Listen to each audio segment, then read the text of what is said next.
You're traveling through another dimension. A dimension not only of sight and sound, but of mind.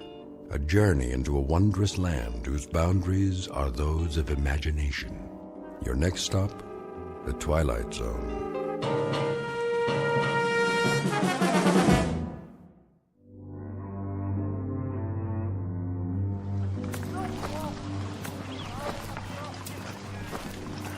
Sergeant? Yes, soldier? Can I ask you something? Go ahead, son. If it's whiskey you want, well, I don't have none. Not for days now. It's long gone. Oh, that's not it, sir. Oh, I thought maybe you wanted something for the pain. Your arm. You'd best change that bandage. I don't have anything, Sergeant, except my uniform, and there ain't much of that left. Here, take my kerchief. Oh, no, I can't. Sure you can. Come on now. Get that sling off, make yourself a new dressing. You need it in the heat. Thank you kindly, sir.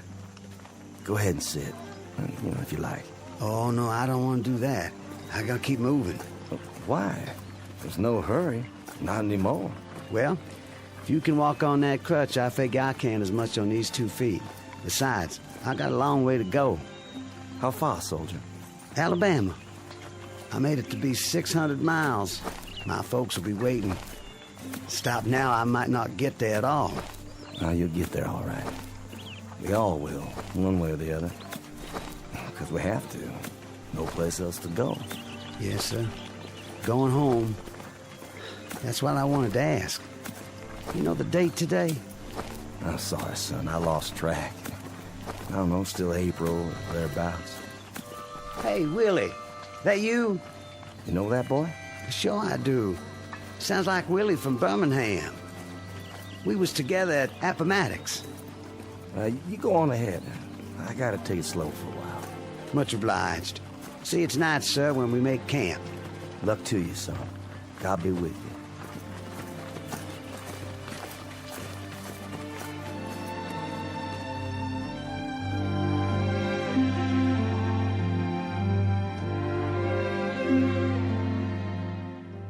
This is the year of our Lord, 1865, and these are Confederate soldiers not long after General Robert E. Lee handed over his sword to General Grant.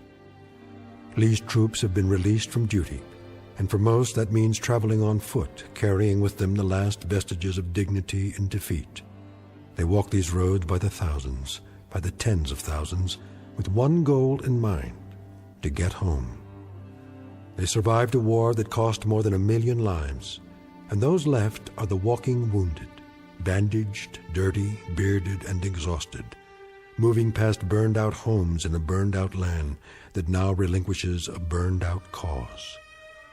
But in a moment, the dusty road that began at Fort Sumter, South Carolina, and ended at Appomattox, littered with the residue of broken battles and shattered dreams, will terminate in a strange province that knows neither north nor south, a place we call the Twilight Zone.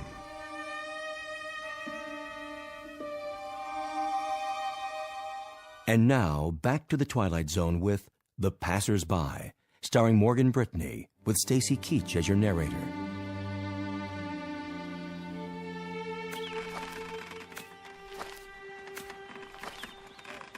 Miss? Yes? I was wondering. Come closer to the porch so I can see you. Mind if I take some of your water, miss? The canteen's run dry. Please. The well's just there. Have all you like. Thank you kindly.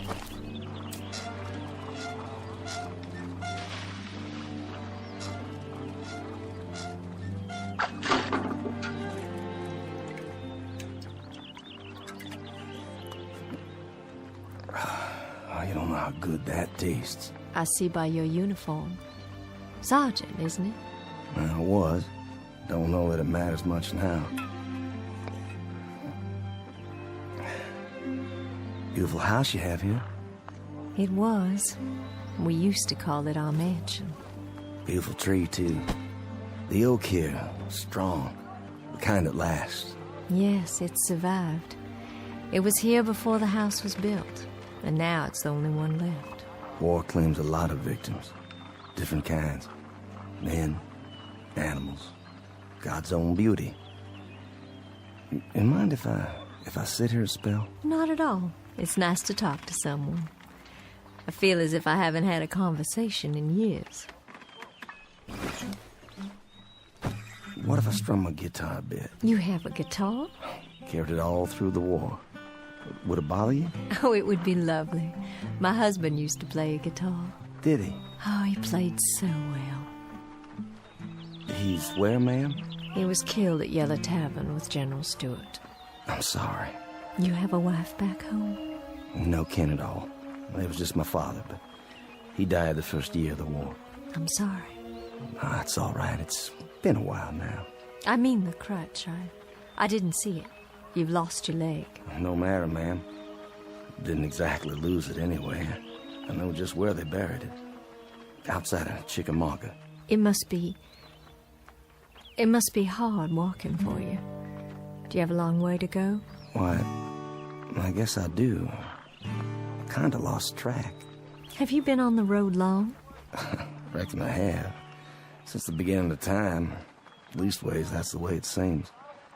I don't quite remember when I wasn't moving down the road someplace. Like all those men passing by day and night. Oh, I got plenty of company.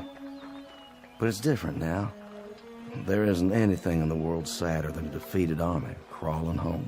And how different it was when they marched off. Brand new gray and gold braid and 1,000 flags. With trumpets and drums. Nothing but trumpets and drums.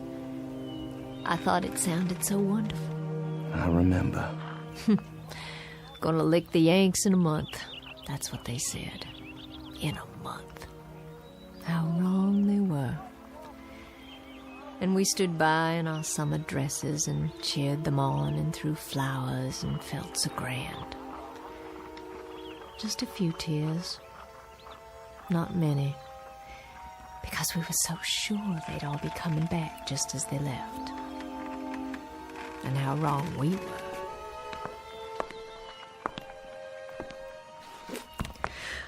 Oh my. Anything wrong? I'm feeling a little dizzy. Ma'am, please sit down. I don't think you're well. It's the fever. But I'm on the mend now. It just left me weak, that's all. Just a little weak. And still they come. Morning and night, night and morning. The young ones and the old ones. And oh, how tired they look. How worn. Are there hundreds of them or thousands of them? More than that. And wouldn't you think there were so many, my Judd? Ma'am? Sergeant, do me a favor. Play your guitar real loud. I mean real loud. Drown me out. I'm so sick to death of hearing my own crying and the sound of footsteps on the road. Please play it loud so I can hear music. Please, Sergeant. My pleasure.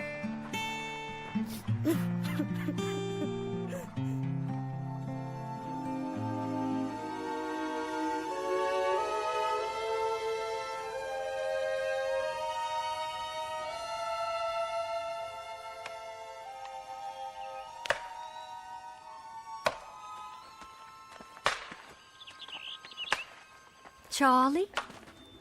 Charlie Constable, is that you?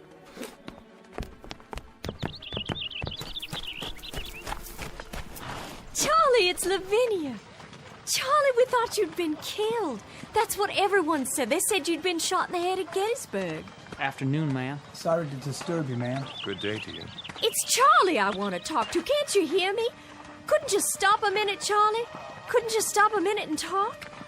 I'm so glad you're all right. I'm so glad you got back. I'm almost there, Lavinia. Almost there. I don't think I'll need all this weight. You can store my blanket roll for me, but I gotta keep moving. I'm almost there now, you see. I'll be there by nightfall. Oh, Charlie. Your wife will be so glad to see you. So very, very glad. Goodbye, Lavinia. Will you give Susan my best, Charlie? Tell her when you get settled to please come over. Would you do that for me? I'll expect she'll want to keep you to herself for some time. I know if it were Judd come home to me, I'd hold him close. So close, Charlie. And I'd not let him leave again. I'm sure, Lavinia. Charlie, wait. You might need some of your bedroll. The Yanks took most of the blankets. Susan might have use for yours. Well, I'll keep it for you then. Do you hear me? I'll keep it here for you. That was Charlie Constable. Was it? They said he'd been killed at Gettysburg, shot through the head, that's what they said. Oh, but thank God they made a mistake. Thank God he's all right and come home again. What's the matter, ma'am? Why are you looking at your hands like that? There's blood. Where? Why, Charlie's cap. It's tied to its bedroll and there's blood on it. There's blood on Charlie's cap.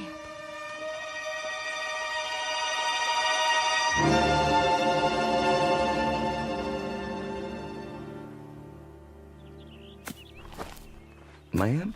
Yes? It's Sergeant Baxter, ma'am. Well, I know that. Who else would it be? You finished so soon? I got a feeling for wood, carving it or chopping it. I got enough cut there so you can at least start the winter. Well, I thank you sincerely. You don't know how much that helps me. No, I thank you. I'm obliged for the dinner. Such as it was.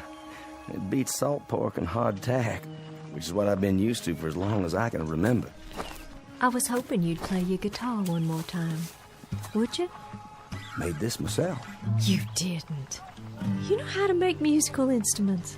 After a fashion, not as good as the ones I made at home. I had more time then. You have to pick the right tree, a good solid one with character. You cut a branch and strip off the bark and take the wood in layers, but carefully, just right. Then you soak it and bend it into the shape you want. Well, there's plenty to it, believe me. And then after it's dry, it has to be planed and glued and whittled till it's perfect. And then comes the tuning. You know, they say a good guitar takes on the voice of the man who made it. If he has a voice to start with. Seems some men don't.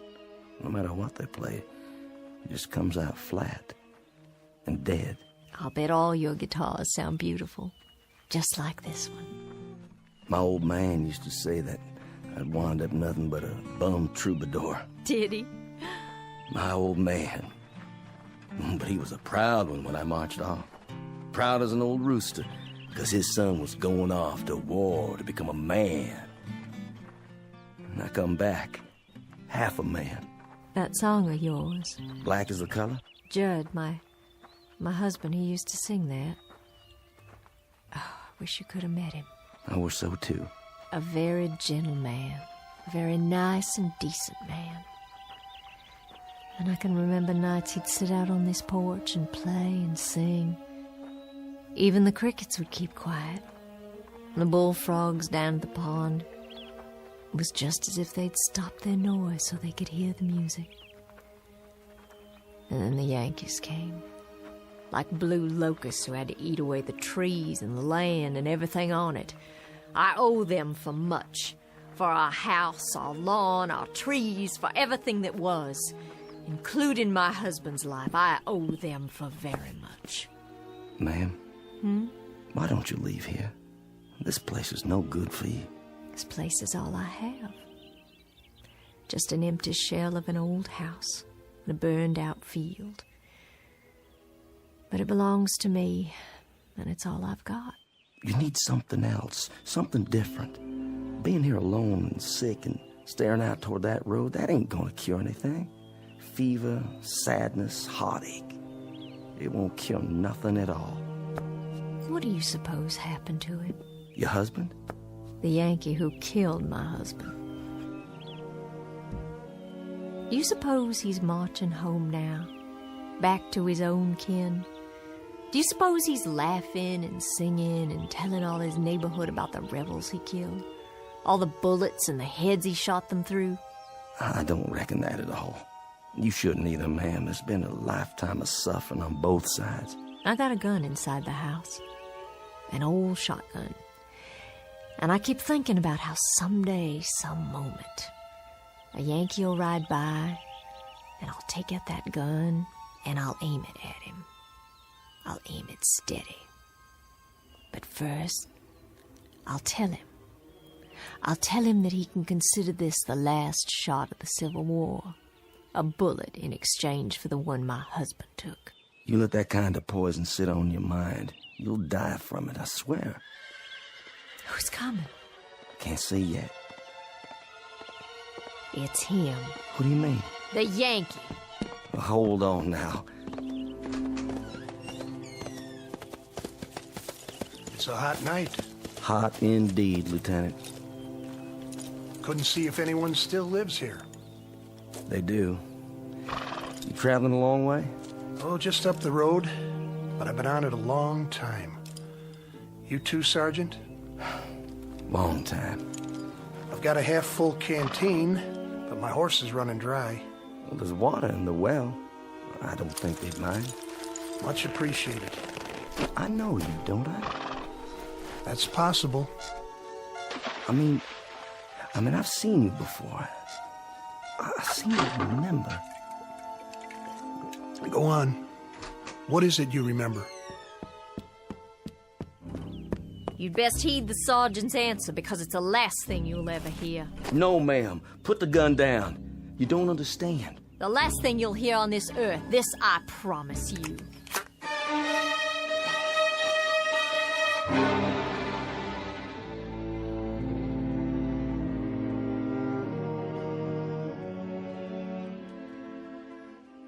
Ma'am, don't shoot him. The lieutenant here tried to save my life. Stand aside. Hear me out first. I was lying on the side of a road. A mini ball had landed amongst us and took off my leg, and I laid there bleeding. And then he come by, a patrol of Yanks, and he propped me up, and he tried to stop the bleeding. I remember looking straight at him and saying, I said to him, danged if you ain't the most changeable breed in the world. First you do your best to kill me, then you call off the war long enough to try and save me. You remember that, Lieutenant? I thought to myself then that if General Lee had many more of your kind, we'd take a lot of lumps before we could lick you. Well, we sure give you some. That you did. Lieutenant, this is Lavinia Godwin. You thanked him, Sergeant. Now be so good as to step out of the way so I can thank him for a few other services. Ma'am, the lieutenant here, he stood out on the open road and tended to me while both sides were shooting up a storm over his head. And yet he stayed there, and he tried to save my life. I've got this shotgun leveled straight at his head, and my hand is steady. I've waited a long time. I aim to blow his head right off his shoulders. This your pleasure, ma'am? And duty. A little bit of both, perhaps. Well, then you'd best get on with it. Ma'am, I can't let you do that. I just can't. You can't stop me with that guitar. I've got the gun. Then I'll stop you with my hands. You'd better stand down, Sergeant. I've got my finger on the trigger. And this is for you, Yankee.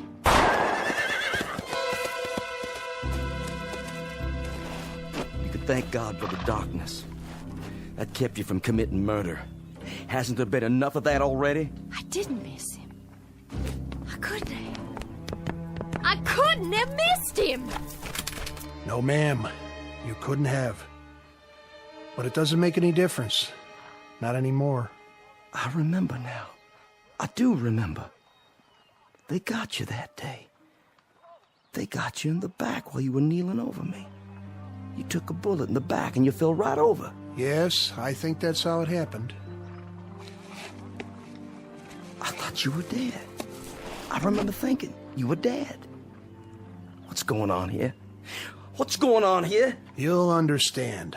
It'll come to you sooner or later. What will? I've got to be moving up the road again. Don't want to ride, do you, Sergeant? She's not the staunchest steed on earth, but she'll carry two. Thank you, but one's enough. As you like. Safe journey, Lieutenant. And to you. I wish you the best, ma'am. I do wish you the best. And this too shall pass. This too shall pass. Wait and see. I'm sorry I hit you, Sergeant. And your guitar, your beautiful guitar, I shouldn't have. I shouldn't have done that. Please, forget it. It's over. Those things he said. What do you suppose he meant? I have an idea, but I think we'll know for sure soon enough. Look, on the ground. What? It's wet. When he climbed on his horse, he was dripping blood.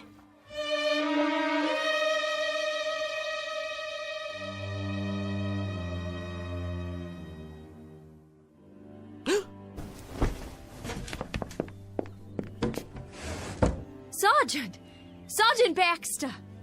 Ma'am? Would you come in the house, please? Can I help you? Do you hear that, Sergeant? Hear what, ma'am? That's just it. There's no one on the road anymore. They're all gone. Well, they stopped coming during the night. It's been quiet ever since. Real quiet. Why are you carrying your bedroll? And your cap? Are you leaving? Yes, ma'am. I'm leaving. It's time for me. But where will you go? You told me yourself there's no one waiting for you at home. To wherever that road leads. I can tell you where that road leads. Past 50 miles of places like this. Past houses that were burned out and abandoned after the Bluecoats got finished with them. Burned out yards and crop fields. Some by Union soldiers, some by us. So there'd be no use. Past a few hundred tired, sick people like me. No worse off than I am. Well, that's what I'm telling you. If you're looking for a change of scenery, Sergeant, you won't find it out there. Along that road. Mrs. Godwin, I was up most of the night. I was up and I was thinking about lots of different things, thinking it through. What did you decide? That lieutenant who came by, and the shotgunner, and the blood on the ground. When he rode off, it seemed like a mystery. Yes, it does. And that young friend of yours, Constable. Charlie Constable. Yeah, with the bloody cap. And then before dawn, it came to me. What did? It's kind of hard to explain. Please try. It has to do with that road out there, and the men who were walking on it. What about them? Last night, after you'd gone to bed, I stood by the gate and I watched as they went by. There was Union soldiers, too. Yankees, many of them. Some helping our boys, some of our boys helping them. But all of them moving down the road, just as if... Just as if what? Just as if that road led someplace where they all had to go. You hear me? Had to. So wherever it leads, Mrs. Godwin, that's where I have to go, too. But why? What I discovered last night. You wouldn't believe. I don't understand all of it myself. I understand enough to know that there's a billy club tapping on my good leg, telling me to move on. So I'll take my leave now, ma'am. And I wish you well. I certainly wish you well. Wait while I make you breakfast. No need for that. I'm not hungry anymore. Some tea, then. Something to drink. I'll heat water on the stove with the wood you cut. You have some for yourself, ma'am. I've got something stronger put away. There's a bottle. I know where it is. Not with all the walking I have to do. A hot bath, then, before you go. Surely you'd like to get cleaned up. Thank you, but I'm all right. Sergeant! Why don't you stay on? I need someone around here who can help. I'm just one sick woman alone, and I need someone to help me. I don't think that's a good idea. I'd give you half the place. You could take a wife if you like and live here, and half of it would be yours. There's nothing here that could ever belong to me, ma'am. Nothing at all. Why not? If I say it does. And you know something else? There's nothing here for you either. Nothing but a lot of memories, and there's a prescribed period for mourning. Are you going to wear black for the rest of your days? My memory's a lot longer than yours, Sergeant. My hatreds don't die because somebody signed a slip of paper and turned in their sword. I don't think we need to compete when it comes to memories, Mrs. Godwin. I don't mean that. But as to hatreds, I'll concede that you carry yours for a lot longer than me, so you just stay on here and bide your time between some mourning and some hating. I've got to take a walk up that road. And while I'm doing it, I'm going to forget about all the yesterdays, and I'm going to start thinking about all the tomorrows instead. What do you think is up that road, Sergeant? A future? A new South, perhaps?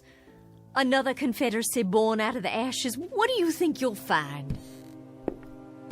I don't know. But I think every man has to find his own end of the road. It's whatever he wants for himself. And every woman, too. What's that? Sounds like my guitar.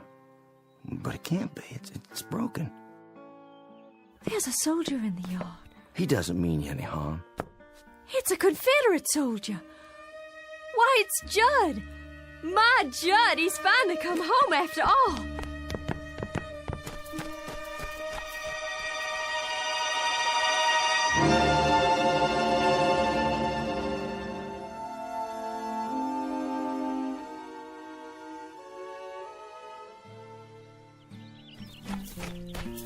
Oh, Judd, it is you.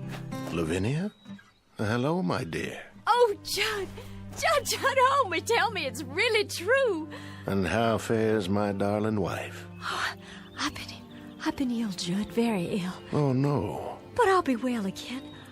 I'll be well again because you've come home. Because you're alive and by some miracle you've come home to me. It was home, Lavinia. Look around you. It isn't any longer. It's all the hope we've got, Judd. How do you do, Mr. Godwin? Sergeant? Stop for some water. The old well. It's still good? I'll be moving on now. The sergeant. He's been telling me there's a pot of gold at the end of that road. Has he? And I told him, Judd, and now I have to tell you, I understand. Understand what? There's nothing at the end of that road except more road. And more places like this. But we can rebuild it all. We can paint it and plow up the fields. We can buy seed and we can... Lavinia. Judd, what is it? Sergeant? Yes, sir? Do you know? I think I do, yes. It's easier that way. I'm not sure, but I think I do. Goodbye, Mrs. Godwin. Goodbye, Sergeant. I'll no doubt be seeing you farther on.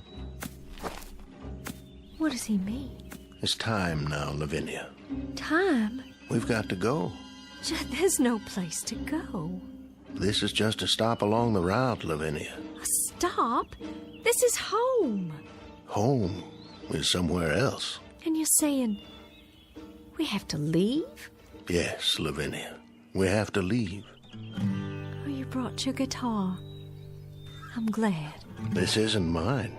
It's that sergeant's. But... See? You remember this guitar, Lavinia. It was all broken, wasn't it? And now it's all in one piece again. Why, yes, it was. How did you know? It was broken, but now it's been put together. And it can be played again, and music can come from it. It's sort of like a human being, Lavinia.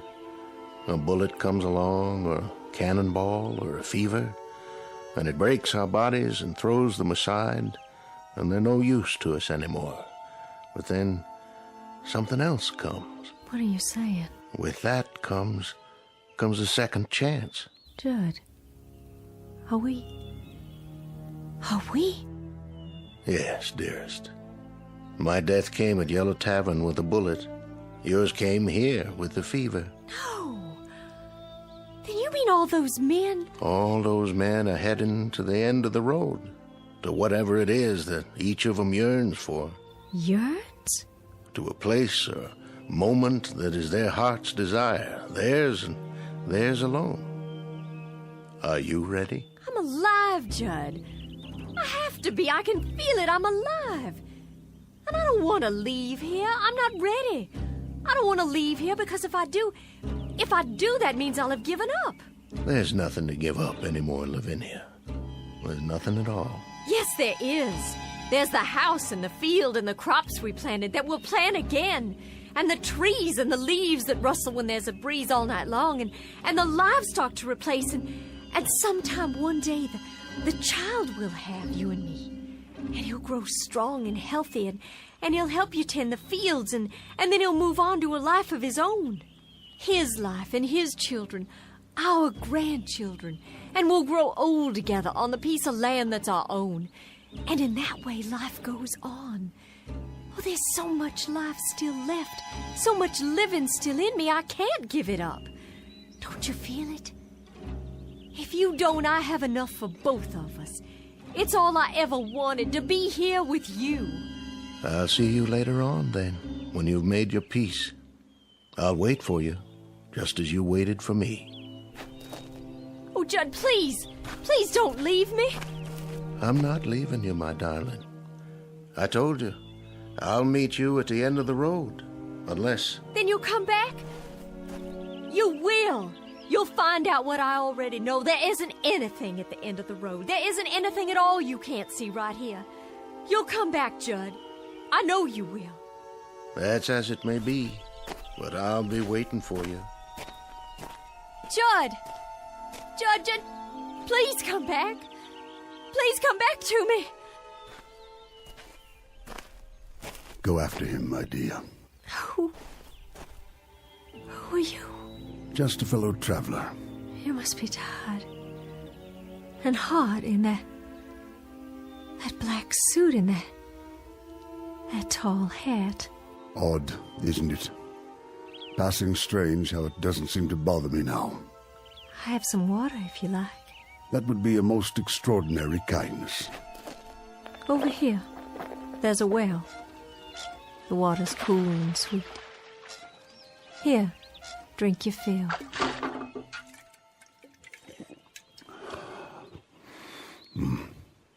The sweetest I've ever tasted.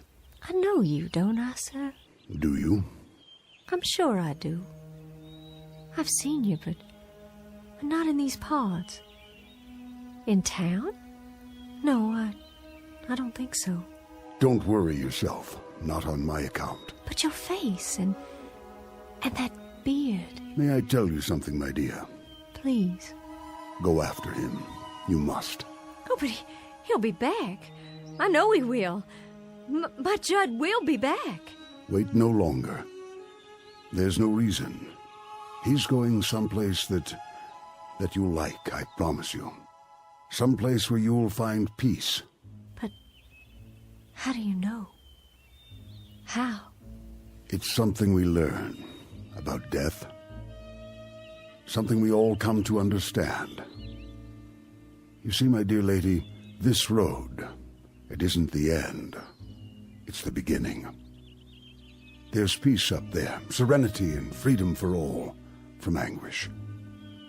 It's whatever you want most, what you have always sought but could not name. You sound so sure. I am. Go to him, my dear. Go to your loving husband. Go there with him. I can see him on the road, can't you? Standing in the sun with his arms outstretched, waiting to receive you. Your face. I know that face. I've seen it in the newspapers. But you were shot, sir. I read it. You were shot by an assassin at Ford's Theater in Washington. But that's so far from here. How? So far that I can hardly remember. It all falls away, like seeds in the earth. And so now, Mr. President, you're one of the... Yes, my dear. I guess you might say that I am the final casualty of the Civil War. And now I'm the last man on this road, the very last. I think it only fitting that I be the last of the passers-by.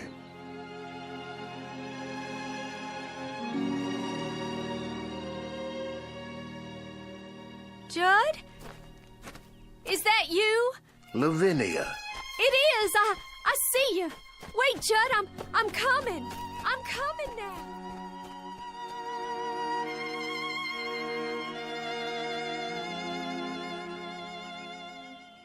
Lavinia Godwin, the mistress of a burned-out home, the image of woman in the aftermath of war, all women in all wars, suffering the final wound and the deepest, and now, at last, ready to be healed. Incident on a dirt road during the month of April 1865. And as we've already pointed out, it's a road that won't be found on any map, but it's only one of many that lead into and out of the Twilight Zone.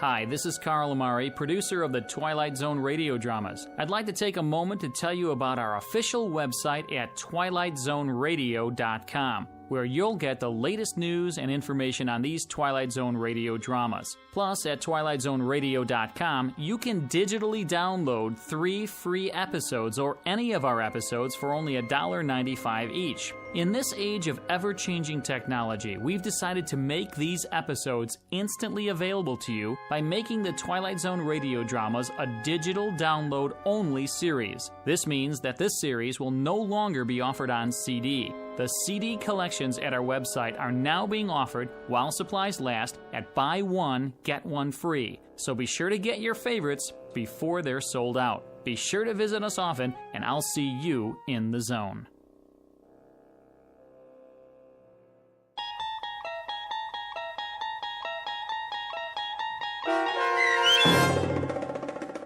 The Passers-By, starring Morgan Brittany with Stacy Keach as your narrator, was adapted for radio by Dennis Etchison and based on a script by Rod Serling. Heard in the cast were Doug James, Jeff Lupetin, Turk Muller, Roderick Peoples, Norm Woodell, Carl Amari, Roger Wolski, Paul Patch, Don Longo, and Lynn Foley. To learn more about the Twilight Zone radio dramas and to obtain audio cassettes and CDs of these programs, visit our website at twilightzoneradio.com.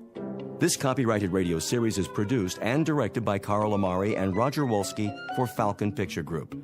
Doug James speaking.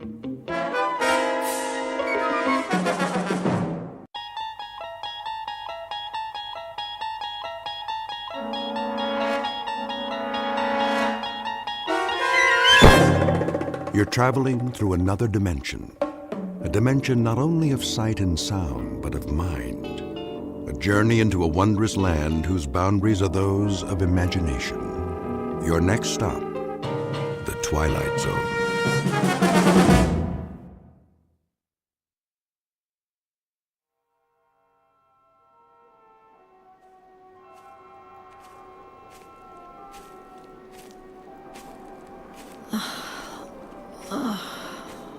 Я така змучена. Я голодна. Нема людей. Нікого іншого нема. Нема звірів. Нема птахів. Я не знаю, як довго я вже ходжу. Кілька день, я думаю. Тут запах смерти. Що це є? I can't see it through the vines. Oh, a town. I hope they have some canned food. They'd better. I haven't eaten in I can't remember how long. Make sure your weapon's in working order. The first rule for a soldier. I wonder what they call this place. They're all alike. Bombed out. Every last one. Not worth fighting for. And the people, where are they now? Dead, turned to dust. They should have surrendered at the beginning. We gave them a chance, but they ignored us. The fools.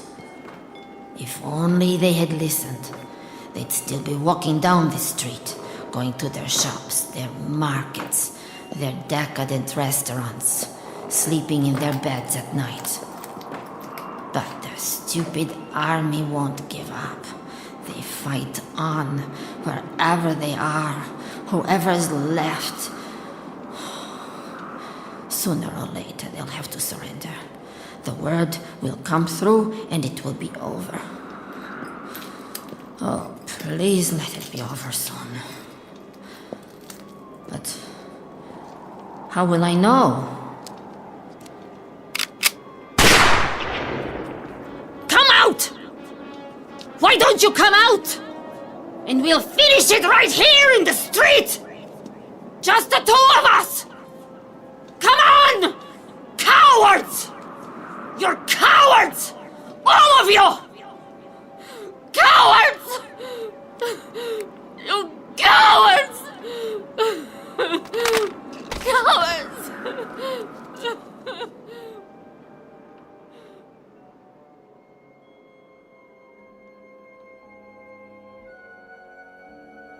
This is a jungle built by natural forces to honor disuse, commemorating a few eons of nature left to its own devices. To all appearances, it is a backward step in evolution, a return to an earlier, more primitive state. But it's also another kind of jungle, the kind that grows out of the human race's war with itself. Hardly an important battle, this one. Not a Gettysburg or a Marne or a Iwo Jima. More like an insignificant corner in the crazy quilt of combat. But it was enough to end the existence of this little city. It's been 5 years since a human being walked these streets. This is the first day of the 6th year, according to the old calendar. The time? Make it 100 years from now, or sooner. Or perhaps it has already happened, 1 million or 2 years ago. And into this lifeless setting has just walked a soldier in a tattered uniform. She's doing what she was trained for, and with no order to the contrary, she's locked into searching and destroying or merely surviving. The language spoken is English, for our benefit, but the place is the Twilight Zone.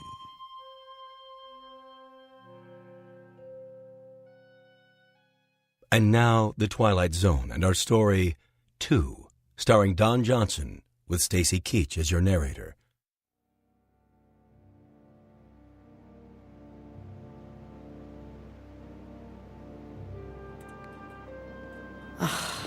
Just as I thought. Another ghost town. Broken windows. Empty shops. What did they sell? Civilian clothing. How quaint. Something at the corner. Oh, an old army truck. But which army?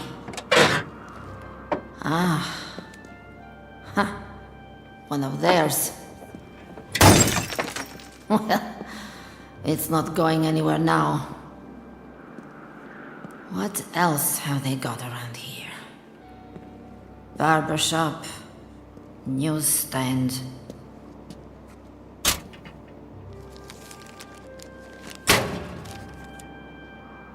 Pictures of the war.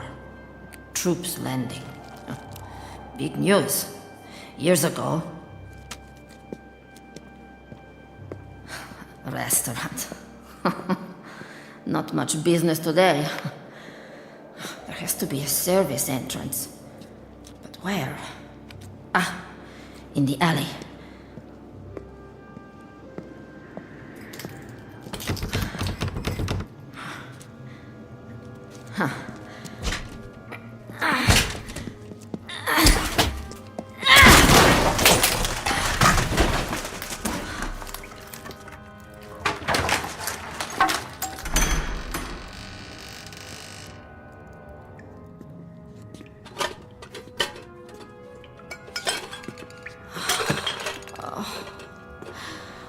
Somebody got here before me.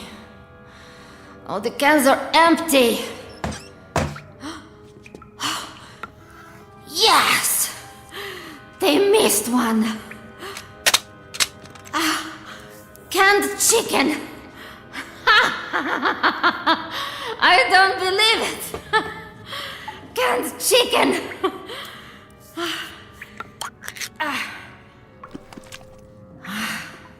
Smells fine.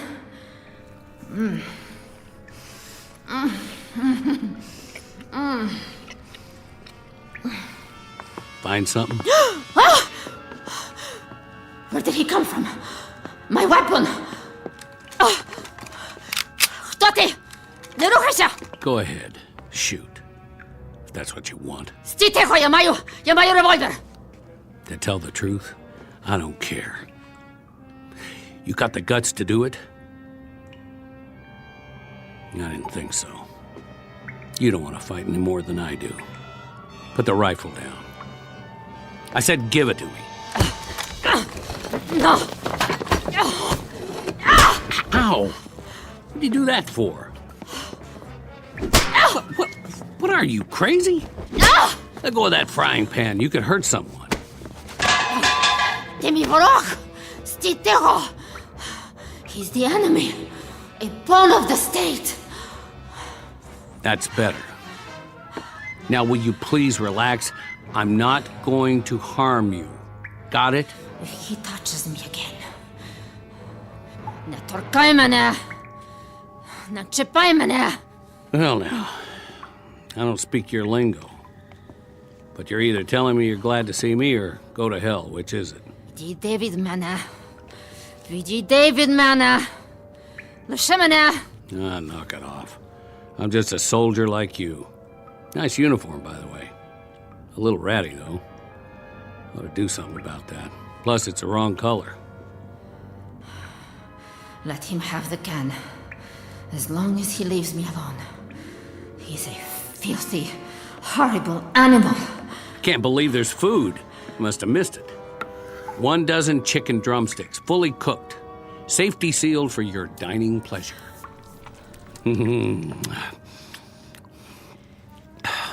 That's mighty tasty, if I do say so. I prefer the white meat myself. Oh well, beggars can't be choosers. He's going to eat all of it. Who does he think he is? Ти свиня! Ти повинен мені дати трохи.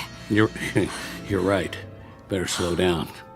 Eat too fast and I'll get stomach cramps. Ти холера. Я тебе заб'ю! Whoa, now. Settle down. Hey, I said cool it.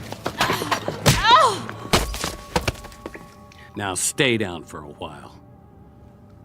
The rest will do you good. There's the menu for today. Well, pretty boring if you ask me. Could use a little something to wash it down. Bottles. Nope. The cupboard's bare. Canteen's nearly empty, too. Stuff dripping out of those pipes ain't fit to drink. Who knows where it came from? You got any water in your canteen? Hey, I'm talking to you. Come on, quit faking it. I didn't hit you that hard. Did I? Out like a light. Hardly anything to her. Skin and bones. Must not be eaten regular. Let's see what you're carrying in that belt. One last swallow. Okay, keep it. A few rounds of ammo. What's in the holster? 45 automatic? Not even a 38. Broken mirror, an old comb, and a couple of hairpins. Sorry, lady. I can't use them. Go on. Chow time. Hey, you better eat it before I do. Wake up, I said.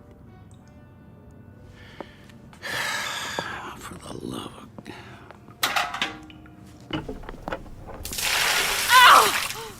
Easy. Easy. Now, no more fighting, got it? Eat, invader. What do you want, a printed invitation? Dinner is served. Jaw's not broken, is it? I didn't think so. That's it. Go ahead. Not bad, huh? There you go. Food, good. You follow? Me, Tarzan. You, Jane.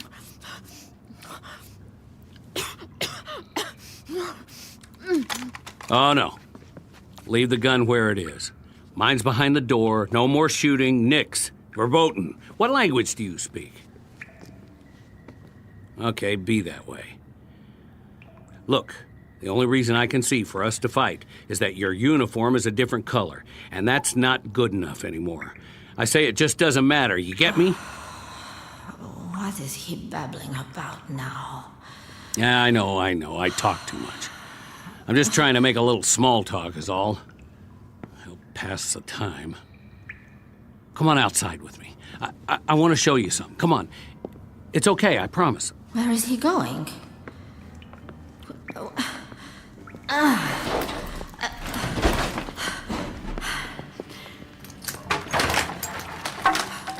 Over here. The street.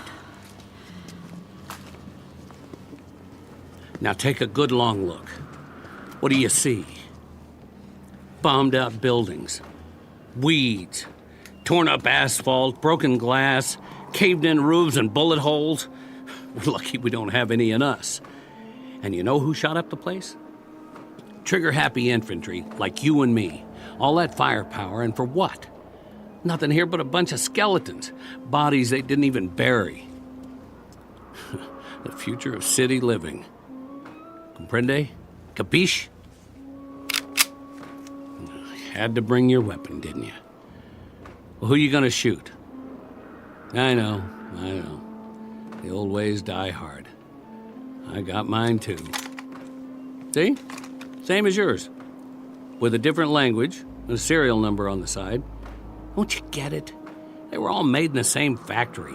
Somebody wanted us to fight so they could sell these and bombs and planes and missiles and I don't know what for cold, hard cash for the economy when there was one. And now it's over.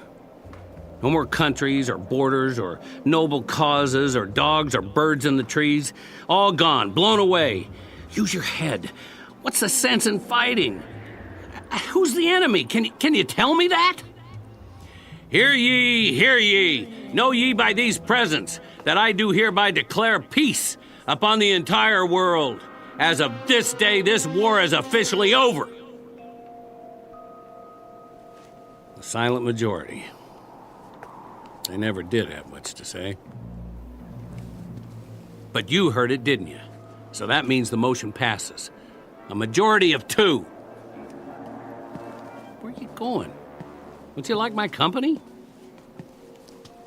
I'll admit I'm a little mouthy sometimes, but I can button it. You'll see. Give a guy a chance. You know, I'll bet you're really very pretty under all that dirt. Parlez-vous pretty? Let me see. Tres belle?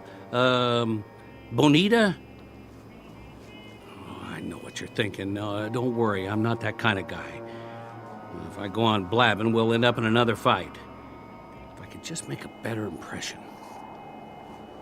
I'm going in that storefront over there.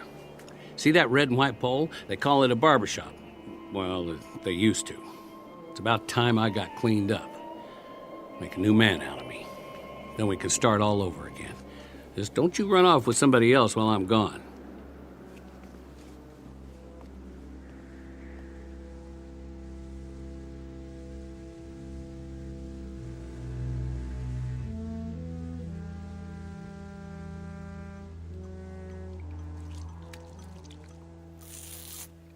Oh, boy. That's smarts. Hi there. We meet again. You're not supposed to see this. This is man stuff. But I can tell you it's plenty tough shaving with cold water and a rusty razor. Plus, that's not much of a mirror on the wall. Well, this is as good as it's gonna get. Sorry to disappoint you. Oh, I found a bar of soap. Here. Use my towel if you want. Oh, by the way, I'm taking the straight razor with me, so don't get any ideas. Your turn. If you want to get cleaned up, I'll wait outside. And then we can see what there is to do in this burg.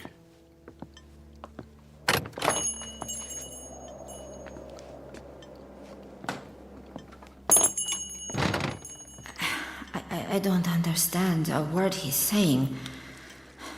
But I know one thing. The enemy always lies.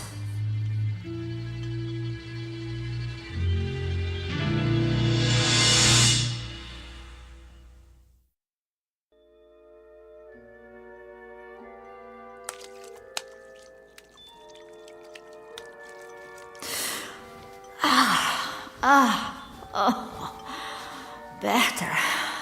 A little. I almost feel human again.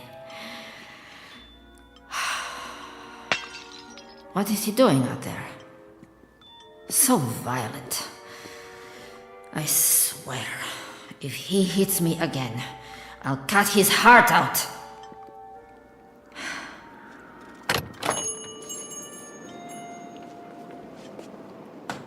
Look at what I got you. From that old shop down the street. The mannequins won't mind. Don't know if it's your size, but it might fit. You like? A dress? He got this for me? It's all yours. Прекрасно. You took the words right out of my mouth. Prekrasna. Now, don't take it the wrong way. It's not like I'm giving you a present or anything. I just thought if we're going to do the town, you might feel a little better. Try it on. I'll turn my back.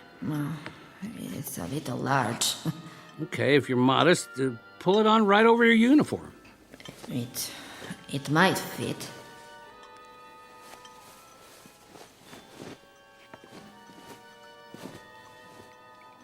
Some kind of evening dress. And it ain't even night yet. Well, that's all right. Nobody's going to take our picture for the paper. Check it out in the mirror, what's left of it. There's a little piece of glass there in the corner. See? Oh. What happened to my hair? Greasy. Awful. I need a pair of scissors.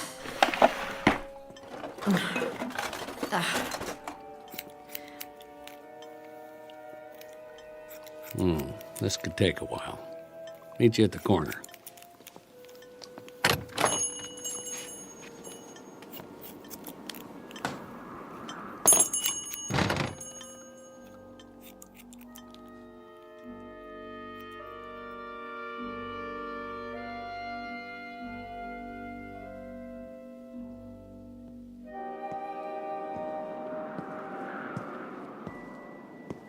Well, what do you know? It's a female human. One more thing, though, if you don't mind my saying. You really ought to do something about those army boots. They just don't go with the outfit. Maybe we'll find a shoe store. I could use a pair of tennies myself. You don't have to walk back there. You're not a squaw. Oh, I get it. You want to keep an eye on me. Well, at least we don't have our weapons. It's not polite to shoot people in the back. His words are so coarse. What an ugly language. Uncivilized. I used to live in a town like this. Close enough. Houses on the side streets. My folks had one just like that one. See it through the vines? I'd walk home after school, stop in at Old Man Wilson's for an ice cream soda, or the mom and pop store. What is he raving about now? He never stops. Telling me his life story, probably. As if I cared. Or sometimes I'd hang out at the park. I bet they got a park around here. Of course, it'd be overgrown by now. Have to hack your way through it with a machete. But it's my duty to keep an eye on him. He might be a sniper. Or a saboteur. I don't believe it. A movie theater. You know what movies are, don't you? They have them where you come from. Sure they do. Everybody loves movies. Well, come on. I'll buy you a ticket. What? Hey, wake up in there. You got a couple of paying customers. A film emporium. To entertain the masses with propaganda. Let's sneak in. Nobody's watching. Just have to move some trash away from the door. After you. Ugh. Ugh. What is that stench? Something very bad in here. Don't you love the smell of buttered popcorn in the afternoon? Reminds me of cholesterol. You want something from the candy counter? I'll see what they got.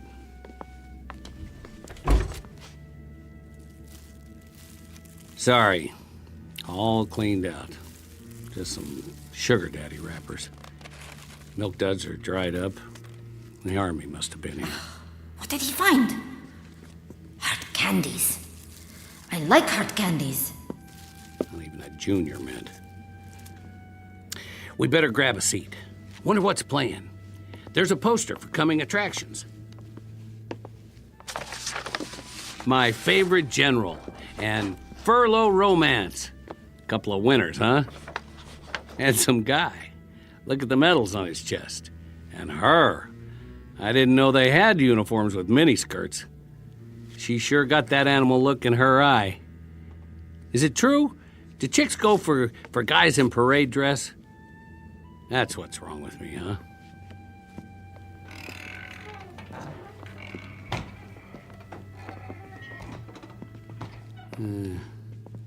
Not so bad. Nice and dark, a few bullet holes in the screen. How close do you like to sit? How about the first row?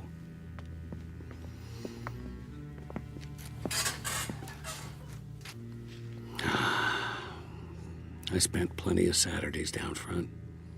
All kinds of flicks. Used to be comedies, westerns, science fiction, and horror movies. I liked those. A mummy walking around, or an old house, maybe some vampires, or a killer with a knife. Always something like that, or zombies. They were the best. But you know something? Me, I don't care if I ever see another zombie again. It was all fun and games back then. Special effects, makeup. Not like the real thing. I don't know about you, but I'll take a comedy anytime. The old ones especially. You ever see Laurel and Hardy? Nah, you wouldn't. They were the kings. A skinny guy and a fat guy back in the 20th century. The fat one would get so mad.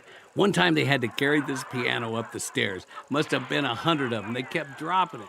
And it would slide back, and they'd have to get it and bring it up again. And then would they finally... The movie theater. I remember. They showed us films of enemy forces, invading and attacking all over the world, burning and looting, destroying everything in their path. Like locusts, like a plague. And we were the only ones who could stop them.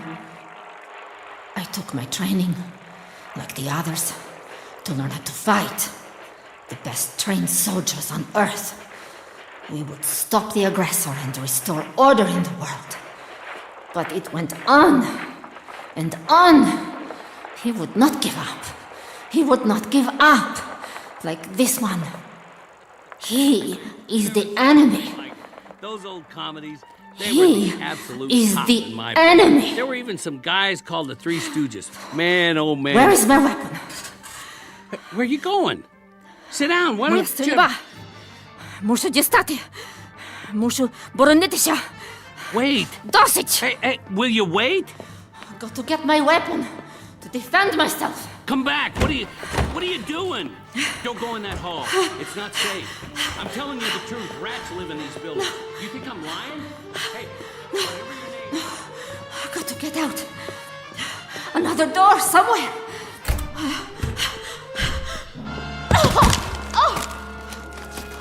What did I trip on? Bones. I told you not to go. Lord, dead soldiers. They must have been trapped. Sick. Don't touch them. What's left of the bodies might be infected. Keep your hands off that gun. You'll get the sickness. Do you want to die like them? Do you? Stay тихо! Я тебе забью! All right. Two can play that game. Now, you want to pull the trigger? We'll do it on 3. Maybe they're loaded, who knows? If they didn't run out of ammo before they died, I can't even tell what their uniforms look like anymore. Of course, even if these guns fire, the barrels are probably stopped up. That could be fatal. Chamber will blow up in your face, or mine, or both of us. Your call, soldier. On my count. 1, 2... I don't want to kill him. I don't want to kill anyone. You made your point. You're tough. Me? I don't want to play. Watch what I'm doing. I'm setting this gun down again, where it belongs. With the dead. You see? Nice and slow. Now I'm going to turn around and walk out of here. If you still want to shoot, shoot. Thanks for the movie date. It was fun while it lasted. Я слаба. Я слаба. Я не можу. I'm weak. I'm weak. I'm weak.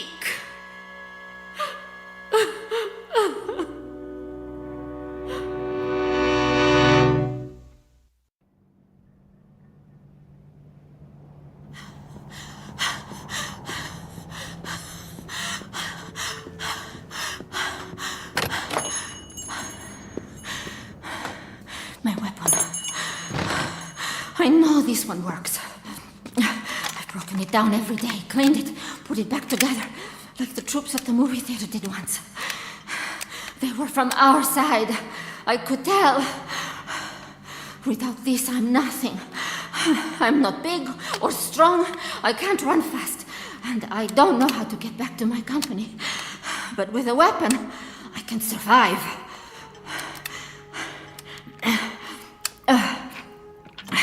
Not many rounds left. I have to make them last.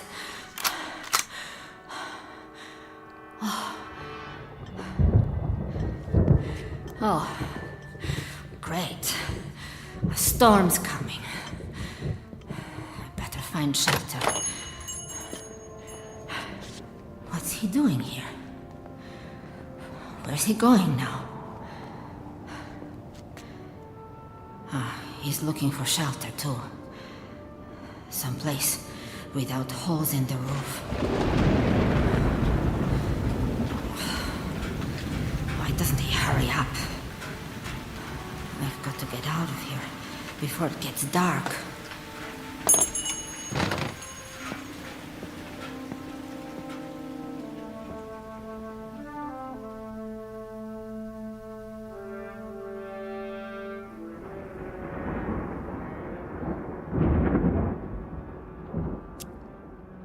Come on, light. What's wrong with these matches? Not wet, just old. There. Now let's get a fire going. Good. Chimney's drawn. House isn't damaged at all. And they left tons of newspapers. Find some wood, it'll burn all night. Furniture should work.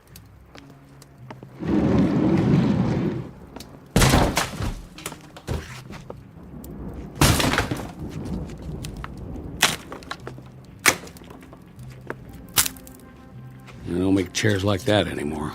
Solid hardwood. This ought to last. Where is she? Crazy soldier. Use your eyes. There's a whole house here they didn't hit. Big enough for both of us. What's the matter? Not good enough for you? Hey, can you hear me? Coming out of the rain. Got a fireplace and everything. All right. Stay out there and fight your war. All by your lonesome. Sleep tight!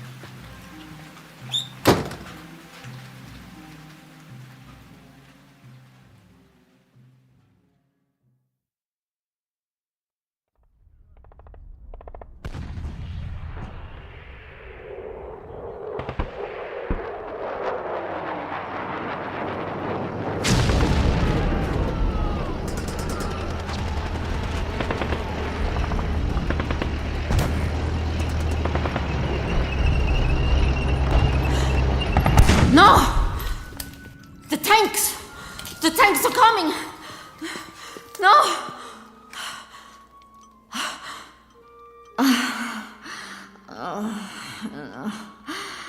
No, a dream. No, that's all. A dream. Always the same. Good morning, mannequins. Hope you slept well. I certainly didn't.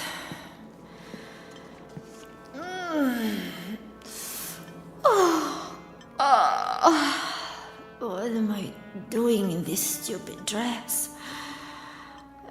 You can have it back. I'm not going to need it. I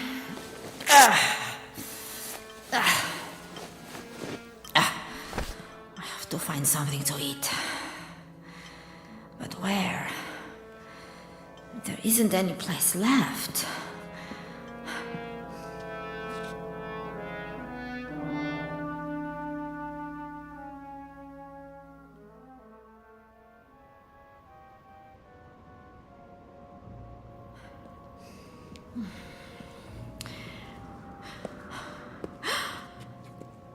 I don't believe it. One house is still standing. How can that be? The troops must have missed it. Is that smoke from the chimney? It's him. He's already claimed it. Food? What the... You? You! Good shooting. Go ahead, finish it. You got me in your sights. Do it. Do it now. Some kind of trick! Make your move. Because I'm not going to fight. See? I don't have a weapon. Left it at the movies. What, you don't believe me? Come on and search the place. Not even a pea shooter in here. What's he wearing? Where's his uniform? By the way, that thing you shot out of my hand was called a mason jar. You know what that is? Preserves. They have a whole slew of them. Put them away before the war. Take your pick. Probably keep us both alive. Food? Oh, yeah. You know that word, don't you? Well, what are you waiting for? Or would you rather starve to death? Hold it a second. Drop your weapon. What? Drop it, I said. No guns allowed. It's a trick. You want to live the high life like me, you have to leave the fighting at the door. Lay your weapon down or move out. This is civilian territory from now on. Food. Please. Here, I'll let you sample the goods. Catch. Nice. Now unscrew the top. That's it. You don't have to use your fingers. There's a kitchen full of spoons and forks. We can wash them in the rainwater. I'll set up a barrel in the backyard. We'll need most of it to drink, though, till it rains again. Yeah, I think it's loganberries. There's plums and figs, and peaches and applesauce, and summer squash. You should see it, a real fruit cellar. Take it easy. It's not good to eat it all at once. You might get a stomachache. Later, okay? I'll put it on the porch. Plenty more where that came from. Where's your dress? What's he saying? You know, dress. The one I gave you. Prekrasna? That's it, Prekrasny. Oh, I didn't ask you. What do you think of my new duds? I found them upstairs. Where did he get that ridiculous outfit? The suit doesn't even fit. The sleeves need to be taken up. Of course, he wouldn't know how to use a needle and thread. There's a whole closet full, men's and women's. The shoes don't fit me, more your size. You should try them on. I wonder if there's a sweater and a good overcoat. And something besides these boots. They're falling apart.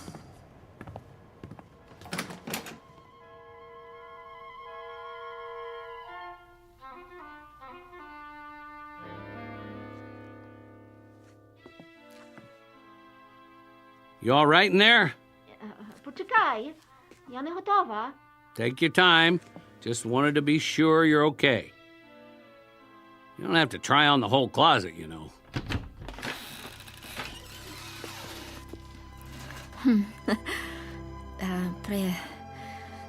Прекрасно? Whoa! Get a load of you! He doesn't like it. I should have known. I'm ugly. Ugly. I don't believe my eyes. No. No, you... Listen, I've never seen anyone who looks like you do right now. The skirt, the blouse, and you did something to your hair. Did you brush it or what? Don't you dare change those clothes. You look absolutely perfect. The death washed away. Gone for good, never coming back. Shh. Listen. Get over here. You know what that is? A real live bird. How long it's been since you heard one? A mockingbird? No, a robin redbreast or something. But it's alive. We're going out. And you know what we'll do? We'll take a walk to the park. Yes, that's it, the park. Like regular people, you and me. And we'll look at the sky and clouds, and we'll make small talk. We will, one way or another. And you know what we'll talk about? The same as anybody else. The weather. And what we're going to have for dinner, and maybe we'll even crack a joke or two. Bet you haven't had a laugh, a real laugh, in a long time. Am I right? And then we'll stroll back home, taking our time like it's Sunday afternoon. It's gonna be a whole month of Sundays from now on. His voice is different. And his face. It isn't a bad face. Not really. I like it better when he smiles. Did you check the shoes yet? Try these. Wait, I gotta do something. If we're going out, where's the brush and a comb? He is actually combing his hair. And put on your coat. It's damp out. I wouldn't want you to catch cold. You ready? Прекрасно. You can say that again.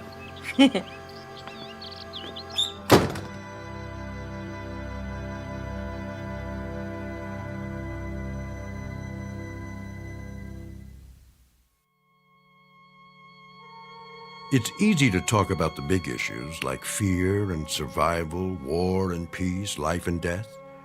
Instead, we've turned our attention to something both smaller and greater. Because in the end, it may be that politics don't add up to all that much. This has been a love story, stripped to its bare essentials, about two lonely people who, against all the odds, found each other in the Twilight Zone.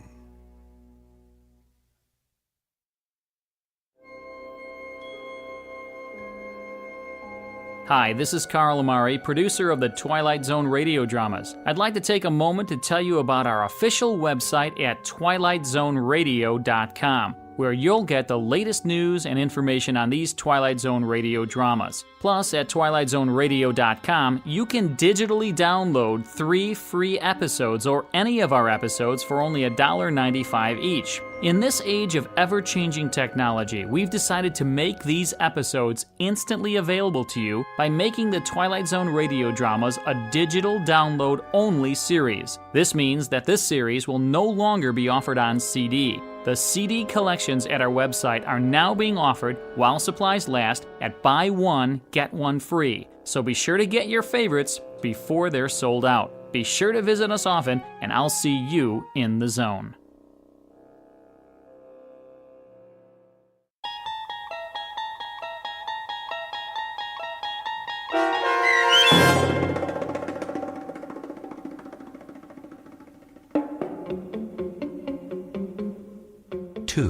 Starring Don Johnson, with Stacy Keach as your narrator, was adapted for radio by Dennis Etchison and written for The Twilight Zone by Montgomery Pittman. Oksana Fedonushyn was featured as the woman. The producers of The Twilight Zone wish to thank CBS Enterprises and the Rod Serling Estate for making this series possible. This copyrighted radio series is produced and directed by Carl Amari for Falcon Picture Group and Westwood One. Sound design and custom Foley effects for The Twilight Zone by Cerny American Creatives Bob Benson, Craig Lee, Matt Sorrow, Tim Cerny, and Todd Beyer. To learn more about the Twilight Zone radio dramas and to contact us, visit our official website at twilightzoneradio.com. Doug James speaking.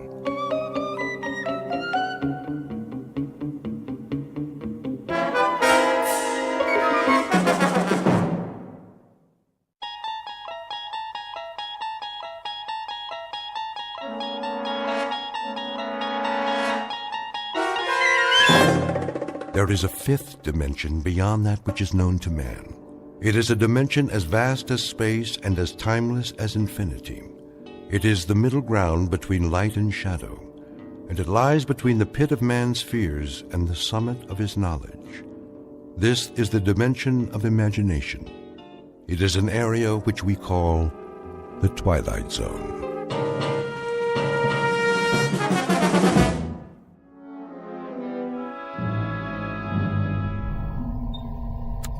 T-minus 1 minute. Count off. Pearson? Here, sir. Corey? Corey here, sir. Hudak? All strapped in, ready to go. Foster? Ready as I'll ever be, Captain. Nolan? Let's light the fuse and go. I second that motion, Captain. Take it easy, Pearson. This isn't a bottle rocket. We're gonna fly higher than anybody's ever flown before. Everyone clear on that? Clear, Captain. Loud and clear. Fire it up. Come on, I got a hot date. Let's get this show on the road. Something tells me we're gonna go on a long, long trip. Just do it. The suspense is killing me. Arrow 1. Come in, Arrow 1. This is Arrow 1. That you, Brandt? Affirmative, Captain Donlin. We read you loud and clear. Well, do we have a go? Weather's holding. Time for a system check. We already did that. Give it to us one more time. On your mark. Fuel supply. Fuel check. Computer presets. Computer check. Air supply and life support. Life support check. Flight plan trajectory. Flight plan check. Autopilot. Autopilot check. System coordinates. All systems check. Looking good, Captain. You've got to go. Crew, stand by. Hey, I changed my mind. I think my mother's calling me. I gotta go to the bathroom. Fire rockets. We have ignition. Cleared for takeoff, Arrow 1. Prepare for countdown. Ready for countdown. T-minus 15. Minus 14. Lock those seatbelts, boys. Hey, I forgot to bring my lunch. Where's my lucky rabbit's foot? Do they have TV in space? We're gonna miss a World Series. Minus 10. Take a deep breath, everybody. Minus 9. What, we should hyperventilate? Minus 8. Captain, I need a drink. Minus 7. No more chatter. Minus 6. Anybody bring a magazine? Minus 5. I gotta finish my crossword puzzle. Minus 4. When I get a last cigarette? Minus 3. Wait, I forgot to lock the door. Minus 2. Cut it, I said. Minus 1. Somebody tell my wife I love her. Aw, ain't that sweet? Blast off. Hang on. This is it.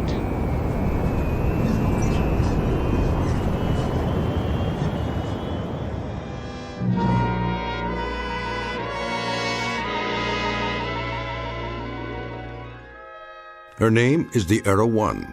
She represents 4.5 years of planning, preparation, and training, and 1,000 years of mathematics and the projected dreams and hopes of not only a nation, but a world.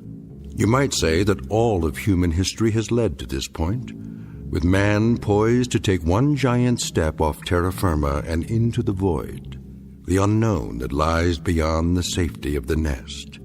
Because she is the first manned craft aimed into deep space, beyond the moon to other worlds that until now have been the exclusive province of science fiction writers and those given to imagination without bounds. For her hand-picked crew, this has been the ultimate countdown, the last few seconds before humanity takes its best shot and fires a tall silver arrow into the air. But you know the saying about the best laid plans of mice and men. In just a moment, this ship will veer off course and into a region not on any star map for an unscheduled landing in the Twilight Zone. And now, The Twilight Zone and our story, I Shot an Arrow into the Air, starring Chelsea Ross, with Stacy Keach as your narrator.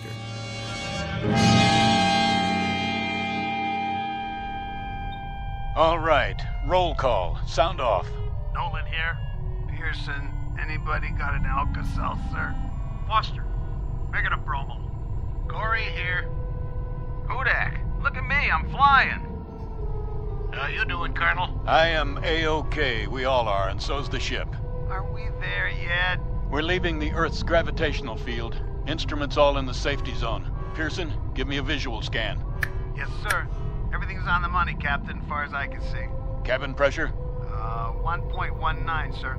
Disengage restraints. You can remove your helmets now. We're free to move around.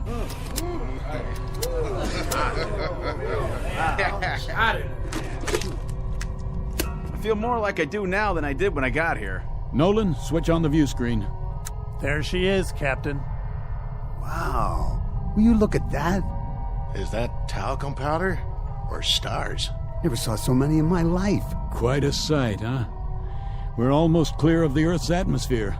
Where is the Earth, anyway? It's down there. Hey, question. Which way is up and which way is down? Watch the lower edge of the screen. It should come up any time now as our trajectory shifts. It'll be the blue one with clouds, about the size of a quarter from this far out, but we'll be able to see it. What are those blips? Where? The ones moving toward us. We've entered the asteroid belt. But don't worry, they're miles apart. The odds of hitting one are infinitesimal. Mission Control to Arrow 1. Come in, Arrow 1. Roger, Mission Control. It's a big high five, Captain. We've got you on the monitor, center screen, right on course. Just like a Sunday ride in the country. Any snafus down there? That's a negative, Arrow 1. Hold on, Captain. Someone wants to talk to you. Standing by. I just want to say how proud we are of you, Donlin. You and the entire crew. That you, General Langford? That's right, Bob. How does it feel to make history? I couldn't say, sir. We're only doing our job. Sure you are. You make it sound so simple. The President will be sending you a live message at 1400 hours. Till then, keep your eyes on the prize. I can't express how proud I am of all of you. Thank you, sir. First, keep space. Every American... What's that, sir? You're breaking up. I say, in the world. First broke... General, we're losing you. What's going on? Some kind of interference. Look, Captain. What? The stars are moving. We must be turning. Not this early. Did you punch in a course correction? No, I didn't. General Langford, we have rotation here. Till then, signing off. Wait, the ship is yawing. That's not part of the flight plan. Happens to your course. Up the screen, get deep. Get back in your seats. We're turning faster. Now! Captain, what's happening? I said strap in. What about you? I'll try for a manual override. Captain, we're spinning. Lock your belts. I can't get in the chair. We're going into a dive. 0 G's. Hold on and pray.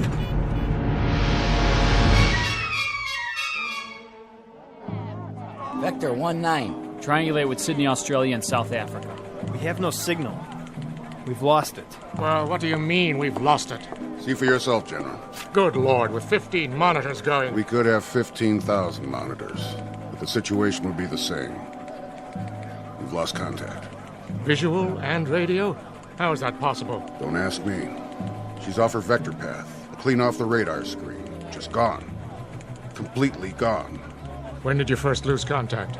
A few minutes ago. There was a short period of heavy interference. What kind of interference? Probably solar. Some kind of sunspot activity. We haven't been able to identify it yet.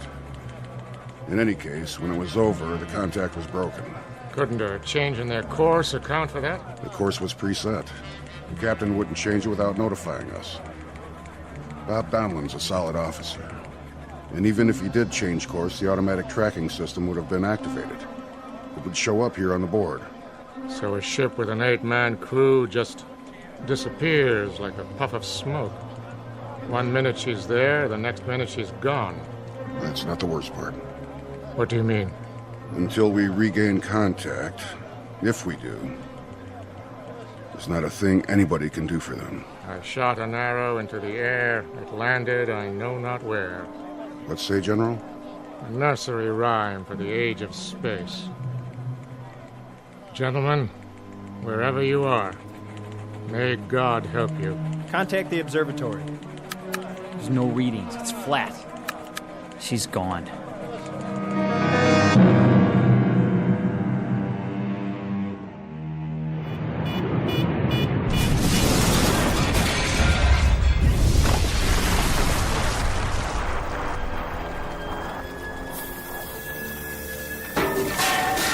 Captain Donlin?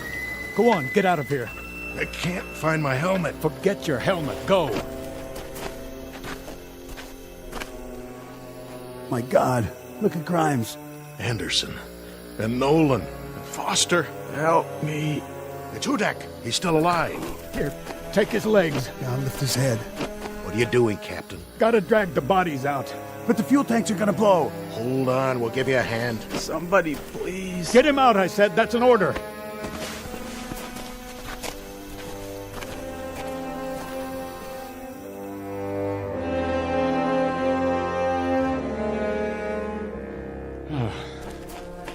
I think that's all of them.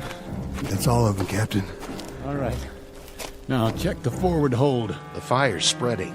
We have to try and get the supplies out. Yes, sir.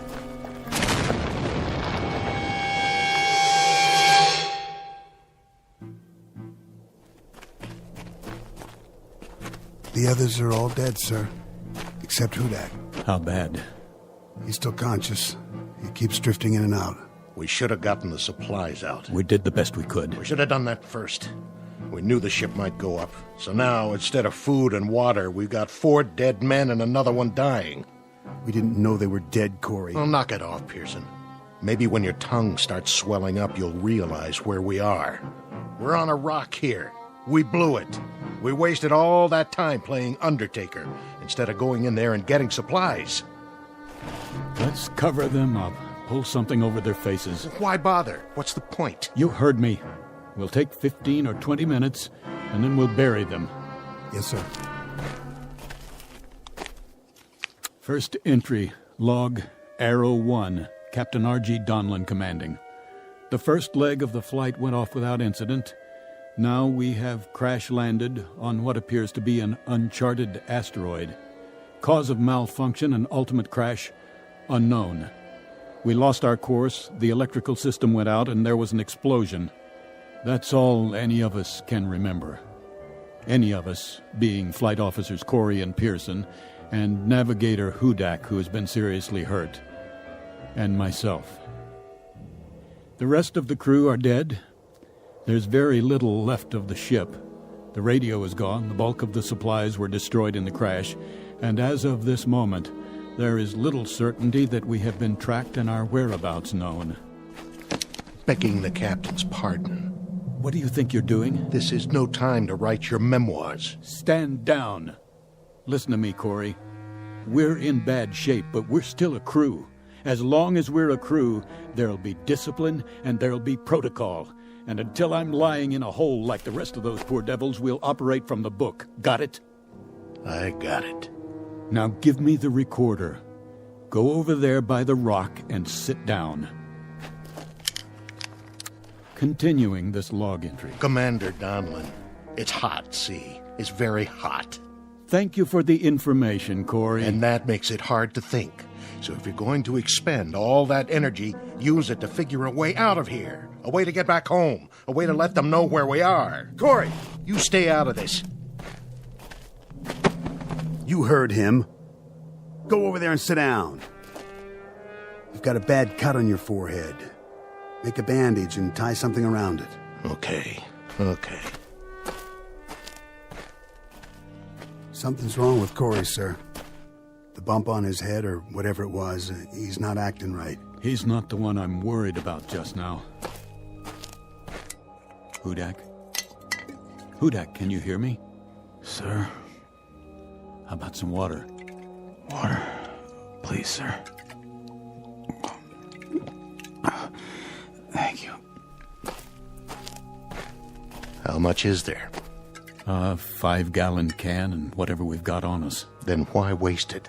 He won't last through the day. You the consulting surgeon, Corey? I'm one man out of 3 who's going to need that water.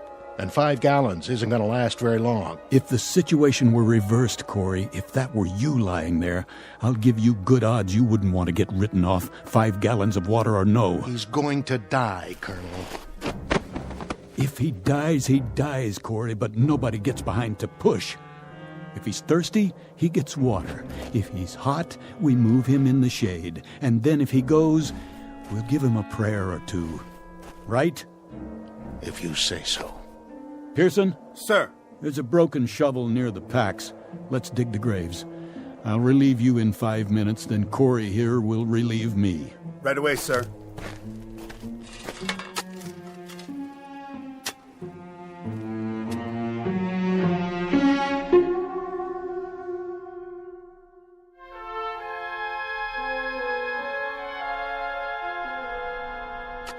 Captain? Yes, Pearson? That's odd. What is? The sun. Don't you think that's odd? The size of it, I mean? What, the size of the sun? It's hardly any different than we knew it on Earth. Same kind of star and almost exactly the same distance. Which means that whatever asteroid we've landed on is close to the Earth. How close? Huh. Pick a number. That's how it is, huh? 100,000 miles, 200,000, maybe more. A lot more. Who knows? Hard to say after we've blacked out.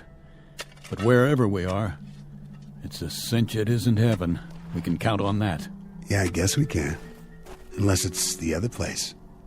We can count on this, too. We've got maybe 6-7 gallons of water and food concentrates for about 4 days. And that's it. So we'd better make our plans with that in mind. What kind of plans? We have to get our bearings and see what's here. Any water, plant life. We'll use this as a base and spread out in 2-man patrols, 1 man to stay behind and watch Hudak. You think we'll find anything but rocks out there? At least we'll see what's on the other side of the rise. Look at it this way. We've got several things in our favor. The air is breathable, so we don't need suits and helmets. The gravity's close to Earth's, so moving around's no problem. No signs of animal life, friendly or unfriendly. And there's no radiation to speak of. You checked? The Geiger counter still works. I have to hand it to you, Colonel.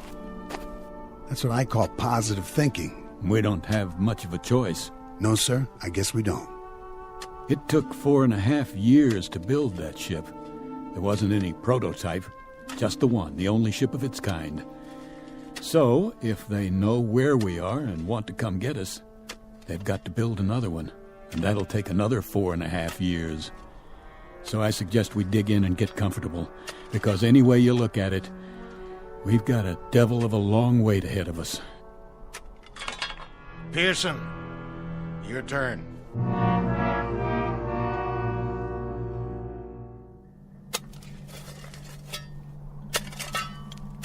How's it going, Pearson? That's the last grave, sir. 4 of them. Good job. How is he? The same as when you left. Breathing pretty shallow, though. Maybe the air here, well maybe it doesn't have as much oxygen in it. It has enough. We're doing all right. You two see anything out there? Nothing we can't see from here. Yeah, we saw something. Sand and more sand. Rocks. And those scrubby hills over there. But not a single drop of water. This isn't an asteroid, it's an 8-ball. And hot, Pearson. Hot like nothing you've ever felt before. It'll be cooler at night, sir. I'll head south towards the mountains and take a look in that direction. If there is a night here. There has to be. The sun's moved down to the horizon. That you, Captain? Right here. What are you doing? Giving him his ration of water. Oh, no. Not this time. Corey, take your hand off my canteen. That's an order. Not this time, Colonel. What are you talking about? I want an even shake. I want a chance. You're alive, aren't you? That's a better shake than the men in those graves got. For now. But I want to stay alive. So don't give him any of my water. Your water? That's right. It's ours now. Stand down, Corey. You heard him. How are you doing, Hudak? Hot. So hot. Yeah. Here, take a sip of this. Let go of that. Get off me. I said leave it. Don't you ever raise your hand to me. I'm still the commanding officer here. Do you understand? Captain Donlan? What is it, Pearson? See for yourself, sir. I think he stopped breathing. You'll be pleased to hear, Corey, that he won't be drinking any more of your water. Pearson, get something to cover his face. Yes, sir. You died a long way from home, boy. A long, long way. Rest in peace. Wait till dark. Then we'll make some treks over the hills and down to the flats in all 4 directions. We better get to know it, because this is our home now, gentlemen. Such as it is. Corey, what are you doing? What does it look like? I'm taking his canteen off his belt. He can't use it. For the record, Corey, there's just 3 of us now. And the big problem is going to be staying alive. You hear me? The 3 of us! I'll carry the extra canteen. Something's wrong with you, Corey. I was gonna share it. Sure you were. Something's very wrong with you. Something happened to you when you hit your head in the crash. Okay, so you're not responsible for your actions anymore, but if I catch you filching just once, Corey... Let it go. This dirty little grave robbing... I said forget it. Yes, sir. Now, let's all find a place in the shade and sit tight. For how long? Till the sun goes down.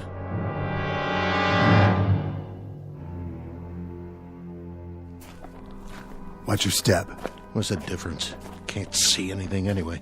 Use your flashlight. The batteries are going out. Turn it on and off in bursts. That way they'll last longer. You know, this is nuts. We're killing ourselves. For what? You got a better idea? Sure. Pack it in right now and head back to camp. We're on recon, Corey. Captain's orders. Well, I gotta stop for a minute. Hey. Take it easy with that canteen. I'm thirsty. Well, so am I. Now listen to me. We'll need every drop of that water come morning. Right now we've got 2 choices. Either curl up and die out here, or keep moving. What's the point? We can't see where we're going. The mountains are getting closer. They don't even look real. There should be stars, lots of them, and a moon. Doesn't this place have a moon? It's the atmosphere. Some sort of cloud cover after the sun goes down. Where are you going? I'll peel off and head for the mountains. We'll rendezvous at base camp in 2 hours. Yeah, what am I supposed to do? Check out the flatland straight ahead. Think you can do that? Yeah, but if we split up... What? Well, we might not find our way back. Are you telling me you can't walk a straight line, Corey? There's the rise directly behind us. If you get turned around, look for a light, okay? The captain will keep the fire going. Yeah, right. Listen, soldier. For all I care, you can lie down and fry like a piece of bacon when the sun comes up. As far as I'm concerned, you're on your own. All right. If that's the way it is. Keep your sidearm loaded. What for? In case we're not alone on this rock, after all.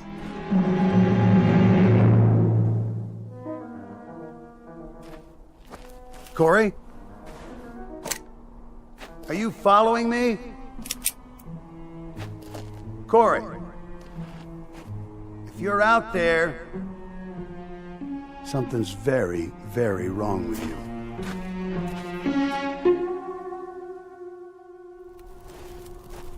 Pearson! Corey? Who's there? Identify yourself. What the...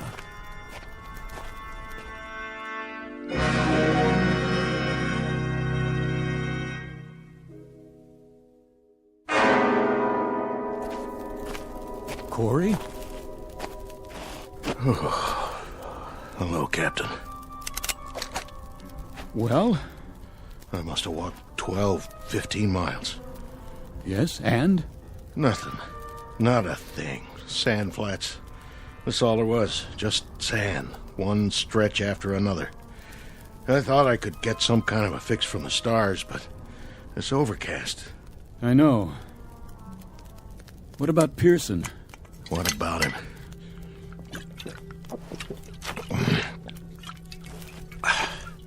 You haven't seen him? Not for hours. You didn't pass him coming back? He went south to the mountains, and I went west toward nothing. What time is it? Oh, 3 o'clock in the morning, or it would be on Earth. You kept the fire going. This is what's left of the flight chairs. There are some plastic panels scattered around. When that's gone, the only thing left to burn will be our suits. Fine with me.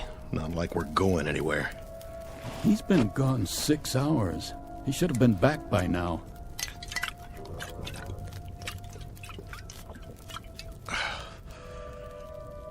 Corey? Yeah? You're sure you didn't see him or hear him? I already told you, Captain. We went in different directions. Was it hot out there, Corey? You know it. The sand doesn't cool off much at night. And that made you thirsty, didn't it? All the time. I guess I'm getting used to it. Obviously. Very used to it. So used to it, Corey, that you didn't even need any of your water. I drank some. Hardly any. This canteen is almost full. You were out all those hours and you didn't touch more than a drop, is that right? That's pretty remarkable. Downright amazing, in fact. So put me in for a medal. Buddy, what I'm going to give you can't get pinned on a uniform. Hey, what are you talking about? I want to know why you started out 6 hours ago with half a canteen and then came back with it 3/4 full. Hey, let me go. Come on, Corey, talk. I want to know where you left Pearson and what you did with him. Now. All right, all right. It was like this. I found him, face down. He must have fallen and hit his head on a rock. That's all I know. He was dead when I got there. And where did this happen? At the foothills. You followed him there? I went looking for him. Sand was too deep, heading west.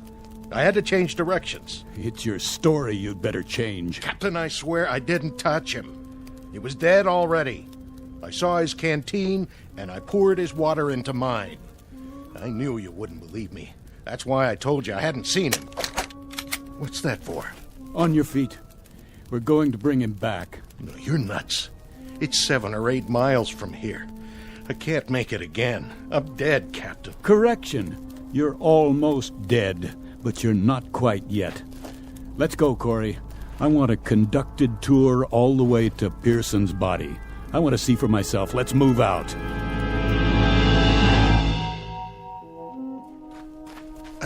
I don't see him. No, neither do I. But I'm sure this is the place. I'm sure this is where he was. But he's not here now, is he? Just these marks in the sand. Captain, look. He must have crawled away. I thought you said he was dead. I was wrong. I must have been wrong. But you were so sure he was dead. You were so positive, Corey. I was. Did you do anything for him? Anything at all? Did you check his pulse, his respiration? Did you do anything to help him? I checked, I swear. Or did you just steal his water and then make a beeline back as fast as you could? You must have been hit hard in the head, pal, real hard. It knocked more out than your senses. It turned you into an animal. Captain, please. I thought he was dead. I really did. And I was so thirsty. My tongue was swelling up. I swear on everything holy, my tongue was swelling up, and I... Pearson! Pearson! It's Captain Donlin. Pearson, answer me. You can still see the tracks. It looks like he went that way. Pearson, I'm here. You're going to be all right, Pearson. I'm coming. Don't worry, Captain. I'm coming too.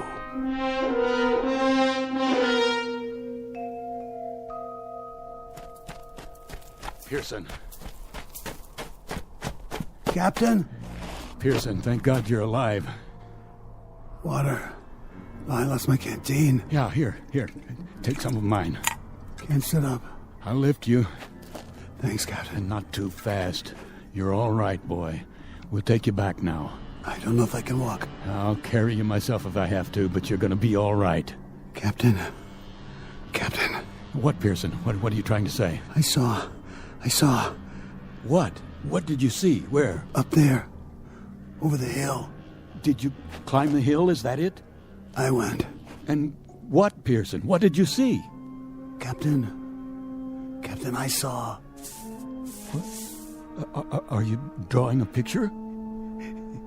You should have seen. You wouldn't believe it. What? No, Pearson. Sorry, Cap. Pearson. Come on, Pearson. Pearson, don't die on me. Don't. Is he gone? Yeah. He drew this in the sand first. Some kind of sign or symbol. What is it? It looks like a T, or maybe a cross. He was trying to tell me something.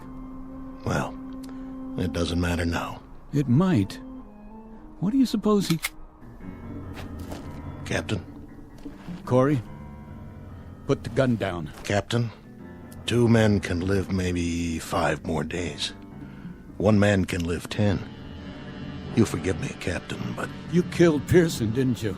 In cold blood. Maybe I did. What of it? Are you gonna court-martial me? Corey, you're demented. You're a madman. You already killed once. Don't make this any...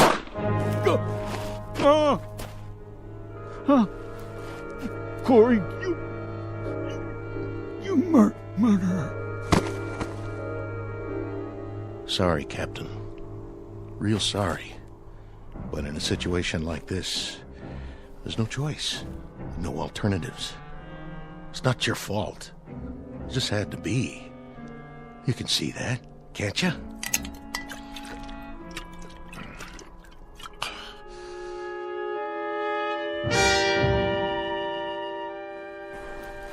What?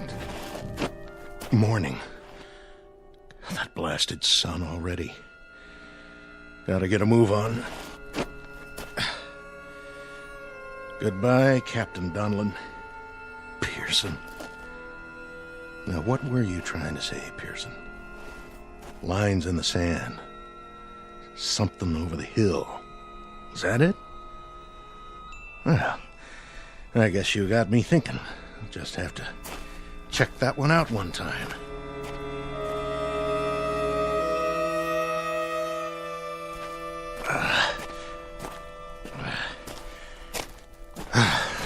There. Now we'll see what you... What? What in the...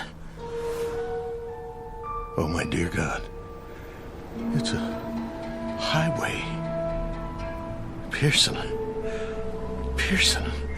Now I know what you drew in the sand. It was a telephone pole. You were trying to draw telephone poles. And there's a sign. Reno, 97 miles. Captain Donlin, Pearson, all of them dead. Now I know what happened. I understand. We never left. That's why we went off the radar, why nobody tracked us. We never left the Earth at all. We just crashed back into it. Donlin, Pearson, I'm sorry. Oh, please, please forgive me. I'm sorry.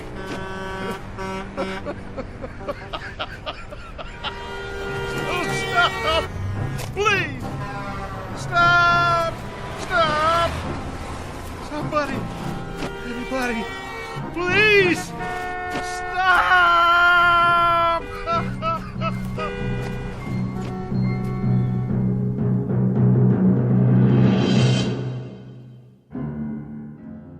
Practical joke perpetrated by Mother Nature and a combination of improbable events. Practical joke wearing the trappings of nightmare, of terror, of desperation. Small human drama played out in a desert less than 100 miles from Reno, Nevada, USA. Continent of North America, the Earth, the solar system, the galaxy, and of course, the Twilight Zone. We'll be back to the Twilight Zone in a moment. Hi, this is Carl Amari, producer of the Twilight Zone radio dramas. I'd like to take a moment to tell you about our official website at twilightzoneradio.com, where you'll get the latest news and information on these Twilight Zone radio dramas. Plus, at twilightzoneradio.com, you can digitally download 3 free episodes or any of our episodes for only $1.95 each. In this age of ever-changing technology, we've decided to make these episodes instantly available to you by making the Twilight Zone radio dramas a digital download-only series. This means that this series will no longer be offered on CD. The CD collections at our website are now being offered while supplies last at buy one, get one free. So be sure to get your favorites before they're sold out. Be sure to visit us often, and I'll see you in the zone.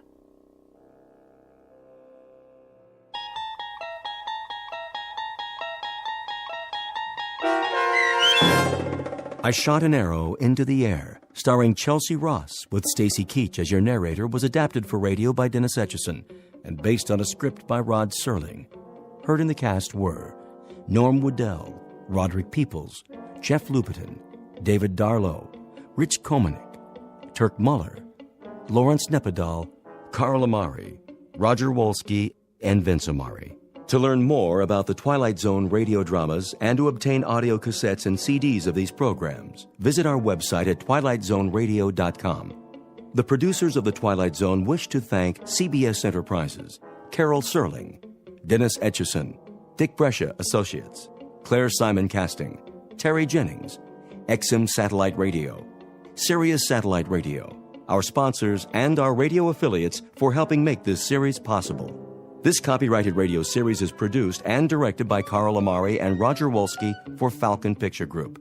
Doug James speaking.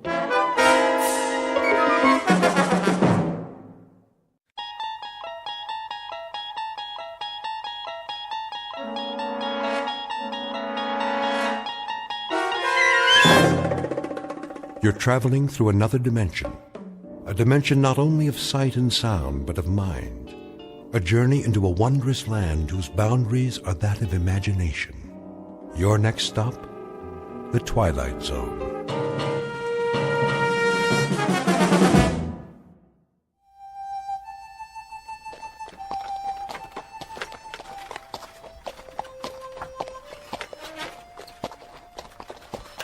How much longer, Chris? Not long.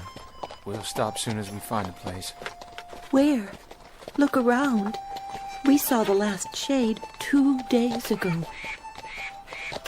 That's a buzzard up there circling the wagons, and it's been following us since dawn. It's waiting for the next one to die. How's the boar? Still burning up with fever. He can't take any more. All right, honey. Hold up! Whoa! Oh! Hold! We'll stop here for a few minutes.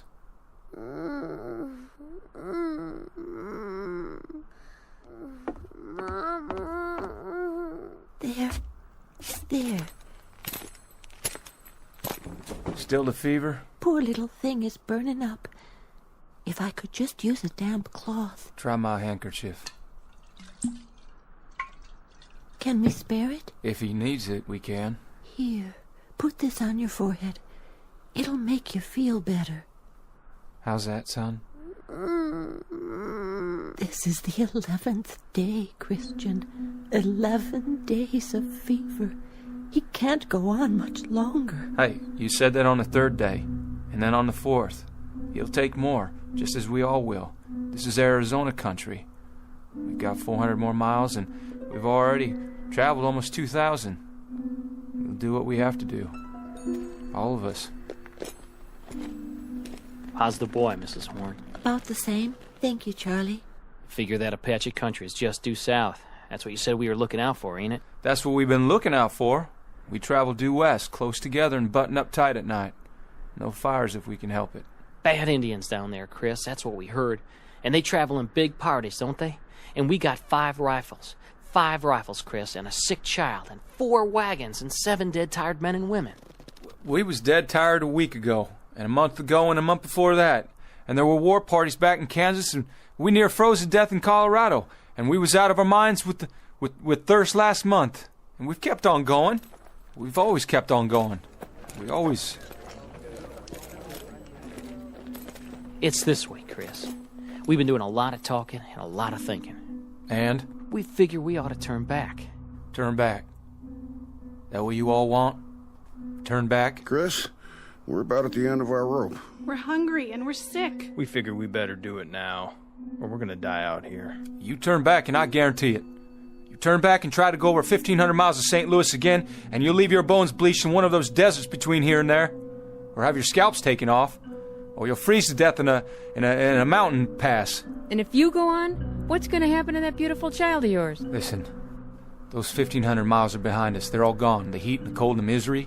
You can look back at them as things that have happened, not agonies you're going to have to live with. How do you know there's not going to be more days and weeks and months like it? How can you be so blamed sure? I figure there's only about 400 to 600 miles more to go. 400 to 600 more miles, friends. And then we've made it. We can't stop now. Listen, if we stop, we're dead. That's gospel. We're dead. Could be we're dead anyway. Okay, just give me one more week. 1 week. I'll get us through. I promise you. I'll get us through. What about water? We're almost out of water. I'll get water. I'll find some. How, Chris? With a divining rod? I don't know how, but I will. I swear. The year is 1847. The place is the territory of New Mexico. The people are a tiny handful of men and women with a dream. 11 months ago, they started out from Ohio and headed west. Someone told them about a place called California, about a warm sun and a blue sky, about rich land and fresh air. And at this moment, almost a year later, they have seen nothing but cold, heat exhaustion, hunger, and sickness. The men and their families are now one with the animals and the wagons and the landscape, and they stare straight ahead, numb and glassy-eyed. They are dust blobs whose lives have been reduced to a single function, forward motion. The man in the lead wagon is named Christian Horn. He has a dying 8-year-old son and a heartsick wife, once beautiful but now gaunt and drawn in the merciless desert air. Her husband is the only one who has even a fragment of the dream left, Mr. Chris Horn, who's about to go over the rim of a sand dune in search of water, sustenance, and survival, and who, in just a moment, will find himself heading into an uncharted territory known as the Twilight Zone.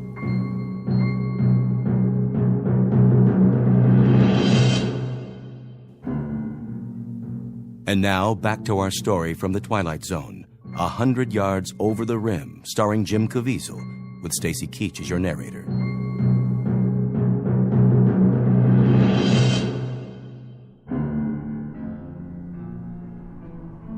A man had best not make promises he can't keep. I give you my word. And food and medicine for your child? We'll have those things. We'll have food and medicine and everything else.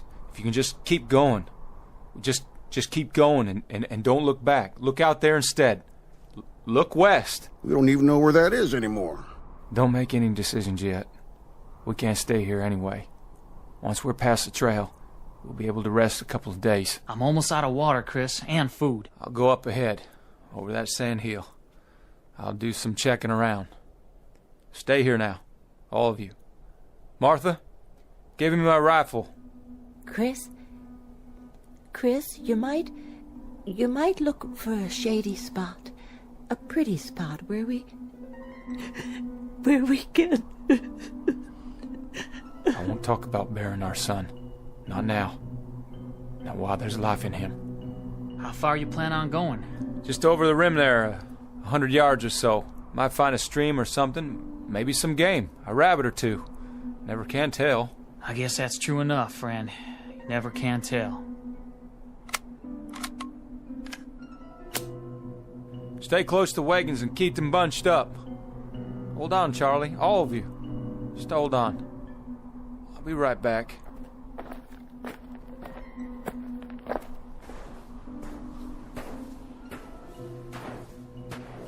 What in God's name? Hey, everybody, look what's over here! There's a road! Down on the other side, a road! Look! Martha? Charlie? Hey! Hey! Where's the wagons? Where'd everybody go? Must have got turned around there. Go on. Go up again and see. Yeah. See which way I'm looking.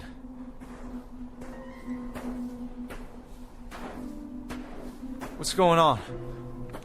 What in the devil's name is going on here? Road's hard. And black. What the... What these poles doing here? All these wires?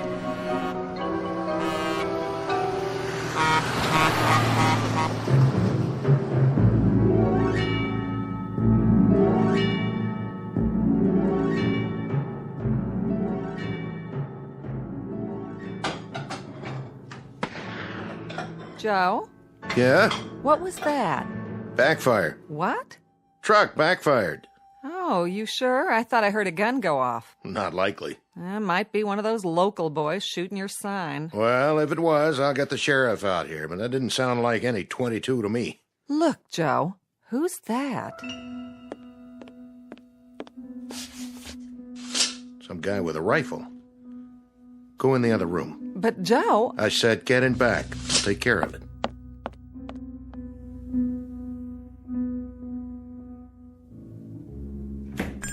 Howdy. Did you see it? Did you see that thing? What thing? That monster. That big animal or monster, whatever it was. It almost hit me. Monster? No, I didn't see anything like that. If there was anything, it never got to here. It must have. It went by me just a mile or so back. You mean... You don't mean the truck? What's a truck? Hey, are you all right? You wouldn't have any water to spare, would you, mister? Any extra, I mean. Water? Sure. Come over here and sit down before you fall down.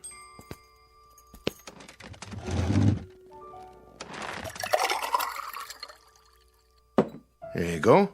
Is all this for me? Sure. On the house. Well, thank you kindly.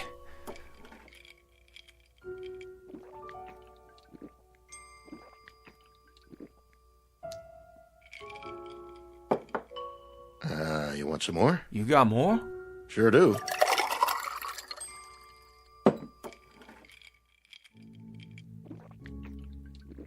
Whoa, now.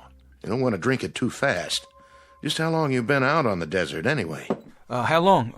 Well, almost a year. Well, at least almost a year of traveling. Started from Ohio. I had 6 wagons to start with. One of them was burned by Indians, and one turned back. Indians? Wagons? What are you talking about? Say, mister, what happened to your arm? You're bleeding. Oh, yeah, I am. Well, I guess I did it to myself when that thing come at me. I rolled out of the way. Thought it was a mirage, then the gun went off. Just a flesh wound, though. Not too deep. I'll have Mary Lou look at it. She's my wife. She used to be a nurse's aide. Mary Lou? Everything okay, Joe? The fella here, he shot himself in the arm. He did? By accident, he says. You want to take a look at it? Why, sure. I'll get some bandages out. Hand me a clean towel, will you, Joe? Sure thing. Got the first aid kit right here under the counter. I'll just set your gun over here. Oh, well, thank you kindly. Well, careful with it now. That's a real old-timer. Antique piece, isn't it? No, bought it new before we started out, but she's been used a lot, I guess. We're running low on bullets. I don't suppose you've got any ammunition around here? Oh, no. We don't carry anything like that. This isn't a hunting area. What about Indians? South of here's Apache country, isn't it? Why, sure. Well, sure, but there aren't any Indians nowadays. Well, I mean, not hostile Indians. No? Well, not as long as we've been here. Well, how long you been out here? How long? Oh, a couple of years now. Where do you hail from? Well, we used to live in Phoenix. Phoenix? Yeah, Phoenix. Mary Lou's folks are from there. I worked for her old man when we were first married, and then I bought this place here. The restaurant isn't doing so well, but the truckers are starting to come in now with the interstate. Restaurant? You have food? Sure do. Just like the sign says. On the wall there, see it? Right over the register. Joe's Air Flight Cafe and gas station. You don't understand a thing I'm talking about, do you? You've never heard of Phoenix, or registers, or nurses' aides, or trucks, or gas. Hey, mister, where are you from, really? Where'd you come from? Tell me straight out, why don't you? From Ohio. I left the wagons back there, and I walked up the rim to the hill, and I thought I might find some water or something, or some game, and then I saw that stretch of road out there, that black road, and those things, running on it. What things? He means trucks.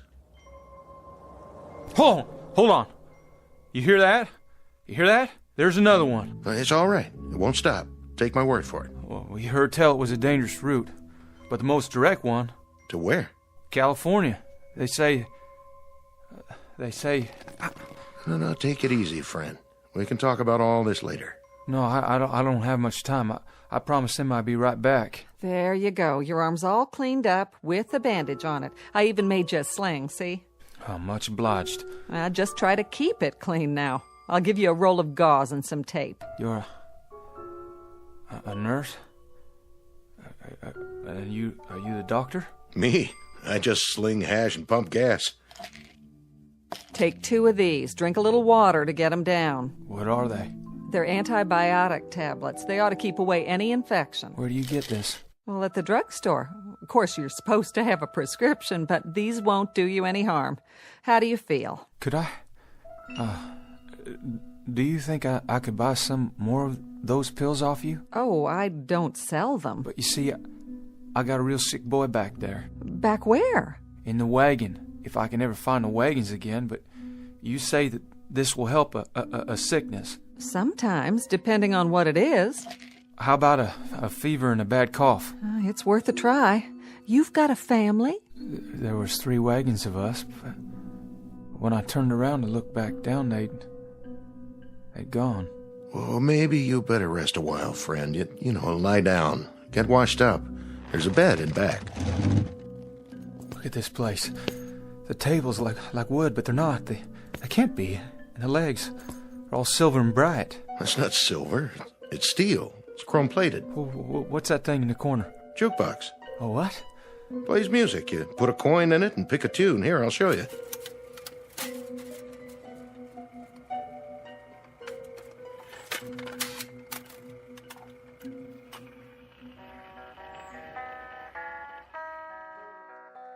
Hey, where's that coming from? From inside. Didn't you ever see one of these before? You got a man inside? Playing his guitar on my account? Let him out of there right now. Turn it off, Joe. There, that's better. It was a bad idea. All these things. Where am I? What is this place? Come with me. I'll show you where to wash up. Wait a minute. That picture. Where'd you get it? The calendar? Pioneer West Insurance Company. That's a picture of my covered wagon. Look just like my wagon. Oh, well, that's just an old lithograph. The date. That can't be right. It says April. But the year's all wrong. This is the year of our Lord, 1847. But this calendar says it's not even the same century. Oh, my dear God. How could that be? Easy now. What's going on here? Who are you people? Where am I?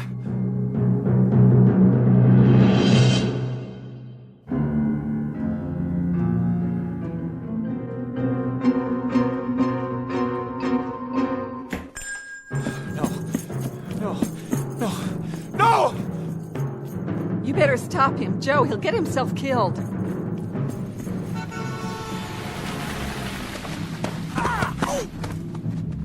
Come on now, fella. Come inside. Please. Somebody tell me where I am.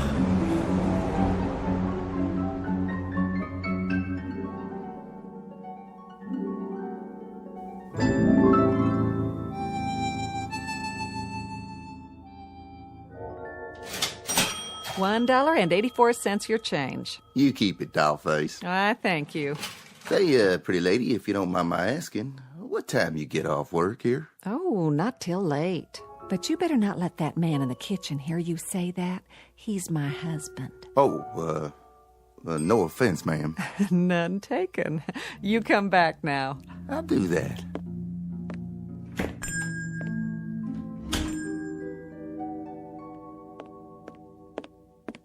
Doctor still in back? He is.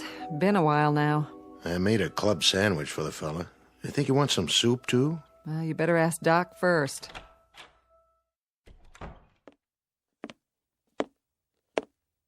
How's he doing back there? You have a fresh pot of coffee? Sure do. Shall I bring it to him? Not for your visitor. For me. I believe I'd like a nice, strong cup. Sit down, Doc. You look like you just seen a ghost. You look him over? I did indeed. And? Malnutrition, that's his major problem, along with dehydration. Though he's a strong specimen of a man, I'll say that. Tough stock. What else did you find out? You were right. He's an interesting customer, all right. Quite the character. The heat did it, or something, didn't it? I mean, he's not in his right mind. I figure that has to be it. I'm not a psychiatrist, Joe. I'm an ancient GP, not much past the school of castor oil and sassafras tea. But, you know, I think old Freud himself would have something to gnaw on here. How do you mean? He happens to seem very rational. Extremely rational. He can trace his imaginary life a whole lot clearer than some of us can our own. His recall of details is amazing. Or it would be if they were true. Maybe they are true. I mean, maybe he read it in a book somewhere. There's lots of books about the pioneer days. I even know a lot about my people, how they came out here. One other thing. A little parenthetical aside, let's call it. The fillings in his mouth. There are two. Well, let's just say no modern dentist drilled them. Yeah, his clothes, too. They didn't come out of an Army-Navy store. No, they didn't. They're the real goods, circa 19th century. And you saw that squirrel shooter of his, Joe? Sure, but it's an antique. An antique that isn't more than a year old? 150-something-year-old gun, Joe, but it was manufactured less than a year ago. You said that yourself this morning. What's it add up to? Look, Doc, if you're trying to tell me... I'm not trying to tell you anything, Joe.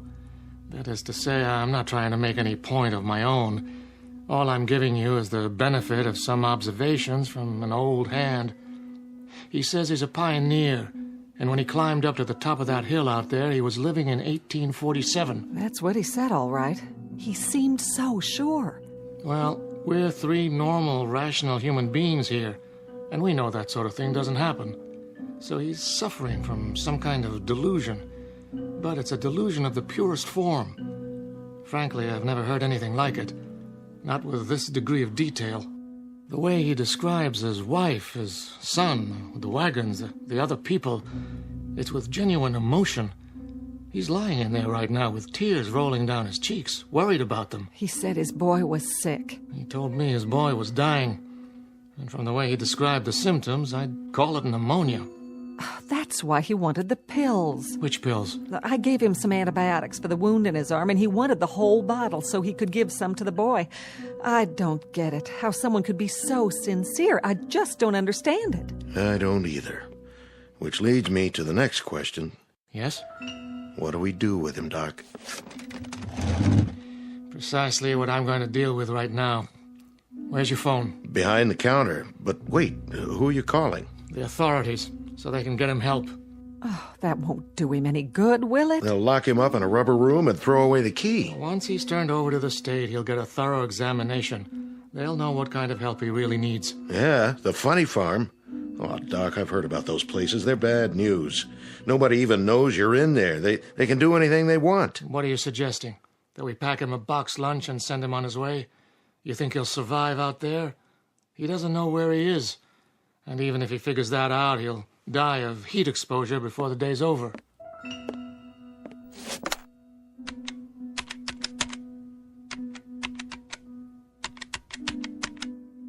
I want the sheriff's office, please. Oh, it just doesn't seem right. Yes, is the sheriff there? Oh, in his car? Well, that's even better. Can you radio him to get over to Joe's Diner as fast as he can? We've got a man here who needs looking after. No, not violent, but he should get here real fast anyway. Yeah. Thanks. Oh, Joe, I hope we're doing the right thing. So do I. Well, at least he's calm now. As calm as any man would be if he suddenly woke up and thought he was past his time. That's enough, Doc. Well, hello, Mr. Horn.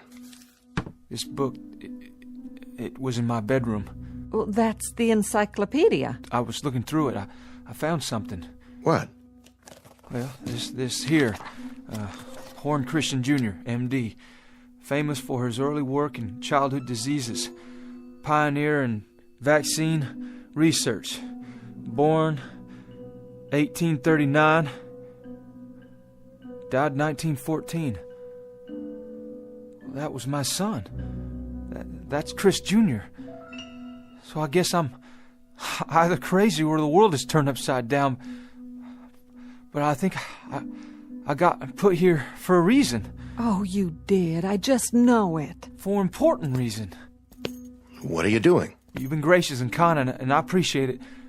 But I gotta get back. I'll just get my gun now. Horn, we want to help you. But help means rest and medical attention. I can't let you leave like this. Come on, son. Come over here and sit down. I've called for the authorities. The authorities? Well, listen, I don't know who they might be, but I've got no time to wait and find out. Horn, please. Hey, don't go trying to stop me now. I know my purpose. I'm going to finish it. Or my life don't add up to much. Listen to us. Please, Mr. Horn. You take your hands off my gun, mister. You okay, Mary Lou? Oh, I'm fine. The gun just went off when he took it. And blew out my plate glass window. Horn! Horn, come back!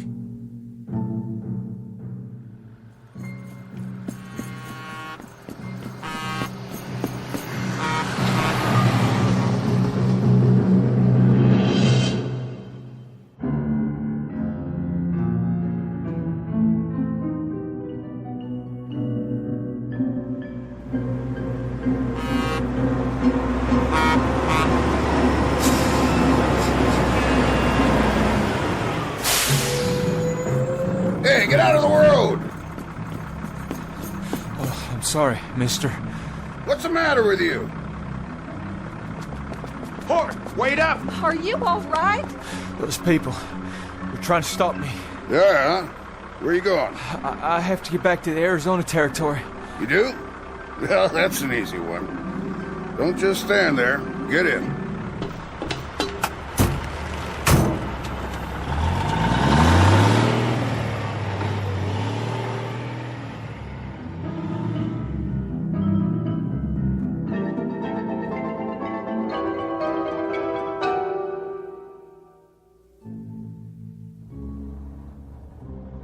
belly of the beast. How's that? What is this contraption? Peterbilt 18-wheeler. Best long-haul rig ever made. Where's your team? I ain't a teamster. Strictly independent. But your horses? All the horses you want right under the hood. Sweet, huh? Where you say you're headed? California. We were headed for California. That's where I'm going. Good country out there, is it? Easy living, if you ask me. Everything a man could want. And land of work? Any seed you plant, it grows tall. That's what I heard tell. Suppose I could give you a ride all the way in, so I'd have somebody to talk to. I'm going to California, but I can't get there this way. What are you talking about? It has to be the same ridge, right around here. It was. Mister, you have to let me out. Say, look at that. Sheriff's car, moving like a bat out of hell. Please, I made a mistake. You've got to stop this machine.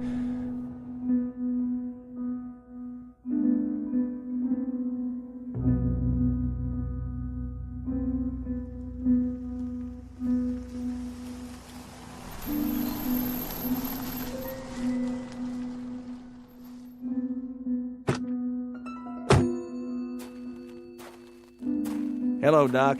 What's this emergency you got? Not exactly an emergency, Sheriff, but since I called, it might have turned into one. Sheriff, you gotta stop him. That's right. He won't make it out there. Hold on now. What you trying to tell me? Mr. Horn, Sheriff. Horn, is it? He's the man I examined. It's a long story, a pretty strange one. The point is, now he's run off. Well, where? He headed for the ridge, where he came from. So, he came in out of the desert? And now he's going back, about a mile up the road. Well, don't worry. I'll find him.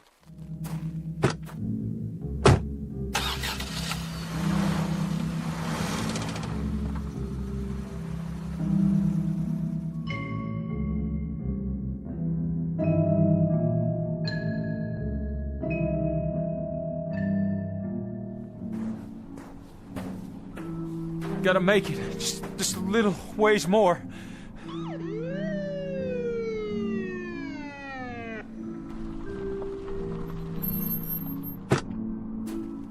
You there! Hold it! No, you don't. Not now. Drop the gun, son. I said, drop the gun. All right, now come on down real slow. The pills. I dropped the pills. That's it. Now put your hands in the air. Got it. I said halt. Halt, son, or I'll shoot.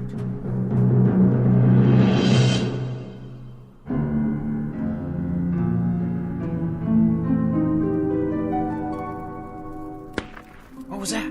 Sounded like a shot. Maybe Chris got himself a rabbit. But he ain't even had time to get up the ridge yet. Martha! Forget something, Christian? Martha, what happened? Where'd you go? Where did we go? What do you mean, Chris? Where could we have gone? Well, when I looked down, I couldn't see you. Or the wagons. When? You haven't had time to go anywhere. Martha, I don't understand what you're saying, but I'm truly glad to see you. All this time. All what time? So much happened. First I fell and, well, somehow I shot myself and... It doesn't matter. I have so much to tell you. But how could you? Chris, honey, you just left a second ago. What did you forget? Forget? And what's that in your hand? Oh, that's a medicine. Medicine? Where did you get it? Never mind. Oh, Lord. Get him some water. Give him 2 of these. I think it may save his life, Martha. I see. As you say, then. Chris? Charlie. Short trip. Was it? Nothing much on the other side, I guess. You'd be surprised, Charlie. You'd be mighty surprised. There was a whole lot to be seen at that ram. A whole new land. And you know something else, Charlie? Us. People like us. We're the ones responsible. That's the truth. People like us. What's Orrin talking about? Listen, he's saying something. He wouldn't talk like that unless it was important. There'll be a highway, and machines, and a whole new land. And we're the ones who began it. What are you saying, Chris? Where'd you see all that? Up on the rim. It was all laid out before me like the New Jerusalem. Wide, hard roads, all black, with no holes in them. And machines and... I gotta see for myself. Me too. Let's go. Up the ridge, he says.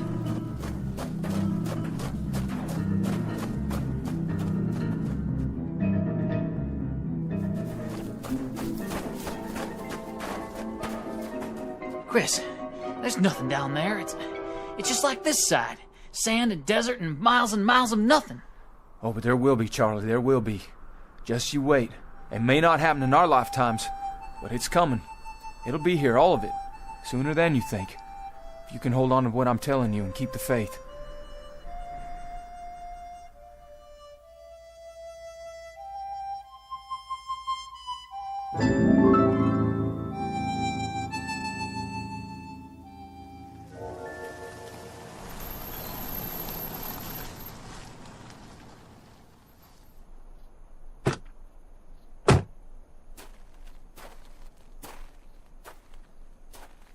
You didn't get him, Sheriff. I saw him all right, but I couldn't get him to stop.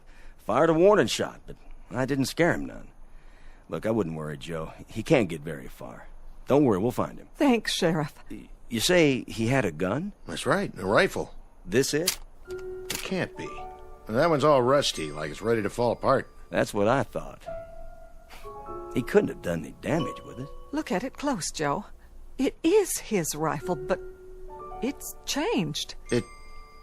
It's just as if it had been lying in the desert for 100 years. What's it mean? Who was he? Where did he really come from? I think he went back to wherever he did come from. But to where, Joe? Back to where he should be. Back to where he can make certain that the things it said in that book can happen. Back to a wagon train heading west to California on a spring day in 1847.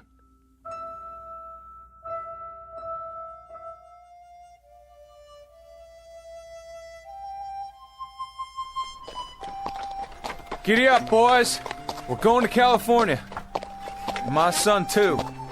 He's got a whole lot to accomplish out there. A whole lot.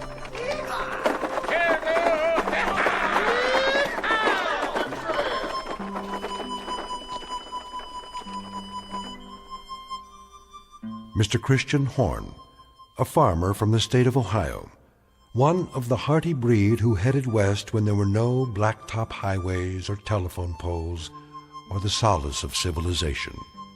Mr. Christian Horn and family and their traveling companions, heading west after a brief detour through the Twilight Zone.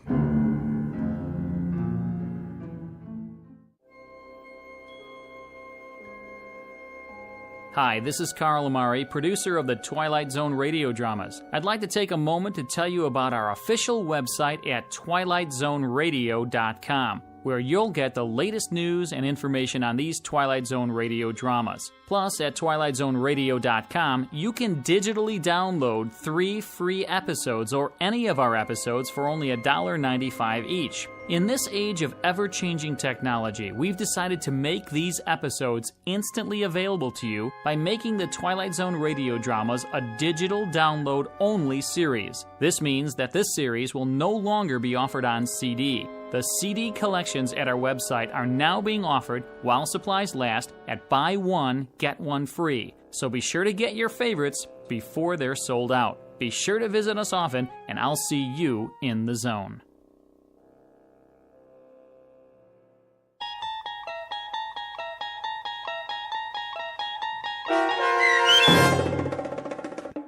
A 100 Yards Over the Rim, starring Jim Caviezel, with Stacy Keach as your narrator, was adapted for radio by Dennis Etchison and based on a script by Rod Serling.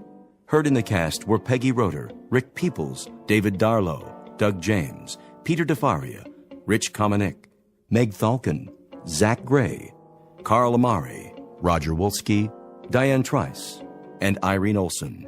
To learn more about the Twilight Zone radio dramas and to obtain audio cassettes and CDs of these programs, visit our website at twilightzoneradio.com. This copyrighted radio series is produced and directed by Carl Amari and Roger Wolski for Falcon Picture Group. Doug James speaking.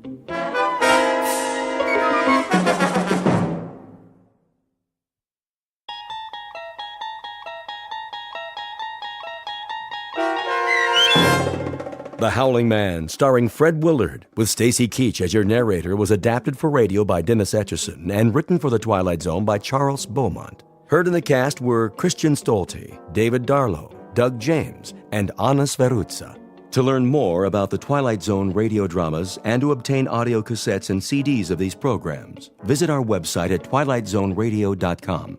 The producers of The Twilight Zone wish to thank CBS Enterprises, Carol Serling, Dennis Etchison, Dick Brescia Associates, Claire Simon Casting, Terry Jennings, XM Satellite Radio, Sirius Satellite Radio, our sponsors, and our radio affiliates for helping make this series possible.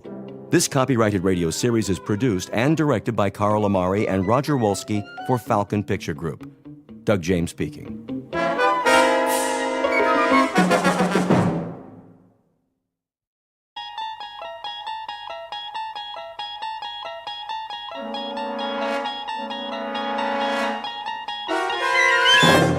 You're traveling through another dimension. A dimension not only of sight and sound, but of mind. A journey into a wondrous land whose boundaries are those of imagination. Your next stop, the Twilight Zone.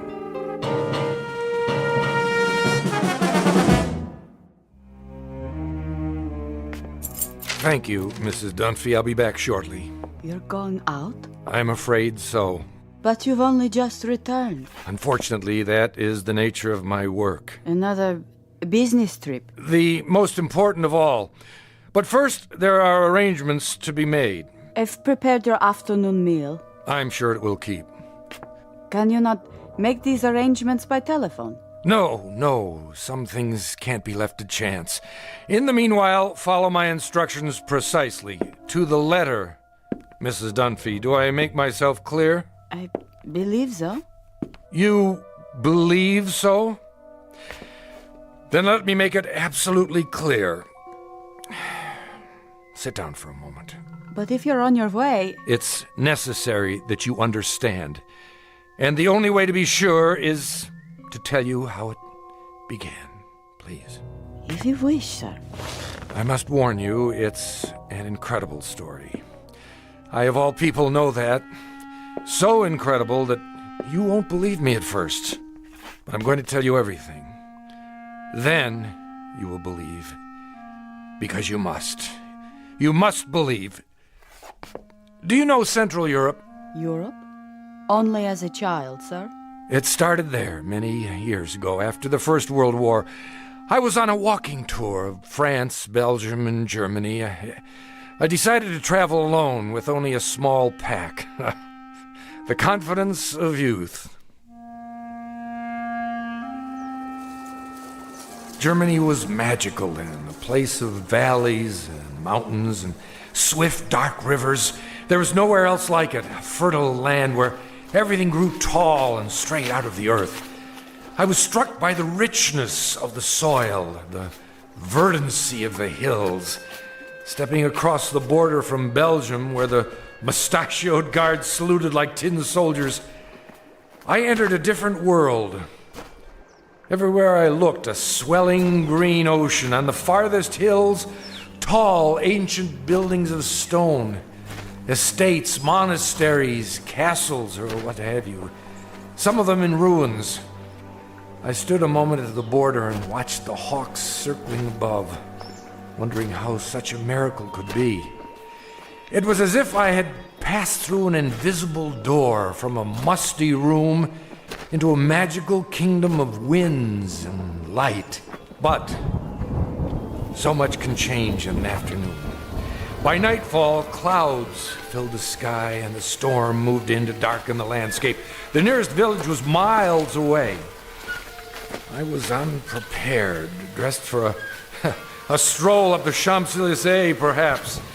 In minutes, I was drenched and chilled to the bone. Then I saw it. A medieval castle, bombed almost to ruins. sitting like a broken fingernail atop Schwarzhof Mountain. I came to a wall of gray stone. There was an iron gate. Please! Please! Someone! Please let me in!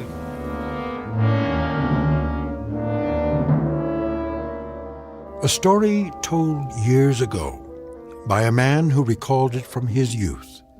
Fortunately, or perhaps unfortunately, he was never able to put it out of his mind. It begins with a wayfaring traveler. His name is David Ellington, scholar, seeker of truth, and to his dismay, a finder of truth.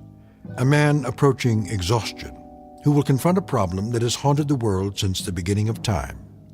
A man who knocks on a gate seeking sanctuary, and instead finds that he has just crossed an unmarked border into the far edges of the Twilight Zone.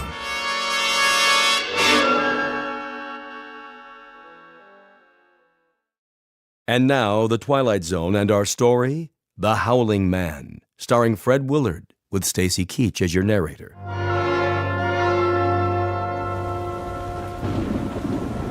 I found a rope by the gate and pulled it. Please! Someone! Yes? What is it? Let me in! I'm sorry. You don't understand. I'm traveling on foot. We don't allow visitors. I'm not a visitor! What is this place? It's called the Hermitage. And I'm a stranger caught in the storm. Your robe, the cross around your neck. You're a man of God. I'm lost. Don't you understand? Lost. Very well. Follow me. Thank you, brother. You're ill. I'll be all right. Once I dry out. This way. What are these rooms? A barred window in each door. They look like, well, cells. All are empty now. I see, but what were they? Wait here. What for? I'll speak to Brother Jerome. Who?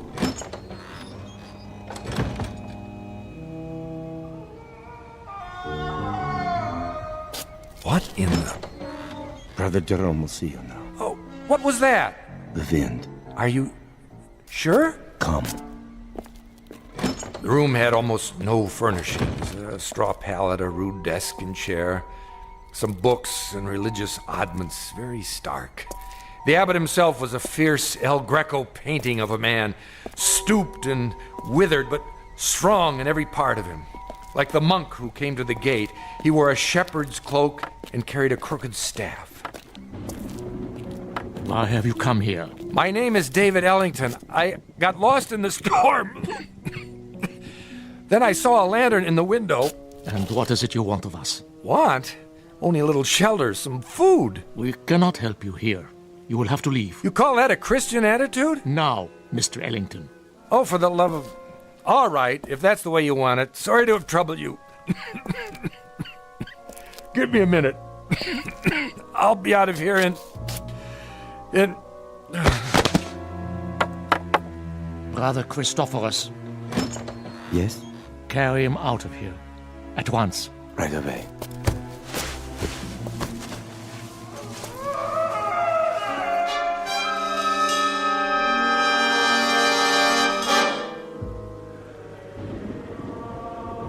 I don't know how long I remained unconscious. When I came to, I was in a primitive cubicle, one of the cells. Walls and ceiling of gray stone, a single small window in the shape of an arch, the floor hard-packed dirt. The monk sat nearby in a chair. I lay under a blanket. Beneath me was a bed of straw. Water! He lives. God's infinite mercy. How long have I been here? 9 days, my son. 9 days? You were very ill. The fever was on you. Brother Jerome said you would die, and he sent me to watch over you. I have never seen a man die. He holds that it is an important teaching, but now I suppose it was not your time. Sorry to disappoint you. No, my boy, don't try to rise. You must rest. What in the name of heaven is that? In the name of heaven? Nothing. I mean the scream. Scream? That. What? Are you deaf? That cry, I heard it before. You said it was the wind. Ah, the wind cleanses the land after a storm. But it isn't the wind, is it? I don't understand your meaning. It's a man. Careful. You must regain your strength. There! Don't tell me you didn't hear it! Perhaps you would like some soup. It's cold, but nourishing. What I would like, brother, is to leave this place. I'm afraid that's impossible. What do you mean? Only that you're not well enough to travel. And of course, you won't be well enough to travel as long as you think you hear such sounds. Now, the soup. I don't want it. Open, please. There. That's better.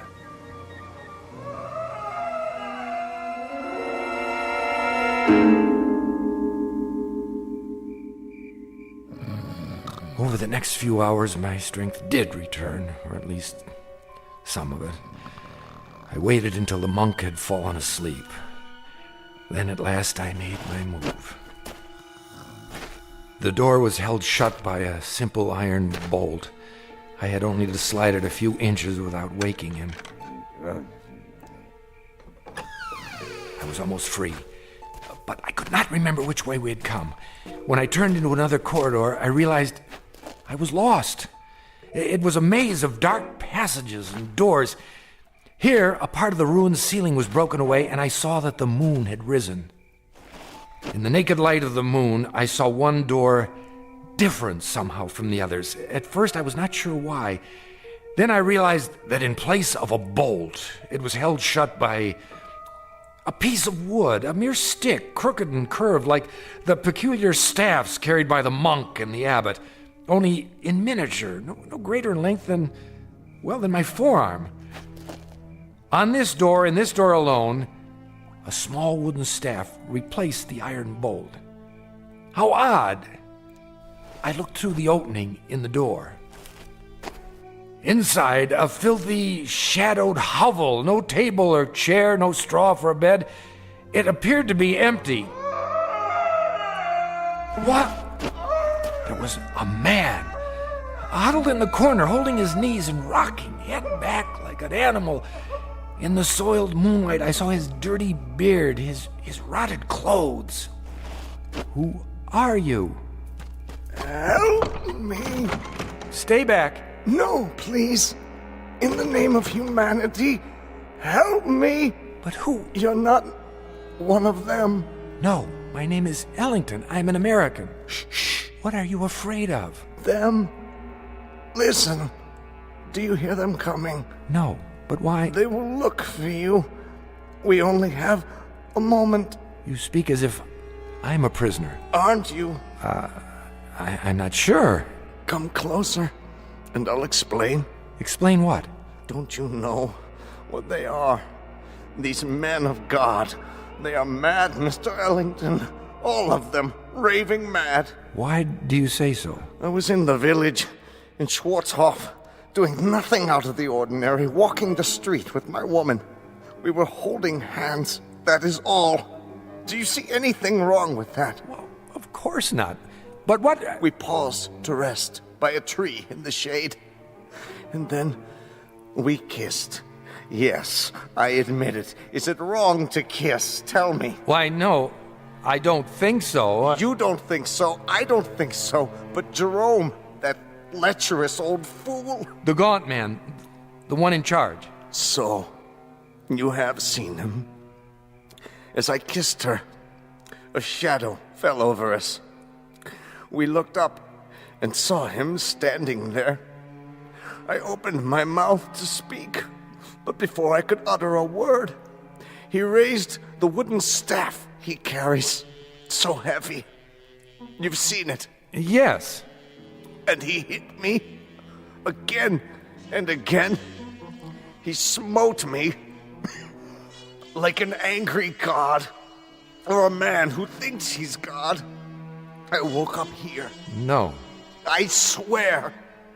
They flogged me with knotted ropes. I asked for food, they would not give it to me. I begged for water, they gave me none. Then they threw me in this filthy room and locked the door. Well, why? For revenge. Jerome wanted my woman. Are you sure? Yes. That disgusting old man, that fanatic. He wanted her. And when she refused his advances, he took his fury out on me. Your story, I find it difficult to believe. Of course you do. That's the strength of the man. He makes his madness seem a harmless thing, the beliefs of a religious zealot. But this is not a religious order, Mr. Ellington. These brothers of truth. Is that what they're called? That's what they call themselves. The real truth is they're outcasts, misfits, cut off from the world because the world will not have them. Have you heard of their sect before, of this hermitage? No, I haven't. Mr. Ellington, you must believe me. I don't say they're all evil, only mad. And here, within these walls, they answer to no law but their own. Wait for me. Where are you going? I'll speak to Jerome. No, you mustn't. If I remind him that false imprisonment is a crime... I tell you, he's the greatest maniac of them all. Quick! He's coming. Hide yourself. Mr. Ellington. No.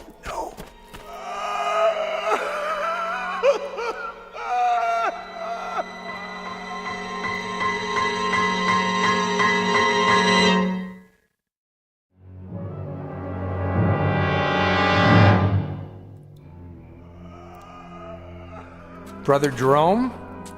I did not know you were well enough to walk. I still feel weak.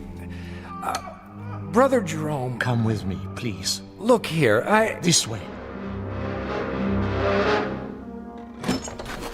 Where were you going? I was looking for you. It was unwise for you to wander on your own. The corridors can be treacherous. Oh, can they? In what way? The building is very old. One might trip and fall without a torch. Or go where one is not meant to go, is that it? See something perhaps that you're ashamed of? I do not know to what you refer. Don't you? Oh, then you don't know the grounds very well. I saw something just now that violates the law of this country and of humanity. I must ask you. And I must ask you, Mr. Ellington, to leave the hermitage at once. We lack proper facilities to care for the ill. You certainly do. Arrangements can be made in Schwarzhof. Just a minute. No, not a minute. Not an extra second, Mr. Ellington. Now. I thought you were concerned about my health. I am. But now you want me gone regardless. Why? I have explained that. You've explained nothing. Based on what I've seen, I question your motives. I question your entire operation here. You are making assumptions. I certainly am. Now, look, no one invited me to come here. I realize that. I arrived unexpectedly, and you're not prepared for visitors. But I had no choice. And there is no excuse for your behavior. I suppose it was only a matter of time before you brought out the knotted ropes so that you could flail me or whatever it is you do for amusement. My son. I'm not your son. There are many things you don't understand. That's right, I don't. So begin with this one. Tell me, why are you in such a hurry for me to leave? What more are you afraid I'll find out? More? Besides the man you've got locked up in that cell. What man is that, Mr. Ellington? The one we just left. The one who's been screaming his head off. I am not sure what you're talking about. That's it, isn't it, brother? Or is he only one of many?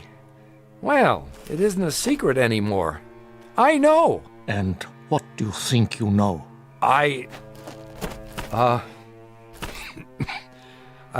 The chair. Sit. You are still weak. Brother Jerome, I know very little about this cult of yours, what's permitted within these walls, but I doubt very seriously that you can imprison a man against his will. That is quite true. We have no such authority. Then why have you done it? No man has ever been imprisoned at the Hermitage, Mr. Ellington. He claims otherwise. Who claims otherwise? Who do you think? The man in the cell at the end of the corridor. There is no man in the cell at the end of the corridor. I was talking with him. You were talking with no man. And you think I'm hallucinating? Mr. Ellington, you are ill. You still have a fever. In such a state, delirium may cause one to see and hear things that do not exist. Do you mean to tell me you don't hear that? Hear what? Look at me. Dreams can seem very real. And honest men make unconvincing liars. The brother who's been caring for me. Brother Christophorus? Yes. He has a way of looking at the floor when he tells me I'm imagining things. You look at me, but your voice loses its command. More imaginings. I don't know why, but you're both very intent on keeping me away from the truth. What do you know of the truth? Which is not only poor Christianity, Brother Jerome, it's poor psychology, because now I'm very curious indeed. Curiosity is a dangerous thing. Oh, I was taught it's a sign of intelligence. There are some things best left alone. Like sleeping dogs, a nest of snakes. I'll uncover the facts eventually, you know. Meaning what? Just what I say. I imagine the local police will be interested to learn that you're keeping a man locked up here. I tell you, there is no man. All right, let's forget it. I'll deal with it in my own way. And what way is that? However I see fit. It's no concern of yours now. Oh, and I apologize for not dying. Maybe some other time, brother. Mr. Ellington. A last word? Bon voyage? Don't bother yourself. I'll make it to the village with no further delay, I assure you. Mr. Ellington, the prisoner in the cell, it's a delicate matter. Ah! So you admit it? A terrible thing. He's violent, dangerous, more dangerous than you know. We are obliged to lock him in the cell. I'm sure you can understand. I understand that you're still lying to me. Goodbye, Brother Jerome. Would you really go to the police? If you were in my place, wouldn't you? Very well. Close the door, Mr. Ellington. I have told you the truth, but only a part. Now I see that I must tell you the whole of it. May God forgive me. Then you do hear it. As I have heard it every hour of every day, for 5 long years. Why did you lie? I didn't. Oh, but I think you did. And now the skies darken. The storm returns. I should have known. When I told you that no man screamed in the Abbey, I spoke the truth. It is not a man, you see, Mr. Ellington. It is the devil himself. You're joking with me, aren't you? No, Mr. Ellington, I am not. Would that I were. It would be so much easier. But the prisoner in the cell, our only prisoner, is in fact Satan. Oh, come now. Otherwise known as the fallen angel, Ahriman, Asmodeus, Belial, Diabolus, the devil made manifest. You asked for the truth. Now you have it. Do you believe? What? Oh, sure. Now it is you who are lying, Mr. Ellington. You don't believe me at all. To the contrary, you're even more certain of what you've suspected all along, that I am mad. Well, sit down. I will tell you a story. And then we'll see how certain you are of my madness or of anything else. Drink. What did you say? Some brandy. For thy stomach and thy infirmities. No, thank you. Don't worry. It's not poison. A very old vintage. I'll drink with you. What is it you wanted to tell me? I presume, Mr. Ellington, that you consider yourself sophisticated, a worldly man. Why do you say that? You're young, rich by your clothes, and reasonably well educated. Harvard? Yale. Exactly. Having a last fling before settling into the family business. How did you... You are an open book, printed in very large type. with pictures. Of course, you consider us primitive, because we're living in seclusion away from the real world. To you, we're misfits. Please, I know all the theories. I assure you, brother. No, Mr. Ellington. It is I who am assuring you that I am not the ignorant fanatic I might seem. I coped with your world for 40 years before I left it, and rather successfully by your standards. The best schools, a degree in philosophy, a job that took me to all the corners of the earth. This beard and this staff and this face represent nothing but a different point of view. If you understand that, then perhaps you will listen to what I have to say with an open mind.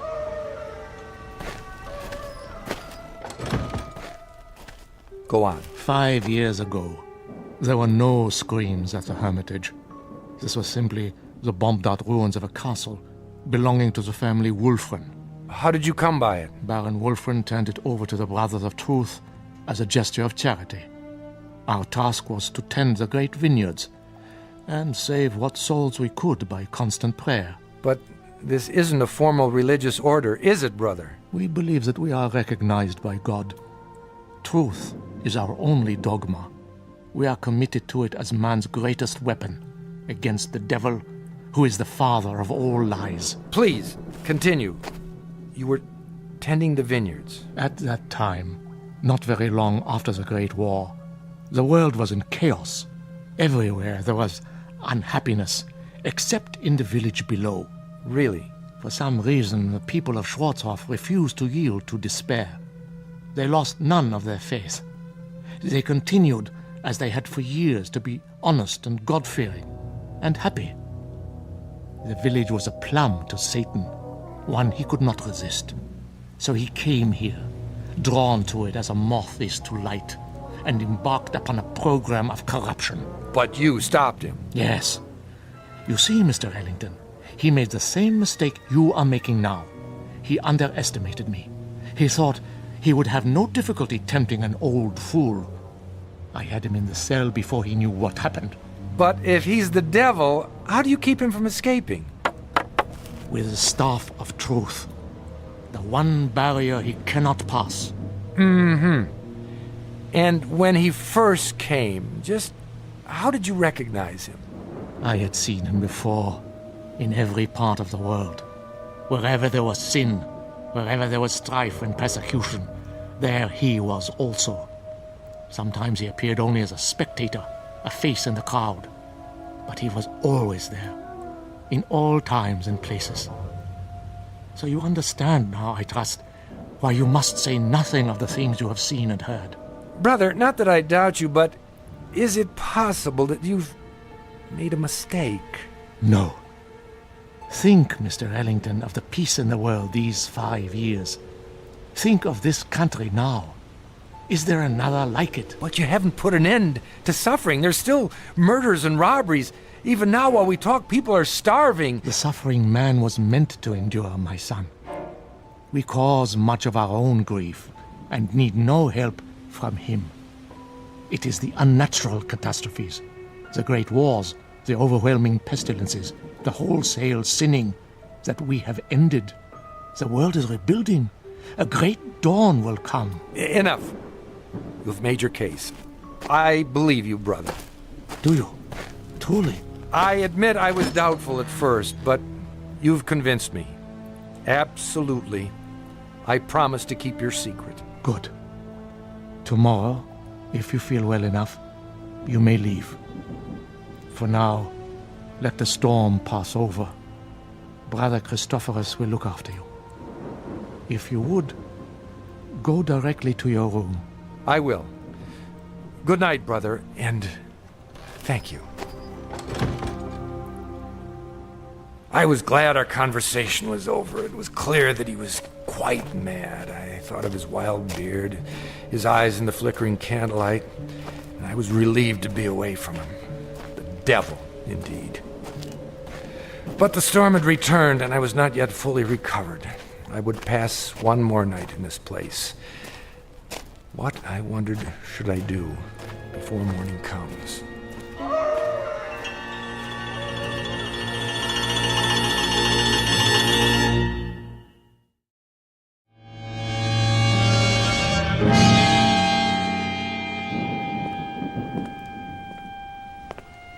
corridor was dank and empty. I felt as though I were the last sane man in an insane world.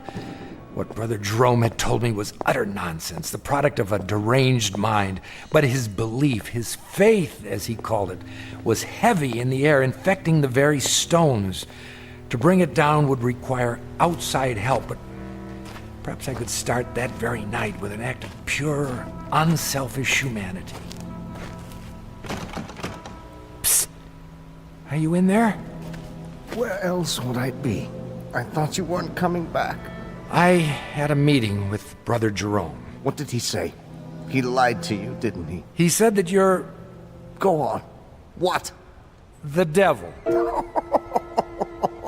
devil. Oh, that's good. That's wonderful. What a dream for an old man. Himself a devil. To catch Satan and lock him away in this God-forsaken place. You don't believe him, do you? Of course not. Then help me. If I let you out now, while they're awake, they may catch you before you leave the grounds. There's always the possibility. But another hour here, you don't know what it's like. Look here, why don't I just go and get the authorities? When? As soon as morning comes. I'll find the path to the village and... No! It would be my death warrant. The authorities will return and find nothing. Who knows what will have happened to me by then? Jerome is mad, but he's shrewd, too. He won't leave any evidence behind. Then, what can we do? You must let me out now. There doesn't seem to be a lock on your cell, only this small shepherd's staff. You could almost reach through the bars and remove it yourself. I've tried. It's wedged in such a way that I can't get my fingers around it. Here, I think I can get it. Quickly. Wait. Brother Christophorus. There you are. Brother Jerome was fearful. You might lose your way. No, nothing of the kind. Come along.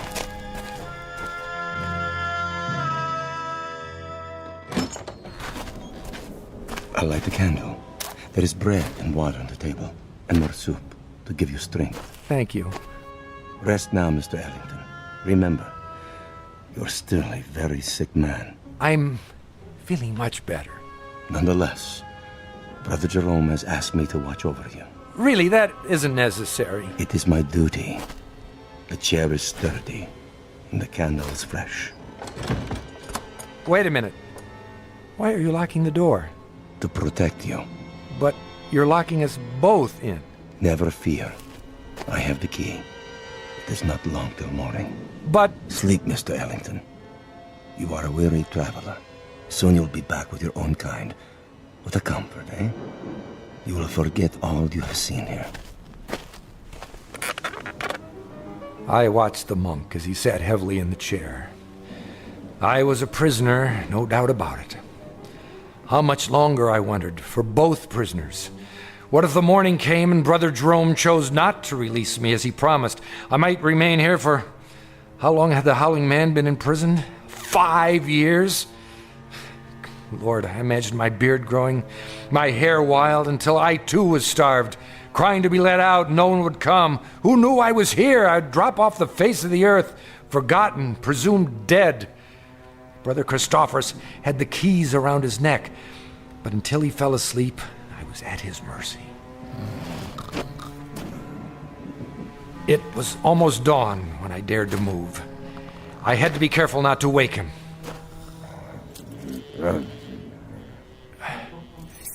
Yes, I finally had the key. I locked Brother Christophorus in the cell. There was no time to spare. I knew I must release the Howling Man before I left the hermitage. You've come. Good. What do you want me to do? Lift off the wooden bolt. Are you sure this is all that holds you in? A small carved stick? Yes, lift it off, I tell you. But surely you could have forced the door and broken it. Please! There is no time for talk. In the name of mercy, if you fail now, they'll kill both of us. All right. Hurry. I'm trying. I just need to slide it out of the latch. Mr. Ellington, where have you gone? Hurry! Hurry! A moment. Stop him! Stop him! Now! Brother Jerome, come quickly. I am free. Stop! I command you. The other way. Now. Here is the gate. It's locked. I must get over the wall. I'll put my hands together. A hoist. Step up. Let not Satan escape us, O Lord. Let him not sow the seeds of evil throughout the world. I call upon you. Up, now! He stepped in my hands and climbed the gate. Now, reach down and give me your hand. Help me. Help you? Help you, mere mortal? Are you mad? And I saw not the foot of a man before me, but a cloven hoof. In a flash of lightning, with those horns grown suddenly from his forehead. Then he turned and vanished in the moonlight. I am sorry for you, my son. What was he? As long as you live, you will remember this night. He is gone. Who? Tell me. Even now, you're not sure. But you will be. And then you'll know, Mr. Ellington. You'll know who it was you loosed upon the world.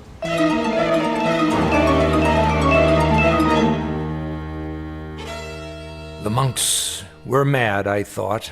Or the Howling Man was mad. Or I was, or the whole world. But Brother Jerome was correct. I could not forget. And when the pictures of the carpenter from Bromau Alm Inn appeared in the papers, I grew uneasy, for I felt I'd seen this man before.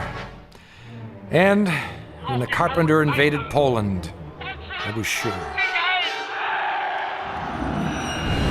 And when the world was plunged into war and cities had their entrails blown asunder, and that pleasant land I had visited became a place of hate and death, I decided to spend the rest of my life tracking down the one I had released. Each night I dreamed of it, Mrs. Dunphy, and I kept dreaming through all the wars since, until this week. It took years, decades, but eventually I found him. And so the nightmare is finally over. Again. I see. And now, Mrs. Dunphy, I'm going to see about a chartered plane to have him transported back to Germany. Brother Christophorus is in charge now. I have already written him. He will be very relieved. And what you found, it is here? Have no fear. As long as the staff of truth is in place, he cannot leave the next room. The staff is very small, but very powerful. So you see why you must not, under any circumstances, go near that door. Nothing in the world is more important. Do you understand? I believe so. Oh, he'll do a bit of howling, but never mind that. It's a trick. I'll return as soon as possible. Until then, keep that door locked. Yes, sir. Oh, my. Such stories. Come here. Please. You must listen. He is insane. Let me out, I beg you. Let me out. Who's there? Behind that door. Are you all right? Sir, can you hear me?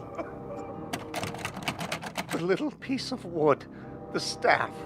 Remove it, please. I don't know if I should. Please, take it off the door. I implore you, please. Please.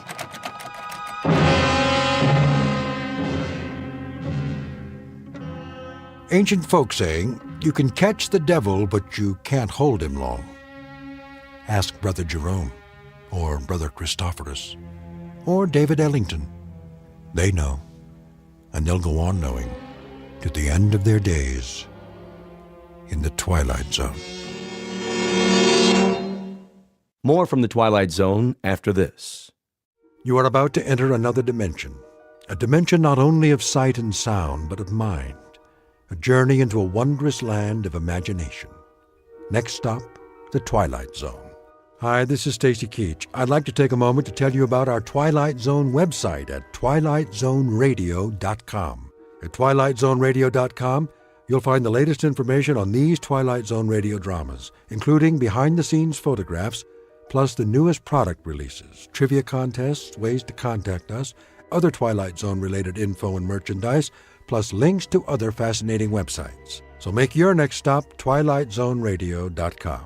Visit twilightzoneradio.com to purchase these Twilight Zone radio dramas on cassette and CD, or call toll-free 1-866-989-ZONE. That's 1-866-989-9663.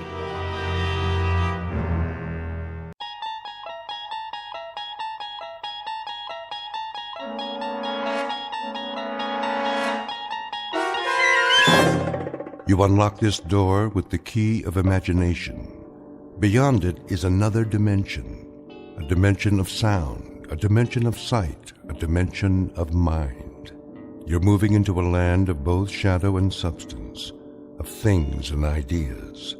You've just crossed over into the Twilight Zone.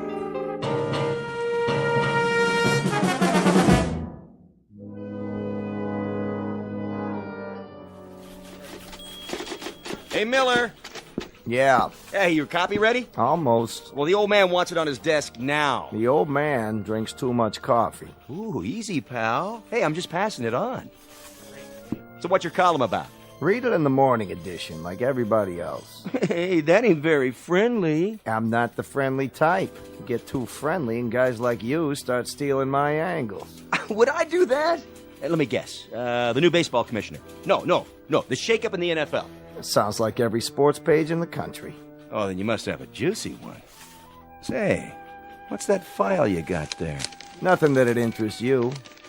Jockey disqualified, banned from all U.S. tracks, Racing Commission denies appeal. Wait a minute. I remember that guy.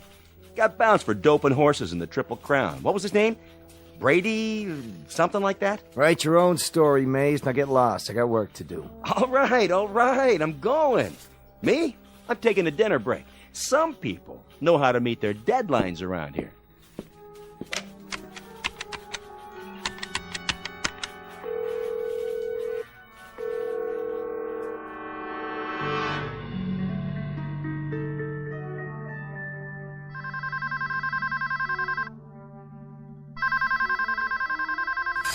Huh? Yeah. Grady. What do you want? If this is the front desk, I already told you. I'll pay up tomorrow. For the whole week. Got that? Tomorrow. Grady, this is Rich Miller calling. Who? I read a column for the Post. Which paper? Oh, yeah. I seen that, Rad. I wonder if I could ask you a few questions. Miller, huh? Wait a minute. I know who you are. You're a creep. Mr. Grady, I just want to set the record straight. I said creep. Don't Mr. Grady me. I can read. Yeah, I can read, all right. Every now and then I get a look at your column, and afterwards I need a stomach pump, you know? Because it makes me sick. If you give me a minute, I'm willing to print your side of the story. Look, Fink, don't nuzzle up to me. 3 years ago, you stuck in the first shift, only you got it wrong. I didn't have nothing to do with horse doping. I didn't say you did. You didn't, huh? Get off your elbows, you Judas. You had me hung out to dry from the start. A couple of fast pages on the old typewriter, that's all it took. And I got a 60-day suspension. I think you have me mixed up with somebody else. Oh, is that a fact? Well, listen, baby. You can play it real safe now. You're 50 blocks away. But if you was in my room here, I'd fix it so they could scrape you off the wall and spoon you into a cup all by myself. Some people say you got a bum deal. If you'd care to make a statement. Yeah, here's your statement. This is Grady to the press. You're all a bunch of grave-digging finks with delusions. Print that, hyena, and don't forget to spell my name right. Chump. Yeah, you in the mirror. Some jockey you are. A couple of lousy fixes and you fall off your mount. The big boys walk away with all the money, the bills, the bundles. What do you get? Chump change and black and blue silks, like a real patsy. Look at yourself. Nothing plus nothing equals nothing. So what do you do now? Maybe rent a carriage? Drive lovers through Central Park? Yeah, right. Grady, you kill me. You really knocked me out. You dumb little shrimp. There isn't a mother's son in the whole world as dumb as you are. Now what am I supposed to do? Will you tell me that? What in this stinking world can I do, huh? The name is Grady, 5 feet short in stockings and boots, a slightly distorted offshoot from an old and honorable breed of humans who raise horses. But this happens to be one of the rotten apples in the barrel, bruised and yellowed by dealing in dirt. A short man with a short memory, who somewhere along the line forgot that he worked for the sport of kings and helped turn it into a cesspool, used and misused by certain two-legged animals who have hung around sporting events since the days of the Colosseum. So this is Grady in a Fleabag hotel room on his last night as a jockey. Behind him are Hialeah, Hollywood Park, and Saratoga. Just now, he's rounding the clubhouse turn and coming up fast in the Twilight Zone.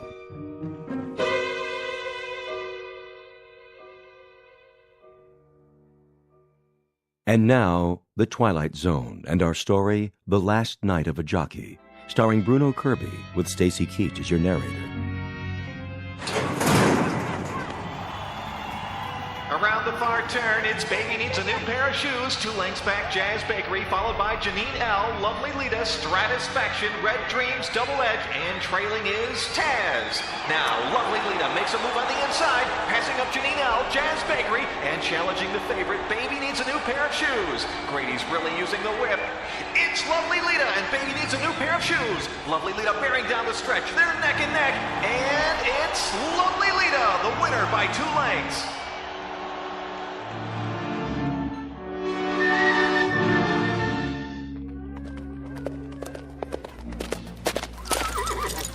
Hey, get a shot of the winner. Look this way, Grady.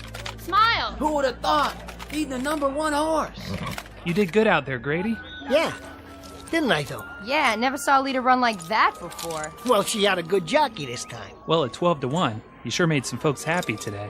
You don't know how right you are. Good boy, Grady. You did the job. Sure I did the job. What did I tell you?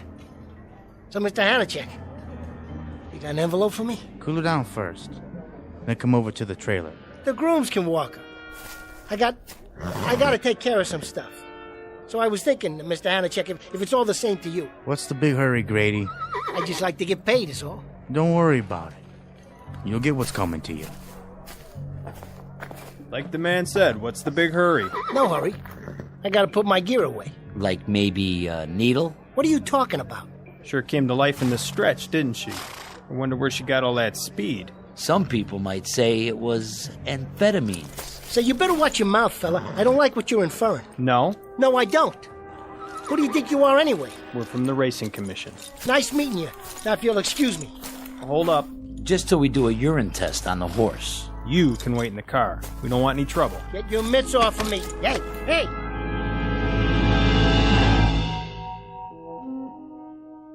Hey, hey! Hey, hey. How goes it, Mr. Grady?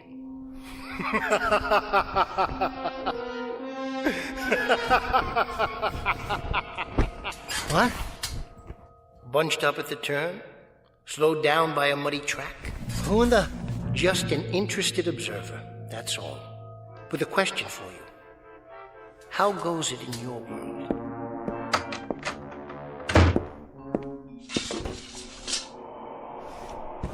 All right, what's the gag? What's the gag? I just thought you might appreciate some company. A little conversation, perhaps. Okay, wise guy. You made your point. Now, where are you? Hiding under the bed? Where?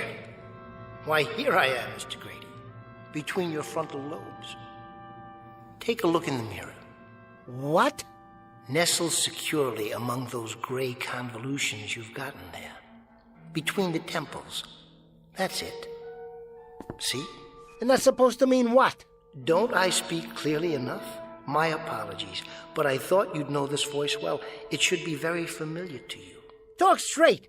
You got something against the English language? To put it simply, I'm in your head, Mr. Grady. Oh, is that a fact? You're inside my head. So how is it in there? Comfortable enough for you? Comfortable?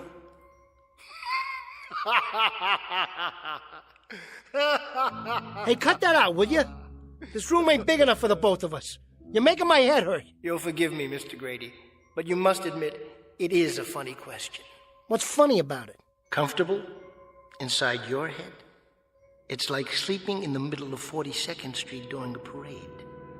Noisy, crowded, and quite uncomfortable. To be blunt, I'm sick of it. Time to come out for a while and have a stretch, if you don't mind. What do you mean? Where? Look in the mirror over your dresser. Ah, that's much better. Hey, what is this?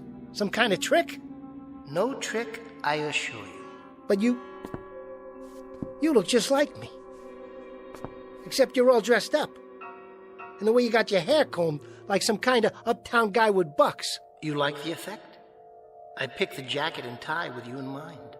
And the hair, the way you used to wear it, when you still cared about your appearance. Say, what's going on here? I must be going wacko. Oh, why don't you just get out? Come on, move it. Out of my room, now, scram! And go where? Back in your head? Why, this is much better. And so much roomier than that pea brain of yours. Enough with the insults. Who the heck are you? I'm you, Mr. Grady. Your memories, all your recollections, and all your aspirations. Big deal. I'm every one of your failures and defeats. And yet I also wear the wreath of all your victories. In short, Mr. Grady, I'm what you'd call your alter ego. Me? I wouldn't call you nothing like that. No, I suppose you wouldn't. Yeah, sure. So what do you want? I think the more apt question would be, what do you want? Are you kidding? What do I want? That's right. After all, you are a dumb little toad, aren't you? Watch it, buddy. But that's what you call yourself. An ugly little toad. Or was it shrimp? Why else would you wear elevator shoes and stand on your suitcase in front of the mirror? The bathroom mirror? I have to. When I shave, they hung it wrong. Sure they did, Mr. Grady. Why don't you knock it off? Take a hike. Go for a walk on the short pier. How do I get you out of here? In a word, you don't. You live with me, knowingly from this point on. You might even come to find me interesting. That'll be the day. After all, I know you pretty well. There isn't one secret thought that's crossed your mind, not one, that I don't know. There isn't a painful memory, an unpleasant recollection, or a bitter little shame that I'm not aware of. Bitter little shame. You don't know me from Seabiscuit, buddy boy. Just so we understand each other, I got no little shames.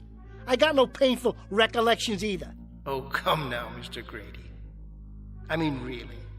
Shall we look it up in the little old record book? 2 years ago, suspended from Hialeah. Riding infractions. They never even heard my side of the story. Last year, 6-month suspension. Failure to report a bribe offer. They set me up. And most recently, Mr. Grady, the triple crown of an illustrious career. Lifetime suspension. Race fixing and horse doping. I never had a trial. So here you sit, on an unseasonably hot September evening, in a dirty little room, rent overdue, essentially friendless, career kaput, roughly $6 to $8 in your jeans. This, in a nutshell, is the odyssey of Grady the Jockey. 100 million miles from the winner's circle, without so much as a withered wreath to your name. Is it any wonder, Mr. Grady, that an occasional phantom will spring out from the woodwork? Or should I say, from that solid mahogany head of yours? And offer you at least a modicum of solace? You don't have to offer me nothing, and I mean nothing. No? I don't need you. A year from now, you hear me? A year from now, I'll be back up. I'll be right back where I belong, riding 6 winners a day. be driving a carriage in Central Park, Mr. Grady.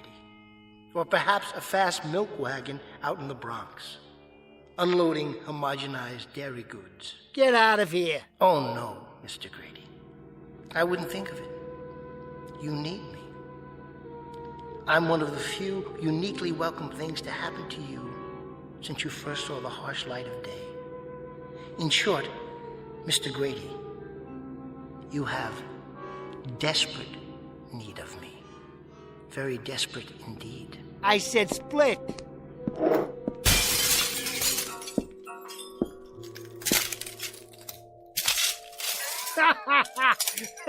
Fink? Where are you now, Fink, huh? Like pneumonia, I need you. Like a fractured leg, like a three-legged trotter for a steeplechase. That's how I need you. Who did you think you were talking to, huh? Who, I said? All I have to do is pick up that telephone, see? I call Hanachek. I say to him, Hanachek, I handle the fix.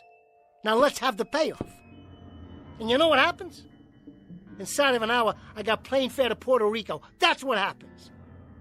Next week, I'm riding in the warm sun, and 2 years from now, I'm back here officially wearing my old silks again. That's what happens. Then why don't you? Huh? Why don't you call Hanachek? Go ahead, Mr. Grady. Give him a buzz. All right. I will.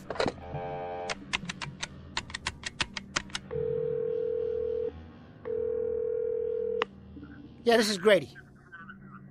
Hanachek around? Well, I want to talk to him. Never mind the message. This is personal. Just put him on. Hanachek. Grady. You what? Surprised? What's to be surprised about? I'm sitting down here in a pit, all by my lonesome. I got $8 to my name, and somebody just knocked me off my mount. I'm the one who took the fall. What do you expect me to do? Write a will and take gas? Knock it off. You know what I want. That's right. I think the word is sustenance. Sustenance. Look it up in a book, Hanachek. I'm talking about 3 squares a day and a little fur to spread around the nest. Hanachek, I put it on the line for you. I stole a raise, and now they got me nailed up. You walked away with a pile. Well, now it's time for Grady to get his. Hanachek, you double crook. Hanachek! Hanachek! Miserable man, isn't he, Mr. Grady? Ungracious, unappreciative, very predatory. But that's the breed. Like all crooks, they take, they never give. You got that right. What's to do now, Mr. Grady? Write a will and take gas? What do I care? That lousy nickel and dimer? A year ago, I could buy and sell him. Buy and sell him. Well, guess what? I don't need you. I don't need him. I don't need anybody. Now make yourself scarce, will you, buddy? You're getting on my nerves. I was a big man once, and I'll be a big man again. You'll see. Ah, now we get to pay dirt. The moment of truth, the acid test. The ultimate coming together of forces. What are you jawing about? Merely that you can have your heart's desire, Mr. Grady. The time has come at last. Now you'll finally get what you want. What I want? Yes. Whatever it is that you want.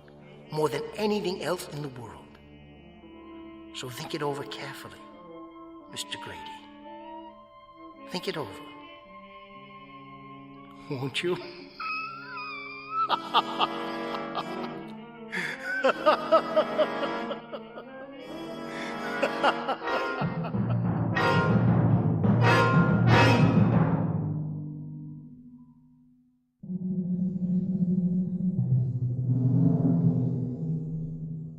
I don't get it. What's the rib? Consider it your true payoff after such a checkered career. You know something? I don't understand a word you're saying. Think about it. Only a year ago, you were strutting around the country on the thoroughbred circuit. You wore shiny shoes, new clothes, you tipped big. You had some compensation then, Mr. Grady. Compensation for what? For the fact that you're the runt of the litter. For the unpleasant realization that all your life you've had to stand tiptoe. just to see what's around you. Let me tell you something. If I had you around here for very long, I'd compensate you, but good. You do have me, Mr. Grady.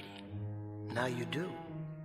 I'm no longer content to remain in the shadows, basking in the glow of your reflected glory. The time has come to turn over a new leaf, wipe the slate clean, make a fresh start. Face it, you want to be respected, admired, looked up to, don't you? You hate to get off a horse, because in the saddle, you're as high as the sky, and on Mother Earth, you're a half pint. And I'm telling you, get out of here. Make tracks pronto. First, tell me what it is that you want. This is the moment. Seize it. What? What do you really want? What do I want? What do I want? Such as? Anything. All you have to do is name it, because believe me, you deserve it. What I want is... I want to change what I see every time I look in the mirror. Or in the window when I'm walking down the street in people's eyeballs, when they're staring at me. That's right. Let it all out. I don't want to look in there and see a shrimp, a toad, a fink. You know what, man? I want to be the biggest. I mean, I want to loom. I want people to look up to me. Poor Mr. Grady. You dreamless, put-upon little man. How cheap you come. What a cut-rate little article you are, after all. You want size? That's your heart's desire? You want to be a giant among men? Yeah. Yeah, that's it. Is that all? Is that really all? Cool it, you're giving me a headache.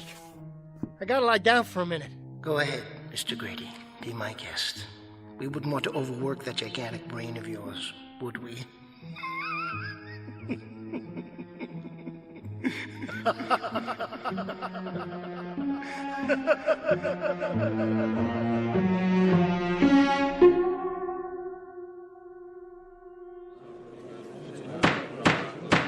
Have anything else to say on your behalf, Mr. Grady?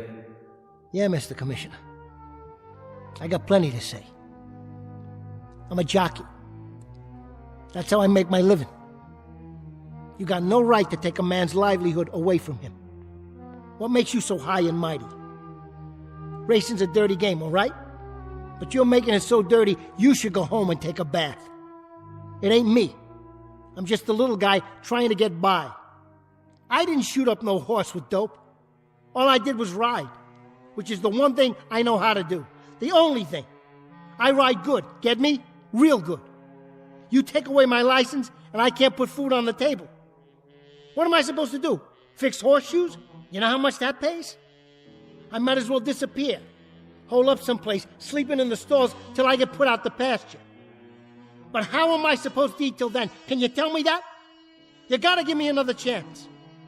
Instead of making me take the fall for the big shots, you gotta give me a chance. It is the judgment of this commission that you be banned from the sport of horse racing in the continental United States for the remainder of your life. Wait a minute! Wait a minute! That's all, Mr. Grady. Your license is hereby revoked. Hold on, you can't do that! Listen to me! This hearing is over. You're dismissed. No! No! No! No! No, you gotta listen to me. Go ahead, Mr. Grady. I'm listening. Huh? Have a good rest. A good what? Your nap. I trust it was a good one. Healthful and refreshing. Yeah, it was swell. What's it to you? I just wondered what it feels like to have your heart's desire after so long. Ow! Something hit me in the head. The ceiling, perhaps? Hey, this ain't my bed. It can't be. It's too little. It is now. I must still be dreaming. Oh, come now, Mr. Grady. I gotta get a drink of water. If that is your wish, feel free. You can do anything you want. Absolutely anything. Give it a rest, why don't you? Like everything else that's happened in your life, it's entirely up to you. Ow! Who put the bed flat on the floor? Why, no one. It's not the bed that's changed. What's going on here? Oh, I do wish you were more imaginative. Okay, I am dreaming. That's it. Is it? Touch the floor. Go ahead. That's real, isn't it? Touch the dresser. Now touch the wall. Put up your hand and touch the ceiling. Go ahead. Now stand. I can't, okay? It's not high enough. Correct. It's not. For you. These are all very solid objects. They have width, height, thickness, the properties of physical reality. In other words, like you. Pinch yourself, why don't you? That's the final test, isn't it? That hurts! Of course it does. But how in the... You were offered your heart's desire, Mr. Grady. And what you wished for wasn't a dream. You didn't ask for a simple 2-hour escape with Morpheus. You wanted stature. You wanted size. You wanted the view from a long way up and a long way out. Eye level would have been a bad compromise. And as always, anything short of that was defeat. Get away from me. I gotta wash my face. Don't forget to duck. You might even have to bend down a bit. And remember, you won't need to stand on the suitcase to see the bathroom mirror. Not anymore. Hey! Look at me! Yes, look at yourself. You're Mr. Big. You're Hercules. Why, you're the most sizable thing since Paul Bunyan. Any complaints, Mr. Grady? Are you kidding? Are you kidding? Look at me! Just look at me! Who's gonna talk down to me now? Who can reach that high? Nobody. That's who. So, the question is, what do you do now? You might want to give that a moment's thought. I don't have to think. I know what to do. Celebrate! Wait, I got something. I forgot all about it. There's a bottle of wine stashed around here someplace. Here. Here, want to have a drink with me? Go ahead, Mr. Grady. Oh, I get it. You can't drink, huh? You do it for me. I'm with you in spirit. Ah, man, that goes down smooth. Too bad you can't join me. I'm joining you now, Mr. Grady. I'm feeling the little heat ripples, just as you are. Well, here's mud in your eye. Oh, man. It's like champagne. You're right. It is quite good. This is too sweet. Am I going to enjoy myself? And what will you do first? Anything I want. That's what. Anything. Tell me, Mr. Grady. I'm all ears, in a manner of speaking. I'm going to get me a dame. That's what I'm going to do. I'm going to go over and get that dame. That dame? Sure, look at me. I'm a mensch now. A real man. She'll flip. She'll fall all over me. Really? Are you that attractive now? Does size mean that much? Bet your last $2, buddy. Watch me.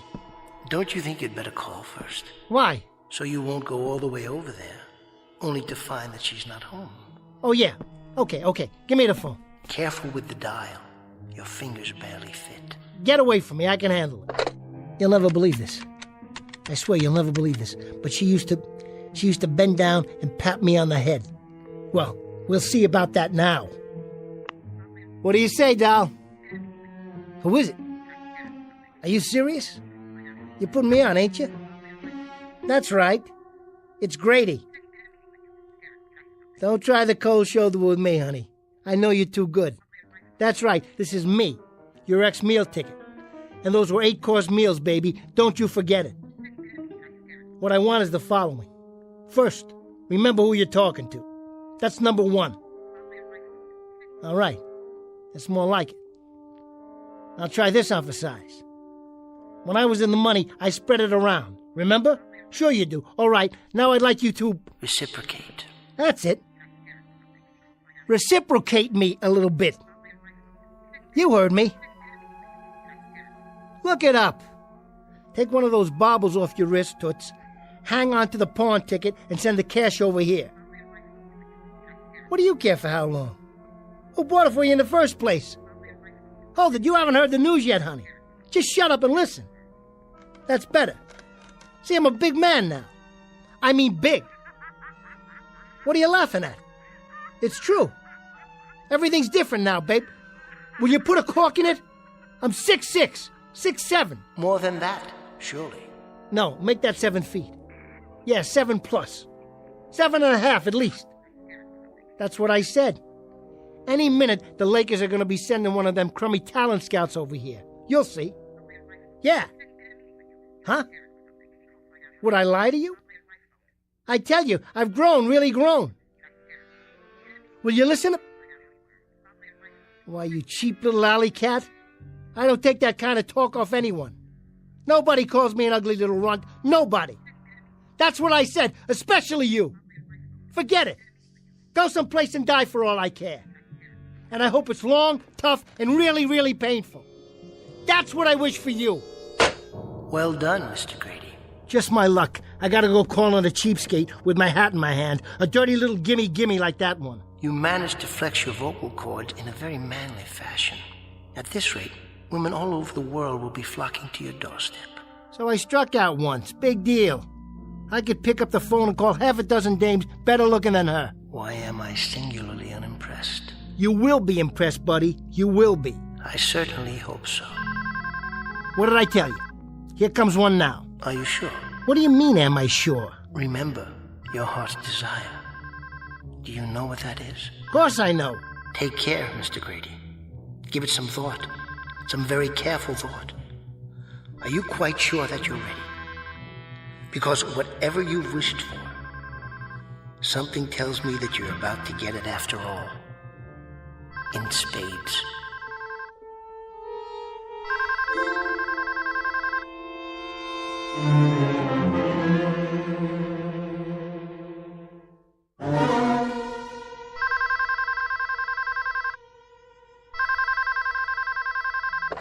Yeah. This is him. What about my voice? Too loud for you? All right, sport. Give it to me again. How's that? Yeah? Yeah? Which lawyer are you talking about? What's his name? Never heard of him. You have him call me. I might have to go out for a while, so tell him to make it quick. I ain't got all night. Yeah, go ahead and give him my number.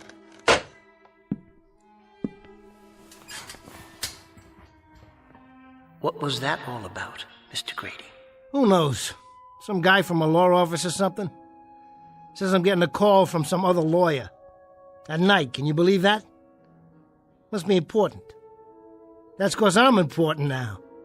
Sure, that's it. Hey, you still here? I'm still here. How come you're hanging around anyway? I'd say we have some unfinished business, you and I. Level with me. Are you my imagination? Is that it? I'm afraid you don't have very much imagination, Mr. Grady. Then who are you? What are you? What's all this alter ego jazz? I thought you understood by now. I'm your conscience. Yeah, right. You don't look much like Jiminy Cricket to me. Well, I'll put it another way, Mr. Grady. This is something of an oversimplification. But for purposes of identity, I'll try to make it clear and succinct. I'm the fate every man makes for himself. Would you just talk for once and take off the training wheels? I'm doing my best. You generally find me down at the bottom of the barrel. I'm the strength dredged up out of desperation. I'm the last bit of seaweed that a drowning man scrapes for with his cold, dying fingers. I'm the last gasp, Mr. Grady. That's supposed to be clear? Man, I just don't dig you. For my money, you're a big fat nothing with a mouthful of $2 words. Oh, I'm not nothing. I'm something, Mr. Grady. I'm really and truly something. In certain cases, something very good, depending on the person I'm representing. I can work miracles. I may come with heroism, sacrifice, strength. Even more than that, I may epitomize everything noble in the human spirit. Now, in your case, Mr. Grady, the requirements were quite small. Your dreams rather insignificant, taken all together. Your aspirations hardly worth mentioning in the greater scheme. What do you mean, small? What do I mean? Only this, Mr. Grady. If you had asked to win the Kentucky Derby, and win it cleanly and with honor. That would have been quite a monument to your career. Or if you'd asked to perform an act of pure, selfless heroism, and let that be the qualification for the respect you seek, this too would have been exemplary. But as it is, what was your heart's desire? To be a big man. Big in the sense that your hands can smother telephones, your head can hit the ceiling with every step you take, your face can overshoot its reflection in the mirror without the help of a suitcase or a stepladder to stand on. I repeat, Mr. Grady, you come cheap. You're hardly worth the effort. You're a regular wise guy, ain't you? Well, let me tell you something, buddy. As you wish. All I want, all I ever wanted, was to walk down the street and not get laughed at. I didn't want to be called a freak behind my back. I didn't want to be an ugly little creep, the one they need, but the one they don't like to look at. I didn't want to be kicked around from one track to the next because every time I measured off a guy, I was looking into his belt buckle. You're wrong about me, mister. I don't come cheap. I don't come cheap at all. Because now I got my heart's desire. That plain enough for you? You surprised me, Mr. Grady. A greater depth of feeling than I would have expected. Now you heard it. You can forget about it. Because I'm tired of being low man on the totem pole. I got what I want, and I'm going to use it. I'm going to go out there and have me some fun tonight. The only thing I got to figure out is where to start. I wouldn't begrudge you that. But listen. No, you listen. Open your eyes and look around. The world. And it's just waiting for me. He doth bestride the world like a colossus. What? Someone said that about Alexander the Great. He ended badly, too. A sad and tearful man. When there were no more worlds to conquer. You see any tears in my eyes?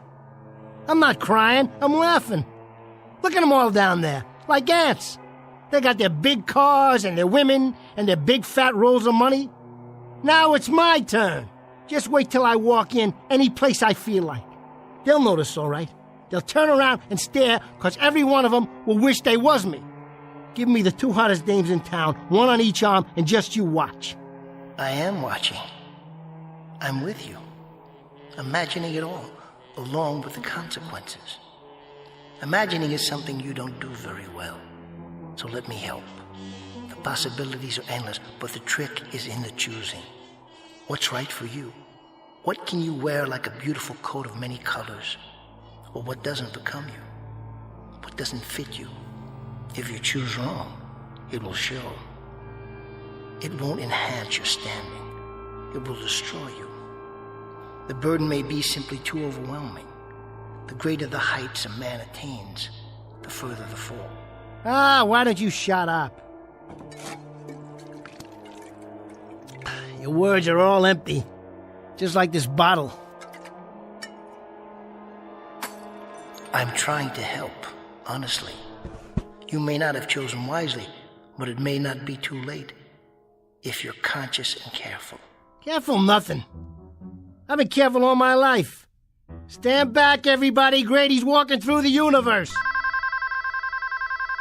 Fate calling, Mr. Grady? Fate nothing. It's that dame. She must have changed her mind. Yeah, this is Grady. What about it? Say that again. Would you mind? Are you kidding me?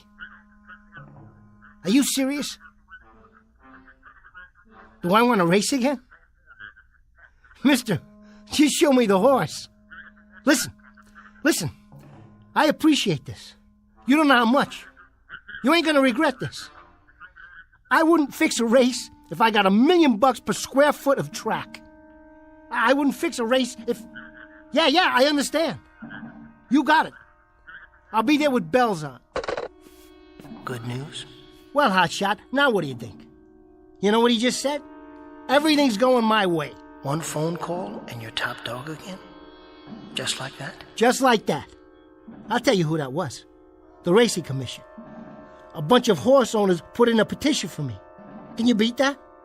They want to give me another chance. Do you understand what that means? Another chance? I'm gonna ride again. Oh, Grady's gonna mount up and hit the turf like old times. Is that right? Oh, Mr. Grady. Now what's so funny? Tell me, what's so funny? I'm gonna ride again. I'm on top of the world. Think about it. Go into the bathroom and bend down and look at yourself while you're combing that mop of hair. And putting on your best riding boots, which won't fit now. Wait a minute, you're right. I can't ride like this. I'm too big. I'm way too big. I can't ride like this. Hey, please, make me small again. I'm begging you. Make me the way I was. Do it, will you? Will you do that for me, please? You may have learned your lesson, Mr. Grady, but it's too late. Please. Hey, please. I take it back. Will you make me small again? Will you do that little thing? That's all I ask. Hey, listen. I want to be small again. I want to be small. Mr. Grady, you are small. Every time you won an honest race, that's when you were a real giant. But right now, they just don't come any smaller. No! Where are you? Where did you go? Come back! Come back!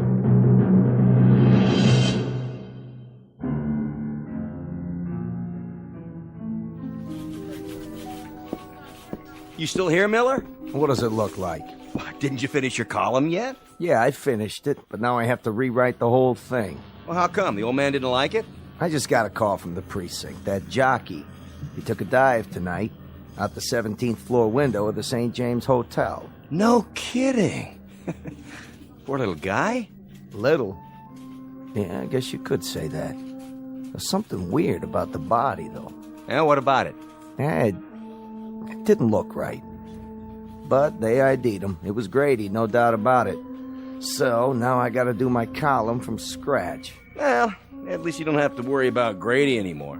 They'll cover him in the obit page. Yeah, but how? Something tells me there's more to this story. A lot more. If I only knew what really happened. Hey, don't let your imagination run away with you. Remember, this is the sports page, not the literary section.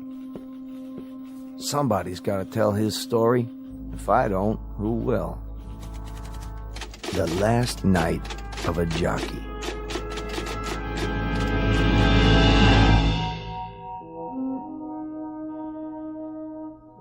The name is, or was, Grady. 7 feet tall. Or was it 8 or 9? A slightly distorted offshoot of a decent breed of humans who ride horses in what was once the sport of kings. But unfortunately for Mr. Grady, this court jester learned too late that you don't measure size with a ruler, you don't figure height with a yardstick, and you never judge a man by how tall he looks in the mirror. For a giant is as a giant does. You can make a parimutuel bet on that, win, place, or show, at any window in or out of the Twilight Zone. More from the Twilight Zone after this.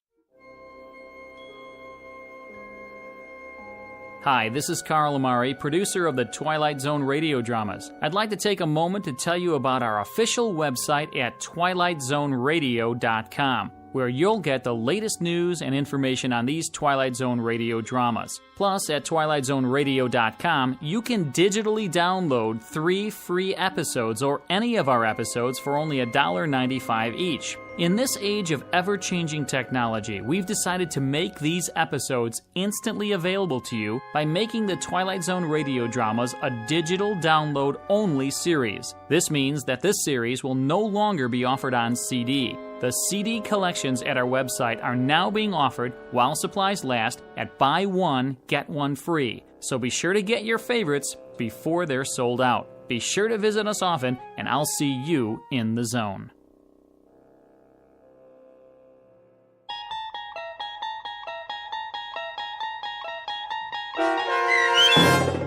The Last Night of a Jockey, starring Bruno Kirby with Stacy Keach as your narrator, was adapted for radio by Dennis Etchison and based on a script by Rod Serling.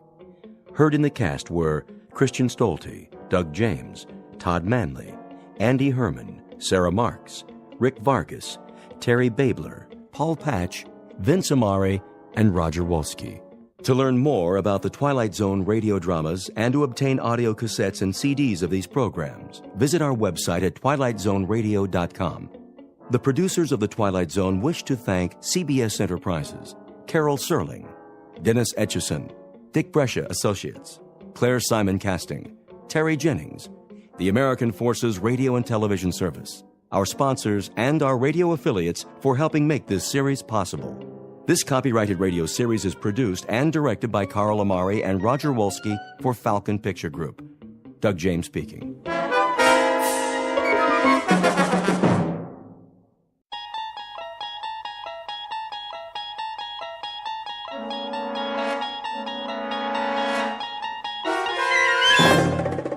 You're traveling through another dimension. A dimension not only of sight and sound, but of mind. A journey into a wondrous land whose boundaries are those of imagination. Your next stop, the Twilight Zone.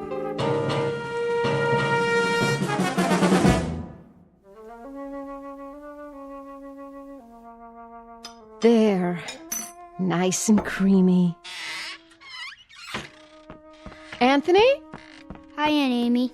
I just knew that was you. What's that in your hand? My Jack-in-the-Box. Oh, yes. That's such a funny toy. Where's my mother? In the bedroom, lying down. She'll cook the rest of the dinner soon as I'm finished. But I wanted to get this done first. What you making? Well, what do you think? A cake, of course. For my favorite little boy. Is it a good one? Oh, yes. A very good one. Very, very good. I just took it out of the oven a while ago.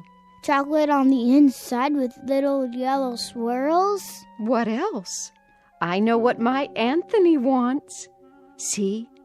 Doesn't that smell good? Where's the frosting? Right here in the bowl. It's chocolate, too. I blended in a lot of butter to make sure it's smooth. 100 times. By hand. Milk chocolate? You bet. We don't like that dark chocolate, do we? Ugh.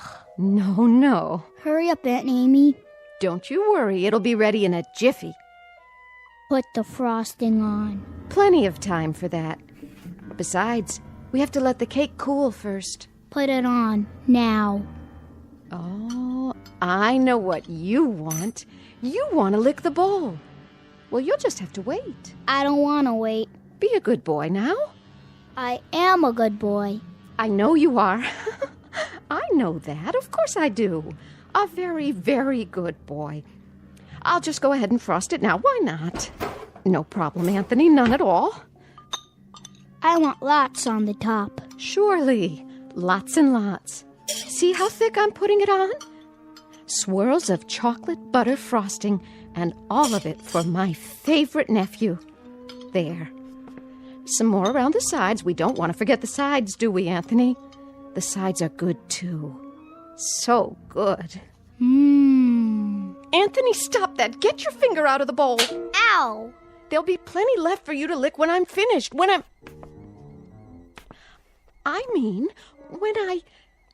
You hit me. Oh, I didn't hit you. I barely touched your hand. You're a big boy, aren't you? That hurt. Why, it didn't. I only meant for you to wait till I've finished frosting the cake. Then I'll give you the entire bowl. All of it. Everything's for you. It always is. You know that, don't you, Anthony? I don't think I like you anymore. Well, I like you.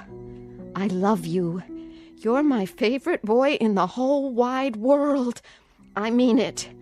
I really, truly mean it. Come and give your Auntie Amy a kiss. No. Then I'll give you one. I'm going outside now. Yes. Yes, you do that. Go outside and play. Playing is good. Here, take the bowl with you. Anthony? Anthony, come back! Don't you want your frosting? You can have the whole bowl. Everything all right? Oh, Anthony. Nice day, isn't it, Amy? Very nice. Something the matter? No, nothing's the matter. Nothing at all. Did anything happen? Oh, I was just frosting the cake, and Anthony couldn't resist tasting it. Oh, well, who could? I used to love frosting when I was his age. Didn't you? It's good, isn't it? So good. Why wait? We can go ahead and have the cake now if Anthony wants. It's perfectly fine with me. Now, Amy, why don't you apologize to the boy? You can do that, can't you? Anthony, I'm sorry. Come on back, boy. Anthony, please. Anthony.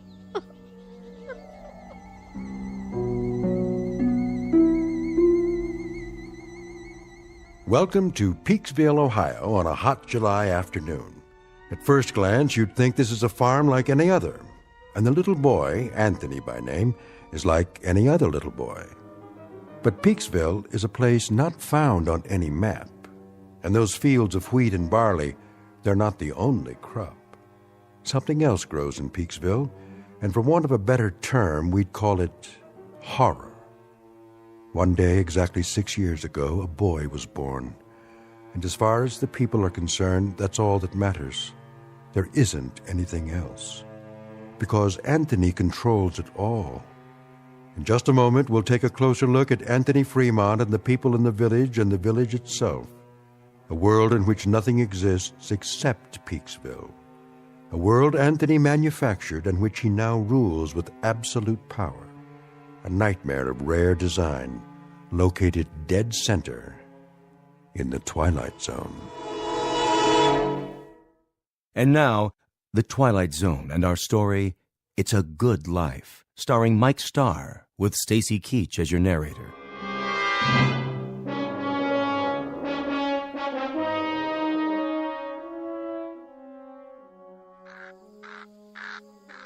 I'll see he gets it, Amy. Would you? Don't you worry none. Look, boy. Look what Aunt Amy's got for you. Your own bowl of chocolate frosting. You like chocolate, don't you, Anthony? I know I do. Chocolate's good. I don't like her. Of course you do. She's your Aunt Amy, and she loves you. You know that. I hate her. Oh, that's a good joke. A very good joke. It's all for you, Anthony, all of it. And after you've finished, I'll make some more if you like. As much as you want. Get away. Oh, now, darling. Don't look at me. What? I don't like you to look at me. Hear that, Amy? Anthony's got a point. Why don't you go back in the house for now, so you can help Agnes cook dinner? Yes. Yes, I'll do that. It's going to be a good dinner, isn't it? I believe it will be, yes. You know, just the way he likes it. Don't you? It'll be delicious, Anthony. You'll see. I told you, don't look at me. She's not... I'll make it so she can't look at me. So she can't look at anything ever again. Watch your step there, Amy. I can't see. What do you mean? Sure you can. That would be some joke. Just go on inside. The light. That's all I can see. The sun. It's so bright. The sun blazing in the sky. Like white fire all around. Amy? Help me. Please. I can't see. I can't see. Help me. It's nothing, Amy. I'll help you up. Sit here in your chair. There you go. That's right. Sit and rock. You'll feel better real soon, I'm sure.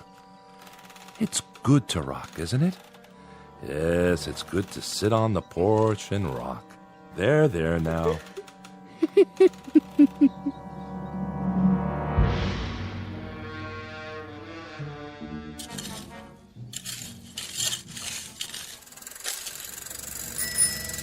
Hi there, Bill. Afternoon, Mr. Fremont. I brought the groceries from town. Gee, that was fast. Thank you, Bill. Very thoughtful of you. My pleasure. Howdy, Anthony. Hi, Mr. Soames. Mighty good to see you today. Mighty good. It's such a good day. A real good day, isn't it, Anthony? It's terrible hot, though. Terrible hot. Oh, I wouldn't say that. No, ma'am. I wouldn't say that at all. It's fine. Just fine. A real good day all around.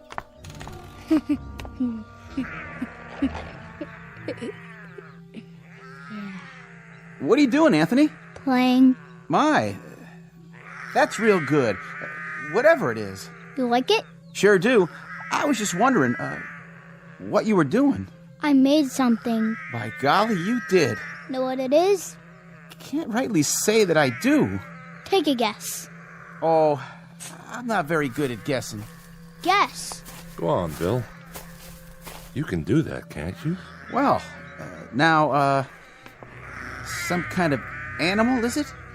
It's a gopher with 3 heads. See? Oh, yeah. He's a real fine one. I ain't ever seen a gopher with 3 heads before. He's alive, huh? Must be, the way he's moving around. He was. I'll make him dead now. I'm tired of playing with him. Be dead, gopher. You be dead. Now, that's real fine, Anthony. That's real fine, what you done. Sure is. Yeah. You made him dead, all right. Look at him laying there. It's good that you done that. Real good. Tell me what it looked like. Well, it was like a regular gopher, only more interesting. Was it ugly, though? Oh, I wouldn't say that. I wouldn't either. I'll bet it was ugly. Grotesque looking. That's the way Anthony likes things. What a good joke. You'd better bury him now. Okay. Want some help?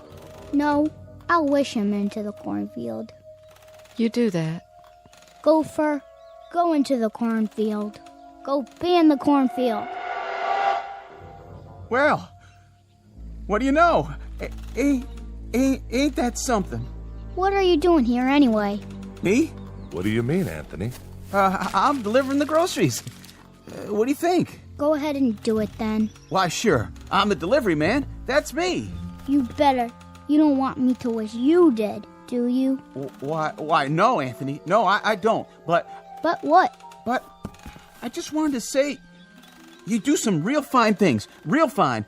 You're a good boy. We all love you. Don't we, Miss Amy? Don't we just love Anthony? Oh, yes. We love him. Everybody loves Anthony. Yes, sir. We sure do love him. We love that boy. Well, hi, Bill. Mrs. Fremont, how are you? I was just checking the roast in the oven. Got everything we asked for? Pretty much. I have your list here. Let me see. Didn't have any laundry soap.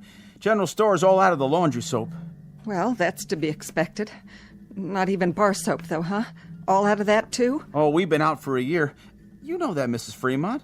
We ain't had no bar soap for over a year, so I guess nobody has to wash their hands or behind their ears anymore. That's right, Bill. That's exactly right. I got a couple of cans of soup in there. That's nice, huh? Didn't even know we had them on the shelf. And I remembered Anthony loves tomato soup, doesn't he? So I brought that. How thoughtful. You'll tell him, won't you, Mrs. Fremont? Tell him I brought the tomato soup because I heard he liked it. Tell him I brought it, won't you? Why, of course I will, Bill. I'll tell him. Matter of fact, I'll tell him right now. Oh, no, Mrs. Fremont. You don't have to go to the trouble. I gotta get going anyway. I gotta get back to the store. You don't have to be frightened of him, Bill. He likes you. He told me that several times, how much he liked you. Oh, that's real nice to hear. He's a clever boy, Mrs. Fremont. That he is. About the cleverest boy I've ever seen. Know what he was doing out there? Making something, I imagine. You got it. Yesterday he made some kind of furry animal. I have never seen the likes of it, but he invented it all by himself. Had real sharp teeth, too. Long and sharp. could have done some real damage. It tried to bite him. I was kind of hoping that it would. Mrs. Fremont. But Anthony wished it into the cornfield before it could do him any harm. I gotta be going, Mrs. Fremont. I'm real glad. I mean, it's real fine that Anthony keeps making these things. Real fine indeed. Yes, ma'am. It's great. See you tonight, won't we, Bill? Tonight? Why, sure. It's TV night tonight. Oh, yeah. Anthony's going to put pictures on the television, and we're going to have a surprise party for Dan Hollis. A real nice surprise party. I'll be there, Mrs. Fremont. You can count on me. Where? What? Nothing. Bye now, Miss Amy. Be sure to say goodbye to your nephew for me. I will.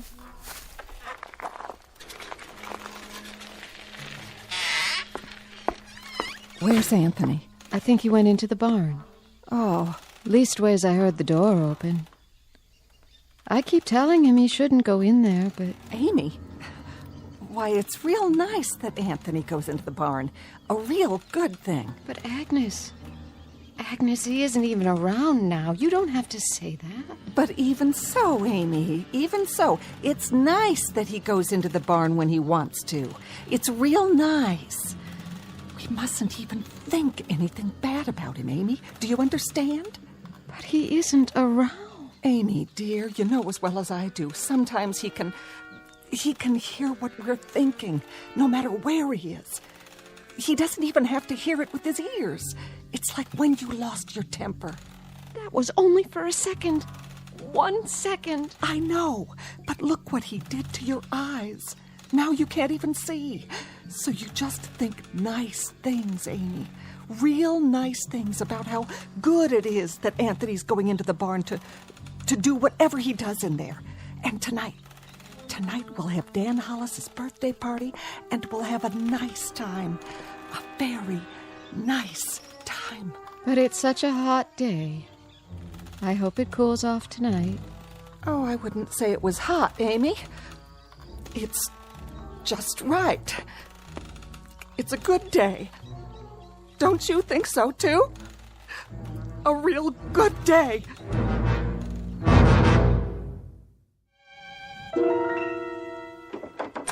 Who's... Oh. It's you, Agnes. What are you doing? Thought I'd lie down and try to rest before dinner. Oh, that's a good idea. You worked hard today. Always do. Got to get the crops in.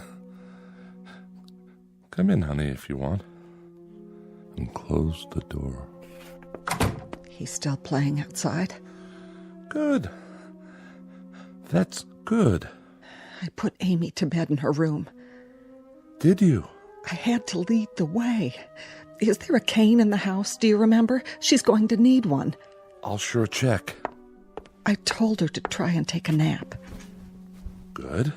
Jeff. Naps are great this time of day, don't you think? Yes, I do.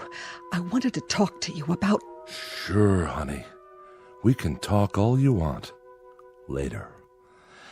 I was just going to change my clothes. Why don't you check on the roast while I wash up? How's that sound? All right. I'll do that. And you get a little rest, too, if you can.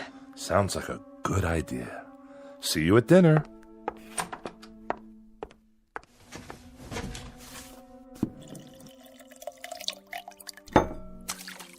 Oh. Well, howdy, son. You crept up on me. You look funny. Do I? You need a towel. Well, by gosh, I sure do. I was just about to dry my face. I was looking for you a while ago.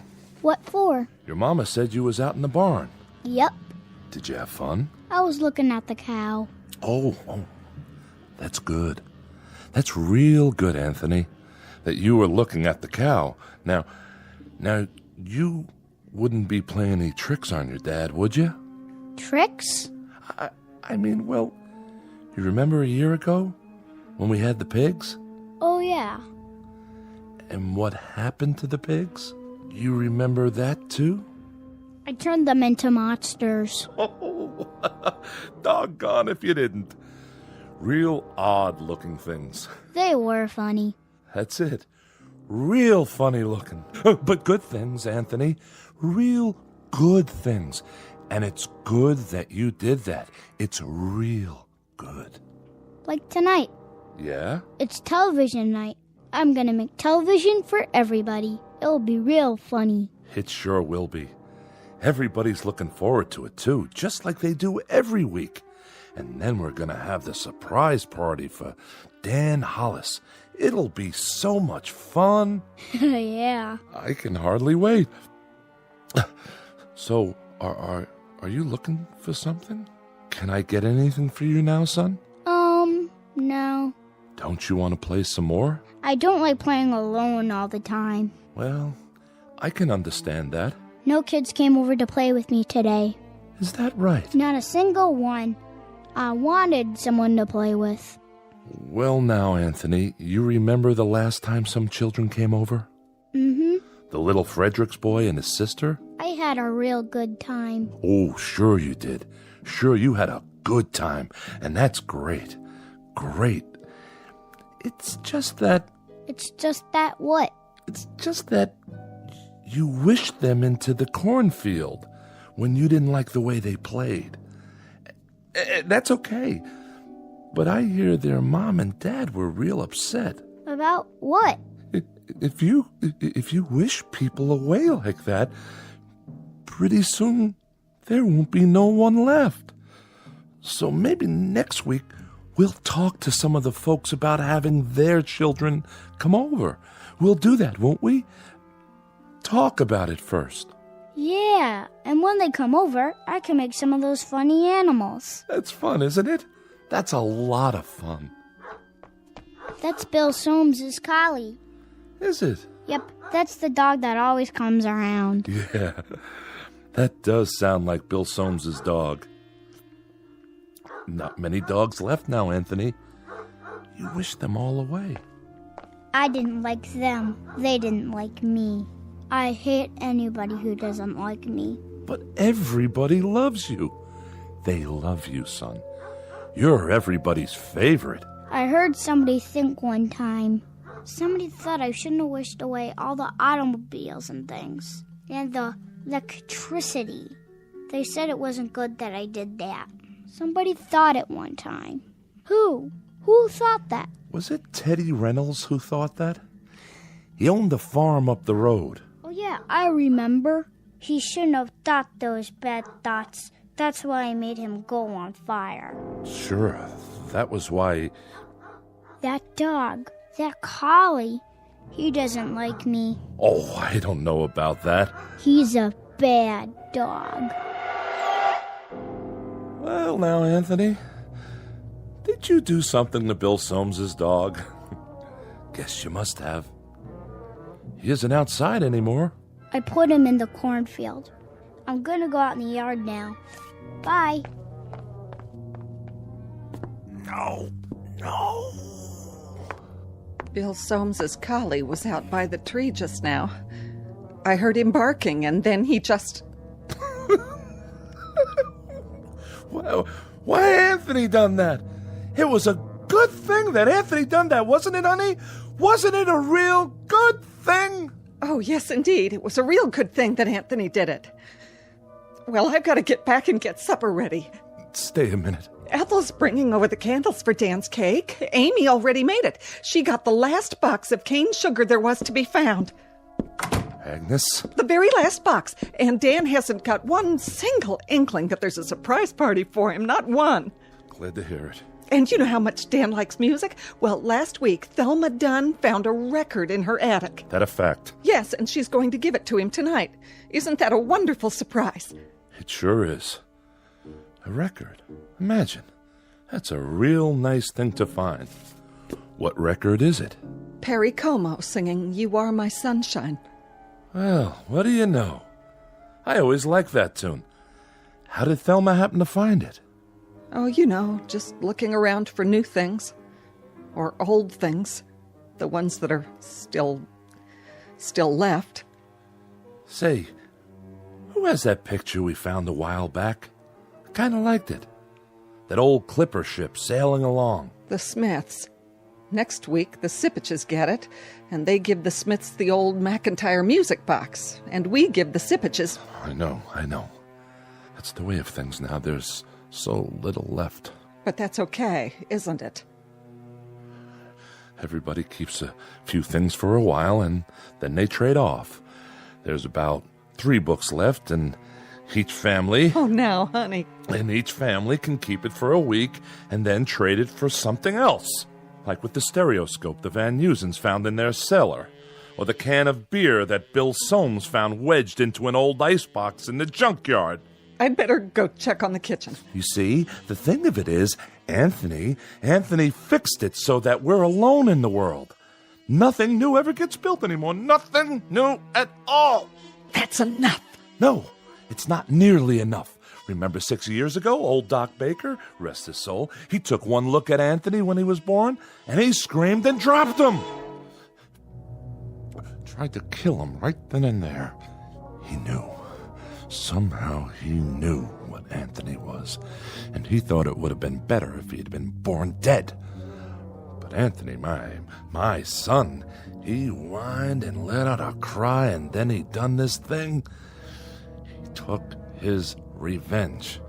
Oh, didn't he? Please, I beg of you, don't. No.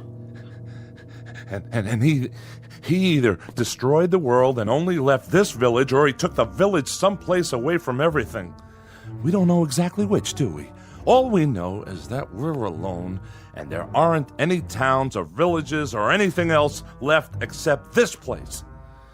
And Anthony, he controls it with his mind. He controls everything. That's right.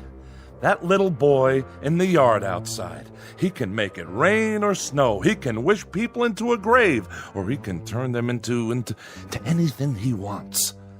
That's why you got to keep smiling or laughing, or you got to mumble something to keep your mind clear, because Anthony can tell what you're thinking, and if it's a bad thought, his mind will snap at you, and he'd do most anything at all. Please, for the love of God.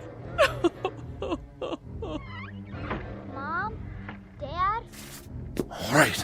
All right.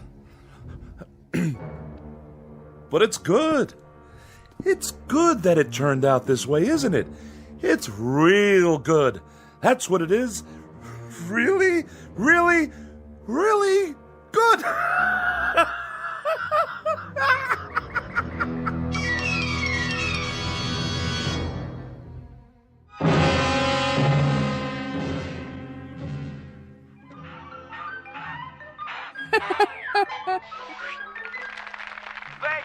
Thank you, ladies and gentlemen, and especially you kids. And now for our next act.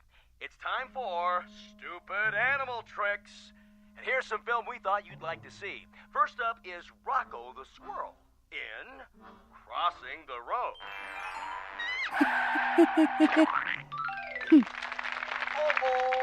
Oh, poor Rocco. And now, the bird and the BB gun.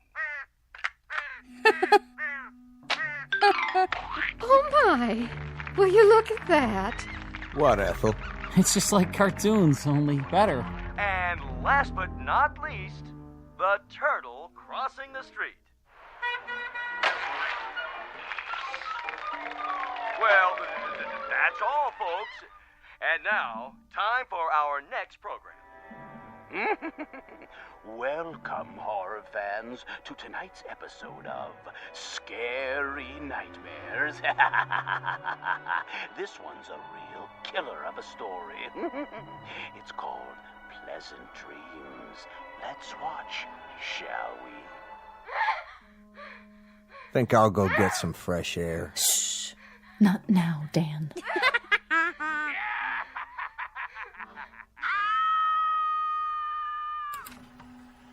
That's all the TV there is. Oh, that was wonderful, Anthony. Wasn't it, everyone? Wasn't Anthony's television wonderful? Yeah. Just wonderful. Even better than last week. Yeah, great. It was much better than the old television. Oh, the best yet. You can say that again. You'll have to come around next week. Oh, I will. I will. And now, everyone, is it time? I guess so, honey. The surprise for Dan's birthday. Oh, you shouldn't have done anything. Go ahead, Ethel. Give your hubby the big surprise. All right. Here you go, Dan. I wrapped it for you special. What's this? Open it. Yeah, go ahead. Well, if you say so. I hope you like it. What's this, a record? It's Perry Como. A real collector's item, you might say. No kidding. I haven't heard Perry Como in years and years. Such a great crooner. You know what a crooner is, don't you, son? No. It's a singer. Someone who sings the old songs. What a great voice he had. Oh, didn't he? Happy birthday, darling. Happy birthday. Hey, you better not hug me too hard. I'm holding a priceless object here. You certainly are. Wow. Do you think we could play it? You mean right now? I'd love to hear some new music. Well, what I'd like to hear is the first part, just the orchestra part, before Como sings. Would that be all right? I don't like singing. I don't think we'd better, Dan. After all, we don't know where the singing comes in. It would be taking too much of a chance. Better wait till you get home. Put it on the table for now. But we don't have a Victrola at home. That's all right. Better to keep it safe. These old records break so easily. I guess you're right. Of course I am. There.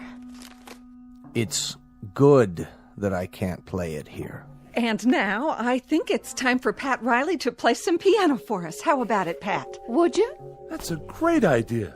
Well, then, it'd be my pleasure. Move right in, Anthony, so you can watch him.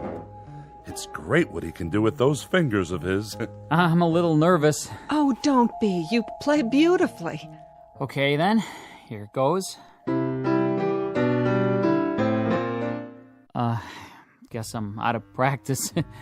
It'd be good if you told me what to play, Anthony. It'd be real good if you tell me what music you like. Just play. Play anything. All right. I'll play Night and Day. That's a nice old tune. It sure is. That's always lovely. Yeah, go ahead.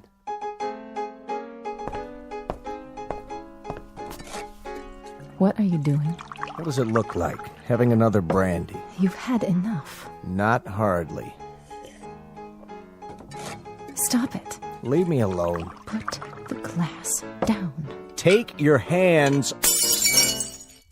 Don't make any noise. I don't like noise when the music is playing. I'll drink to that. Oh, don't worry. I'll clean it up. Go on, Riley. Finish the song. Yes, please. It's so pretty. Pretty, all right. Dan, please. Please what? I'm not doing anything. I know, darling, but...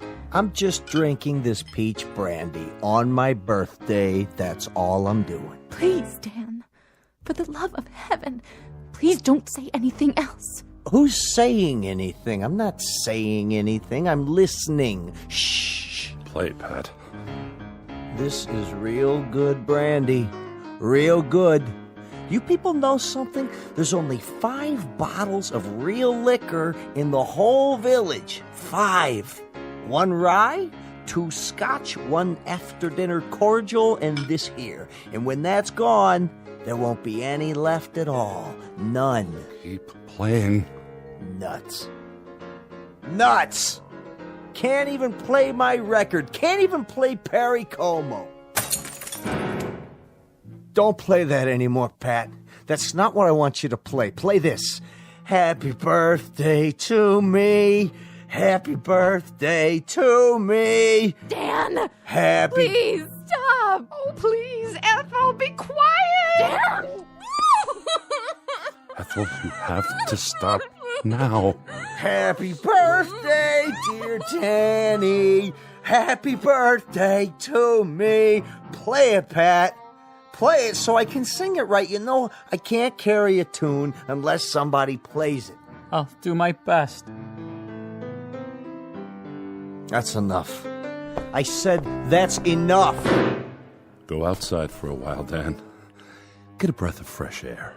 You and her, you had him. You had to go have him, didn't you? If there's any fault, it's yours. You are my sunshine, my only sunshine. You make me happy when I am blue. You monster. You dirty little monster. You murderer.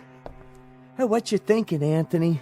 You go ahead. You think about me. You think bad thoughts about me and maybe some man in this room. Some man with guts. Somebody who's sick to death of living in this place and is willing to take a chance. Maybe he'll sneak up behind you and lay something heavy across your skull and end this once and for all. You're a bad man. You think that, Anthony. You go ahead. I'm a bad man. Keep thinking that. Somebody get behind him. That's all it takes. Somebody end this now. Pick up a bottle or a stick or something, anything, and... You're a very bad man, and you keep thinking bad thoughts about me. But now you can't anymore. You can't even see me. My eyes? Your eyes aren't real. They're like a toy. That's all you are now. A toy Jack-in-the-Box.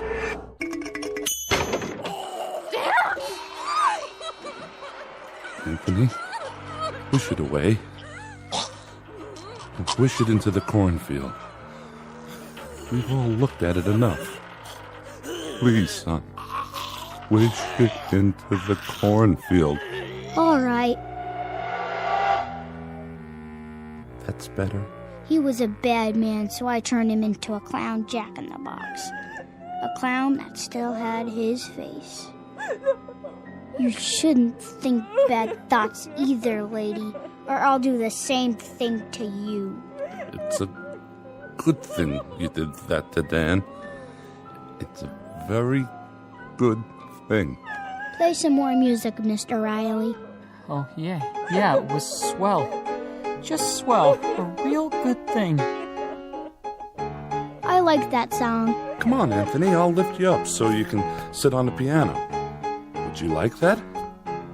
You know something? What's that, Amy? Careful, watch your step. Why don't you sit down again? I kind of liked it a little bit better when there were cities outside. And we could get real television and radio and things like that. Didn't you? Why, Amy, it's good for you to say such a thing. Very good, but you must be making a joke. Anthony's television is much better than anything we ever used to get. Oh, yes. It's fine. It's fine. Anthony's are the best shows we've ever had. Yeah. Very best. Look at that, will you? It's snowing outside. Anthony, are you making it snow? Yeah, I'm making it snow. I like snow. So do I. We all do. But that'll kill off half the crops. That's what it'll do, Anthony. And then we won't have anything to harvest or eat. Did you know that? Mm-hmm. But I guess it's good that you're making it snow. It's real good. And tomorrow will be a good day. No matter what. A very, very good day. No profound comment here. No clever words about the human mind and the power of thought or the need to survive. We only wanted to introduce you to one of our favorite citizens, and we do mean favorite, little Anthony Fremont, age 6, who lives in a village called Peaksville, in a place that used to be Ohio. And if by some strange chance you should ever run across him, you'd best think only good thoughts, because anything less than that is attempted at your own risk in the Twilight Zone.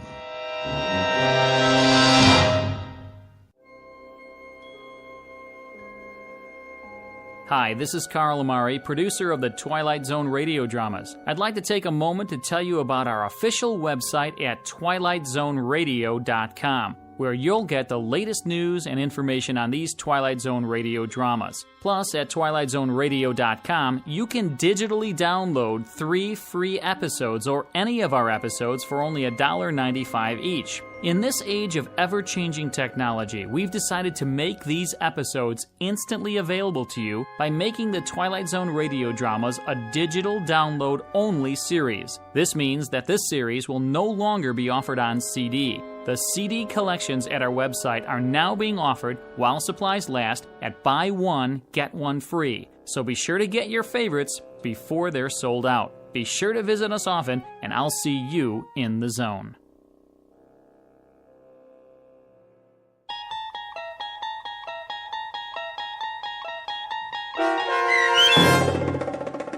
It's a Good Life, starring Mike Starr with Stacy Keach as your narrator, was adapted for radio by Dennis Etchison and written for The Twilight Zone by Rod Serling from a story by Jerome Bixby. Heard in the cast were Meg Thalken, Fernette Lebo, Christian Stolte, Jeff Lupetin, Doug James, Brooke Sanford, Carl Amari, piano stylings by Daniel Choka, and introducing Zachary Leipzig as Anthony.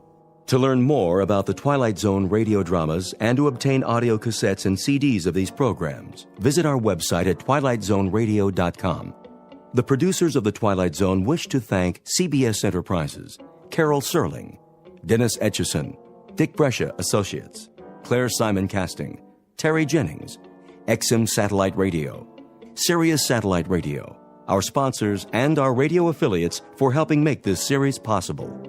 This copyrighted radio series is produced and directed by Carl Amari and Roger Wolski for Falcon Picture Group. Doug James speaking.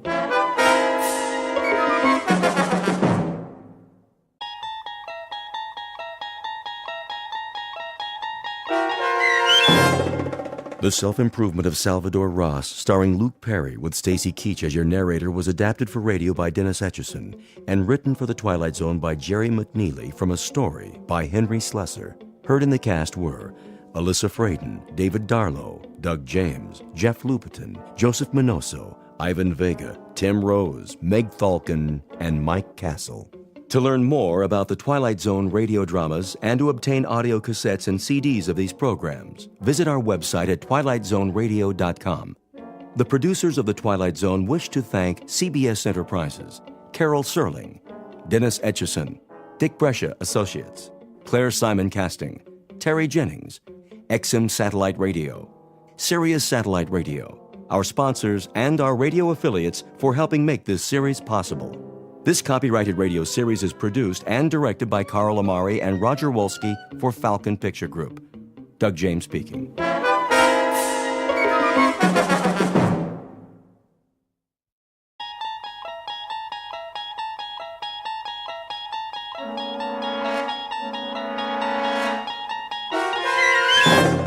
You unlock this door with the key of imagination.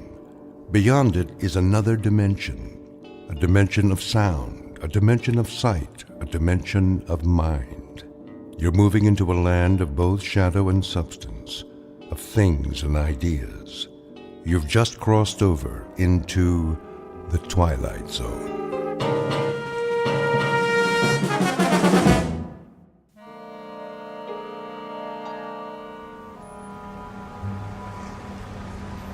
Paper, paper, get your afternoon paper. Many are dying and many are dead. Oh, hi, Miss Maitland. Hello, Vincent. How are you today? Can't complain. Paper? Of course a paper. What would Daddy say? Well, maybe he'd be better off. Not much good news today. Oh, I'm sure you're mistaken about that. Take a look around. Isn't it a beautiful day? If you say so, Miss Maitland. Paper! Get your paper here! Hey!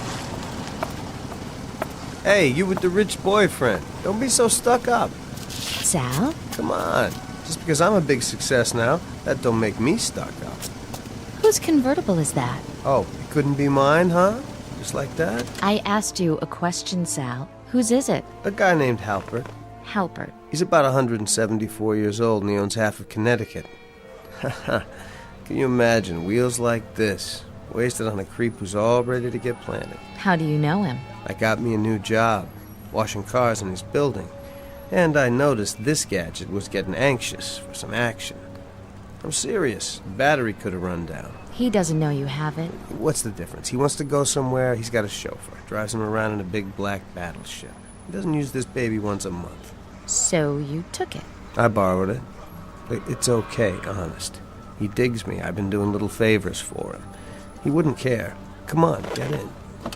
Thanks anyway, Sal. I'm not lying. The only time old man Halpert uses this is to go to try to pick up chicks.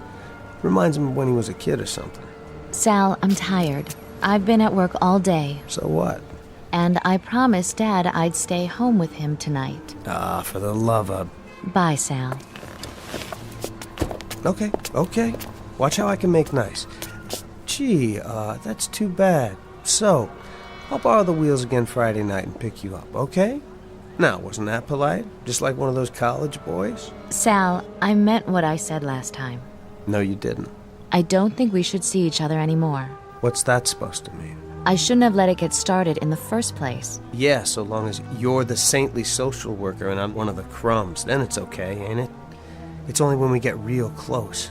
You notice I got dirt on my hands. You know that has nothing to do with it. Plus, I don't talk like your old man. I've tried to explain. We're just not two people who... Two people who could ever get along. With all the education you got, you ought to be able to swing a better Dear John than that. I'm sorry, Sal. Listen, I ain't always gonna have dirt on my hands. And I don't need books to tell me which way is up. I know the map, and I'll get there. You'll see. Is anything wrong, Leah? No, nothing, Dad. Nothing at all, Dad. I heard your voices. Hello, Sal. I'll wheel you back in. That won't be necessary. I can do it. Feel better? Now that you finally convinced her she's too good for a bum like me? Sal, I won't pretend that I'd pick you for my daughter. I wouldn't. But ultimately, it's not my decision. It's hers. I'm willing to admit I may have been wrong about you. She's obviously seen you quite differently from the way I have. Not anymore. Come on, Daddy. I'm sorry, Sal. Just once in my life, why can't I want something and get it? Just once. Ow! My hand! My hand!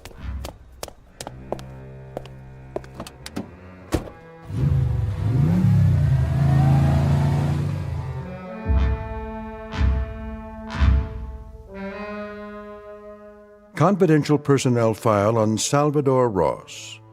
Personality, a volatile mixture of fury and frustration.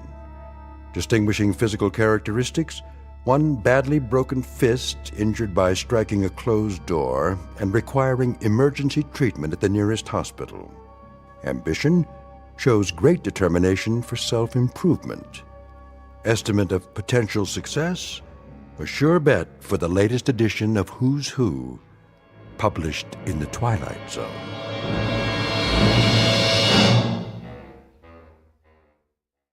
And now, The Twilight Zone and our story, The Self-Improvement of Salvadore Ross, starring Luke Perry with Stacy Keach as your narrator. Blue team to ICU, please. Blue team, ICU. City Hospital emergency room. That would be general admissions. I'll transfer you. Emergency, please hold. There, I filled out your forms. Now can I see a doctor? Take a seat, sir. I already took a seat 45 minutes ago. Is your name on the list? Yeah, right there. See? Ross. R-O-S-S. Well, you'll have to wait your turn, Mr. Ross, like everybody else. How long? I'll call you. When? A doctor will be with you as soon as possible. Hey, I got me a busted hand here. I'm in pain. So is everyone else in this waiting room. Now, if you won't sit down and wait your turn... When is my turn, huh? Next week? Next year? I've been waiting as long as I can remember for somebody to pay attention. I got problems too, you know. I ain't some mug off the street. Lower your voice, or I'll call security. Go ahead, call them. If that's what it takes to get respect around here. Security to the front desk, please. Who's next, Miss Souls? Oh, doctor, I was just... Something the matter? This patient doesn't want to follow procedure. Damn right I don't. What are you running here, a hospital or a torture chamber? I got me a little problem, and if you don't want to do something about it... What's the injury? His hand. You see this? I got broken bones in there. If you'd ever busted your hand, you'd know what I'm talking about. Abrasions on the knuckles. In a fight, were you? Forget it. I'm getting out of here. Hold on. I said don't worry about it. Are you in serious pain? Oh, you don't think I can take it? I ain't some wimp. All right, clean up the abrasions, then send them down for an x-ray. Yes, Doctor. This way, Mr. Ross. Now, who's next? Miller?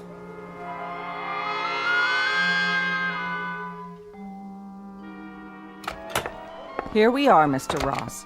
What's this, the charity floor? The orthopedic ward is full, but you'll be fine in here for tonight. You're sharing with, let me see, Mr. Armstrong. Hey, Sonny. Hi yourself, old man. I'll put your clothing bag in the closet. Bet if I was some rich guy, I'd have my own private room, right? It's just for one night. Look, why don't you let me go on home?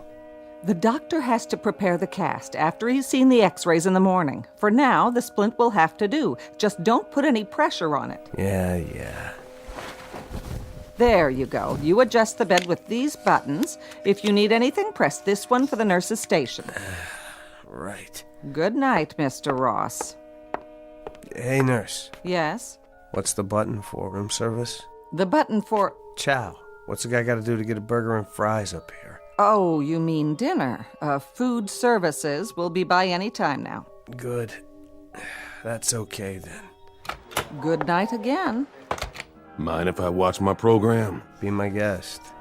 Do something to your hand? No, I just stopped in for a good night's sleep. The Waldorf was getting on my nerves. I bet it hurts. You got that right. Don't worry. They bring you pills every few hours. Great. You're lucky, though. Yeah, I ought to be on TV. No, I'm serious. I've got this congestion in my chest. You griping about a cold? At your age, it might be just a cold. At mine, it could turn into pneumonia. Excuse me while I turn on the tears. You should appreciate what you've got. Know something, boy? You could break both legs and you'd be running the 100-yard dash inside a month. Yeah? Well, if you think this feels so great, let's swap. You take the broken hand. I'll take your lousy cold. It's a deal. Knock yourself out, old man. I'm gonna catch some Z's.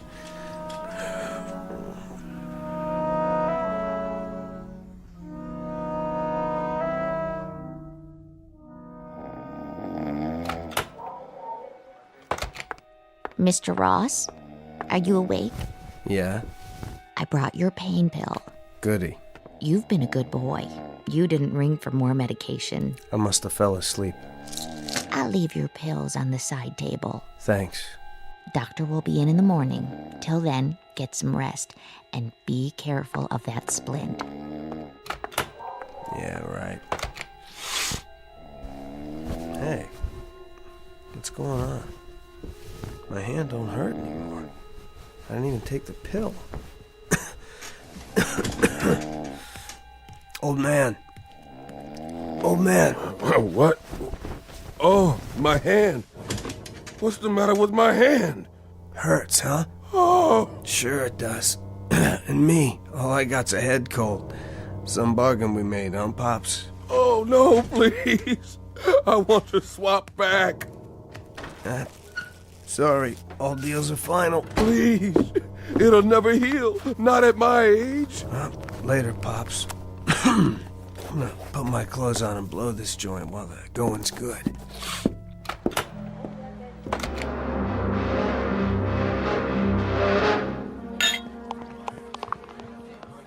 Here you go. One draft. Thanks, Dan.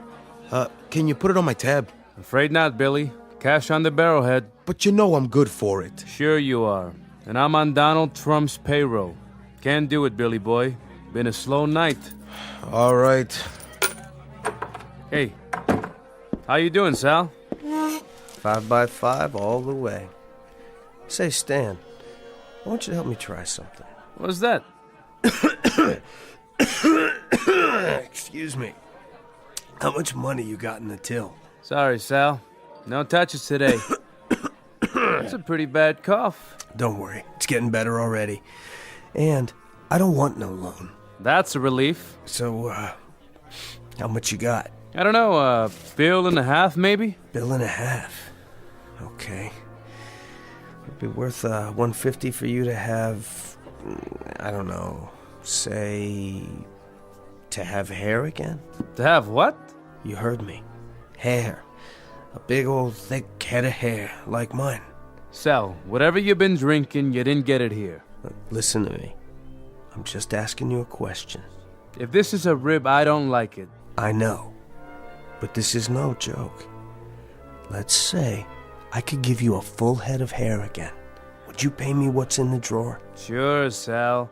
And if you get me in the movies while you're at it, I'll give you a bonus. That's a good one. Okay.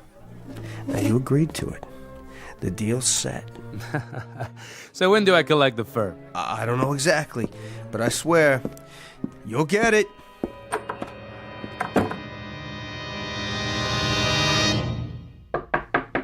Mr. Ross! Mr. Ross, you've a telephone call. Sal, are you in there? Yeah, Mrs. Olaf? There's a phone call for you. Please tell your friends not to call in the middle of the night. There's a limit. Okay. I was sound asleep. You're not the only one. Why, Sal, what happened to your... Hello? Yeah, this is me. Stan? I know. Never mind, Hal. You got what you wanted, didn't you? I said it ain't your business, Hal.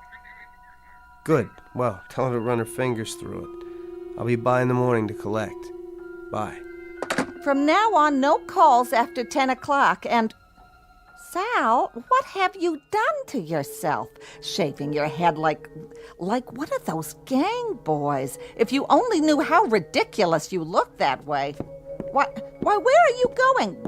Do you know what time it is? I gotta go out.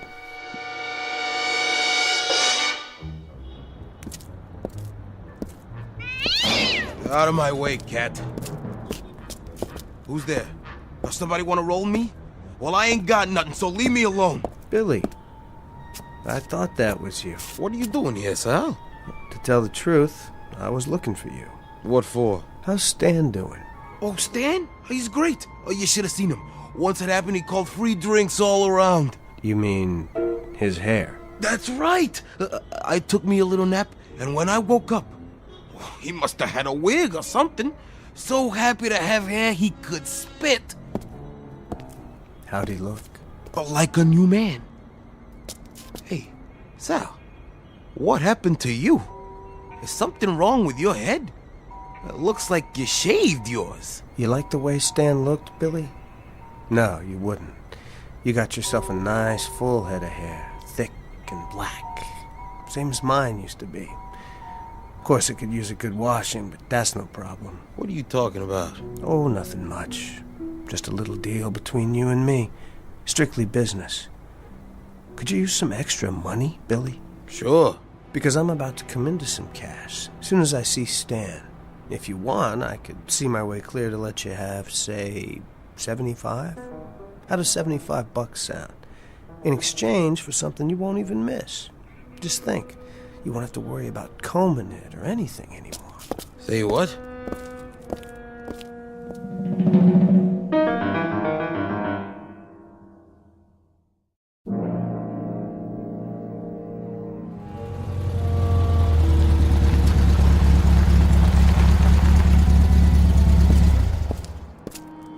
Afternoon, Mr. Halper. Park it for me, Sal. You got it, sir. And no dents. This car cost me plenty.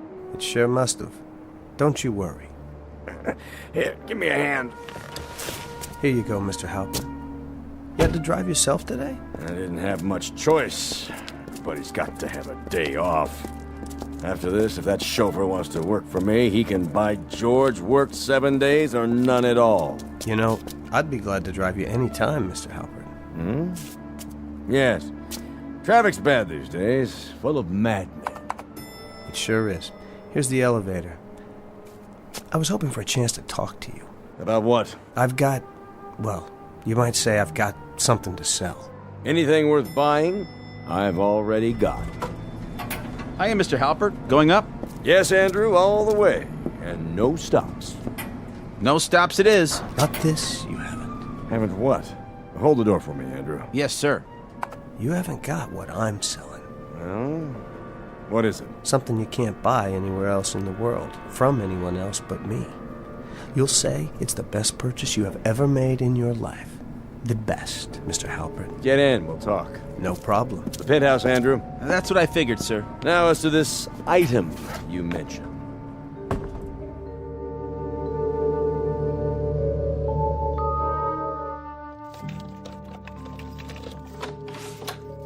As I recall, you've not seen my apartment before. That's right, I haven't. It's, quite a pad, Mr. Halpert. And a strange one for a man of my age. Is that what you're thinking? You mean modern art and everything? Oh, no, I always figured you still knew how to swing. I keep it this way for my new friends. I bet you really wow the chicks, don't you, sir? Well, let's see it. What? This marvelous item you think I should purchase. You're looking at it, Mr. Halpert. What am I looking at? Youth. That's what I want to sell you. All right, boy, that's enough. Get out of here. I know it sounds wild, but I mean it. Sir, I'm telling you the absolute truth, and you can take that to the bank. I warn you, if you have any half-headed idea of robbing me, the security devices I've installed... I ain't interested in robbery. I don't have to be. I'm telling you, I got something to sell. Something that you want more than anything else. Youth, eh? So you bottle it? Is that it? Some sort of tonic? If you'll just give me a chance. Now, I read in the paper where you're 76 years old. That's correct. I'm 26. Congratulations. Now, if you don't mind... What would you give to be 26 again, Mr. Halpert? I'm beginning to think you're the craziest kid they ever let out onto the streets. Okay, think that. Just play along with me for a minute. It ain't gonna hurt you one bit. Now, what would you give? Let's say $1 million? All right, let's say $1 million. I'd gladly give that to be 26 again, if such a thing were possible. Tell me about this pad. What about it? You own it? Of course I own it. I don't see what that has to do with... Would you throw it in? What? Into the deal. Just how do you propose to deliver this fountain of youth you're raving about? By selling you years.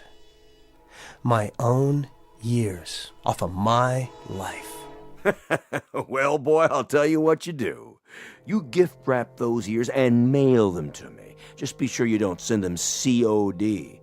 For now, if you don't mind, I'll show you the door. The apartment. You didn't say. Is it part of the deal? Why, of course it is. I wouldn't want to take your years for a penny less than they're worth. $1 million. And this apartment? Done. What is? You just bought yourself 50 years. I'm sure I did, boy. No, you're not sure. But trust me, Mr. Halpert, you've got a pleasant surprise coming real soon.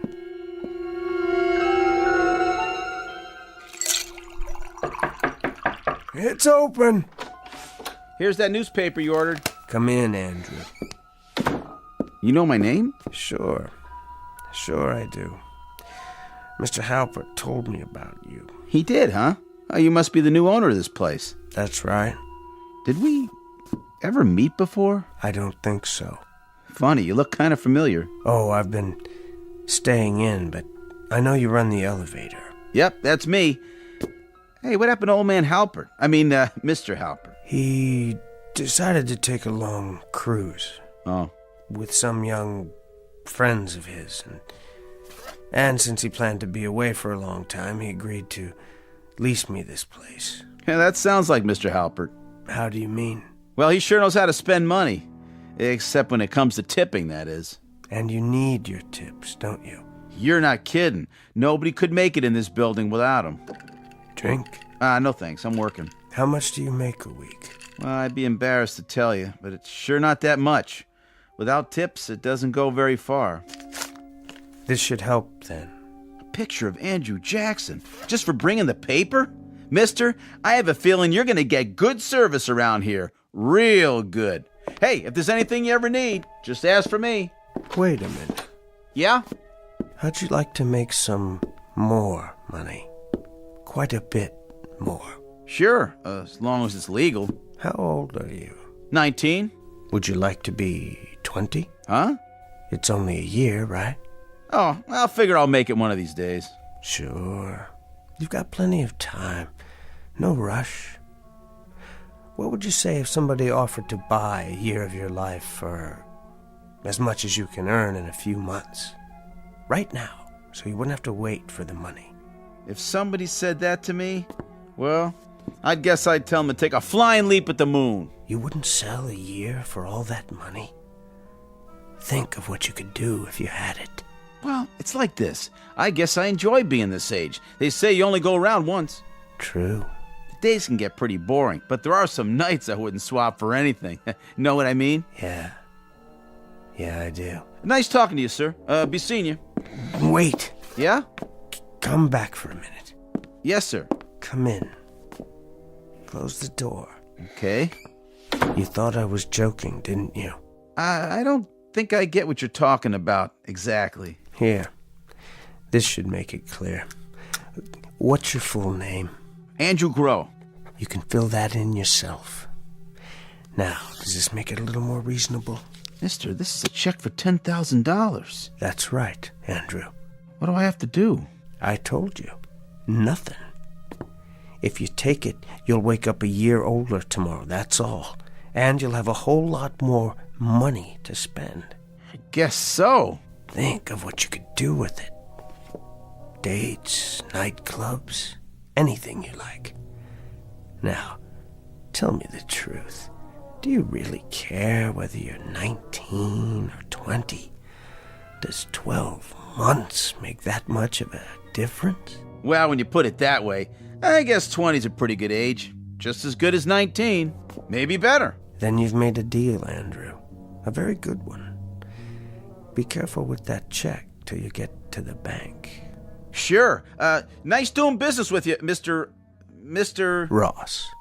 And Andrew, you might pass the word along to your friends. I'm always good for cash. On the same terms. Oh, they'll be beating down your door. Who knows? I might decide to sell you a couple more years myself. I'll be here. And thank you, Andrew. Nice doing business with you, too. Oh, you're welcome, Mr. Ross. My pleasure. Believe me, the pleasure's all mine.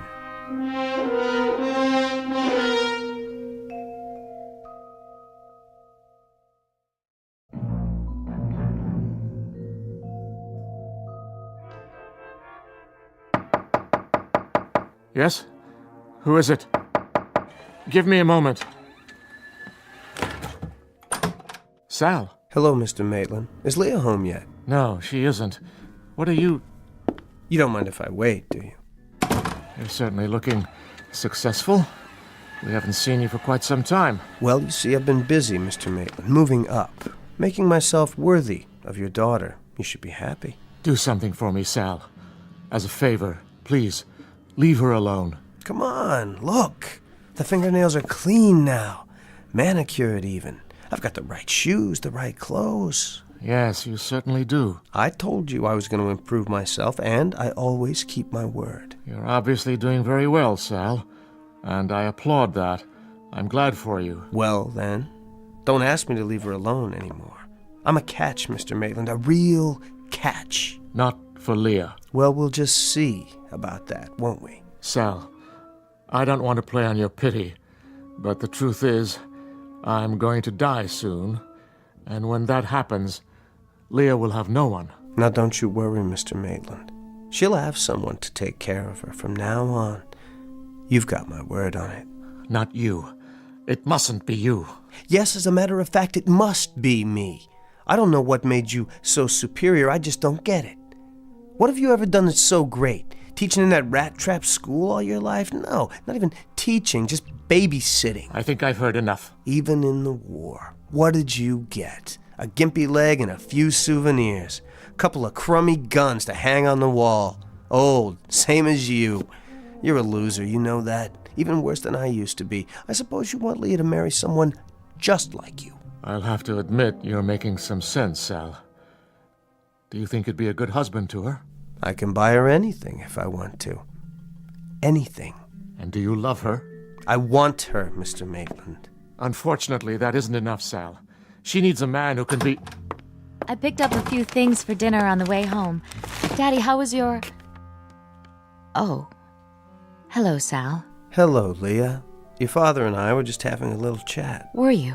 I should have gotten to know him better before. But back then, I couldn't have talked to him on this level.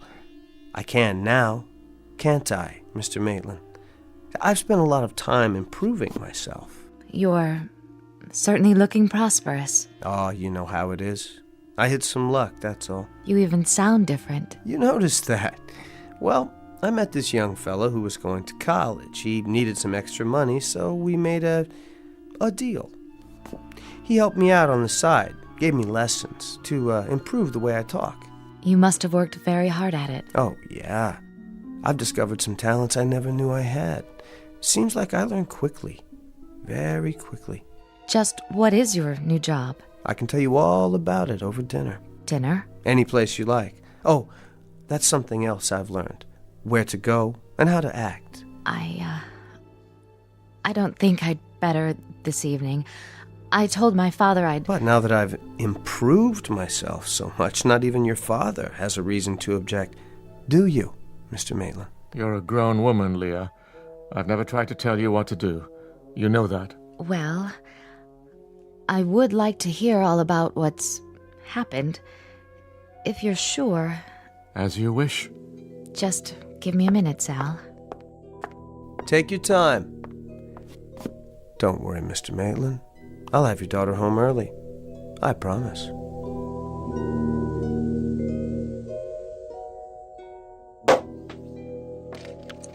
Let's take our champagne onto the balcony, shall we? I'll open the French windows. If you like, Sal. Like the view? It's lovely. Your entire place is lovely. But, Sal... Don't worry. Every dime is not only legal, but honest. A businessman's well-earned reward. What sort of business? You're not getting all my secrets. Maybe someday I'll explain it to you, after we're married. What? You do know I'm going to marry you. It's getting cold. You might say I did it all for you. Oh, I won't pretend I haven't enjoyed it along the way, but I always had a goal. I wish you hadn't. Come here. Sal, please. Now tell me you feel nothing. That was never the problem. I have to go. Then what was the problem? You broke off because I wasn't right for you. What kind of guy is right for you, Leah? Just tell me. I'll be that guy. It doesn't work that way. Well, I've got a surprise for you. It does with me. I can buy anything I want, and I can be anything I want. I wish I could explain it to you. It's not something you can buy. No? You name it. Sal, I'm talking about the kind of person you are. The way you feel about things and people. I'm not criticizing you. It's just the way you are. What way? The man I marry will have to be a kind man, gentle. He'll have to be... what word can I use? Compassionate. I couldn't love him otherwise. You mean a patsy? Like your father, always ready to get pushed around? I mean a man who cares about other people just because they're people. And since you brought it up, yes, I think my father's a compassionate man. So you see, it's not something you can buy. Not even if you had your own private mint. Don't be so sure.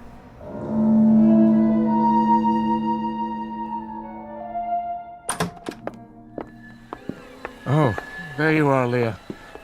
Sal? You didn't have to wait up for us, Mr. Maitland. Here she is, safe and sounder than when she left. Have a nice evening. You certainly look as though you did. I'm sorry, Daddy, but it is nice to think that someone worries about me. Don't flatter yourself, my dear. Actually, I wanted to talk to Sal. In that case, if you'll excuse me, Sal, I've got a big day tomorrow. Good night. I'm glad you came in, Sal. You're going to be even gladder, Mr. Maitland. I've given it some thought.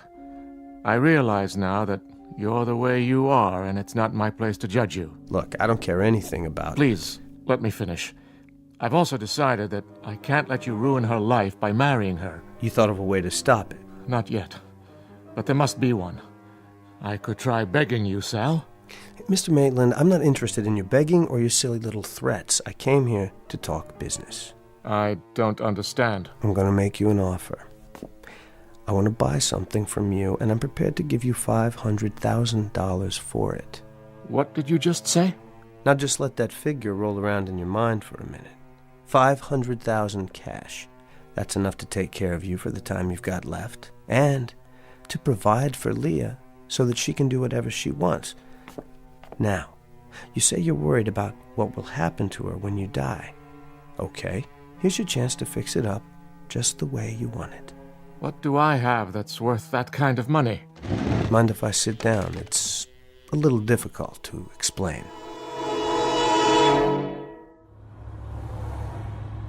Something the matter, Sal? Oh, no, not at all. You seem so quiet. I was just thinking. About what? You. Oh, Sal. It must have been hard. For you, working, going to school, taking care of your father. Oh, I never really thought about it. Well, I have, since yesterday.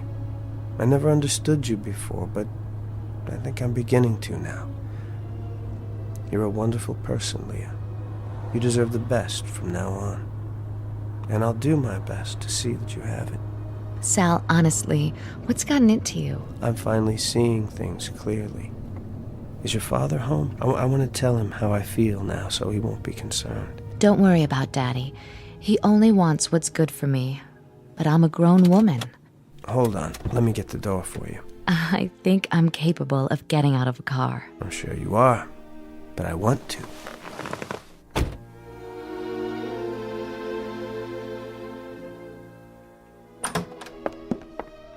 Hello, Daddy. Did you have something to eat? I left a meal in the refrigerator. Yes, thank you. Hello there, Mr. Maitland. I was hoping you were here. I find that hard to believe. I wanted to talk to you. May I come in? Why ask my permission? You must be cold, Daddy. Here, let me straighten your blanket. No, let me. Why, thank you, Sal. Leah, would you excuse us for a few minutes? Well, all right. I'll just freshen up. Go ahead, Sal. Say your piece. If you don't mind, sir. Well, I do have something to say. Just that I'm sorry. What? For all the worry and grief I've caused you. You were right about me. I wanted to marry Leah to prove something. She was a prize, a symbol. But that's all changed, Mr. Maitland. I realize now how much I love her. And I will make her a good husband. I promise you. I warned you I would not let it happen. Please, Mr. Maitland, hear me out. It's different now. I've changed. Have you? I'm asking you for forgiveness, Mr. Maitland. Compassion. Oh, yes. A sterling human quality. Sir, your blanket. Let me fix it. Wait. What's in your hand? Isn't that one of your war souvenirs? I hope it's not loaded. Be careful. Compassion. But don't you remember, Sal? I don't have any left. I sold it to you yesterday. No, please. Wait! The Salvadore Ross Program for Self-Improvement. The all-in-one, surefire course that lets you lick the bully, learn the language, dance the tango, and anything else you want or think you want to do. Oh, and there's a money-back guarantee. But the offer is strictly limited to the Twilight Zone. More from the Twilight Zone after this. You are about to enter another dimension. A dimension not only of sight and sound, but of mind. A journey into a wondrous land of imagination. Next stop, the Twilight Zone. Hi, this is Stacy Keach. I'd like to take a moment to tell you about our Twilight Zone website at twilightzoneradio.com. At twilightzoneradio.com, you'll find the latest information on these Twilight Zone radio dramas, including behind-the-scenes photographs, plus the newest product releases, trivia contests, ways to contact us, other Twilight Zone-related info and merchandise, plus links to other fascinating websites. So make your next stop twilightzoneradio.com. Visit twilightzoneradio.com to purchase these Twilight Zone radio dramas on cassette and CD, or call toll-free 1-866-989-ZONE. That's 1-866-989-9663.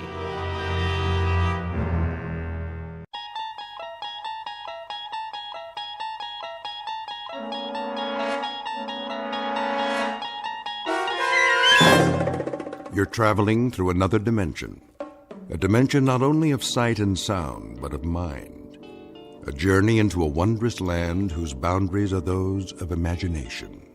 Your next stop, the Twilight Zone.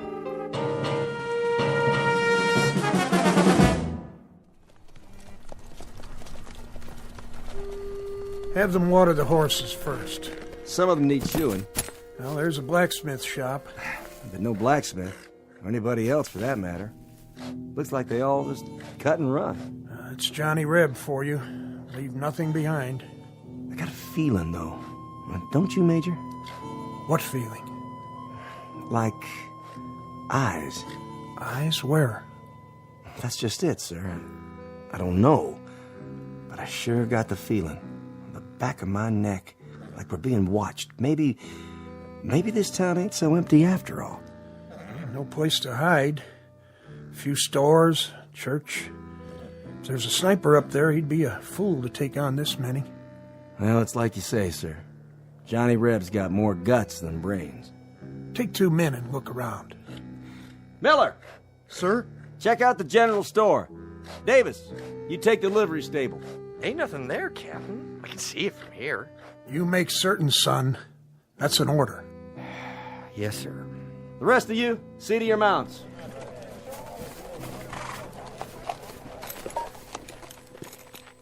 Well, I'll be. Will you look at that? What is it? Captain, I think you better see this. Hold your fire! What do you see? Miller? Miller? Davis? What happened to them? I don't know, Major. They went around that storefront at the end.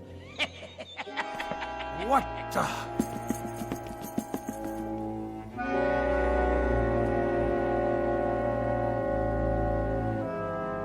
The time is 1863. The place is a valley in the state of Virginia. The event is a mass bloodletting known as the Civil War, a tragic time when the country split into 2 fragments, each fragment deeming itself a separate nation. It's been a long and brutal slaughter with no end in sight, and those who survive have learned to expect the unexpected. But in just a moment, the captain and the major and their entire company will make contact with an enemy they cannot defeat in an outpost not found on any military map, an outpost found only in the Twilight Zone.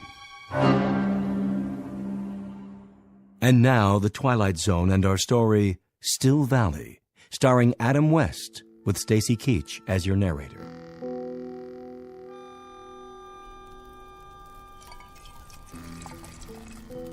You want more coffee, Private? That what it is? Chicory, maybe a little sawdust, but it's hot. Obliged. I've tasted worse. I just don't remember where. What is it? Quiet. You hear something down there? Thought I did. Yanks? Maybe. Whatever it was, I don't hear it anymore.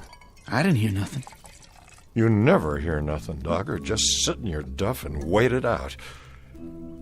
Where's your carbine, soldier? Huh? Oh, it's over there. A lot of good it'll do you laying on the ground. What do you mean? What if the Yanks showed up? What'd you do? If the Yanks was here? You reckon you know how to work this thing? Yeah, I know how, all right. And if you pull the trigger, you reckon it'll fire? I reckon. Then show me. Hey, what's the idea? The idea is you aren't a right arm to me or a left arm. You're just some extra baggage that breathes through his mouth and splits half my rations. You mad about something? Fed up is more like it, Dogger. When do you figure to shape up? By the end of the war? I do my part. Yeah, like an army mule. Why don't you just go down there and give up? The Yanks will treat you real good, while General Bobby Lee's off fighting the war for you. I didn't used to be like this. Yeah? When did you up and change? I was at the 2nd Manassas. I think that's where it come to me sudden like. What did? It's like this, Paradine. I had my 2 brothers there. One of them was 15 years old, that's all. 15. I was right alongside him, going up a hill. A mini-ball came out of nowhere, hit him dead center. Took him 3 hours to die. He was just a kid, just a little screaming kid. That was my brother Phil. My older brother Kearney. He was dead the next morning. Wanted to be a preacher. Always talking about the gospel, words of Luke, words of John, words of the prophets. He ran out of words, and God run out on him. But you don't have a nerve in your body, I guess. Oh, I got 'em. Just as many as you from head to boots. But I don't concern myself as much as you. You're worrying about dead men and lost battles. That's just too much area to fret in. Then what do you worry about? I'm worrying about 2 scouts on a mission. Us. And a piece of dirty brown paper with orders written on it. It says right here. It says the Yanks are going to take up a position in Chanow Valley. We're supposed to scout them out, see if we run into their vedettes, and then check back the minute they get into that town down there. You hear him again? Sure do. Yanks? Yanks, probably. Horses, positive. How many? Just a patrol, I figure. Maybe 20, 30 men in all. That's funny. What is? Listen. I don't hear nothing. I know you don't, but I heard horses, and they come from down there in the valley. They're Yanks. There isn't any question about it. How come you think that? 'Cause everybody else in these parts is packed up and moved out before the fighting gets here. Come away from the edge, Joe. This ain't no place to stand out in the open. If they are Yanks, they'd be in that town already. It'd be as noisy as a county fair, but now there ain't a sound anymore. Maybe they gone away. I reckon I better get down there and take a closer look. I wouldn't do that. I know you wouldn't. Joe, you don't need to go. We got orders. Let's pull out. And just right away. Both of us. You wait here with your horse. If I don't come back... Listen, Joe. We know they're down there, right? You heard them. Well, we found out what we had to find out. Where they are. The Yanks are in the valley. So now we go back and report it. And what's the point of... The point is, we gotta count their heads and their horses and their guns. We gotta look at their regimental numbers so our boys will know what's coming. That's enough point for you, Private? I don't care no more. I don't care. I got only one big mission left, and that's to stay alive. I say we go down there and wave an undershirt and throw down our rifles and... Why'd you hit me? Mr. Dogger, I extend my sympathy so long as you keep your yella inside. But the minute it crawls over to me and tries to climb up on my horse, too, then I withdraw my sympathy. You understand? Yeah, I understand. I pledge everything I got to this war, and all I get is the back of your hand. So far, you and me have pledged nothing to the Confederacy except maybe empty bellies and lack of sleep. But a couple of 100,000 others, including your own brothers, pledged a whole lot more. And now you're making it appear they did it for nothing. Now you pick up your rifle and stand at the ready. I got it. Good. If you hear a shot, that means they're down there in force. And you get back to camp at a fast gallop. Tell the lieutenant what happened. If you don't hear from me in 15 minutes, get back there anyway. You really going alone? Just me and this brave horse. For want of anything else.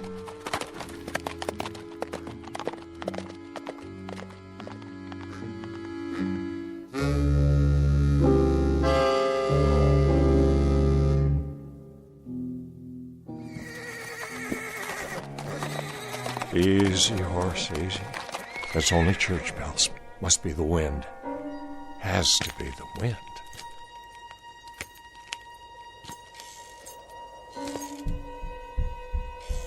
Who's there? Come on out with your hands up. If you're in there, why don't you show yourself? You a yellow yank, that it? I got you. Drop you. Where'd you go?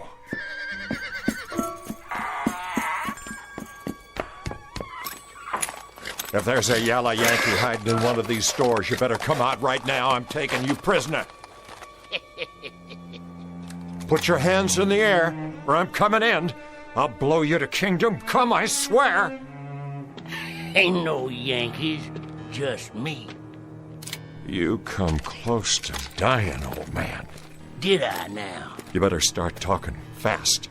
What would you like to hear? Some answers. Tell me who you are and what you're doing here. I was about to ask you the same question, son. When I first seen you come up the street, I thought you was a Yank. You don't know how close you come to dying. What were you going to use, Grandpa? You're not carrying a gun. Don't need a gun. Been doing just fine without one. What you got a hold of there? What's it look like? You've seen a book before, haven't you? That Bible's pretty heavy to throw, all right. I reckon you could knock out the whole Union Army with it. No, this ain't no Bible. And I wasn't aiming to throw it. Just use it, like I used it on them. On who? The Yanks. I took 'em all out, every last one. Leastways, every one that rode in here. Sure you did, Grandpa? Oh, I done it all right. What'd you do, read to 'em? Not to 'em, at 'em. And they turned tail, just like that? Nope.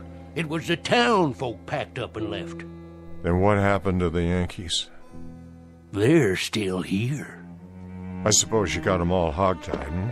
Come on, I'll show you. Over behind the blacksmiths. I don't need to play your games. Just tell me where to water my horse. What about grub? Ain't you hungry? Of course I am, but this town's been picked clean by bluecoats. You're wrong about that, too, son. There's plenty of food. Sure there is. You think I'm lying? Feast your eyes on this. Well, that's a Union Army supply wagon. What'd I tell you? Still full of crates, most of them not even opened yet. Guns, ammo, clothes, rations. Take your pick, Johnny Reb. I don't believe it. This here is real salt pork. First meat I've had in 2 weeks. Eat your fill. Wait a minute. You saying the Yanks rode out and left all this behind? That doesn't make sense. Like I told you, Johnny, they didn't ride out. They're still here. Where are they, old man? Talk or by God, I'll... Turn around. What? Meet the Major. What is that?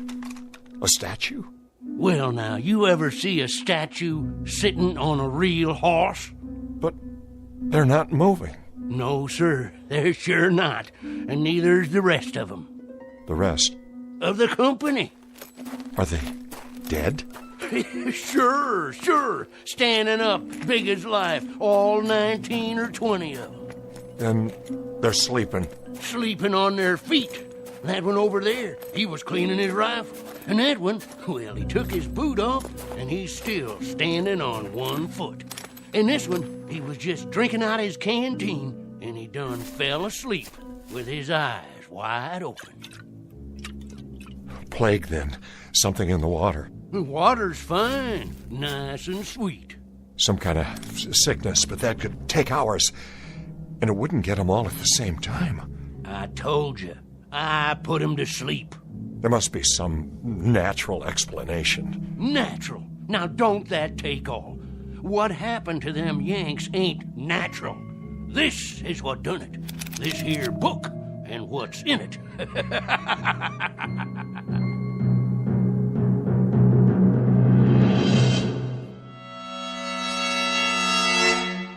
Give me that book. No, you don't, Johnny. This here is still my book, for now. Hey, Yank, wake up. I'm the only one can do that. This is crazy. They must be asleep. No wounds, not a sign of blood. Come on, wake up. None of you are dead. Wake up, Yanks. I'm taking you all prisoner. I told you, it has to come out in this book. But you don't believe me. You think I'm lying. I didn't call you no liar. This here is what done it. Give me that. Now you gone and done it. What kind of book is this? Can't you read, Johnny? The front of it says witchcraft. You better be real careful. Dropping it in the dirt? That wasn't bright of you. That wasn't very bright of you at all. Anything happens to this, you'll be in a real fix. Listen, old man, I expect you're harmless, but I got no time to fiddle with black magic or any other old men's games. Games? Games, you call it? And here in front of your eyes stands the enemy. Not a twitching, not even a moving an eyeball. Now look, old-timer, I flat out don't understand this. I don't understand it at all, but there's a war on. I got no time to just stand here jawing. I'll take my book back, if you don't mind. Here, good riddance. All ye horsemen and ye footmen conjured here at this time, I command you to be still.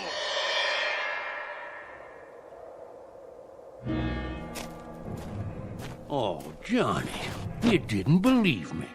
What about it now? I reckon you'll have to believe me, being as you can't move a muscle, being as you can't speak a word. Didn't want to do that to you, 'cause you're one of us. But you wouldn't listen. Well, now you will. Look at this one right here, for instance, standing up straight as a ramrod. He's a major by his stripes. And he's carrying his marching orders. Says this here's just an advance party. Soon as the rest come by, I'll do the same to them, too. You listening, Johnny? I know you can still hear me, 'cause I only used half the power. Now, let me introduce myself and tell you my story. Name's Teague. I'm a witch man, and my pappy was a witch man afore me. He was the seventh son of a seventh son, and I was his seventh son. I know conjure stuff forward and backward, up and down. It's my living. Folks in Channel make fun of me, like they did my pappy, but they buy my charms. Things to bring love or hate if they hanker for 'em, cures for sick hogs and calves, sayings to drive away fever. All them things I done for Channel folks all my life. You understand? If you finally got it, blink your left eye. Good. That's good. Now you can move again. I'll say the words. Ye lone horsemen conjured here in this spot, ye and ye alone may pass on.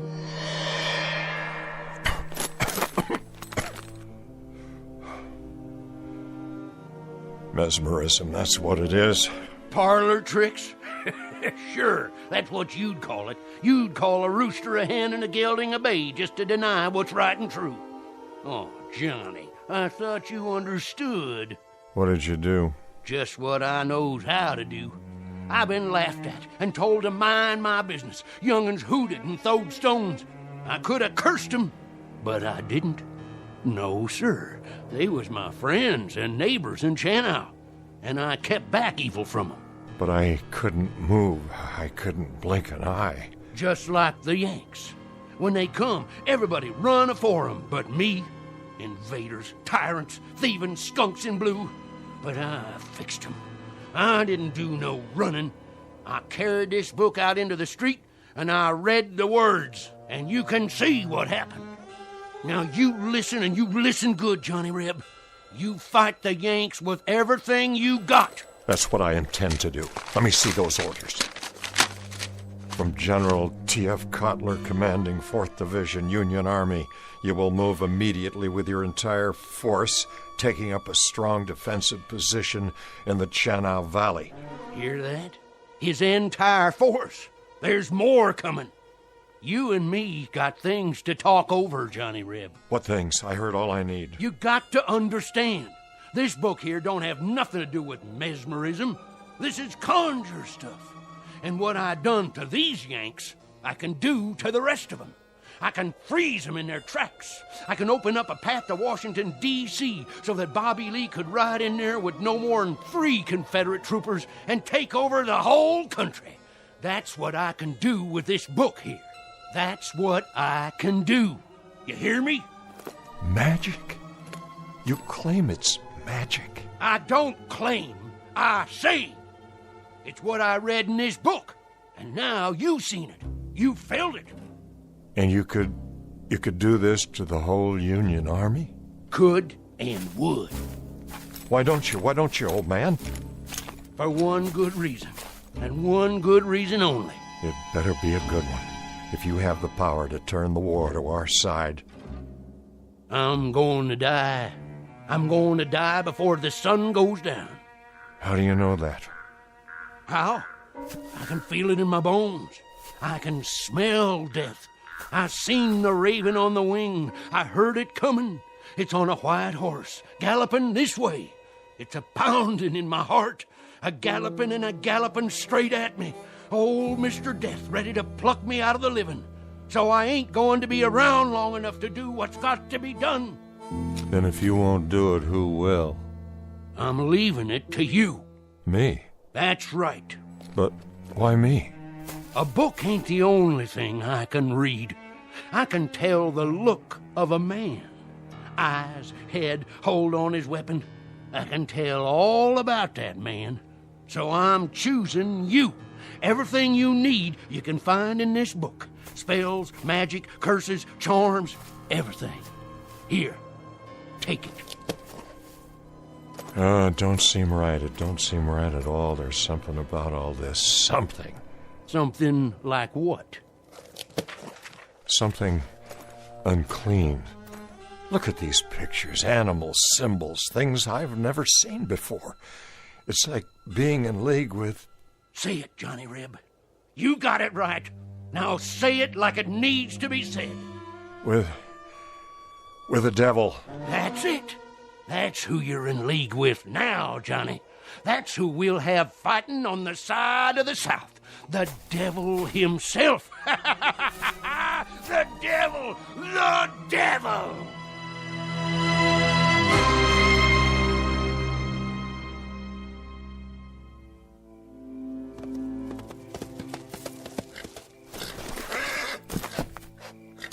Halt! Easy. Who goes there? Dogger, troop scout. Advance and be recognized. I'm advancing. Now put that rifle down. I got a message for the lieutenant. That you, Dogger? Yes, sir. You've been gone a long time. We almost gave you up. Dead or prisoner by this time, that's what we figured. Neither, Lieutenant. Where's the other scout? I don't rightly know, sir. What do you mean by that? Well, if I did know, I'd sure tell you. Talk sense, man. Well, sir, it's like this. Paradine, he rode off to the valley a while ago.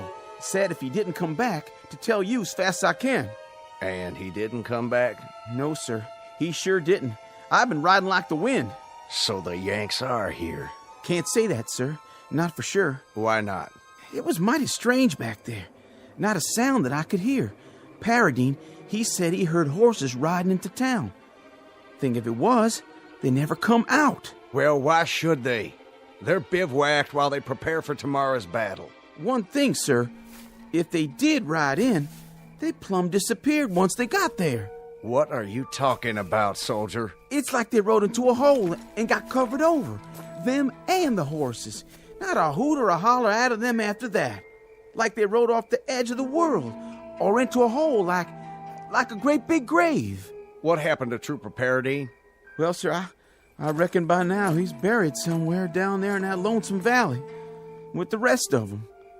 Buried. And never coming back.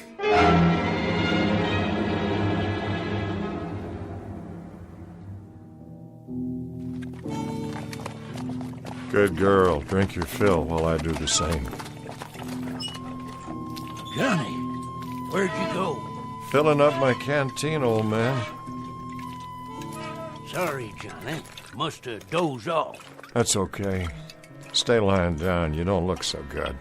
Almost sundown. Not much time. Oh, now there's plenty daylight left. Drink the water? Thank you kindly.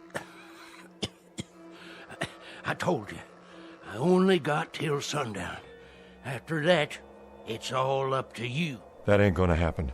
You're feeling stronger, I can tell. Oh, no. Just a few more minutes. That's all you gotta wait. Just a few more minutes. What are you telling me? Read it.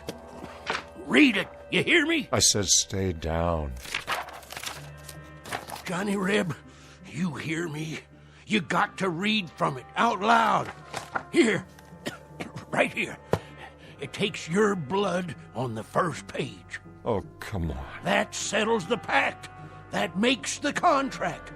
Your blood mixed with mine on the front page. You need food is what you need. That's the only thing wrong with you. How about some salt pork? Hey, Johnny Reb. Stars and bars. Here, I'll cut you off some. Hoist 'em high. Would you open your mouth and eat? Stars and bars. Stars and bars. Oh, man, don't you do me like that. Oh, dang saber. Now I've gone and cut myself. The blood, it dripped right there in the book, just like you said, old man. Hey, old fella, talk to me. What do I do now?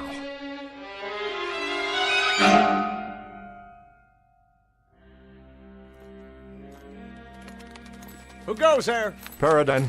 Let him through. That's the other scout. Lieutenant, he's here.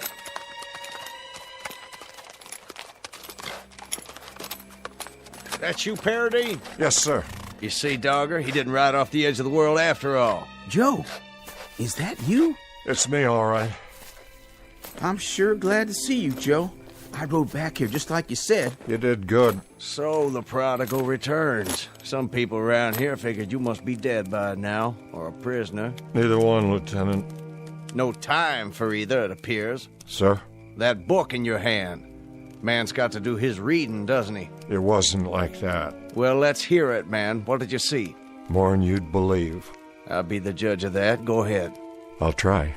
Where are their advance people? In the town. And the rest of their forces? The main body was spread out behind 2,000 men at least, 60 guns, 1 troop of cavalry, maybe 50 supply wagons. You drunk or something, Paradine? Not a drop, sir. There hasn't been a sound from that valley all day. Not one sound. Lieutenant, you got every reason to call me crazy. But the reason you didn't hear them is because they're asleep. Why, of all that... Put to sleep by magic, black magic. It's all in this book here. There was an old man, Teague by name. He done it. Then he give me the book so I can carry on. Paradine, this is an order. You're to take yourself to bed on the double. You're to sleep the night, make your report to me in the morning. This is my report, Lieutenant. There's practically a division of Yankees down there, and they're dead on their feet, not moving a muscle, just standing right out in the open, big as you please, or sitting straight up, the same as they were when the spell hit them. Spell? What spell? It's in the book here. I swear to you. I won't call you mad, Paradine, or drunk. I'll wait till morning, but if you haven't changed your story by then, I'll be ready to charge you with one or the other. You want proof? Of what? A daydream? Here's what you do. In the morning, you send a patrol down there and take a look at the main street of that town. And what will they see? Just what I said. But in the meantime, I think I done something that'll prove it to you quicker. Where's Mallory's troop? Mallory's not back yet. They went up to the North Ridge late this morning. There was Yanks camped up there. Company's strength at least, wasn't there? That's about what we figured, but what's that got to do with it? It's got everything to do with what I said. This book. On the way back here, I read from one of the pages out loud like the old man told me. I wanted to kind of test it, so I conjured up a spell, and I pointed it up there toward the ridge. That's enough. I've heard all I care to hear. Who's that? Sounds like the troops are back. Who's there? Mallory, where's the lieutenant? Now you'll know I've been telling the truth. Sir, reporting in. Glad to see you, Mallory. Warm yourself by the fire, then maybe you can clear something up for us. Paradine here says... I just saw something I can't explain. No more than any of my men can explain it. And they saw it too. We walked up to that ridge in a skirmish line. Scared out of our boots because it was so unearthly quiet. We figured the Yanks were waiting for us just beyond the parapet. They were waiting all right. But not for us. Standing straight and tall, guns to port, and frozen like statues. You mean they were dead? Not dead. Not dead and not alive. Just frozen stock still like rocks. You could see them in the moonlight, not moving. They could have been markers in a graveyard made out of granite. I swear I don't know what could do a thing like that, and I hope to God I'll never find out. Lieutenant, this is what done it. What's that? A book, but not just any book. Paradine, are you trying to tell me... You heard what he said. If that's true, if it's all true, then this is the devil's work. What's this all about? Is somebody gonna tell me? An old man gave me this book. A witch man. You're right, Lieutenant. It is the devil's work. I know that, too. But maybe it's time we called muster on the devil. Maybe that's all that's left to us. We ain't got enough guns. We ain't got enough food. We ain't got enough anything. We're losing, Lieutenant. The Confederacy is cracking up into pieces in front of our eyes. It's bleeding to death every day. There isn't enough blood left in our veins to change things. And the ground won't hold anymore when that runs out. I don't know much about church things. And I don't know anything about Satan. All I know is that we had a cause. And it's dying right in front of us. Then, Paradine, please open the book and read what's got to be read. Say it loud and make it good for every Yank army in the field. Freeze them or put them in the ground, but make it good. I'll give it a try. Satan, I call upon ye in all your power and glory. I call ye in the darkest hour of my need. And in so doing, I do heartily revoke the name of... Go ahead, Joe. Finish it. I don't know if I can. You can do it. It calls upon us to revoke God. Give it to me, then. Wait. I'll finish it right now if you can't. Dogger. Now look what you've done. Leave it be. Joe, you said yourself, it's all we got left. He's right, Paradine. God help us, but this is all we got left. I don't like the feeling inside me. What do we call them, Lieutenant? Damn Yanks? That's the phrase, isn't it? Damn Yanks? But if I read aloud from this book, it'll be the Confederacy that's damned. It's that book, or it's the end. Then let it be the end. Let it come if it must come. But if it's a cause that has to be buried, let it be buried in hallowed ground. Let it be buried in hallowed ground, and let this be consumed by fire.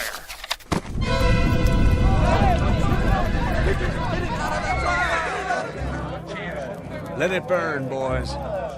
Maybe he's right. Let it burn.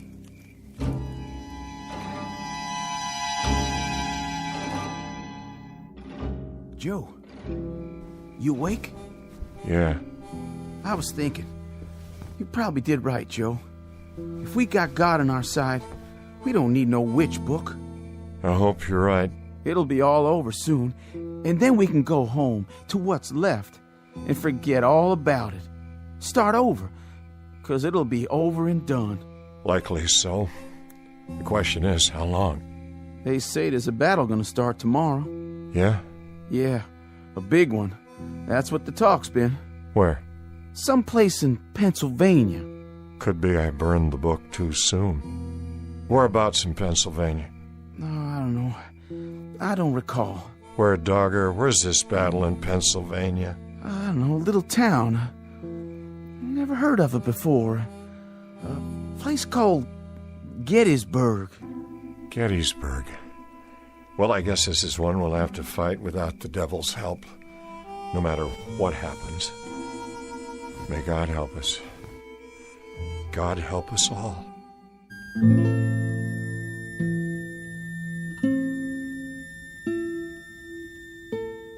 In a time to come, during what will be Joseph Paradine's old and garrulous years, he'll tell anyone willing to listen that the Civil War wasn't lost at Antietam or Gettysburg or Shiloh.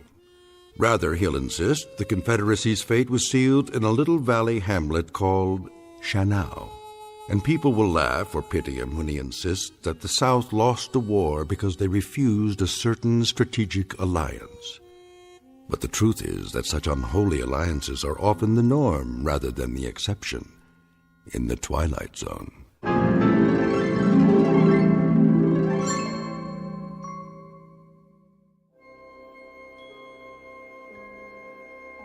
Hi, this is Carl Amari, producer of the Twilight Zone radio dramas. I'd like to take a moment to tell you about our official website at twilightzoneradio.com, where you'll get the latest news and information on these Twilight Zone radio dramas. Plus, at twilightzoneradio.com, you can digitally download 3 free episodes or any of our episodes for only $1.95 each. In this age of ever-changing technology, we've decided to make these episodes instantly available to you by making the Twilight Zone radio dramas a digital download-only series. This means that this series will no longer be offered on CD. The CD collections at our website are now being offered while supplies last at buy one, get one free. So be sure to get your favorites before they're sold out. Be sure to visit us often, and I'll see you in the zone.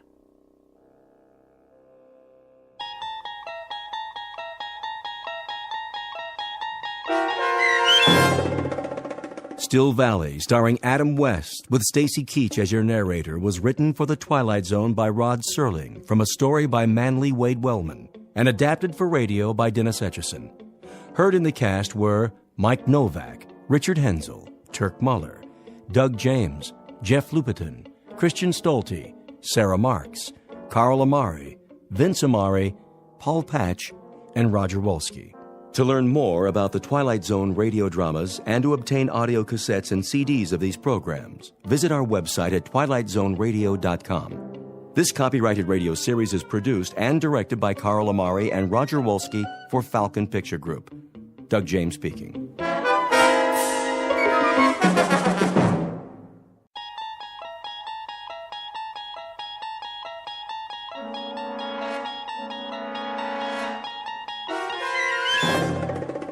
You're traveling through another dimension. A dimension not only of sight and sound, but of mind. A journey into a wondrous land whose boundaries are those of imagination. Your next stop, the Twilight Zone.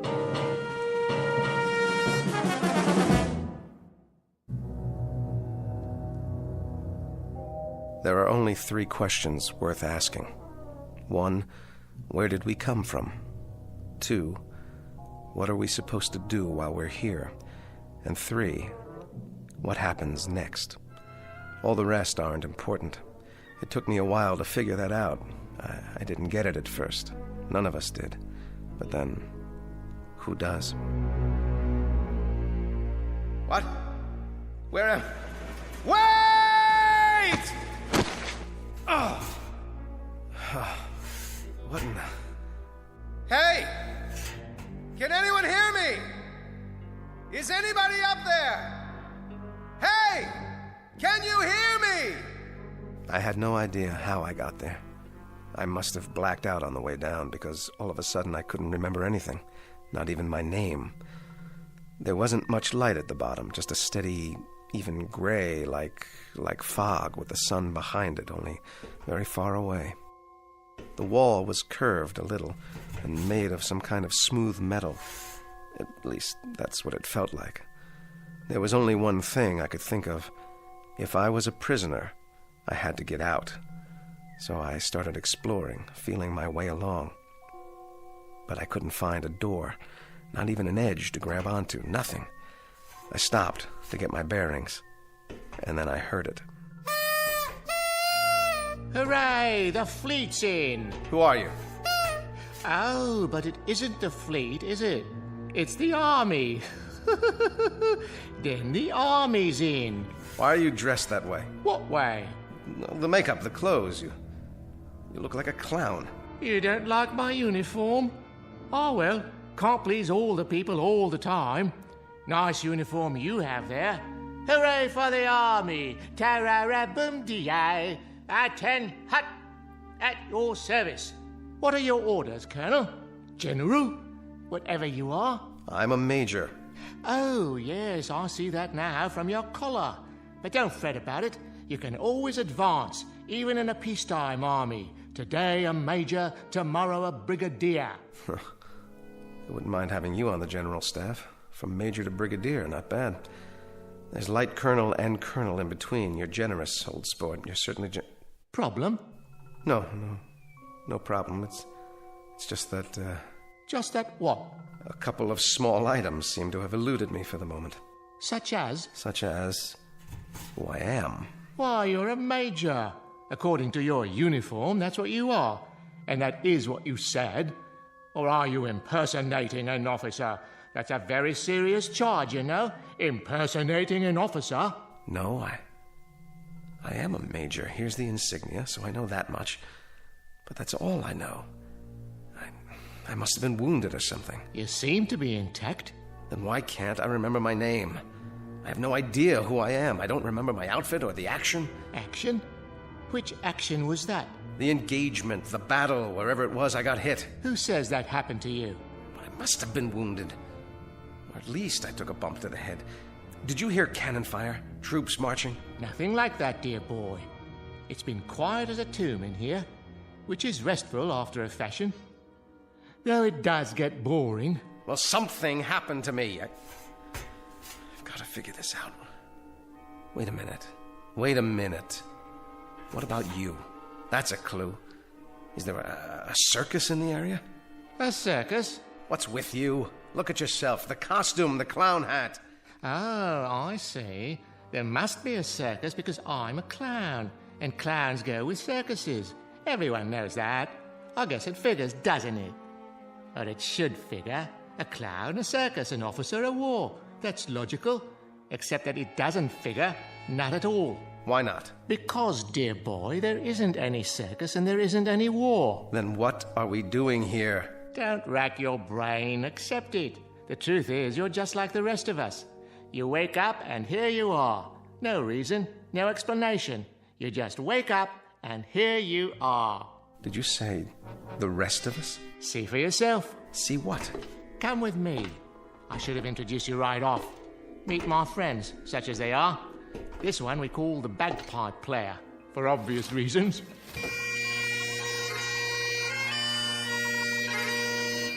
Hello, laddie.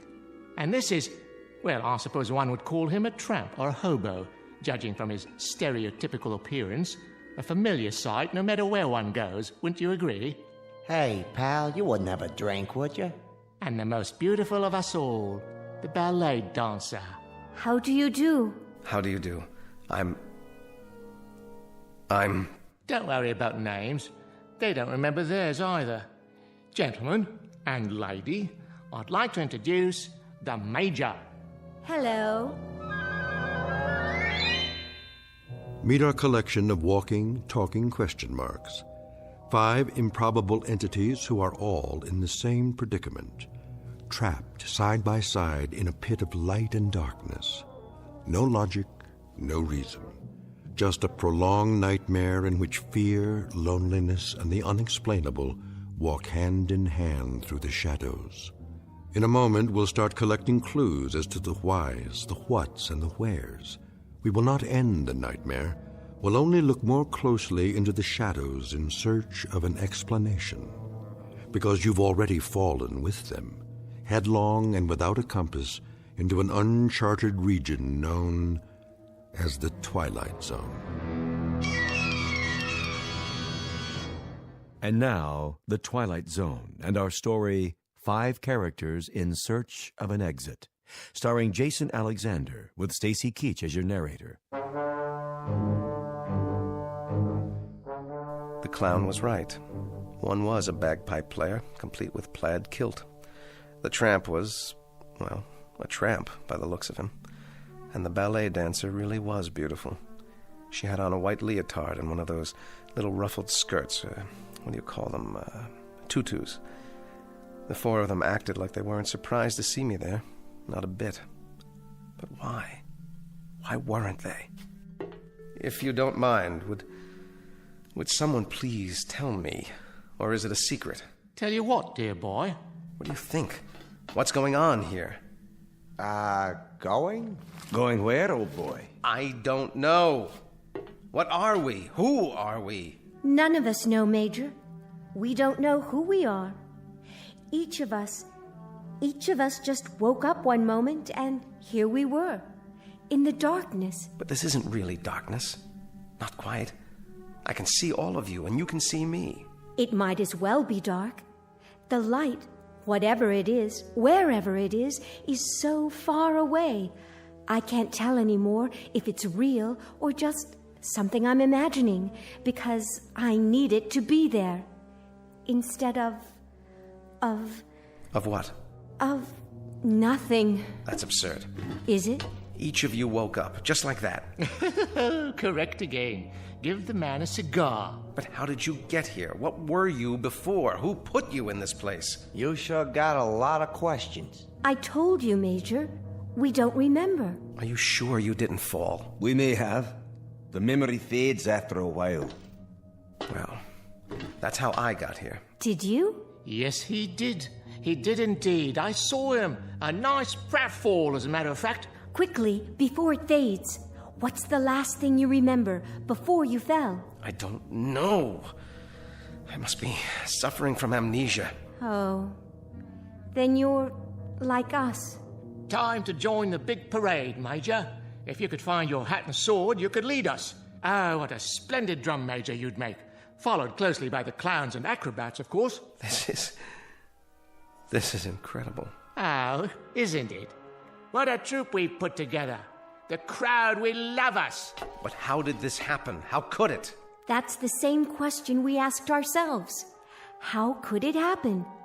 A question with no answer, Major. A question with no hint of an answer. At least, not a rational one. Nonsense. Everything has an answer. You just have to find it. Consider all the evidence, sift through the clues. Oh, is it this exciting? Where do you want to look first? It doesn't matter. Of course it does. Please, try to understand what I'm saying. It will be easier for you that way. We're things with no memory, no knowledge of what went before, no understanding of what is now, no knowledge of what will come. How long have you been here? Hey, it's part of the mystery, too. We don't know nothing. At least I don't. You got any ideas? No idea at all. Then don't fight it. Live it or live with it. Know what I mean? Whoever left us here must have a plan. How long will we be here until the next phase? Now, that's a very good question. The best question of all. But, alas, no one has the answer. You mean you don't? Who else is there? We've discussed it and discussed it like a proper committee, and we're no further along than we were at the beginning. Talk, and more talk. So I ask you, man to man, clown to officer, what's the point? Sit down, Major. Conserve your energy. For what? For whatever the fates have in store. I suggest you listen to the beauteous ballerina and fasten your seatbelt, because we may be in for a very bumpy ride. Or then again, perhaps not. Perhaps what will happen is only more of the same.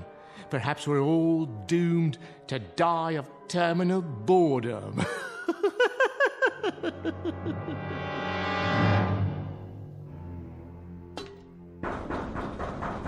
Look at him. Active fellow.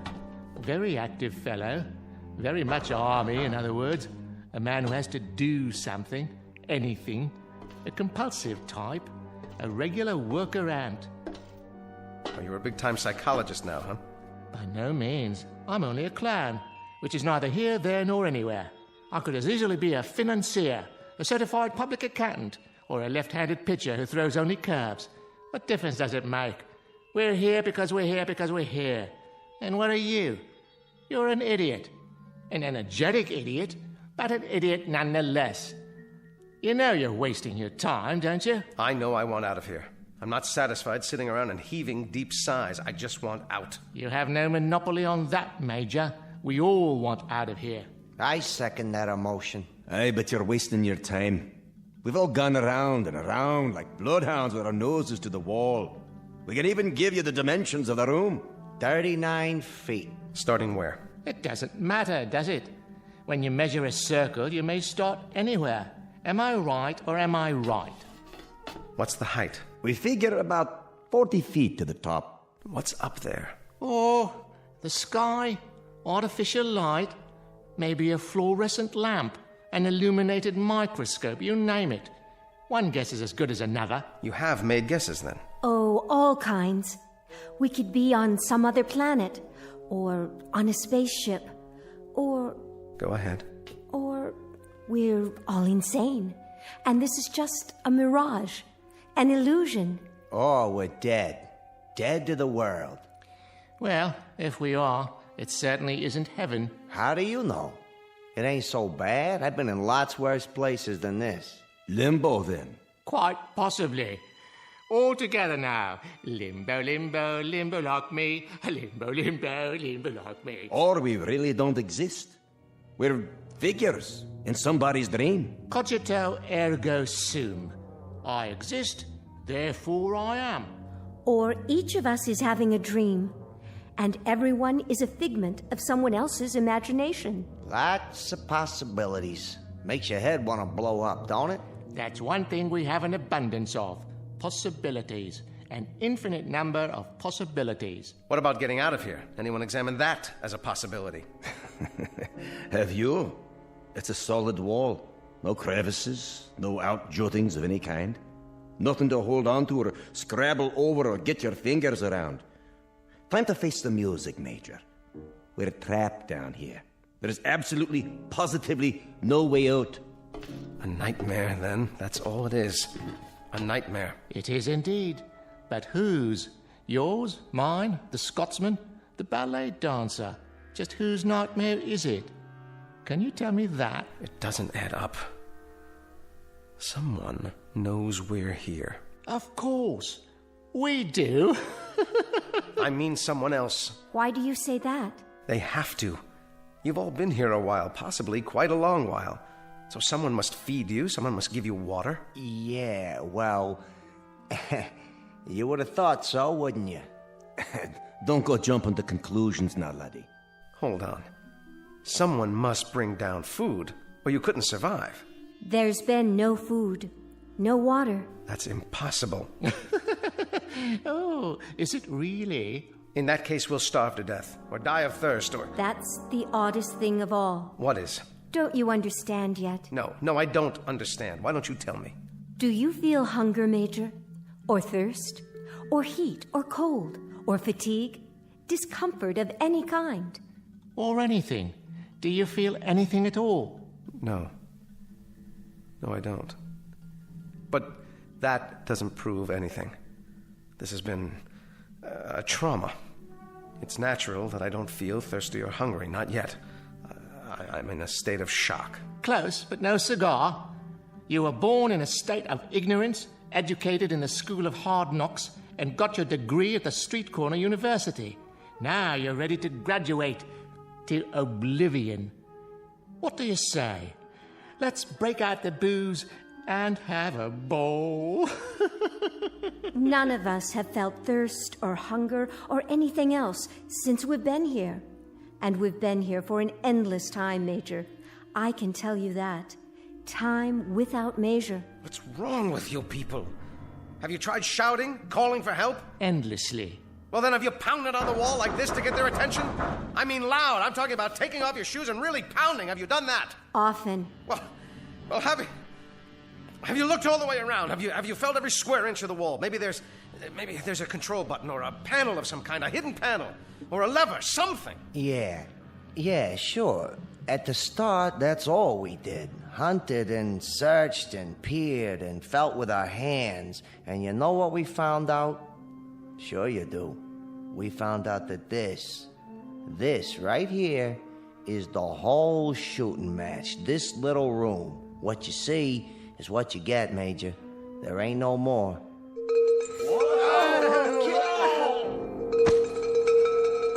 Stop! Stop up there! Well, are you going to tell me? Tell you what, Major. What was that noise? It happens from time to time. A giant bell or something. That's what it sounds like. Yes, but what is it? Another question, eh, boy? One more question without an answer. Oh, then this is a madhouse. That's what it is, a madhouse.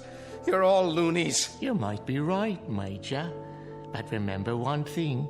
Whoever's ringing that bell, for whatever purpose, I think it would be safe to say that honestly and truly, absolutely and positively, it tolls for thee.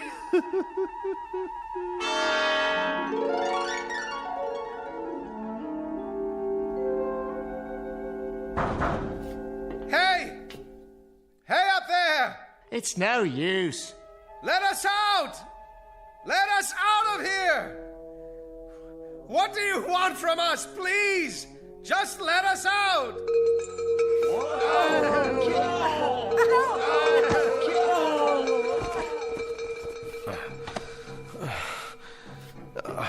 Are you okay? Don't be afraid, Major. Take my hand. Where? Here. Please don't be afraid. In the beginning, it's hard. But after a while... There must be a way. Something we can do. There has to be. This sort of thing just doesn't happen. A few more like that, and it'll wreck my bagpipe. You there. Girl. What is it? Why don't you dance for us? Leave her alone. It'll make the time pass. A capital idea. I'll play a tune. I've already danced for you. It doesn't do any good. Don't be modest. The Major's never seen you dance. How about it? The Major doesn't want to see her dance. Careful. You'll hurt her feelings.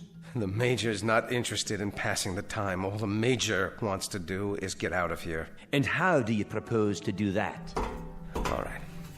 It's smooth. Absolutely smooth. Unbroken.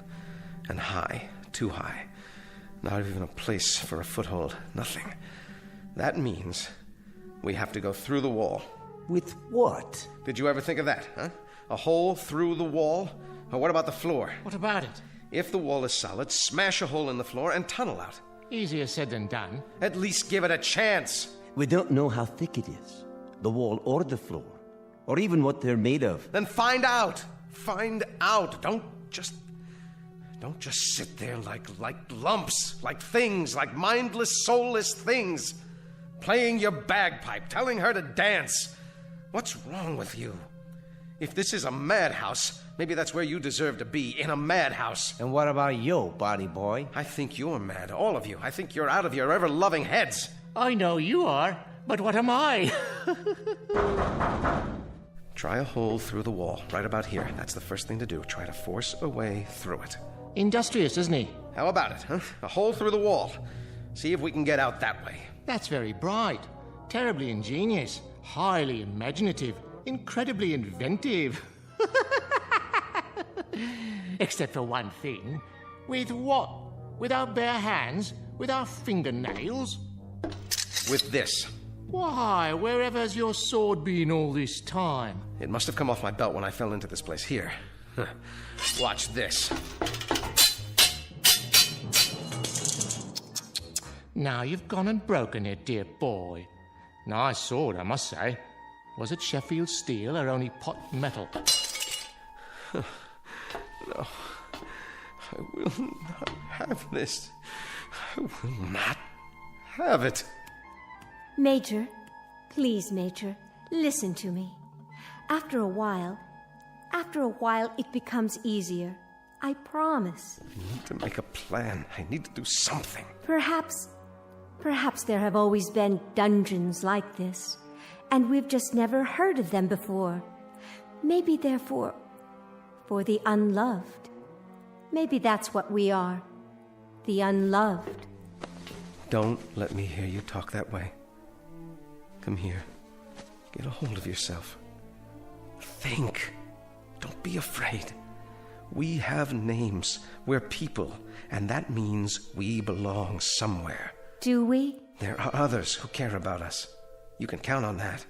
Somewhere, somehow, we've got a life of our own, each of us, and people who care and remember out there. And we'll find them again, together. Do you really think so? I'm sure of it. A tunnel. That's what we'll do. We'll dig a tunnel. The boy simply doesn't give up, does he?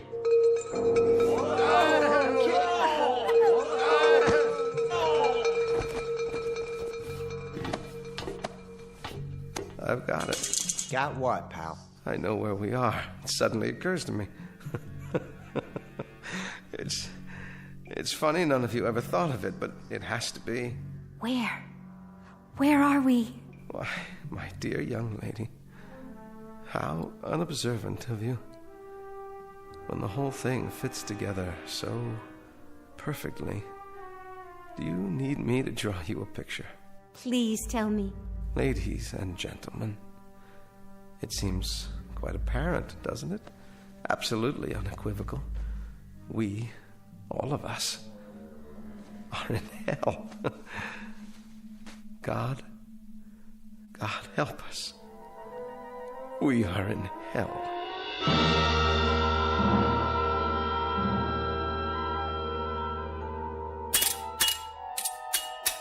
Never say die, that one. He'll come to accept it eventually, just as we did. Let him be. If he gets some satisfaction out of banging a broken sword on the floor, well, let him have his fun. At least he's trying. He is indeed. He's been trying for several hours now.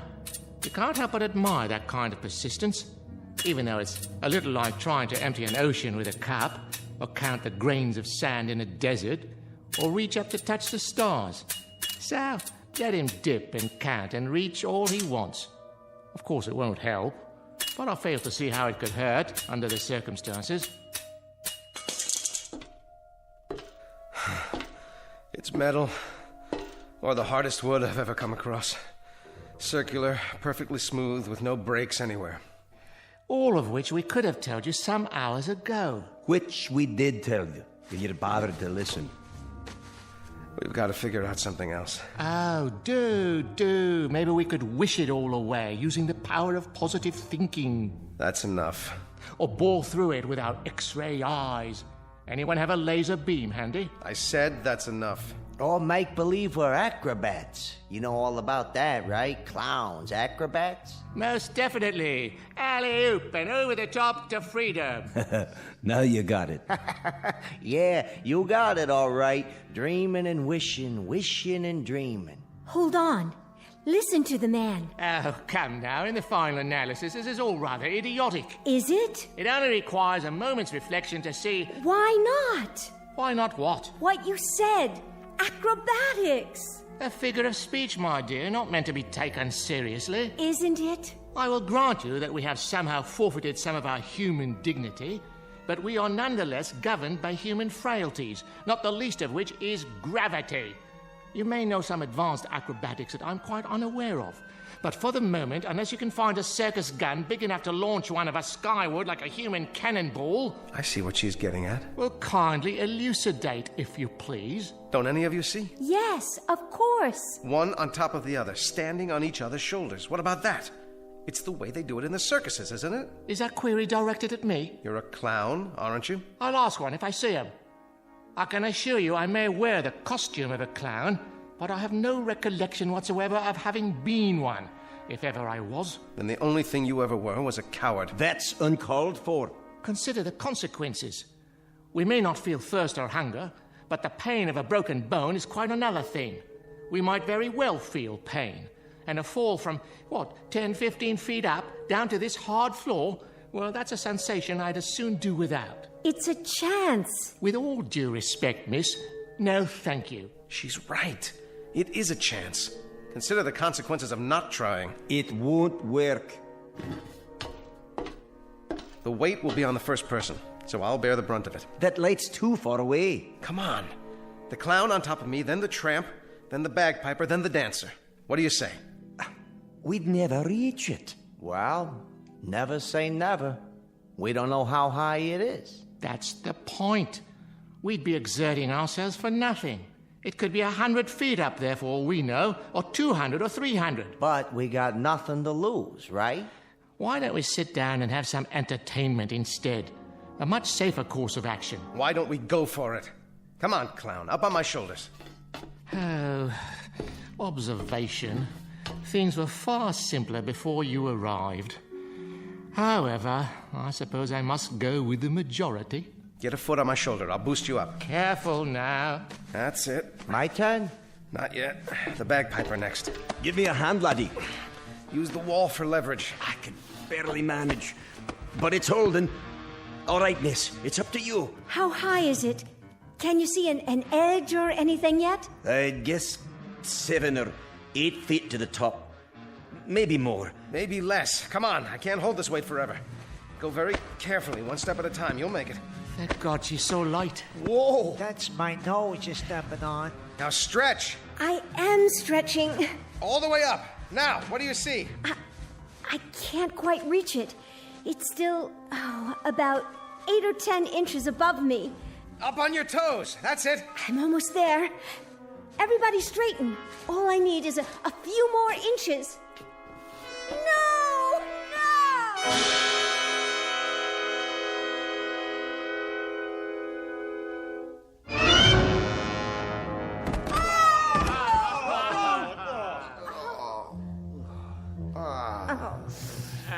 We were so close. Yes, I think we were. We'll try again. Nonsense. We could have broken our necks. But we didn't. I, for one, am not trying it again. How much farther? How much more would it have taken? Only a few inches. I could almost feel it. What if... What if what? I respect persistence as much as the next man, but stupidity, that happens to be a waste of time. A useless expenditure of energy. If we were just a few inches shy, if that's all it took, I could straighten up more on the bottom. We could each straighten an inch, 2 inches. That would give her the height she needs. Let's go. One more time. My dear young warrior, would that you had not arrived. Things were so much more peaceful before. Why not? We got something else to do? Not that I can think of. Please, I was so close. And heaven help us all. Leave us give it the old college try. Come on. Steady now. Steady. Okay. Easy. Just a little more. Okay, watch the foot. Almost there we go. This is as tall as I can stand. Quite an exercise for the lower spine, I must say. Now, young lady. Here she goes. Oh, there's a rim of some sort. Yes, I think I have it. Now pull yourself up. Hold on. Yes, by all means. I can't.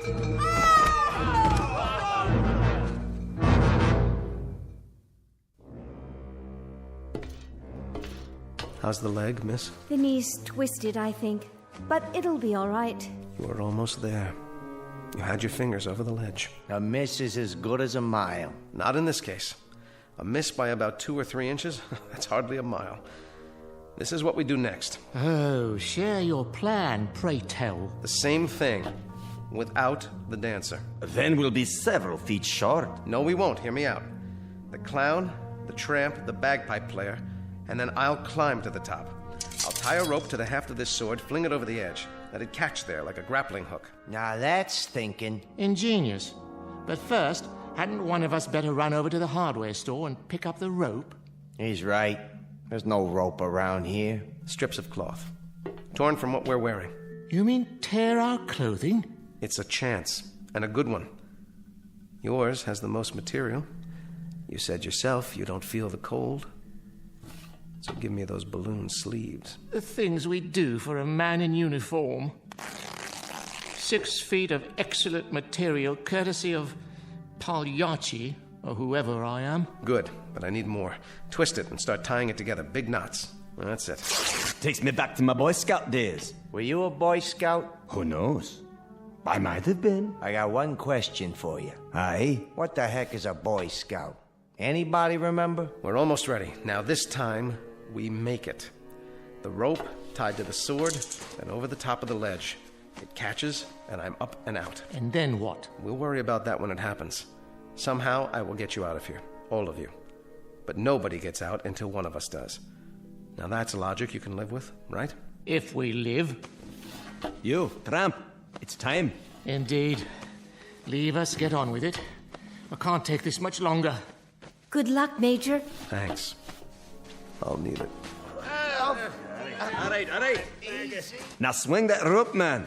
You can do it. Ride him, cowboy. You got it. Almost. Watch out below. One more time, Major. I believe in you. Second time's the charm.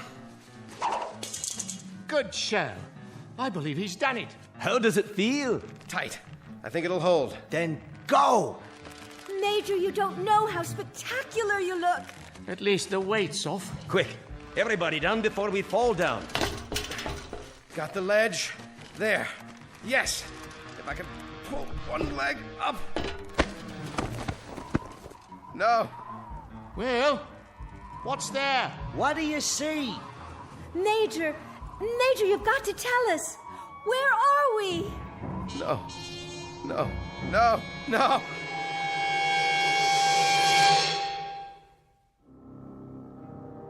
And I knew then what I had known all along but didn't want to face.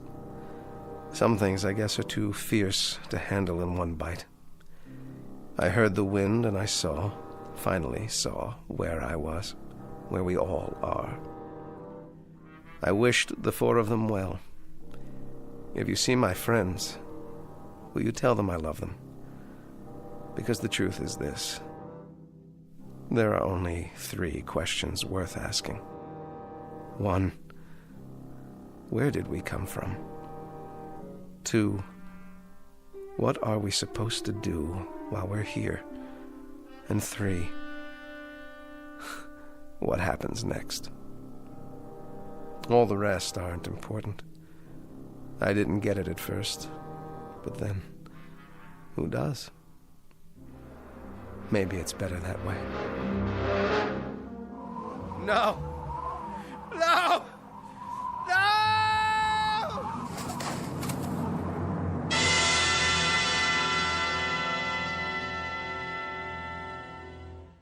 He made it. I don't believe it.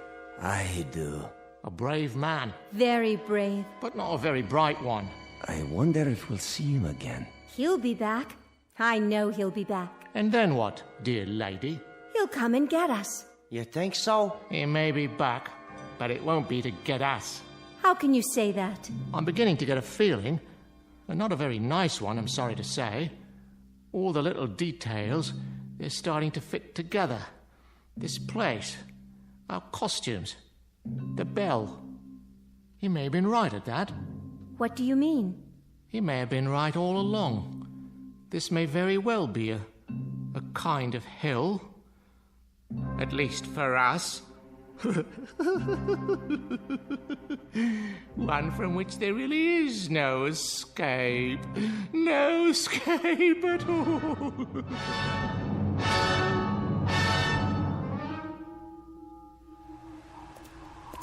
Look! What do you have there? I found it in the snow. Someone must have dropped it. Oh, thank you, dear.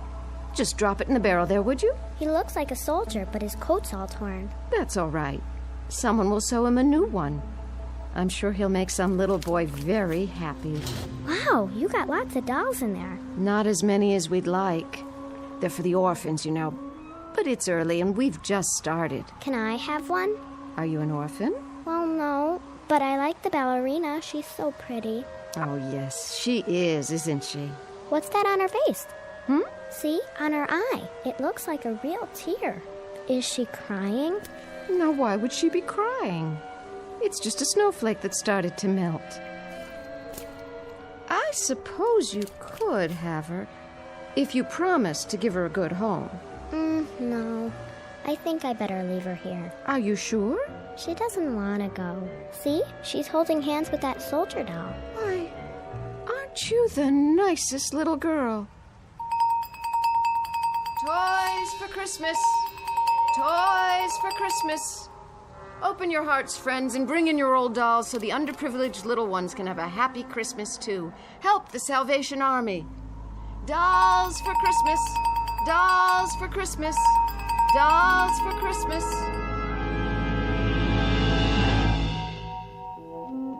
Just a barrel, a dark depository in which reside counterfeit, make-believe pieces of plaster and cloth and plastic wrought in the distorted image of human life. But this added hopeful note. Perhaps they are unloved only for the moment. In the arms of children, there can be nothing but love. A clown, a tramp, a bagpipe player, a ballet dancer, and a major. Our cast of players on a very odd stage known as the Twilight Zone.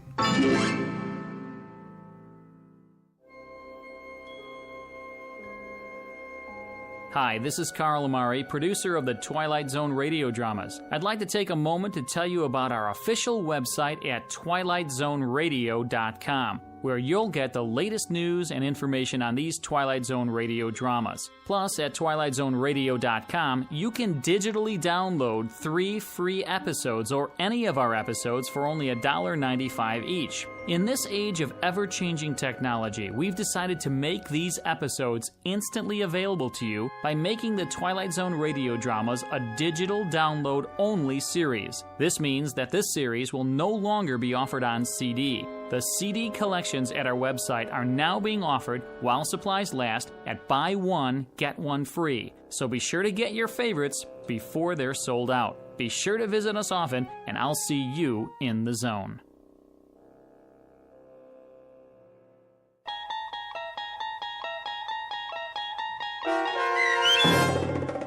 Five Characters in Search of an Exit, starring Jason Alexander, with Stacy Keach as your narrator, was adapted for radio by Dennis Etchison and written for The Twilight Zone by Rod Serling, based on a story by Marvin Peddle.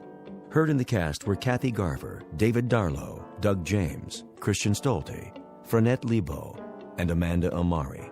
To learn more about the Twilight Zone radio dramas and to obtain audio cassettes and CDs of these programs, visit our website at twilightzoneradio.com. This copyrighted radio series is produced and directed by Carl Amari and Roger Wolski for Falcon Picture Group. Doug James speaking.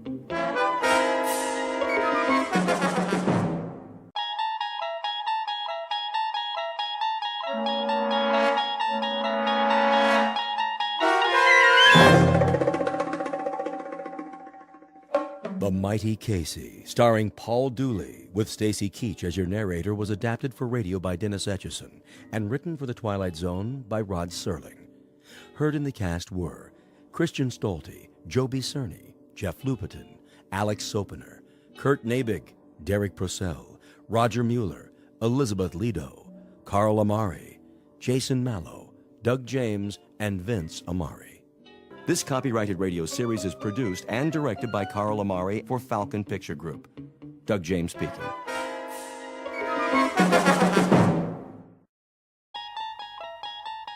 There is a fifth dimension beyond that which is known to man.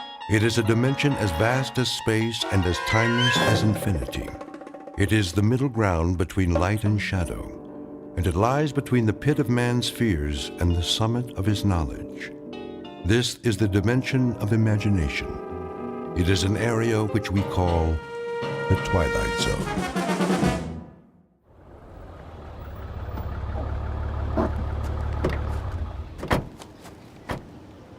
Okay, Pete, let's mark it off. Starting where? The dugout. Run a chalk line in front of the fence all the way to the gate so they can bulldoze it flat. Wait, what's the dugout? Where the team would wait. They'd sit on the bench, shoot the bull. Sometimes McGarry'd chew 'em out but good. Oh, I know what a dugout is. But why'd you call it that? I don't see any bench. Not now, you don't. Used to be right over there, under the bleachers. Near home plate. Okay, I get it. This place used to be a ballpark. course, that was before my time. Yeah, I'll bet it was. I always thought this was a track for motocross and monster trucks. My old man used to take me before it was a swap meet, I mean. That right. There was this one truck, the Grave Digger. Oh, man, you should have seen it. Big old tires, roll right over anything. How old are you, kid? Me, 22. 22? I was out of high school before you were born.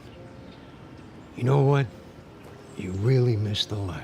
Yeah, Pops, back in the day. Hey, you ever see the monster trucks? Afraid I missed that. Ever see the Zephyrs? The what? Only the greatest ball club there ever was. Sure. That's why I never heard of them. Yeah, World Series champs, huh? They could have been. Let me tell you. And they almost did. 1 year in particular. We better get back to work, Corrigan. Wait a while, kid. I want to tell you a story. You bring your lunch? Sure, I brought it in the truck. Then let's take a load off. Good time for a break. It's okay by me.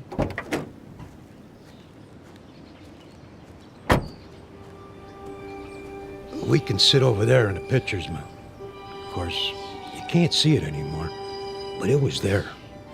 Fletch was the regular pitcher. He was a nice guy, but he had an arm like an old lady. Then one day out of the blue. Oh, you're not going to believe this. Oh, one day what? Well, it was, must have been July. Yeah, that's it. Middle of the season, everybody was talking about the Giants, how good they look, what a lineup, blah, blah, blah. The Zephyrs were stuck in a toilet. Then one day, McGarry, that was the manager, he called for open tryouts. Why not? Couldn't be any worse than what we had. That was when he came along. Didn't look like much. But when he wound up, man, what an arm. Who? I'm getting to it. Better start at the beginning. It was a hot one that year. No rain, the sun beating down.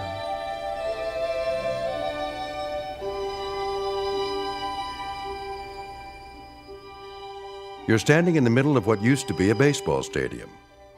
Now the grandstand is falling apart, the field is covered with weeds, and the men who played here are nothing but ghosts. But believe it or not, this was once home to a major league team known as the Hoboken Zephyrs. Never heard of them? That's not surprising, unless you're one of the old-timers. Today it holds only memories and no sound except the wind that stirs in the high grass of the outfield. A wind that on occasion still carries a faint, eerie echo of the crowd that once sat in those bleachers.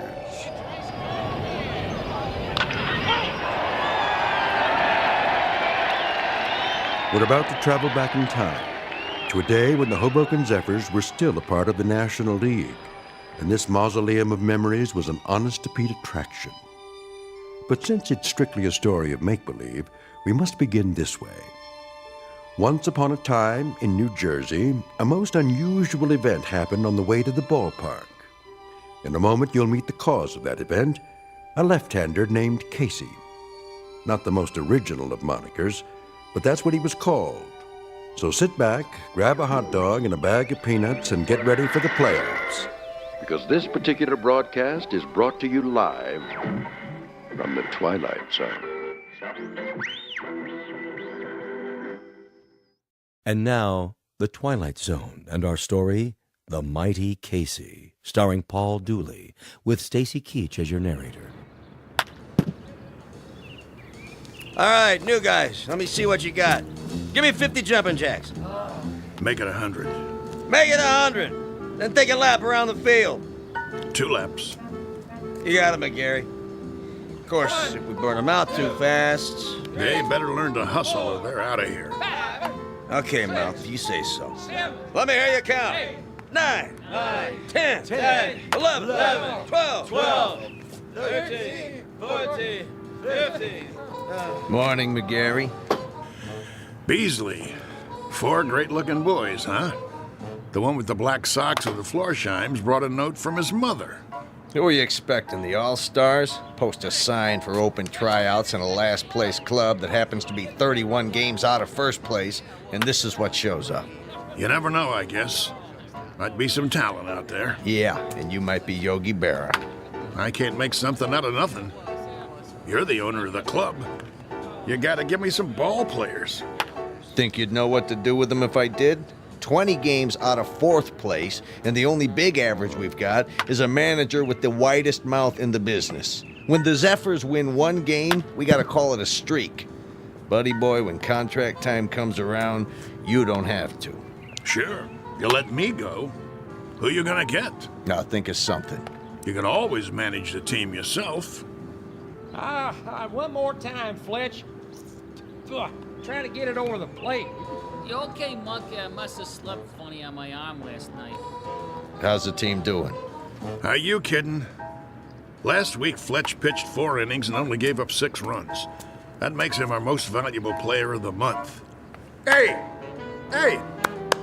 Okay, let's see some sweat out there. New guys, take a lap. We gotta do it. Jeez, it just goes on forever and ever. I get it. Dugout. What? Who? Just a minute, I'll ask him. McGarry! Yeah? You want to look at a pitcher? You mean someone besides Fletcher? Now, why would I want to do that? Send him down. New boy? Gotta warn you, he's a lefty. Lefty, schmefty. If he's got one arm that works, he's for us. Hey, Monk! Yeah? Fletch can take it easy now. I got a new boy coming in. Catch a few for him? Yeah, sure, Moth. Yeah, okay, Fletch. Go on, shower up. Check.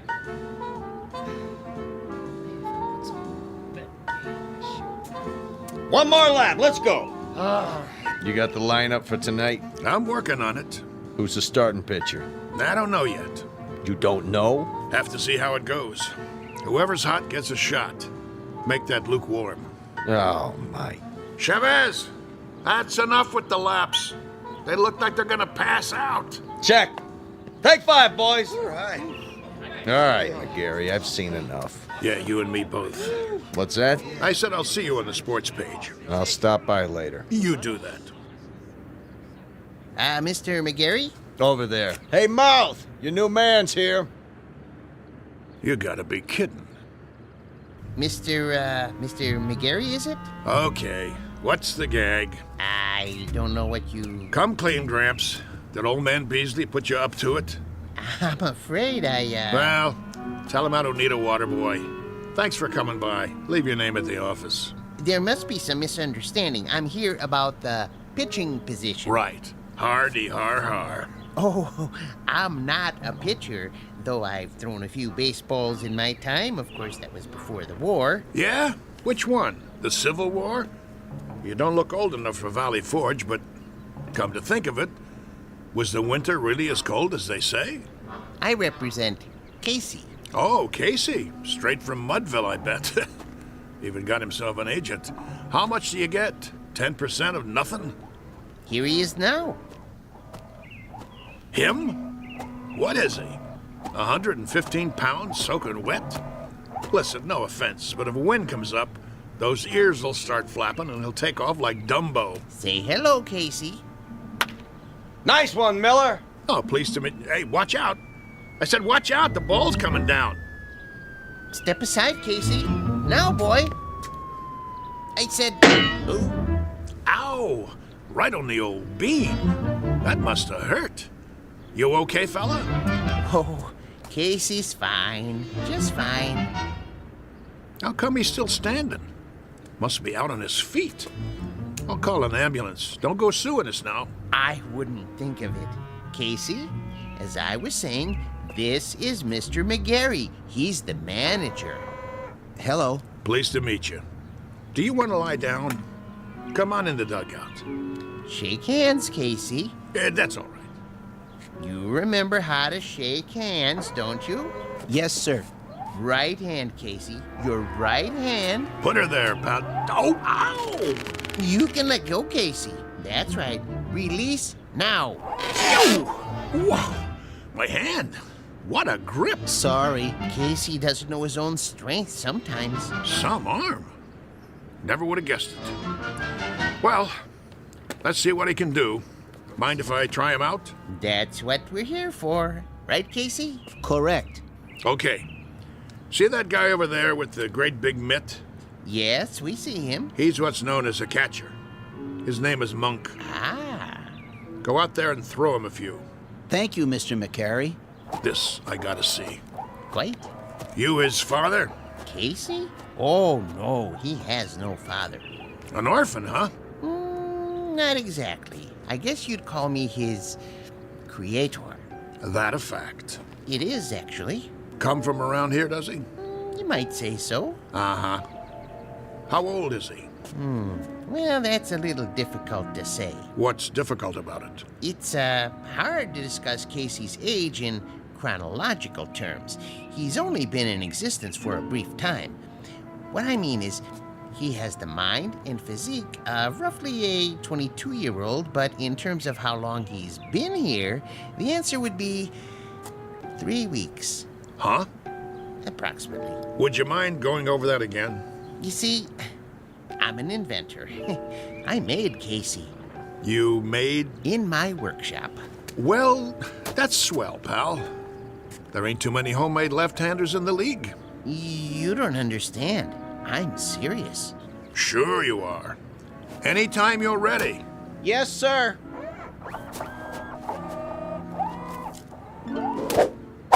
Oh, jeez Louise.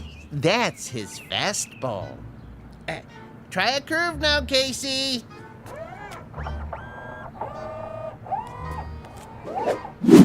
His curveball. Hey, do that again. If you like.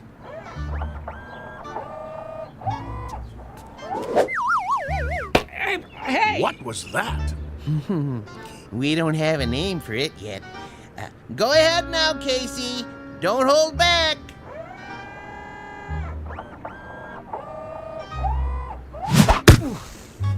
Oh, pah, enough already. Something wrong?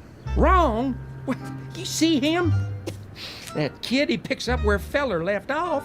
He's got a fastball almost went through my glove. And a curve, and a hook, and a knuckler, or whatever you want to call it. He got control like he uses radar. Oh, it's the best pitcher I ever caught in my life. Thanks, Monk. That's enough for today. I swear, I never seen anything like it. He don't even pitch like a human being. Precisely. Well, he's still rough, Gramps. He's plenty rough, but I might give him a try. If he can do the same thing when there's a game on. Oh, he can do it. Consistency's not a problem. He's a robot, you know. Yeah, don't say that. Don't ever say the word R-O-B-O-T-T around here. We'll just keep that one between us, okay? Did you like my pitching, Mr. McGarry? You might have a little potential, Casey, like I told Mr. Stillman here. Professor. The Professor Stillman. You're awful rough around the edges, but I think maybe we could give you a shot. I like to help young ball players. Now you go on into the locker room and find a uniform that fits. He can wear a uniform, can he? Anything you like. Then go and change and come back, and we'll discuss a little contract. Just the three of us. That seems fair. Very kind of you, Mr. McGarry. Don't mention it. Go on now. Say thank you, Casey. Thank you, Casey. Thank you, sir. Come along. You're going to be a real baseball player now, just like I promised you. Isn't that wonderful? Yes. Wonderful.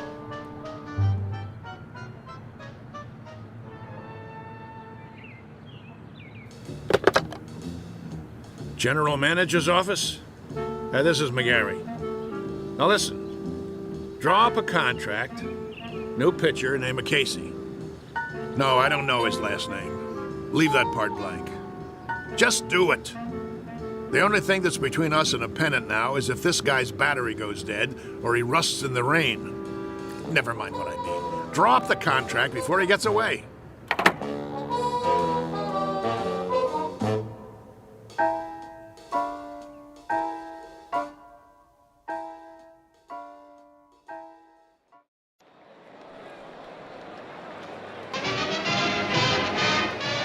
And ready in 3, 2, Good afternoon, sports fans. We're coming to you live for the last in a series of home games for the Hoboken Zephyrs.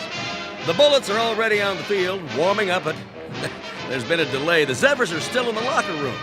Now, we understand they're getting a last-minute pep talk from their manager, the colorful Mouth McGarry, and knowing him, it's an earful. Peanuts, Red Hots. Well, the Zephyrs are at the bottom of the league this season, which means this is a make-or-break situation. And rumor has it there's a new pitcher on the team, but that's unconfirmed. Ah, yes, a beautiful sunny day. Local fans all here, ready to root for the home team. Still, no sign of the boys from Hoboken. Well, this might be a good time for a break before the action starts, but we'll try to get word from the locker room. But till then, let's go to a commercial. And you're on. 60 seconds. How much longer do I have to fill? Beats me. What's with these losers? Well, if I was on that team, I guess I wouldn't want to show my face either. 45 seconds. Beer here, get your ice cold beer. Somebody get me a beer. I'm dying out here. What am I supposed to do? Play tiddlywinks? It's going to be another slaughter anyway. Hey, ask him if he's got anything stronger than beer. You can always read him the stats. There are no stats. If this team was any lower, they'd get stuck in the grass. What am I doing here? Get me another gig. Little League. The weather. I don't care. Just get me out. 20 seconds. The Zephyrs are charging onto the field. No. The Zephyrs look hungry this afternoon. Yeah, sure. Who am I kidding? They're not going to show. The game's canceled. You'll see. 10 seconds to air. Oh, those bums. It's the same old story. Fletcher winds up, he throws, and he drops the ball on his foot. They should send out a bunch of chimpanzees. 5, 4, 3, 2. And welcome back, ladies and gentlemen, to more thrilling baseball action.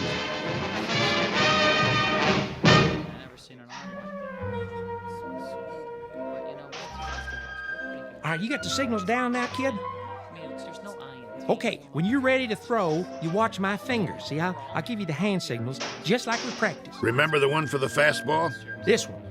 Yes. And a curve? Show him the one for a curveball. Yes, right here. Well, what are we waiting for, Mouth? This ain't a training session. This is for real. You're telling me? All right, kid. You got the signals down. Look, the main thing is walk out there like you own the place. But be cool. Nice and steady. Cool? He means don't be nervous. Nervous. Yeah, that's right. Whatever you're feeling, don't let it show. Pull your cap down over your eyes like this. You got nerves of steel. You know what I mean? Not steel, exactly. You know what nerves are, Casey. Oh, yes. Neurons, axons, and dendrites. This case, nerves means ill at ease. As if one of your electrodes were corroded and, Nervous, Casey. Like as if it's 2 out in the 9th and you're 1 up and you're pitching against Joe DiMaggio. He comes up to the plate, looking intent, eyes straight ahead. That wouldn't make me nervous. No? Why not? I don't know anyone named DiMaggio. What? He never heard of... I know what he said. He's a great kidder, ain't he? I love this guy. All right, fellas, this is it. Let's get going. It's time, Casey. Yes, sir. Mr. McGarry? Yeah?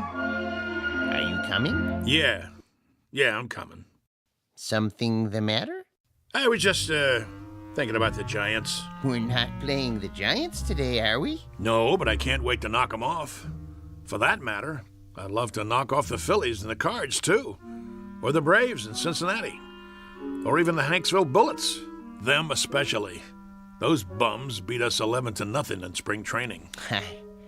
I think that will happen. Casey will come through for you, Mr. McGarry. Most definitely.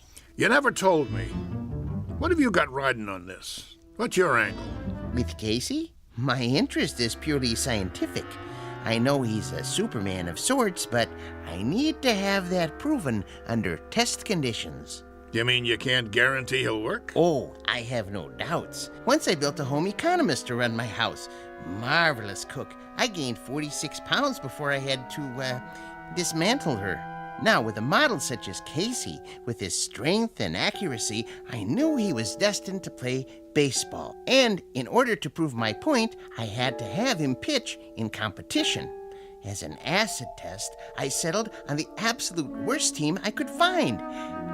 Nothing personal. Nah, of course not. Very nice of you to think of us, Mr. Stillman. Professor Stillman. Professor, I really appreciate it. No kidding.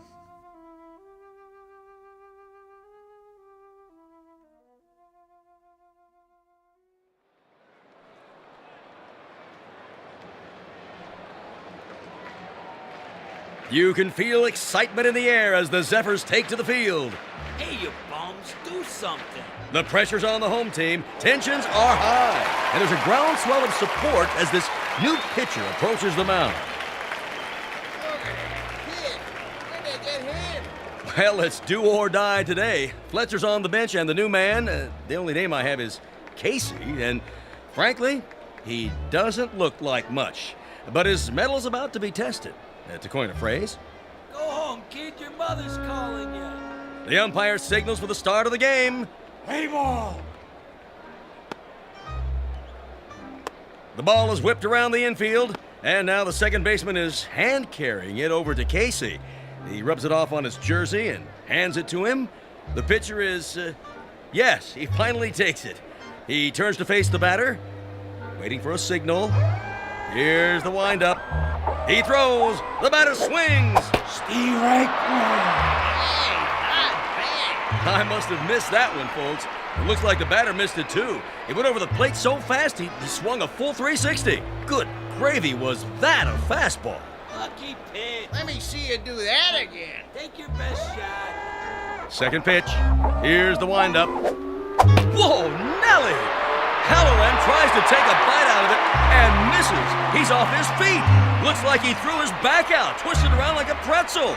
Good golly, Miss Molly, we got ourselves a pitching machine.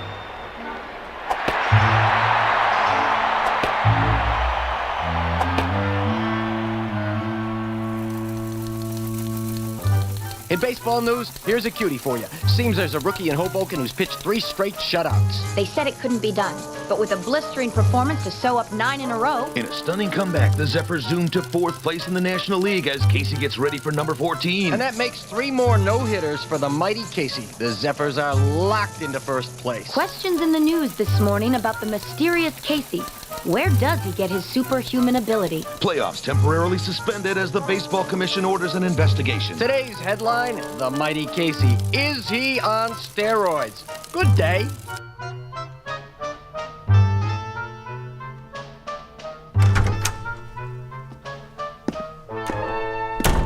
All right, Casey, if you just relax. What do you mean? He's relaxed. Let's get this over with, Doc. I'm going to sit down in front of you and strike your knee with this little rubber hammer. Why? It's a test, Casey. Nothing to get shook about. You mean shaken? Here we go. Casey, watch where you're kicking. Well, I'd say his reflexes are 100%. That it, Doctor? Not quite, Mr. Beasley. Just let me check his pulse and do a blood test. Oh, no. What's the matter? If Casey doesn't pass his physical, there goes the pennant. There goes the series. There goes my career. But why are you worried? He doesn't take anything illegal, does he? Absolutely not. You may rely on it. Then... there's something I haven't told you, Beasley. What? Now to take your pulse. Hey, Doc, you really need to do that? Oh, a mere formality. He seems to be in A1 shape. Absolute perfection, if I do say so. Quiet for a moment, gentlemen, while I listen through the stethoscope. Oh, boy. Here it comes. Breathe, please. Once more. What's wrong? Nothing. Not a thing. Everything sounds fine. It's just that... Out with it. What? This man doesn't have a pulse. No heartbeat either. Try again. I already have. This man isn't alive. He can't be. That's pretty funny, Doc. Okay, go ahead and draw your blood sample. We got to get Casey cleared for the rest of the season. I'm afraid that won't be possible. Why don't you wait out in the hall, Stillman? You're starting to get on my nerves. Nerves make up the neurological system in the human body. When a small electrical charge passes from one to another... Enough already. Mr. McGarry, it'll have to come out now. There's no way to avoid it, Doctor. What's this all about, Mouth? Beasley, you ain't gonna like this, but see, I didn't have a choice. It was Casey or nothing. Are you trying to put something over on me? Ah, what a pitcher he was. The only ball player I ever had on the team who didn't eat nothing. Not even a hot dog. Doctor. Is there a problem? I think you should know something before you go any further. Go ahead. Give it to him. Casey doesn't have any pulse or heartbeat because he doesn't have any heart. How's that? He's a robot. Oh, what? You heard the man. A robot, or if you prefer, an android, made from lifelike materials to resemble a human being. Are you sure? Oh, I should be. I built him. And he's been pitching for the Hoboken Zephyrs? Doctor, this is the first I've heard of it. Well, under the circumstances, I have no choice but to notify the baseball commissioner. Move over, Casey. I don't feel so good. Doc, you got anything for a splitting headache?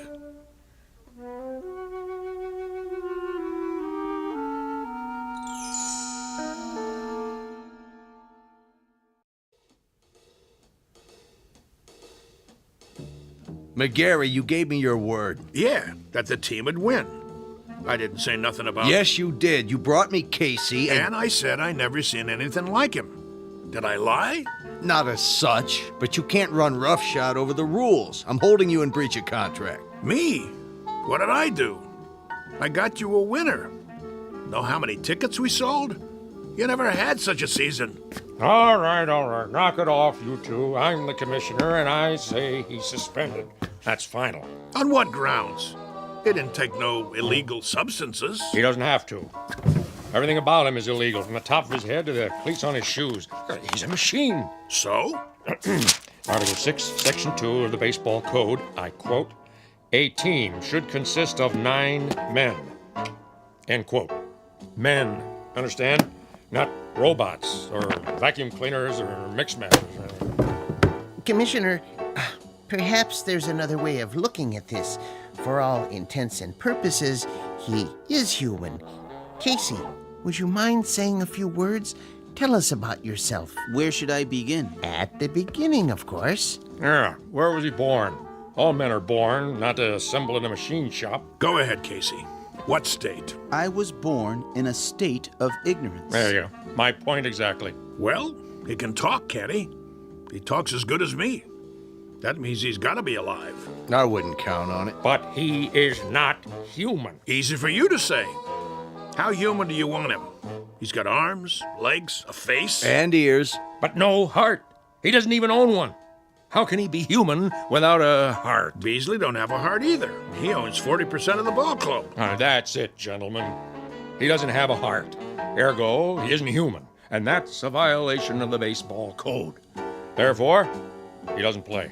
Mr. Commissioner, suppose this, just for the sake of argument. Supposing I gave him a heart. You gave him? Where will you get one? At the local parts store? Hear me out. If that essential is the only thing that renders him different from the norm, I could try an operation. I think I could do it. In fact, I'm sure I could.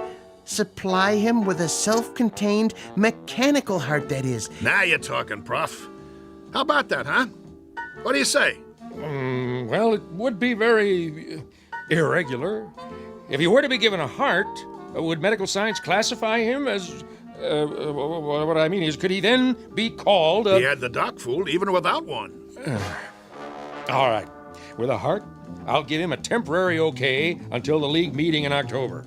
Then we'll have to take it up in session. The other teams will scream bloody murder. I can see DeRocher now. Then it's all settled. Casey gets a heart and accreditation as human, and the Zephyrs... Take it, Mouthy. With pleasure. Hoboken wins the pennant for the first time in 23 years.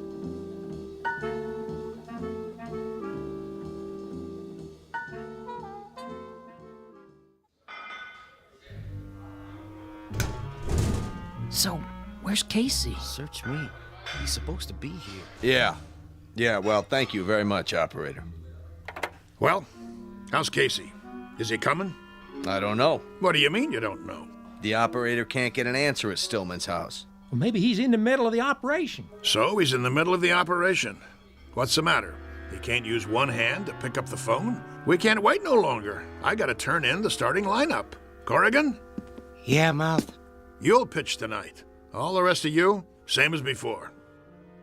Now listen, you guys. That's the enemy out there. That's the New York Giants. And while we're out there playing, a fella named Casey is lying on a table struggling to make it. And I know that the last words out of his mouth before the knife went into his chest were, "Go on out there and win one for me." And I'm going to tell you something else, fellas. From now on, there's going to be a ghost in that dugout. Every time you pick up a bat, look over to where Casey used to sit, because he'll be there in spirit, rooting for us, cheering for us, yelling, "Go, Zephyrs, go!" Hello. Oh, hi there, Professor. And I'm going to tell you something else about him. He has heart. Not a real heart, maybe, but that guy who's lying there with a great big hole in his chest, he... Hello, Mr. McGarry. Hello. Now, as I was saying... Casey? Hey, how you doing? Hey, welcome back. All right. Knock it off. Quiet in here. Sorry we're late. Well, you got something to tell me? Go ahead, Casey. Listen, Mr. McGarry. I'm listening. He means his chest. Put your ear against it. Go ahead. Okay. Hear it, sir? I hear it. Casey, you got heart. And look at that smile on his face. That's the one thing I could never get him to do. Smile. How do you feel, boy? I feel... Well, frankly, I feel wonderful. Just wonderful. I feel togetherness with everybody. Then, let's go team! Yeah. Casey starts tonight. The new Casey. Now let's get out there and show him what we're made of.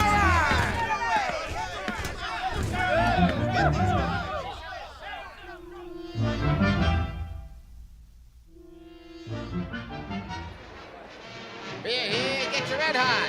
Ladies and gentlemen, boys and girls, this is what we've all been waiting for, the big one. Oh, there's joy in Hoboken tonight, let me tell you. I wouldn't miss this one for the world. One of the greatest comeback streaks in history. Casey takes the pitcher's mound. The umpire signals the start of the game. Casey winds up. He throws. And it's a high fly over the wall and out of the park. That's a home run for the Giants. What a way to start the game. Well, that'll be a big one on the scoreboard. What's he doing? Cool it, guys. Casey's just playing with him, making it more exciting. Know what I mean? If you say so, Mouth. Another run for the Giants. Now it's 3-0. What's wrong with the mighty Casey? That's what fans want to know.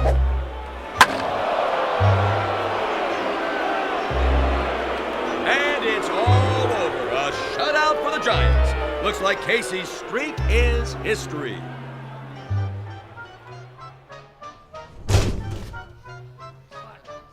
Well,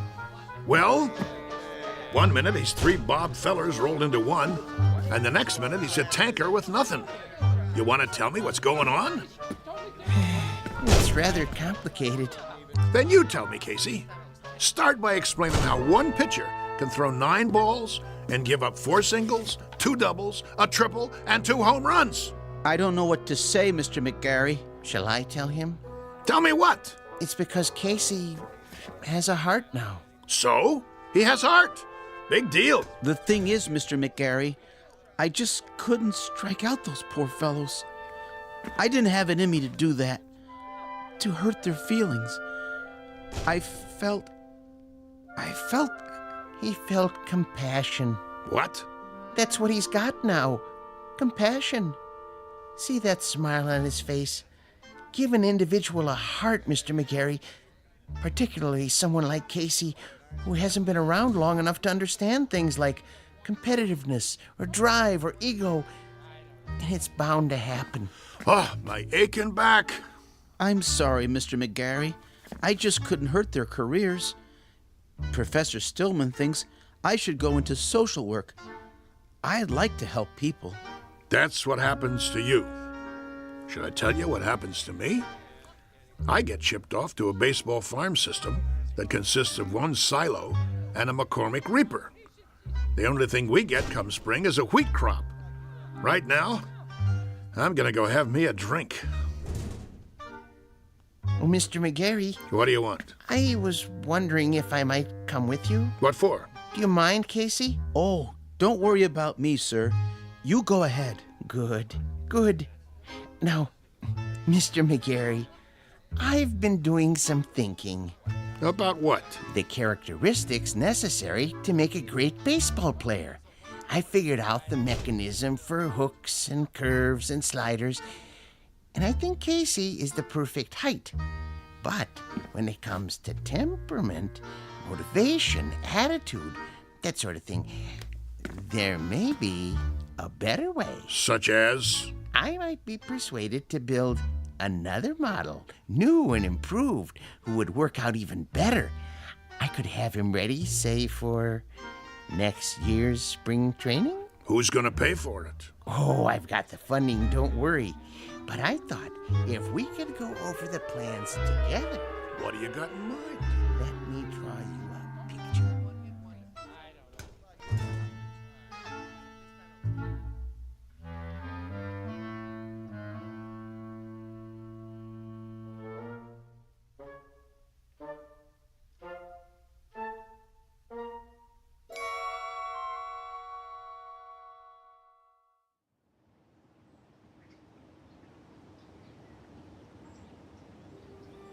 Geez, that's a heck of a story. Yep. Of course, it didn't work out. The professor didn't have the money, and he wanted certain, well, perks that old man Beasley wouldn't agree to. So it fell apart after that. But for a few weeks there, a bright, shining time it was. We didn't just have heart, we had hope. How do you know so much, Mr. Corrigan? Because I used to play with him when there still was a team called the Zephyrs.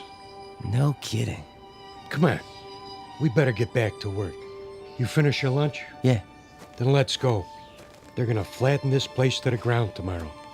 We gotta get it marked off. I guess so.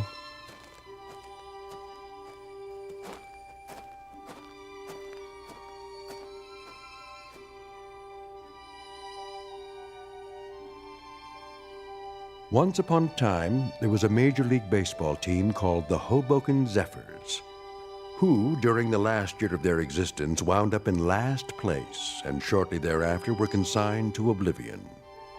There is a rumor, unsubstantiated of course, that a manager named McGarry took some of them to the West Coast and wound up with a pennant and a World's Championship not long after. This newly revised team had a pretty fair lineup of pitchers with names like Drysdale, Koufax, and Sherry, or so the story goes. So if you're interested in where any of those now famous gentlemen really came from, here's a tip. Just check under B for baseball in the Twilight Zone.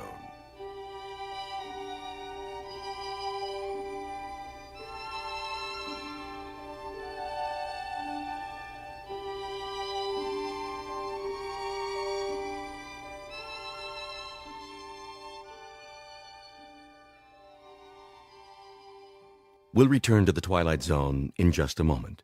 You are about to enter another dimension, a dimension not only of sight and sound, but of mind, a journey into a wondrous land of imagination. Next stop, the Twilight Zone. Hi, this is Stacy Keach. I'd like to take a moment to tell you about our Twilight Zone website at twilightzoneradio.com. At twilightzoneradio.com, you'll find the latest information on these Twilight Zone radio dramas, including behind-the-scenes photographs, plus the newest product releases, trivia contests, ways to contact us, other Twilight Zone-related info and merchandise, plus links to other fascinating websites. So make your next stop twilightzoneradio.com. Visit twilightzoneradio.com to purchase these Twilight Zone radio dramas on cassette and CD, or call toll-free 1-866-989-ZONE. That's 1-866-989-9663.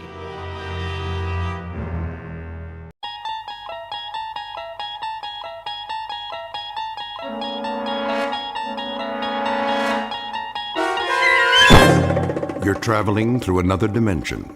A dimension not only of sight and sound, but of mind. A journey into a wondrous land whose boundaries are those of imagination. Your next stop, the Twilight Zone.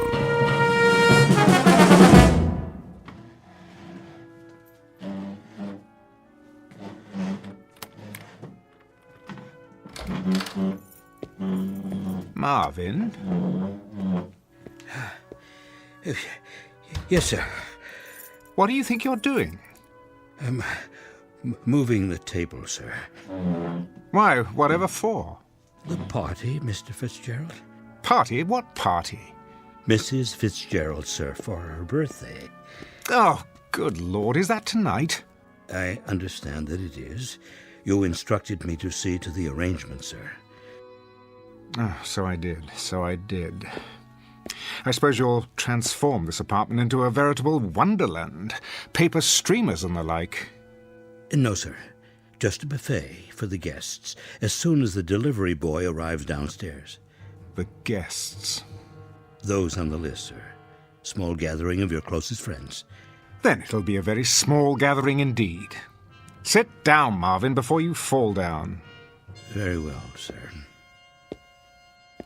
On second thought, fix me a drink. As you wish. Now, I suppose I must go out and purchase a gift for the poor girl. Unless you've taken care of that for me. You left no instructions in that regard. Well, you might have simply asked her what she desires for the momentous occasion. But I couldn't. Then she'd know. Oh, all right. Let me see. What does she need? Books? No, too many of those.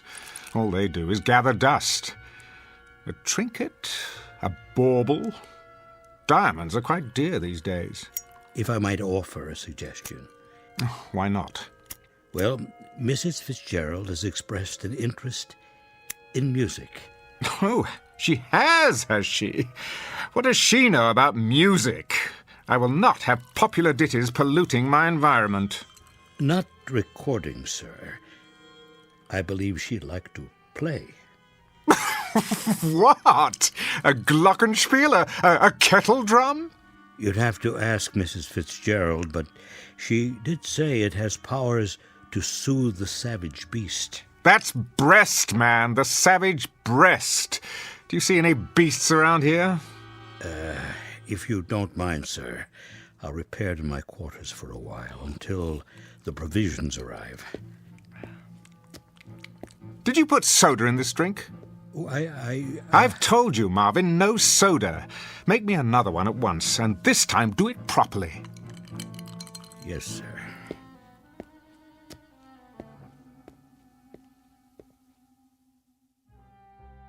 Mr. Fitzgerald Fortune, theater critic and cynic at large, on the day of his wife's birthday. If he knew what's in store for him, however, he would make it a point not to attend.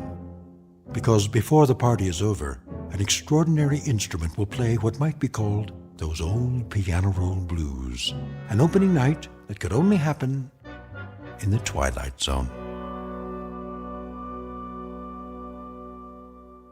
And now, The Twilight Zone and our story, A Piano in the House, starring Michael York with Stacy Keach as your narrator.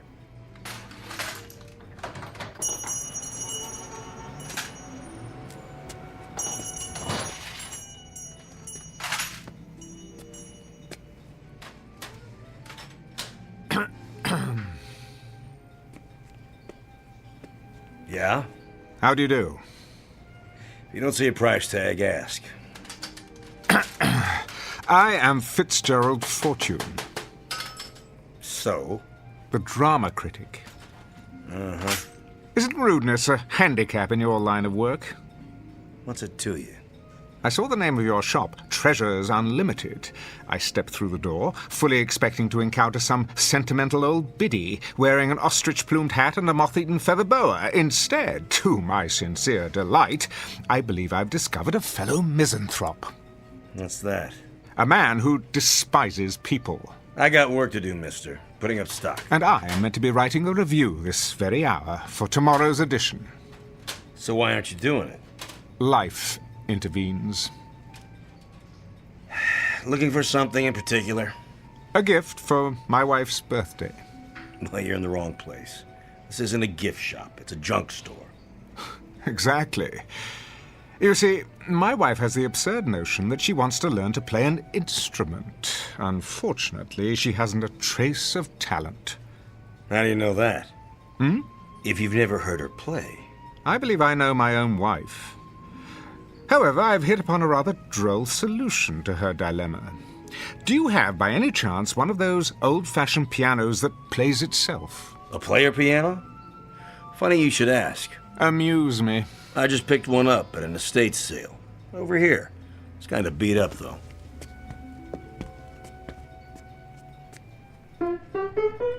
Splendid. Needs a good tuning. Nonsense. My wife will believe it to be an antique and cherish it all the more. Would you play something, please? I can't play. Takes these paper rolls. Came with a whole bunch of them. Right in the piano bench. Rachmaninoff's Prelude in C-sharp minor. Stephen Foster. U.B. Blake. Even The Prisoner's Song. Quite an eclectic assortment. You're taking a lot of my time, mister. You are taking an equal amount of mine. Let's try this roll, shall we? Number QRS 8856. I'm in the mood for love. Okay.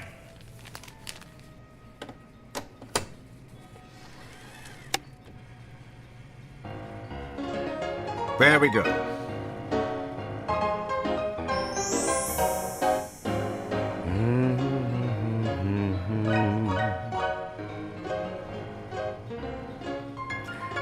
What birthday does this make for the little woman?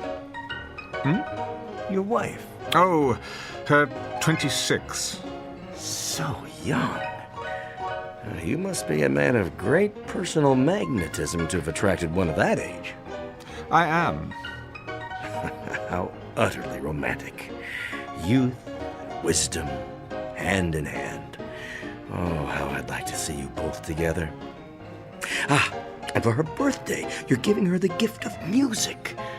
How touching. What is the price of the piano? You are taking your young bride out somewhere tonight. A quiet nook, where you can be lost together in the midst of this great city, looking into each other's eyes. How much? Where's the tag?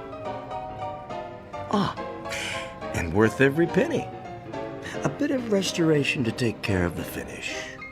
The mechanism still works, so since it's a birthday present, let's say, take 20% off that. No, make it 40. Forget the sales tax. Done. I shall require delivery before 6 o'clock this evening. The address is on my check. Certainly. I wouldn't want a lady to be disappointed on her birthday. How remarkable. And what's that? Are you aware of how susceptible you are? I am? To the power of music. Isn't everyone? To some degree, I suppose.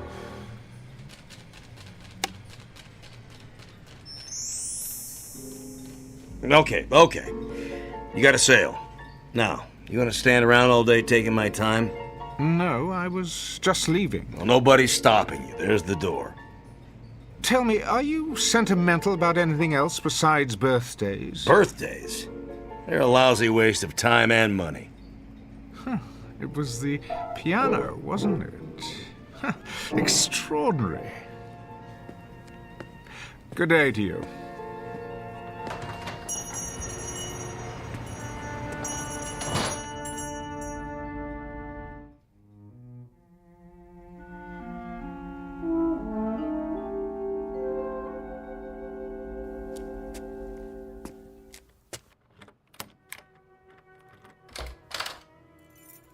Marvin?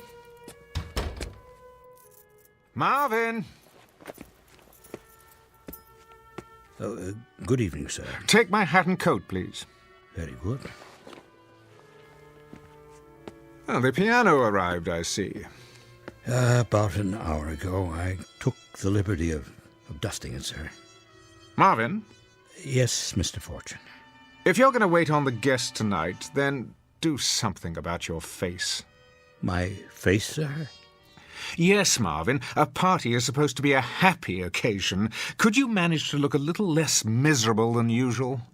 I will try, sir. Do that. Anything will be an improvement. You may make my evening martini now. Right away. Is that you, Gerald? Yes, Esther. Hello, darling. How was your day? Oh, fine. The museum again with a friend. Been going there quite a lot lately. I have. You said you wanted me to improve my mind. Indeed. One can never know too much. And what else would you like me to do? Well, there is one thing. And that would be? You might consider letting Marvin go. What do you mean? Show him the door. Give him the sack. In short, find a replacement, and as soon as possible. Oh, really, Gerald? I'm quite serious. What has he done now? It isn't anything he's done. It's his appearance. He seems the same as always. Well, that's the trouble. It's the way he looks. I can't bear coming home only to be confronted by that lugubrious expression on his face. I find it unspeakably depressing.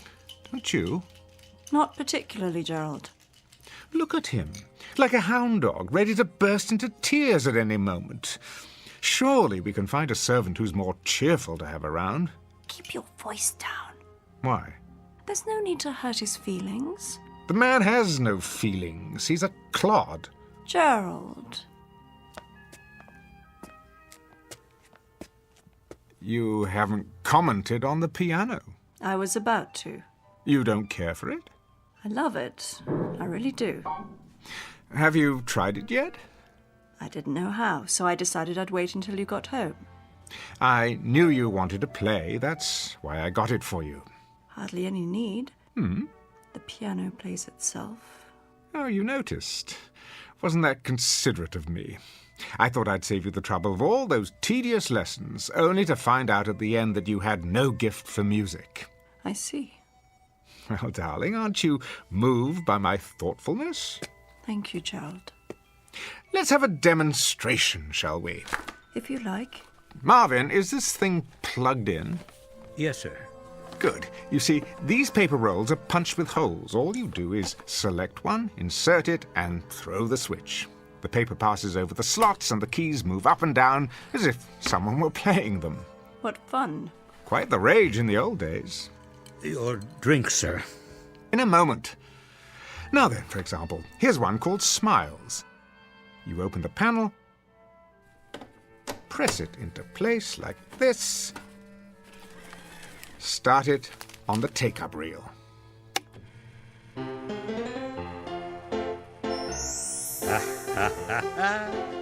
Yeah, they don't write them like that anymore. What on earth is the matter with you? Oh, nothing, sir. Nothing at all. Marvin, are you all right? I'm very well, thank you, madam. Oh, but you're smiling. Am I? You most certainly are. That's probably because I'm happy. Have you been drinking my martini? No, sir. Well, then what do you have to be happy about? Everything, sir. I make good money, got a nice place to live, my health, money in the bank. I like my job. Well, you can't. I treat you atrociously. Oh, you don't bother me, Mr. Fortune. You tickle me. What? Oh, yes. Sometimes it's all I can do to keep from laughing out loud when you have one of your tantrums. I get a kick out of it when you go around, flicking the table to be sure I've dusted, or checking the silver to see if it's polished. You are funny, Mr. Fortune. Am I? Yes, quite. Downright hilarious, if the truth be told. Why, Marvin, I've never heard you speak like this. Nor have I. Well, there's plenty more where that came from. I've got 1,000,000 of them, sir. 1,000,000 of them. Well, out with it, man. You're quite the comedian today.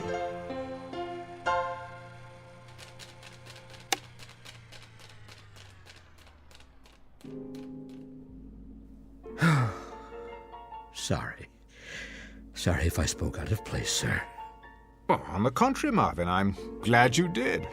Will there be anything else, sir? Not at the moment. You may go now. Very good, sir. What a strange thing to happen. Wasn't it, though? An odd moment for us all. Most definitely. Who'd have thought that behind that gloomy exterior, the man was concealing a sunny nature? I can't imagine how it happened. I believe I can. I'd say it was because of something extraordinary that has come into our lives. Something absolutely extraordinary.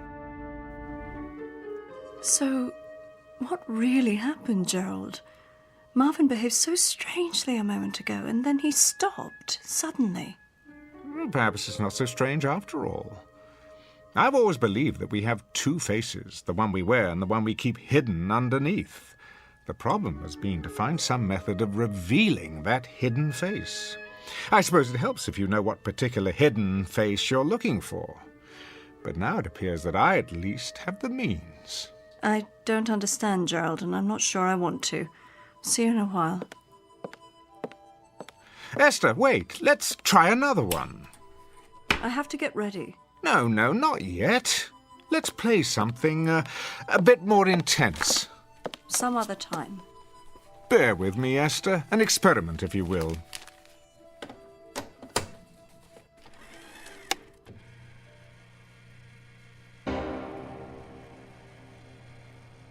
Well, what do you think of this one? I don't know what you want me to say. Go on. Don't hold back. What you're really feeling. I can't. You can. But... Let's hear it, darling. Now's your chance. You... Spit it out. You... beast. That's the girl. For 6 years I have controlled myself, but I can't keep it in any longer. I was a stupid, naive child when I married you back in London. I thought you were a great man, but you aren't anything of the sort. You're a sadistic fiend. You take pleasure in humiliating me before your oh-so-clever friends for one simple reason. Because you enjoy hurting me. I've stood your cruelty all these years, but I won't stand for it anymore. Are you sure you're feeling well, my dear? I'm feeling very, very well. Better than I've felt in years. It's a great relief to tell you what I really think of you. It's been bottled up for so long. Go on, please. I'm listening. I thought you needed me. I thought you needed my love, but you don't. All you need is to have someone around to bully and torture whenever you feel like it. I've tried to love you, heaven knows I have tried, but I hate you. I honestly hate you. Bravo!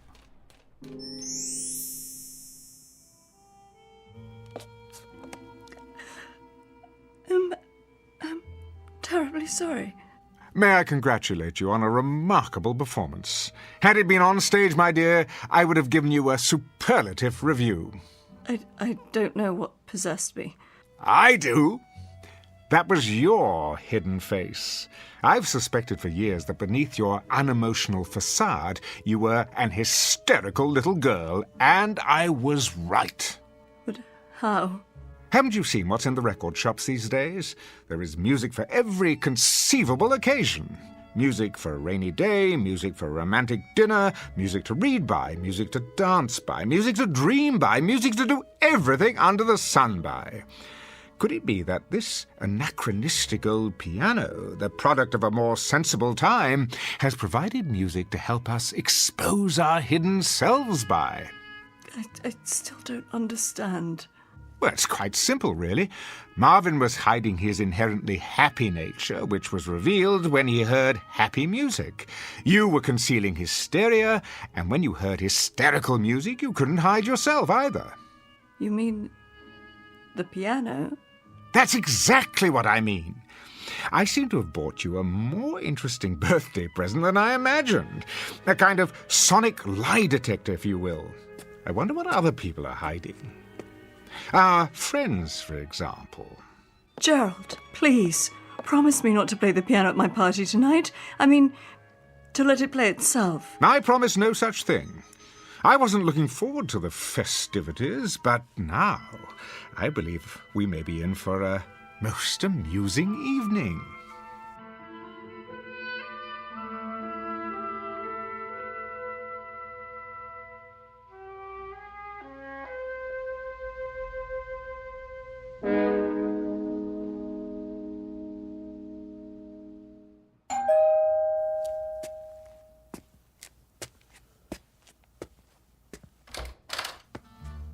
Good evening, Marvin. Good evening, sir. Won't you come in? Greg, how nice to see you. Marvin, take Mr. Walker's coat. Yes, sir. I'm truly pleased that you could join us. You're unusually cordial tonight. That isn't a smile you're wearing, is it? I brought it out of storage in honor of Esther's birthday. I trust you've done the same. Not I. Smiling isn't among my plans for the evening. Drink? But of course. Oh, I'll make it for you. Marvin takes forever. I'm delighted to hear that you share my distaste for birthdays. Birthdays, anniversaries, and certain holidays I overlook whenever possible. They imply some degree of human involvement, the sort of thing I'd rather avoid. Is that true? I've been given to understand that you're something of a ladies' man, quite thickly involved, in fact. You've been misinformed. Have I? I'm much too selfish to fall in love. And you're miserable. Admit it. Not in the least. I value the peace and quiet of my bachelor's existence. It lets me write my plays without interference from anyone. How is the new play, by the way? Brilliant. Unfortunately, you'll never have the opportunity of panning it, as you have my other plays. No? Why not? It won't likely be performed anytime soon. I thought you said it was brilliant. Oh, it is. But I'm locking it away with orders that it not be produced until after my death.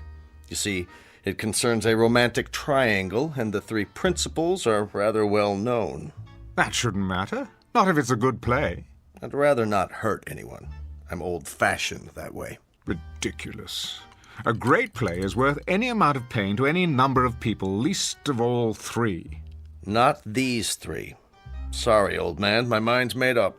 Well, I'm sure you'll do as you see fit, as usual, regardless of anyone's opinion. For better or worse, I'm afraid. Where's your better half, by the way? Still at the makeup table, trying to obliterate the last few years of her life with powder and paint. Come, I'll show you a toy I found for her.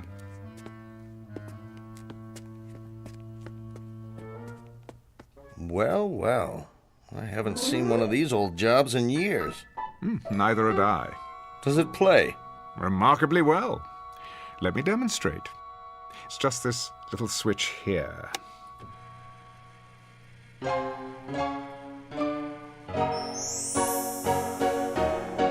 that something? Romantic, wouldn't you say?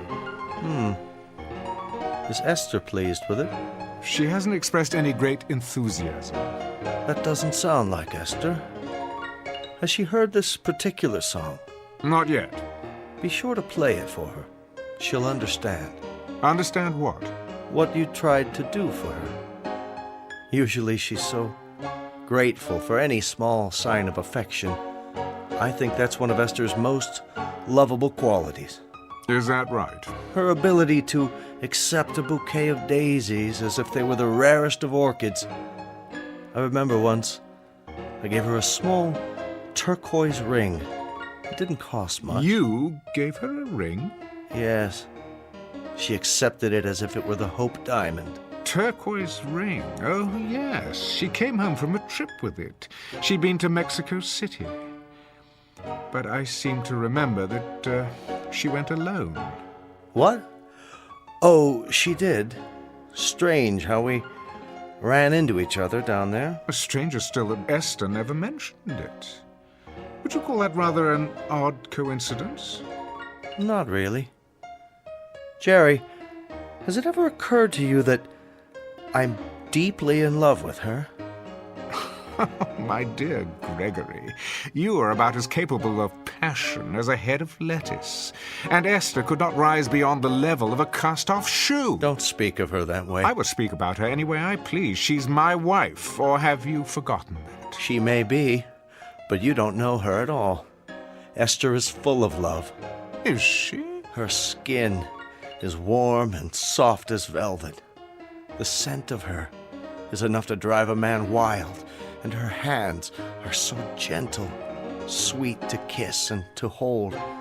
She is honey and gold and summer days and singing and the feeling of being together. Gerald, no, turn it off.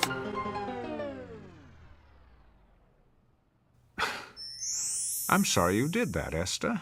I don't know when I've been so entertained. And you, Greg, why would you say such things? Sorry, Esther, I don't know what came over me. It's just as well. I never enjoyed deceiving you, Gerald. My dear, you are incapable of deceiving me. I've known for years your capacity for doing any number of sordid little things. The only revelation tonight has been the specific details of an unsavory affair. I'd better leave. Oh, don't be a schoolboy. We're in for a grand time this evening. Ah, our other guests are arriving. Before I welcome them, Esther, may I wish you a happy birthday? I hope that your next 40 years will be equally rewarding. What are you up to? Why, nothing, dear. Simply being the perfect host. I'll get it, sir. Don't bother, Marvin. I prefer to do the honors myself. Jerry, please don't play the piano again tonight. It's not something to fool around with. I'm not fooling around with it, Esther. I'm using it with deadly accuracy. Hi there, Jerry. What happened to Marvin? Here, Miss Moore. Good evening. Marge, dear, do come in. Marvin will take your wrap. Well, don't just stand there, Gerald, devouring me with your eyes. I know what's on your mind. Oh, kiss me, you fool. Like this? Oh, that's better. Marge, I'm quite vexed with you. You are? You promised the next time we saw you, you'd be svelte as an antelope. And what am I now? Oh, don't answer that. I've been on more diets than a jockey has horses. Somehow they always throw me before we reach the finish line. Esther, happy birthday. Hello, Marge. I have a present for you. Margie. And you. I'm not even speaking to you, handsome. You haven't called me in months. Somebody else been taking my place? As a matter of fact, yes. We've just had a most illuminating discussion about Greg's new romance. Gerald, don't tell me who she is. I may go after her with my claws. Worse yet, you could sit on her and mash her to death. Same old Jerry. Now, who's going to make me a drink? Marvin will take care of you. I believe another stagecoach has arrived. Jerry, are we early? Oh, not at all. You're just in time. Darling, you look positively radiant. How do you do, Mr. Fortune? Pleased, I'm sure. And you are... Oh, this is Roberto, my escort. Ah, I would never have guessed. And how is everyone at the Last Chance Ranch these days? Oh, Jerry, behave. Come in, come in. You might want to fasten your seatbelts, though. Something tells me this may be an evening to remember. Ooh, how exciting. What do you have in mind? Charades or strip poker? Something even more revealing than that. How about a game of ultimate truth or dare?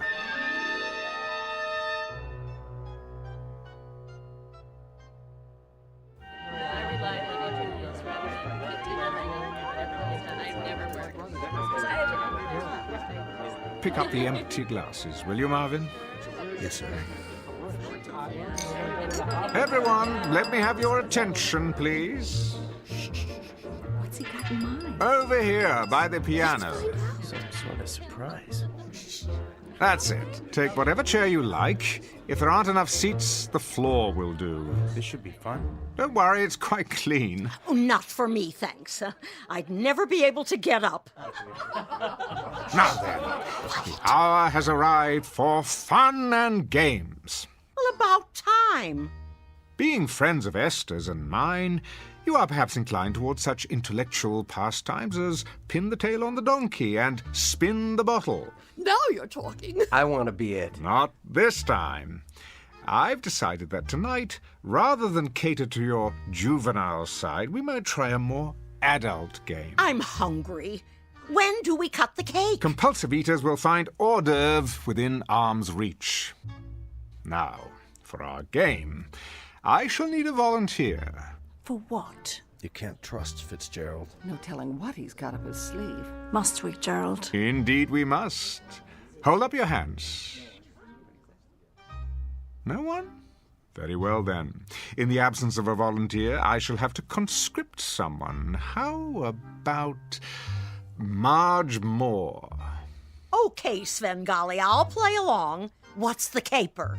Nothing physically demanding, my dear. I merely want you to listen to some music on the piano. What kind of music? Let me see. How about Clair de Lune?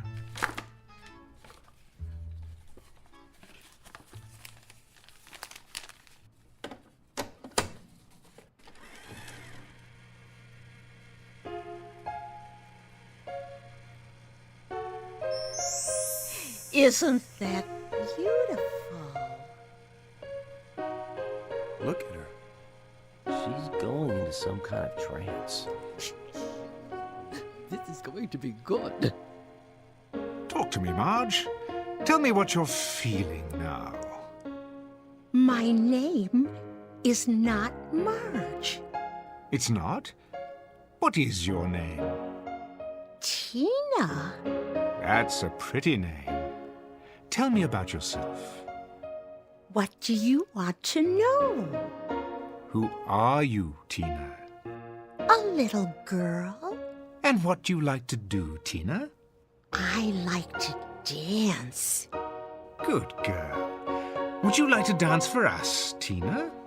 All right.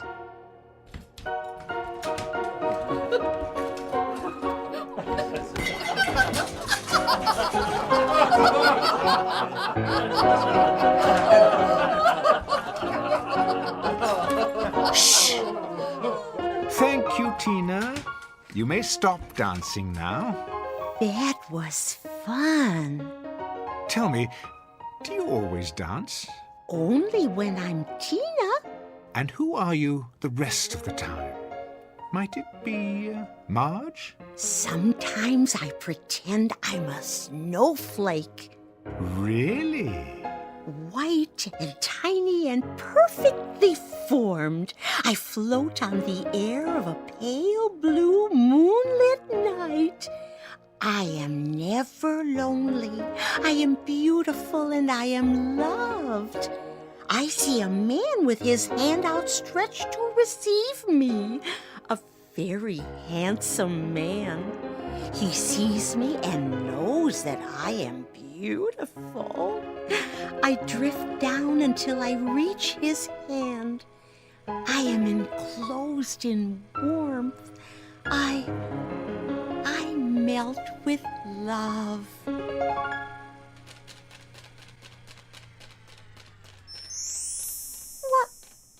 What? Where am I? Never fear. It's all in fun, my dear. What have I done? Nothing. Only an amusement for our guests. Why? Because I asked you. You were very compliant. But why me? Now, I chose you because I thought you could take a joke. Jokes are supposed to be funny. You think I'm funny, is that it? Not at all. Jerry, haven't we had enough of the piano? Not quite. I thought we'd perform one more listening test. For what possible purpose? To to call forth the person who lives within someone else. And who might that be? Oh, I've been trying to make up my mind. What would be entertaining? A politician? A poet? A Broadway producer? Alas, I fear that there are none in our midst. Still, we must go for the big finish. So before the curtain falls, why not hear from the devil himself? What? Gerald, please. The only question is, in whose breast does he reside? No one here, surely. This is ridiculous. Is it? Where's your spirit of scientific inquiry? There's nothing very scientific about this. A cheap parlor trick to embarrass people. Easy, Greg. We're all friends here, aren't we? Nonetheless, I doubt that I shall get a suitable volunteer, but it doesn't matter. Esther, put this roll on the piano. What is it? Faust. If there's a devil among us, we'll know it soon enough. I don't think I like this. Why not? Are you the Prince of Darkness? Hardly. Then bear with me a moment longer. It might be edifying, a process of elimination, if you will. Esther, the piano. But... Now. Very well. And you thought this would be a typical birthday party? I think we'd better be going. Oh, but the game's not over. I think it is. Really? It's late. Just another minute, you'll see. It'll be worth it. Don't. I have to. Not that roll. Something else. Greg, thank you. You've just given me an idea. Esther? Yes? We're waiting. Here, it's ready.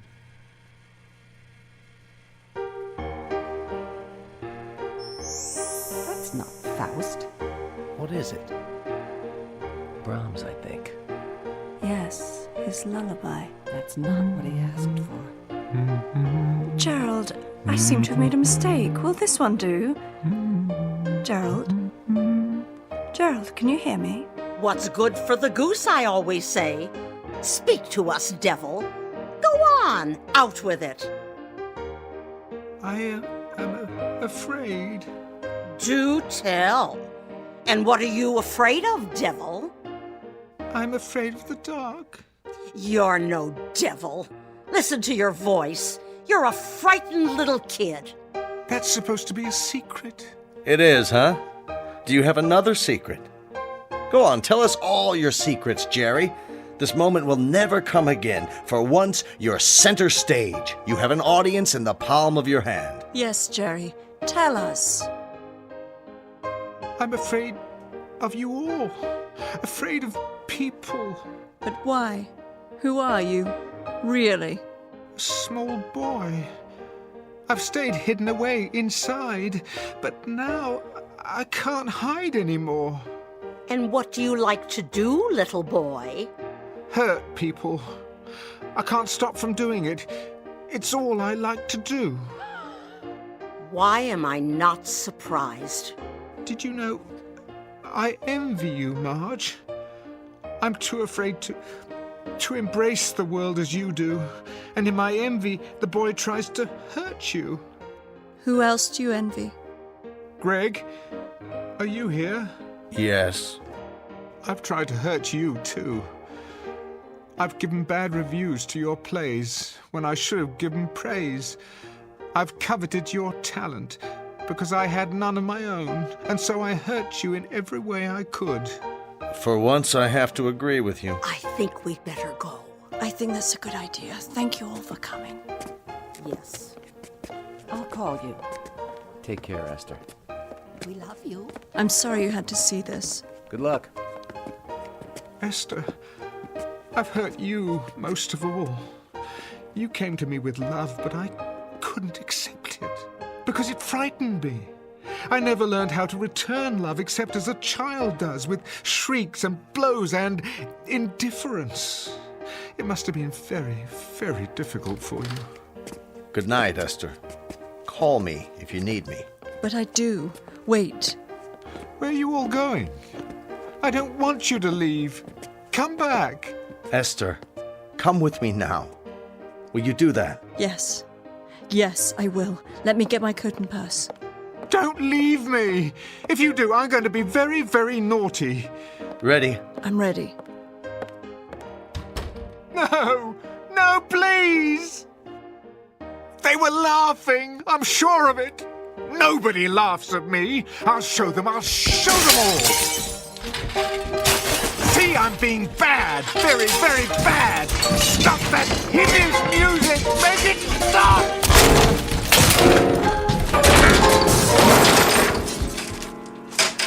There. What do you think of that? Mr. Fortune. What's happened? What's happened? What have I done? Where... Will there be anything else this evening? Are you laughing at me? Are you? Oh, no, sir. I'm most definitely not laughing. Because you're not funny anymore. Marvin! Marvin! Wait! Not you two! Don't leave me! Don't! Don't!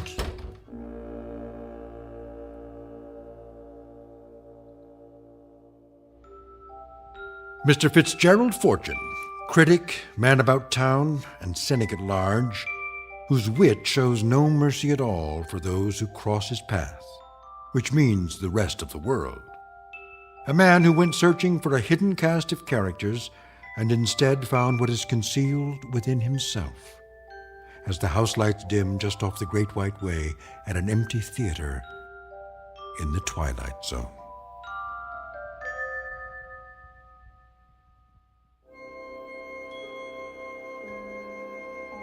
Hi, this is Carl Amari, producer of the Twilight Zone radio dramas. I'd like to take a moment to tell you about our official website at twilightzoneradio.com, where you'll get the latest news and information on these Twilight Zone radio dramas. Plus, at twilightzoneradio.com, you can digitally download 3 free episodes or any of our episodes for only $1.95 each. In this age of ever-changing technology, we've decided to make these episodes instantly available to you by making the Twilight Zone radio dramas a digital download-only series. This means that this series will no longer be offered on CD. The CD collections at our website are now being offered, while supplies last, at buy one, get one free. So be sure to get your favorites before they're sold out. Be sure to visit us often, and I'll see you in the zone.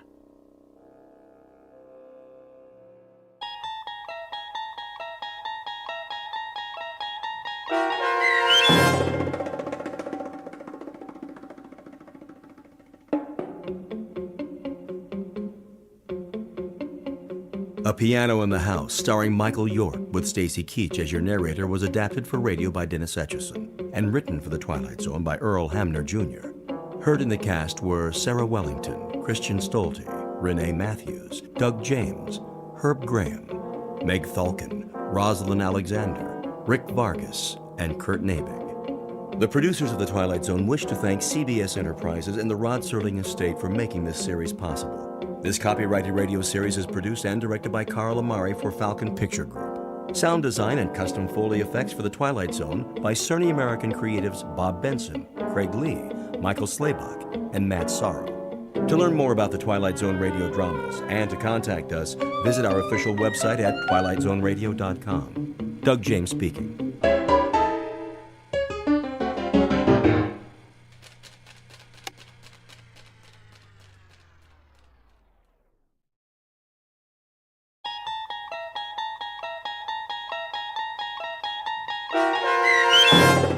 The Jeopardy Room, with Stacy Keach as your narrator, was adapted for radio by Dennis Etchison and written for The Twilight Zone by Rod Serling.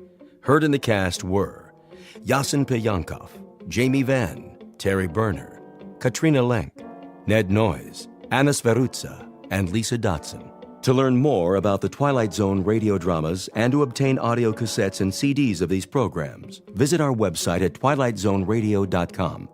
The producers of The Twilight Zone wish to thank CBS Enterprises, Carol Serling, Dennis Etchison, Dick Brescia Associates, Claire Simon Casting, Terry Jennings, XM Satellite Radio, Sirius Satellite Radio, our sponsors, and our radio affiliates for helping make this series possible. This copyrighted radio series is produced and directed by Carl Amari and Roger Wolski for Falcon Picture Group.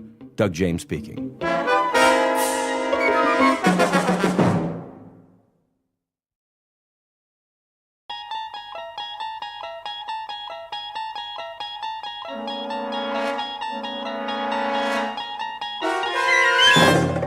You unlock this door with the key of imagination.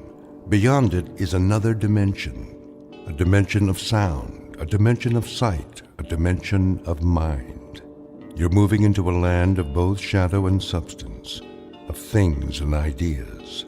You've just crossed over into the Twilight Zone.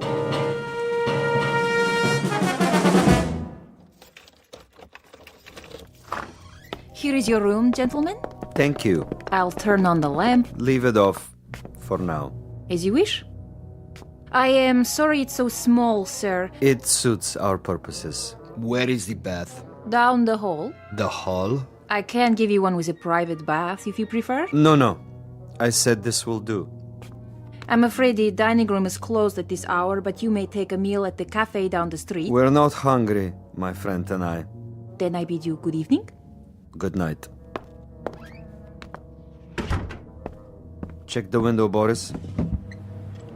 You chose the right room. Of course. There is Kuchenko, in his room, across the alley. Binoculars? Right here, Commissar. Yes. See? The Major lies on his bed, but he does not sleep. He will sleep very soon. Give me one shot with this rifle. Not yet, Boris. That would be too easy. Easy? A clean kill. I have something more challenging in mind. Something along the lines of a game, perhaps. I don't like games. Not even a game of cat and mouse? What for? To make him squirm a bit before the hammer falls? We waste time, Commissar. Patience, my friend. Hand me the phone. Who are you calling? Hickory Dickory Dock. Front desk. Yes. Excuse me, but do you have a Mr. Kuchenko in your hotel? One moment.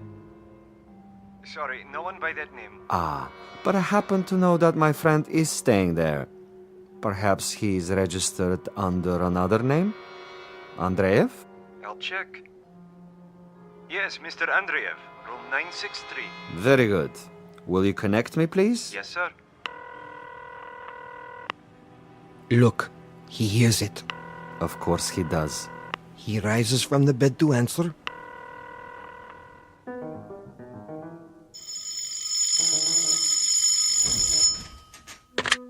Yes? This is Major Kuchenko.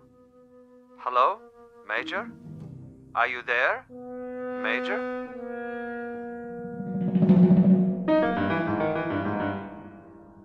The cast of characters in our drama: a cat, a cat's assistant, and a mouse. This is the latter, the intended victim, who does not know but may have already guessed that he is to die. His name is Major Ivan Kuchenko, and he was lately an officer in the former Soviet Union. At this point, he has, if events go according to certain predetermined plans, perhaps 3 or 4 more hours of living. But an ignorance shared by both Major Kuchenko and his executioner is the fact that both have taken rooms at adjacent hotels in a section of the city located beyond the checkpoints of the Twilight Zone.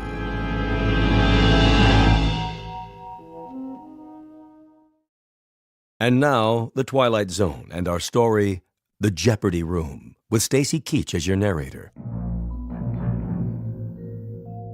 This is Major Kuchenko? Who is calling? Major Kuchenko, you don't know me. Who is this? But I have heard of your recent arrival here. You have the wrong number. And I wanted you to know that you have friends in this city. Friends, you say? And they would be... Good friends, Major. Staunch friends. I know no one in this city. May I impose upon you to remain in your room for a little bit? Your friends will make themselves known. And who is this speaking? Is this a friend also? A good friend, Major. Not known to you yet, perhaps, but soon to become acquainted. And why must I stay in my room? We'll be making contact with you very shortly. For what purpose? Your welfare. Your well-being is our deepest concern, Major. Now, Commissar. Not yet, Boris. May I count on you to show some sense, Major? For your own safety, I urge you to remain in your room. You'll be seeing your friends before long. The mouse is in the trap. He stands at the window. Now, Commissar? Patience. But I have him in the crosshairs. I could make his head leave his shoulders at this range. That would give you pleasure, wouldn't it? A great deal of pleasure, Commissar. Just say the word. Even when he lies down, I can still see his head. I believe it, Boris. I know of your prowess, but put the gun away. Put it away? Lay it aside for a bit. We're not going to kill him? Ah, the eagerness of the young. They do not sip wine. They gulp it down like a soft drink. They do not fondle women. They devour them. They do not sniff at the essence of a perfume. They try to jam it into their nostrils. But now, consider the window across the way. The gentleman will die without question. But I want him to die, Boris, with finesse, with subtlety, with a degree of thought and care. A killing is a killing. And if a man is to die, what does it matter how he dies? Ever been to a bullfight, Boris? A bullfight? No, Commissar. I've never had that pleasure. A bullfight might serve to make the distinction. In such a contest, if the matador kills with grace, that is considered a good death. So, there are good deaths and bad deaths, are there? Precisely. There is death with art, and there is the death of the butcher. You, Boris, are a butcher. Now, that is an honorable profession of great usefulness, but I'm an artist. Oh, you will have a death tonight, within a few hours. But when it is over, we will have killed with artistry, Boris. Not with a meat cleaver or an explosive bullet or any other of the butcher's tools. This death will be like a ballet.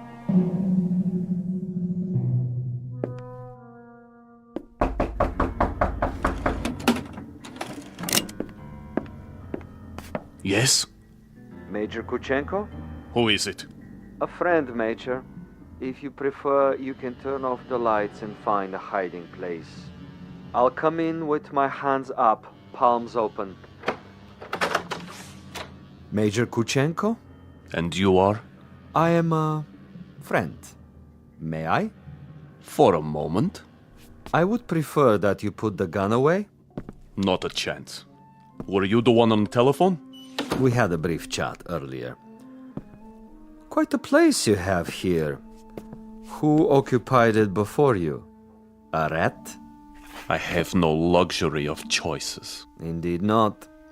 In this respect, you are a very poor man of late. However, you have a bed, you have some pictures on the wall, and the floor without so much as a throw rug.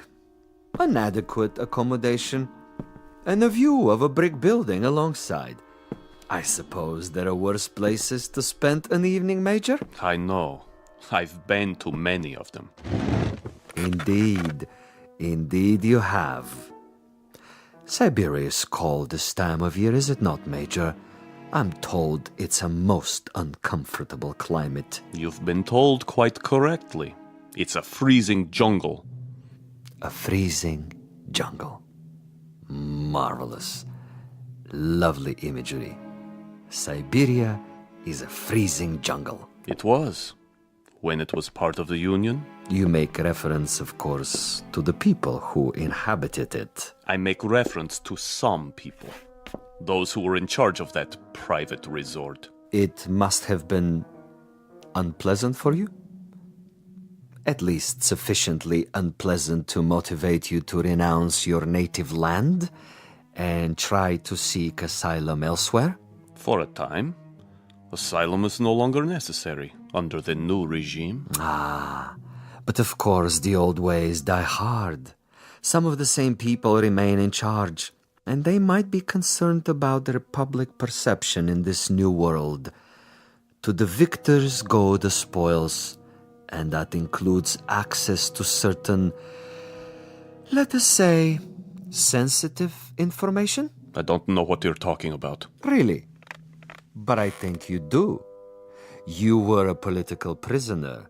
You served a term of 12 years. You escaped and you moved quickly when the borders were opened. To bring us up to date, you have made your way to a neutral country, somehow avoiding an official debriefing. You have made contact with certain foreign agencies, and now you're desperately trying to get on an airplane that will take you to a Western nation. But for some reason, you feel that you're still under surveillance? Oh, it's more than a feeling. I know I'm under surveillance. Do you know by whom? I know very well. Can you tell me who they are? Look in the mirror. Commissar Vasilov. Very discerning, Major. You remember faces? I remember pain. I remember some interrogations that went on for many weeks. I had no calendar, but I made marks on the wall of my cell. How resourceful. I remember one particular man who smoked Balkan cigarettes in a long holder and stood in the corner of the room, smiling and nodding, making jokes, while I went from agony to agony. So, Major, now we may dispense with the amenities. The masquerade, the little give and take of two strangers feeling each other out. Agreed.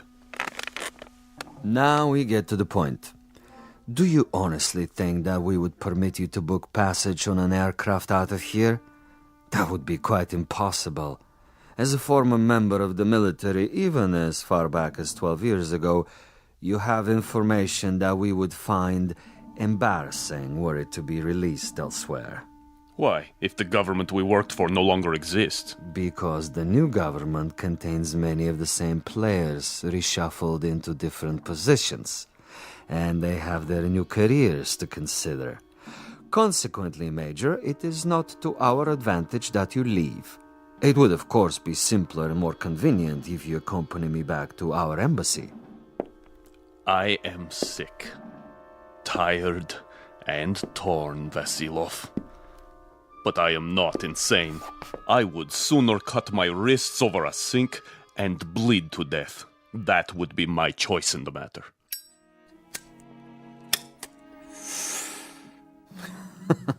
You surely can't be serious, Major. I'm rather a connoisseur of the several hundred ways for a man to depart the earth. And you can believe me when I tell you the cutting of the wrist is not a particularly felicitous modus operandi. Quite apart from the pain, which of course must be attendant, is the fact that one dies slowly, and because of this, he has to be an eyewitness to his own demise. No, my dear friend, I'm afraid we are of two minds about that kind of death. But enough. I have brought you a small gift. Consider it a peace offering. Careful. Gently, Major. Gently. This happens to be a bottle of Amontillado. Quite rare and most pleasing to the palate. I have to repeat what I told you before, Commissar. I'm not insane. I'm quite aware of what would happen to me if I drank any of that. Why, Major? I'm disappointed in you. With your kind indulgence, allow me to use your own water glasses. If you assume this is to be cyanide or some other poison, you're quite wrong. Am I? Undoubtedly. You see, I don't share your death wish. I'm a healthy man with excellent expectations as to my longevity. No, indeed, Major. I was about to propose a social drink. The two of us. I'll drink first, and then you. Satisfactory? Such ritual, Commissar. Such tribal rites. Yet you have only one purpose with me. Why don't you get it over with? If you're trying to disarm me and make me get rid of this pistol, it'll take more than a social wine. Indeed, Major. Now, as to my business with you, we both know what that is. Go ahead and say it. Very well. I'm to see that you're dead by tomorrow morning. Is that plain enough? Quite plain. And you shall be, Major. With a degree of immodesty, I can say that I've killed 800 times you. But I've done it, Major, with subtlety, with originality, with ingenuity.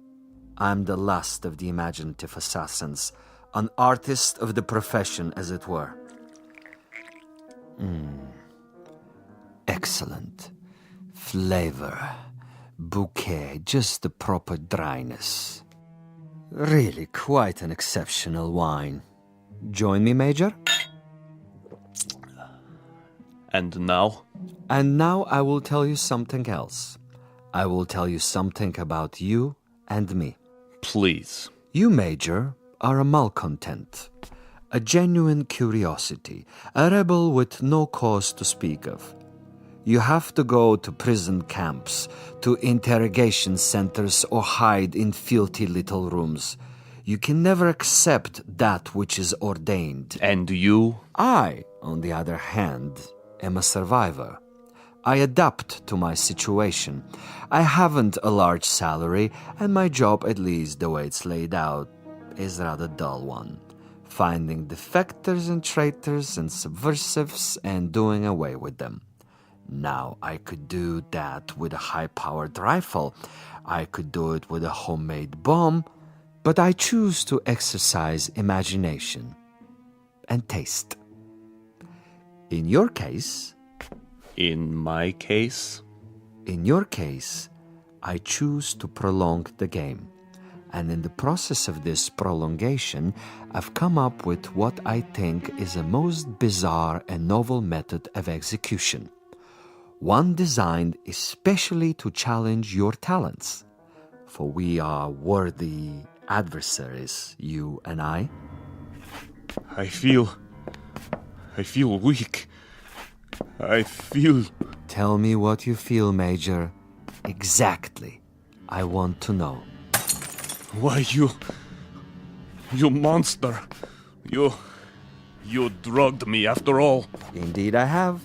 And that poses an interesting question, doesn't it? How is it that we both can drink of the same wine, and yet I'm unaffected? Isn't that an interesting question, Major? Major?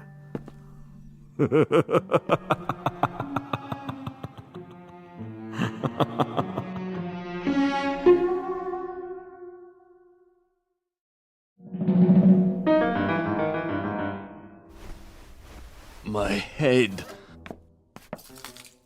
He's gone. But I'm still alive. So he wants to play a game. And he has left something behind. What is this? Greetings, Major Kuchenko.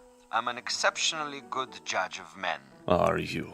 And in my judgment of you, I made an assumption that you are sufficiently observant to see the tape recorder on top of your dresser and curious enough to play it. How could you resist? This will also suggest to what complicated ends I'm willing to go to make a simple execution different and imaginative. First of all, to clear up one point. You may remember our discussion. Before I left you, I proposed a question. Isn't it odd that we both drank of the same wine, and how different the effect? Isn't it odd? Really quite incredible and bizarre. How can it be? In all honesty, Major, how do you explain it? Go ahead. I'm listening. You... Perhaps you have figured it out already. The truth is, I have been imbibing this particular drug for many years, a sort of experiment with myself as the subject. I have now reached a point where my physical tolerance has risen so that I can drink it by the gallon and remain quite unaffected. This in itself is a rather common and uninspired trick, a phenomenon well known to the scientific community. But you will also note, and I hope with a degree of pleasure, that you have not been poisoned. You're very much alive. Where are you? As you've probably perceived, I'm rather a gamesman when it comes to killing. I adhere to my own rules and ethics. Hence, Major Kuchenko, I have taken the liberty of removing your pistol so that you won't hurt yourself. Now listen to the following quite carefully. This is the game, and these are the rules. You have been asleep for roughly 3 hours. During that time, in addition to dictating this on the recorder, I have done the following. I have placed a booby trap in your room. It is not visible, but it is attached to a very common object that is in the room. If you trigger this object, it will detonate and you will immediately be blown up. Why not get it over with now, sadist? Now, for a proposition. If during the next 3 hours you are able to find this booby trap and cut the wire, you will be permitted to leave the room alive and unharmed. This is a guarantee. You have my word on it. Your word? But the following conditions are of the essence, Major. You must actively search for this booby trap and you must find it and render it inactive. It goes without saying that, as of this moment, you are being observed. How? Attempt to turn out the lights, and you will be shot. The moment you stop an active search, should you refuse to play the game, you will also be shot. If you are unable to find the trap within 3 hours, or attempt to leave the room at any point during that time, I am afraid the same conditions apply. You will receive a bullet in the head. So there you have it, Major. Find the booby trap, cut its wires, and you're free. Fail to find it, or fail to look for it, you're dead. Look for it, find it, but fail to recognize it, you're also dead. Needless to say, Major Kuchenko, it is this latter occurrence that I rather expect and look forward to.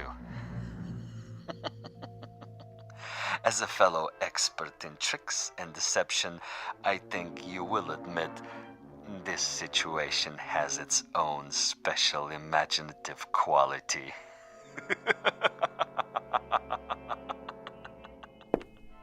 Where are you? Where are you?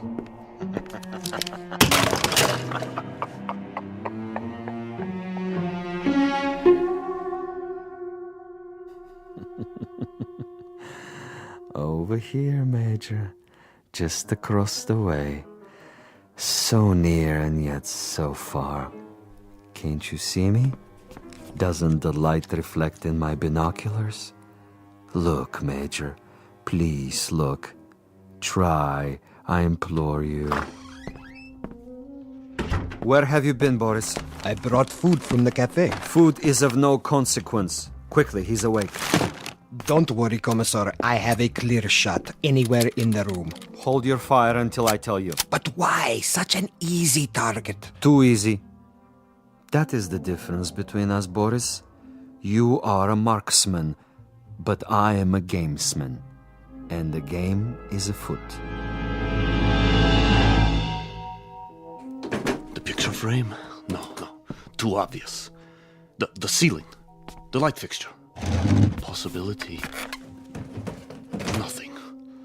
Oh, you think you are so clever, Commissar. So clever. The bed, then. Under the mattress. The bed springs? It might be. Not the chair, though. Still possible. Where? That would be telling. Go ahead and eat, Boris, before it gets cold. He's busy with the hunt for now.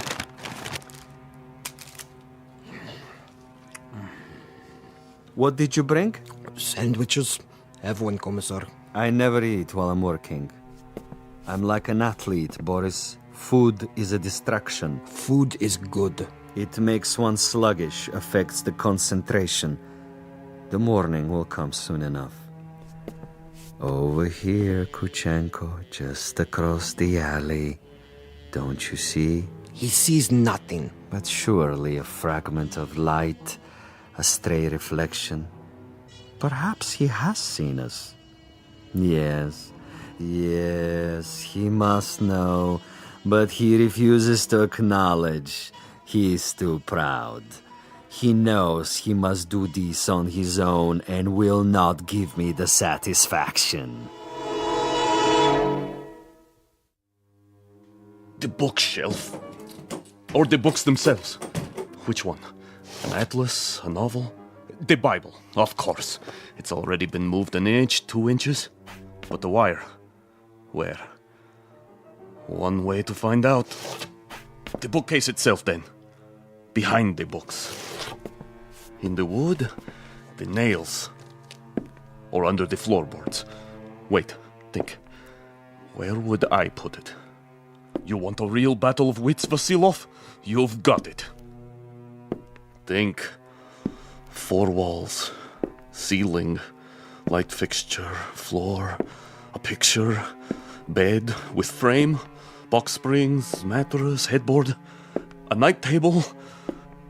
Bookshelf. Dresser. Window. Desk. First the drawers. The top one.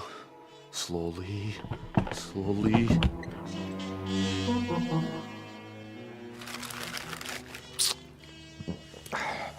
What is he doing now? The desk. He's down on his hands and knees removing the 2 bottom drawers so he can see what's under the top one. Bravo, Major. Good thinking. Is that where you put it? The possibility exists. Look at him, glistening like a mackerel. He stops to wipe the sweat from his eyes. And? And now he looks under the top drawer, crawling on his back. Yes! I think he's got it. Let me kill him. Don't be a fool. There are rules. Now he sees a length of wire. He grasps it between his fingertips very, very carefully, and he has removed it. Something is wrong with the bomb? I doubt it. Then it was not in the drawer? Oh, there is a piece of coat hanger I placed there. A decoy. A drawer would be common, uninspired. And I'm not, you'll forgive the modesty, a common executioner. Where is it, Commissar? In a most ingenious place. Really, quite an ingenious place. Not in the books, the desk, the mattress. Think of another common object in that room, Boris. I have it. Yes? The doorknob. Interesting idea. Then where? I'd rather not tell you at the moment, Boris. I think you'll enjoy the next few minutes more if you share the Major's ignorance. You seem very sure. Sure? That he'll find the trap. You take a risk. Not at all. That's not what I'm sure of. That is to say, I'm reasonably sure he'll find it, given his mental capacity, but he'll find it too late. He's looking toward us. But he can't see us. It's quite dark in here, and it wouldn't matter if he did see us. Now he's returning to the table. You're getting warm, my young friend. The ashtray. Extremely warm, but not hot. Where then? Please, Commissar, please tell me. Take the glasses. What do you see? He stands over the telephone. He is reaching out. Hot now, Boris. Extremely hot. Oh, he has picked it up. I thought for a minute there... You thought what? The telephone. Precisely. The telephone. But he just lifted the receiver. Indeed. He lifted the receiver to call out. If, on the other hand, the Major's telephone were to ring, and he were to answer it... That's it, isn't it? If he picks up the phone after it rings... You have it now, my friend. When the Major's phone rings and he answers it, I have placed a tiny bottle of nitroglycerin inside the mechanism. The explosion will only occur after the ring and the lifting of the receiver, at which point the electrical contact will be made, and Major Kuchenko will not even have time to say hello. But what if no one calls? Oh, someone will. I promise you, someone will.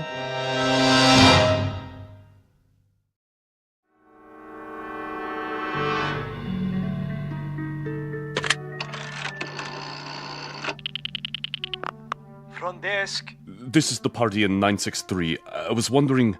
Yes, sir? I was wondering if you might have the number of another hotel. Another hotel? The one next door, across the alley. That would be the Grand. You can find it in the directory, in the table by your bed. Dial 9 first, then the number. I see. Thank you.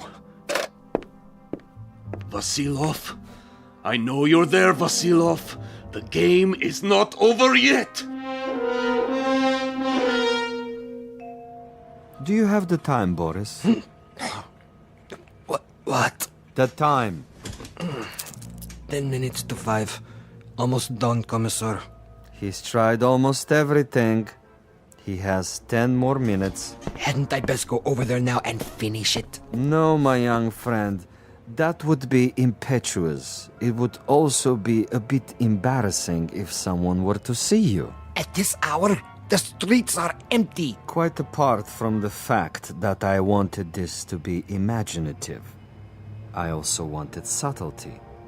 I should like our quarry to die in his room without our being there. Opportunity is running out. Then I do believe that it's time to, shall we say, accelerate the process?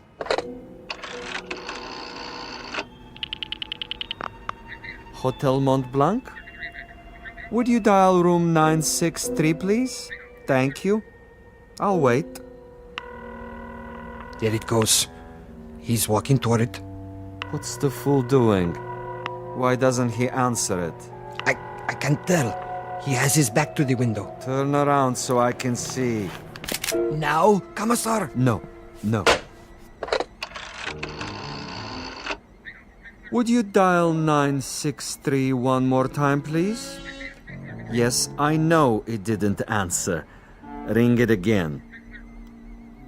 What's he doing, Boris? His back is still to me. It can't be busy. I don't know. What's he doing? Use the glasses. He's turning around, lighting a cigarette. He's mocking me. Now, he suddenly dropped from sight. Kill him. I can only see the top of his head. He's moving across the room. Do it! You missed, you fool. He's at the door. Again. He's gone out of the room. And you missed him. You missed, you idiot! Flight 17 to Rome, Paris, and New York, now pre-boarding. Ticket, sir. Ticket? Oh, yes. Mr. Andreev. Passport? Right here. I see. Is anything wrong? No, sir. Everything seems to be in order. How many bags? No luggage. Not even a carry-on? I'm traveling light. Then here's your seat assignment. Please go to gate 17. How much time do I have? Boarding for coach class begins in 5 minutes. Good. Sir? I mean, thank you. I'll be there.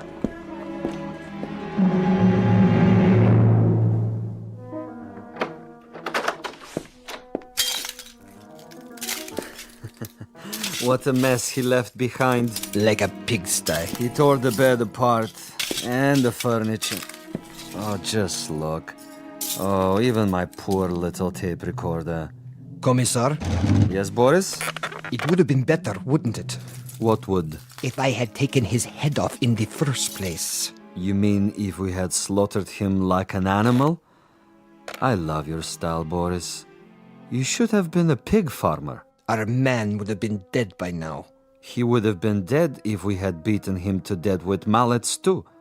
But anyone can die that way. And any stupid, insensitive fool can kill that way. No, this is a man of quality, with a resourceful mind, similar, you might say, to his executioner. He deserves a better ending, as do I. But that's all right. I have time. I'll get him in the next city, now that I know my adversary.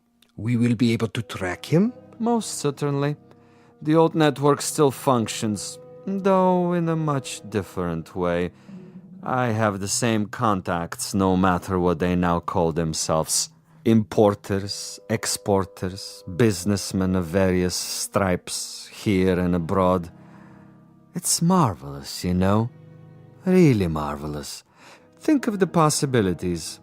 Other, even more ingenious methods of doing away with Kuchenko and his kind. I still think we should have chased him. Not at all. He would have gotten away. And even if he hadn't, it would mean that a thick-headed clod like you is more efficient than I. And this I reject, Boris. This I reject in toto. Look at this. A bottle of wine. I can only find one glass. Throw it away.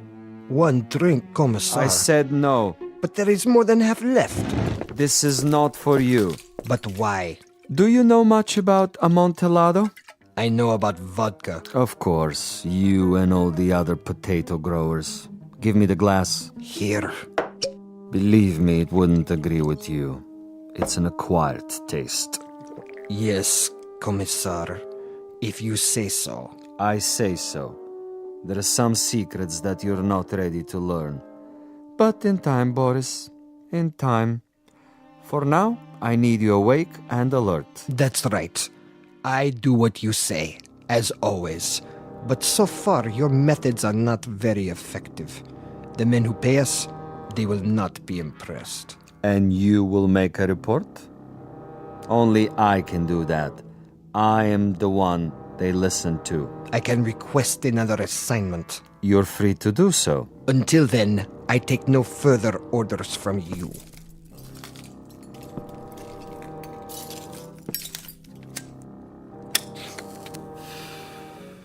As you wish.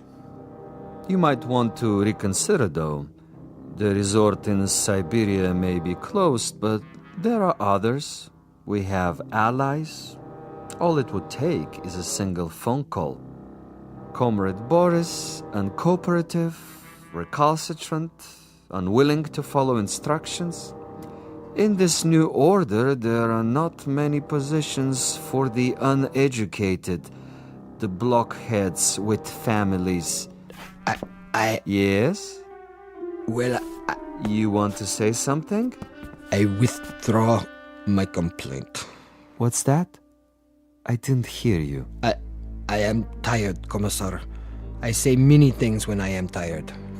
You wish to apologize? Yes. Very well. I will take it under advisement. In the meanwhile, see if Major Kuchenko left anything behind. Check the closet, the drawers. Yes, Commissar. And life goes on. The sun comes up and we arise to meet another day, to prevail by our wits and our wits alone. I'll get it, Commissar. No, Boris! I don't want... You fool, no! I'm sorry, sir. Your party doesn't answer. No? It doesn't ring at all now. You're sure? Mont Blanc Hotel, room 963. Strange. The line is suddenly dead. Thank you, operator. That means my message got through.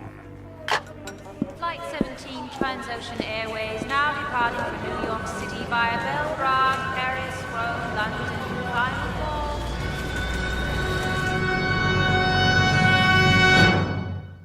Major Ivan Kuchenko on his way west, on his way to freedom. A freedom bought and paid for by a most stunning ingenuity. Exit a gunman named Boris and one Commissar Vasilov, who forgot that there are two sides to an argument and two parties on every line. This has been a collect call, placed direct to you from a phone booth located somewhere in the Twilight Zone. More from the Twilight Zone after this. You are about to enter another dimension, a dimension not only of sight and sound, but of mind, a journey into a wondrous land of imagination. Next stop, the Twilight Zone. Hi, this is Stacy Keach. I'd like to take a moment to tell you about our Twilight Zone website at twilightzoneradio.com. At twilightzoneradio.com, you'll find the latest information on these Twilight Zone radio dramas, including behind-the-scenes photographs, plus the newest product releases, trivia contests, ways to contact us, other Twilight Zone-related info and merchandise, plus links to other fascinating websites. So make your next stop twilightzoneradio.com. Visit twilightzoneradio.com to purchase these Twilight Zone radio dramas on cassette and CD, or call toll-free 1-866-989-ZONE. That's 1-866-989-9663.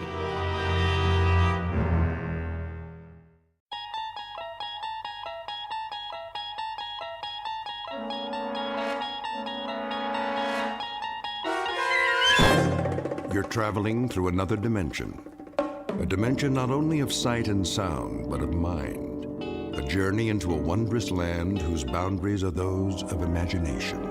Your next stop, the Twilight Zone.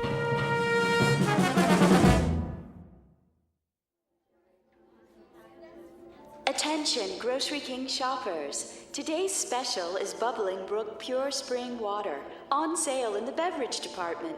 Why not pick up some for your family? Available in the gallon and half-gallon sizes. That's Bubbling Brook Pure Spring Water, on sale now. Grace! Oh, hey, Martha. I thought that was you. Just doing a little last-minute shopping. For Bill's party? But I told you we'd take care of everything. Oh, you know me. I have just about everything I need, but I'm gonna pick up some greens for the salad. Maybe an appetizer. Well, don't worry about a cake. We're bringing one. Oh, shoot. So are the Hendersons. That's gonna be a lot of calories tonight. Maybe we can freeze some of it. How many candles? Girl, if I tell you the truth, we might start a fire at the dinner table. Please, Bill's not that old. I can't believe this is the big 4-0. No. He does wear it well now, doesn't he? What's his secret? Good genes, I guess. Plus, he's a do-it-yourselfer. That keeps him healthy. I wish some of that would rub off on Jerry. Oh, no, you don't. All that puttering around. Ha, gotcha. Not in the store, Oliver. Sorry. No, that's all right. Put that away right now, young man. Yeah, but they're coming. Who's coming? The invaders. I don't know what's gotten into him. Oh, he's just being a boy. I know a lot about that. You do? When my pa was his age, it was video games all the time. It still is. But they're so much more violent now. All about war and killing and... My husband says it's a natural instinct. What is? To protect and defend. Well, if he has to serve his country, that's one thing. But there's no war here now. Thank God. They do grow up fast. Too fast, if you ask me. I know. But really, what can we do? We can't keep them locked in their rooms. They're going to find out what the world's like sooner or later. I think it's a male rite of passage thing, like horror movies and wrestling. That's easy for you to say. You had girls. Hey, Mom, look. Captain Chris. No more breakfast cereal. There's vitamins in everything. It's nothing but sugar. Oh, Mom. Oliver, stay with me. Oliver! Ooh, she has her hands full. Reminds me so much of my pa. Too much sugar. Oh, Bill says that's a myth. Food coloring, then. I doubt it. It's the way the world is now. All the war news on television. I wish we could just turn it off for a while and let him grow up. Amen to that. Oh, shoot, what time is it? Almost 3. Oh, girl, I gotta get out of here. I gotta go get my hair done. I gotta stop at the cleaners. When do you want us at the house? Well, Bill won't be there before 7. You know, he has patients till 6. He doesn't know, does he? He better not. It won't be much of a surprise if he does. Last chance for Bubbling Brook Spring Water at the sale price. Get some now in the beverage department. Which aisle is that? You need bottled water? You know Bill's always restocking. He's just like a Boy Scout. Gotta be prepared. I can't believe you guys built a shelter. Well, we'll probably never need it, knock on wood. But that's his pet project, protecting his family, and I love him for it. At least he doesn't rebuild cars in the backyard. Or collect model trains like Jerry. Pure spring water for all your family needs. You go ahead, I'll get the water. Really? You don't mind? No problem. Oh, I love you, Martha. I'll pay you back tonight, I promise. See you later. See you later.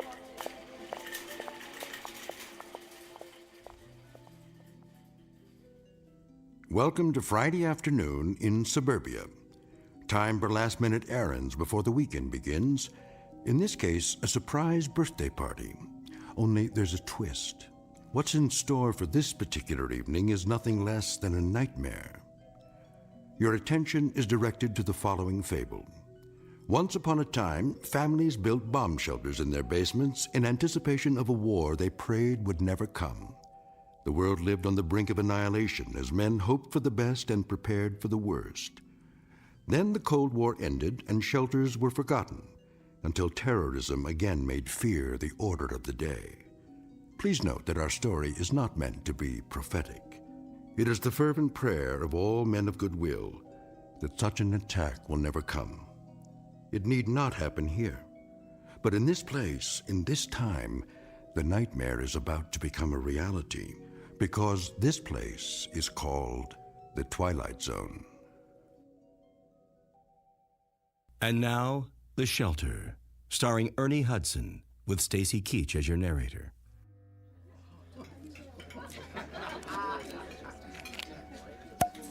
There. Who wants champagne? Maybe just a little. Give me your glasses, everybody. Mom, may I please be excused? I guess so. Just don't go too far. You know the dessert's coming, babe. Okay. Where are you going, son? The family room. My favorite program's on. Okay, but not too loud, Paul. I know. Who wants to make a toast? Now, Martha. If you don't, I will. All right, here goes. Ladies and gentlemen, may I have your attention, please? No birthday celebration is complete without an after-dinner speech, and so let's get to the business at hand. The honoring of Dr. William Butler, who tonight is 1 year older and finally admits to being over 21. Spare me. Easy, honey. I'll cut this short, Bill, in the interest of good taste and to save you excess embarrassment. We got this little surprise party together as a very small reminder to you that on this street in this town, you're a very beloved guy. Yeah, sure. His wife loves him. There isn't one of us in this living room who hasn't put in a frantic phone call to you at some hour in the middle of the night. You're not kidding. This kid's sick, or that kid's got a fever or some crisis or other, and you'd come out with that antique medical bag of yours, half asleep without even a moment's hesitation to ease a little pain and make a parent's heart beat normally again. And there also isn't one of us in this room who hasn't owed you a whopping bill for a whole lot of months afterwards. Try years. Some of us still owe you. Let's not forget about the chainsaw. Yeah, don't forget that. Another thing we owe him for. Oh, yes, the good doctor's penchant for construction, his genuine old-fashioned bomb shelter. I resent that. It's not old-fashioned. Yeah, well, with all due respect, Bill, it is circa 1950s. Didn't I see one in an old issue of Life magazine, along with ads for hula hoops and the new Edsel? At any rate, I think we might as well go ahead and forgive him for such a quaint little hobby, despite the fact that what he thinks of as farsightedness on his part is a real pain in the neck to the whole neighborhood. Can't take a little noise. A little? Do I have to mention the cement trucks and the nocturnal hammering and sawing and all the rest of it? I mean, don't get me started. Anyway, when Grace mentioned that it was your birthday, we took it upon ourselves to handle the proceedings, and if the truth be told, we didn't mind it one bit. Speak for yourself. So just as a little personal aside, let me conclude this way. I've lived in this town for 30 years. As you'll recall, Bill, you and I went to the same school, joined the Army together. I became a broker, and a broken-down accountant. You became a doctor. But we raised our kids on the same block, confided in each other about our personal problems, gave each other a few helping hands along the way, and I'm glad to say our wives became fast friends. Well, anyway, in this goofy world we live in today, where the human race still seems unable to function without nuclear bombs and biological warfare, And when it appears that this may be the legacy we're leaving our kids, well, it's a comforting thought that qualities like decency and kindness and friendship still hold sway. And these are the qualities that you have, Bill, in spades. Here, here! Yes.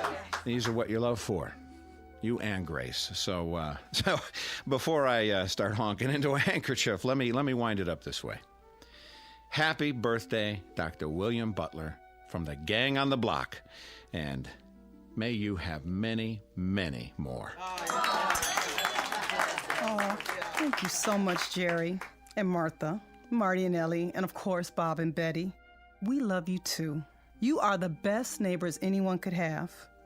Bill, honey, don't you want to say something? You dirty dogs, you. First, a surprise party, which I abhor, and then a sloppy, sentimental speech. Boy, I thought it would go on forever. You want me to continue? No.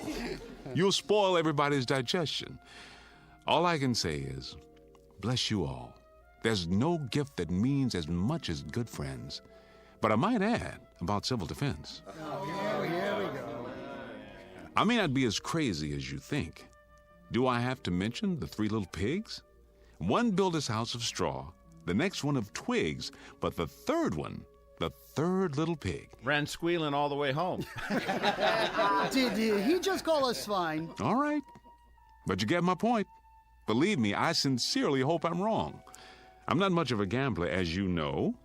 In this case, I'm betting that I'm right, but I'm hoping that you win. That's some bet, all right. Now, everybody relax. That's it for the speeches. Who wants some more champagne? Maybe just a wee bit. Hold on, everybody. There's one more surprise. Betty, I need you and Grace in the kitchen. You didn't get a cake. Hush now. I'm sure that son of yours will want some. Girl, watch out or he'll eat the whole thing. Come with me. Paulie? Yeah, Pop. Help your mother clear the plates. Okay, but... But what? What is it? The television. It just went out. Gods, a crisis. Marty, you're an engineer. What do you know about TVs that go on the fritz? That there are times when such malfunctions are a boon to peace. What happened, Paul? Picture just went out? Yeah. You still getting sound? No, first the picture went off. Then there was some kind of announcement about an emergency. Here it comes, everybody. We couldn't get all the candles to stay lit. Hold it for a second. What did you say, Paul? The announcer said to turn on the emergency station or something on the radio. The emergency broadcast network? You must have heard it wrong, Paul. I didn't hear it wrong, Pop. That's what he said. Tune to the emergency frequency. Then everything went blank. He's right. It's a blank screen. There's a radio in the living room. Hey, what about the cake? Not now, Grace.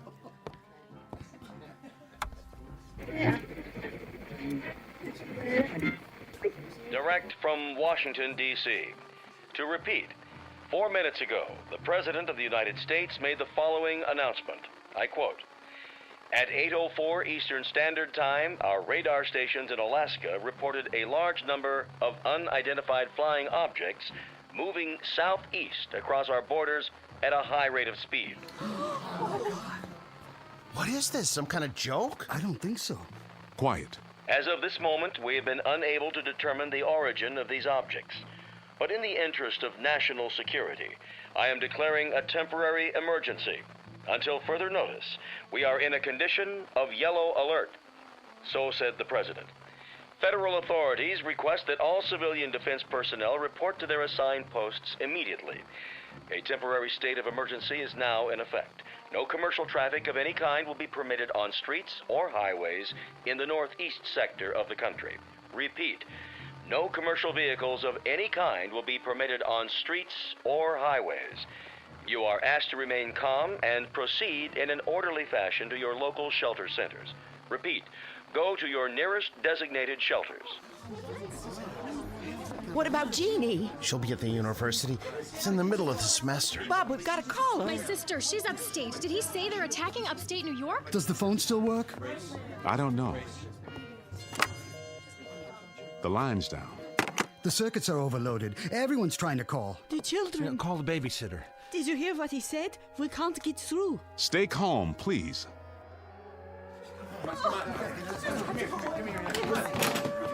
Where should we go? Leave your bra. Come on. Careful. The power's still on. Check the next block. Is your telephone working? No. I'm loading up the car. We gotta get out. Stay where you are. The roads will be blocked. Where can we go, Bill? Tell me. There isn't anywhere to go. We've got to stay put for now. Are you coming, Jerry? Yes, I'm coming. Then what, Bill? What? You heard the radio. If it's bombers, they're probably headed for the industrial centers. They'll be trying to shoot them down now. But if it's high-speed missiles, some may get through. There's no telling how long we have. Marty, I need you. Get the kids, Ellie. The supplies in the camper. Hurry, they're coming. They're coming. Bill, we've got to do something. Where's Paul? I'm right here, Pop. Get inside, both of you. We've gone over this before. Yeah, but I never thought it would actually... Well, it has. Don't just stand there. You know what to do. Inside, now. The distant early warning line in Greenland, state of emergency. Repeat, emergency. This is not a test. This is not a test. This is not a test.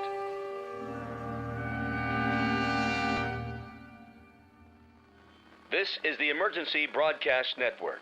Repeating, all citizens not engaged in civil defense work are to remain off the streets. Please stay tuned to this frequency for further announcements. Repeat, please stay tuned to this frequency for further announcements. I got the canned goods, Pop. Good. Carry them down to the basement. The shelter? Of course, the shelter. Hurry. I'm filling the water bottles, Bill. Do the best you can. Fill all the empties. I'm going to check the generator in case the power goes off.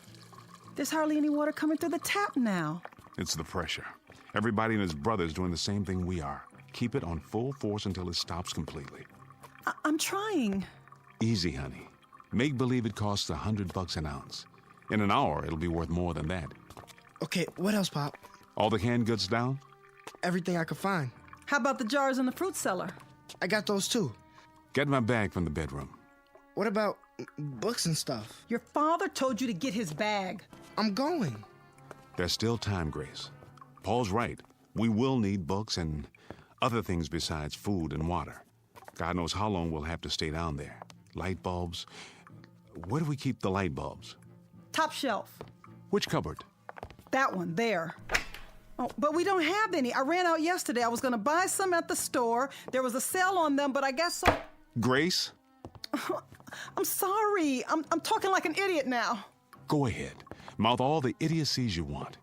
You can also dance a jig or go up and take a cold shower, just as long as you don't panic, Grace. That's the important thing now. Not to panic. How much time do we have?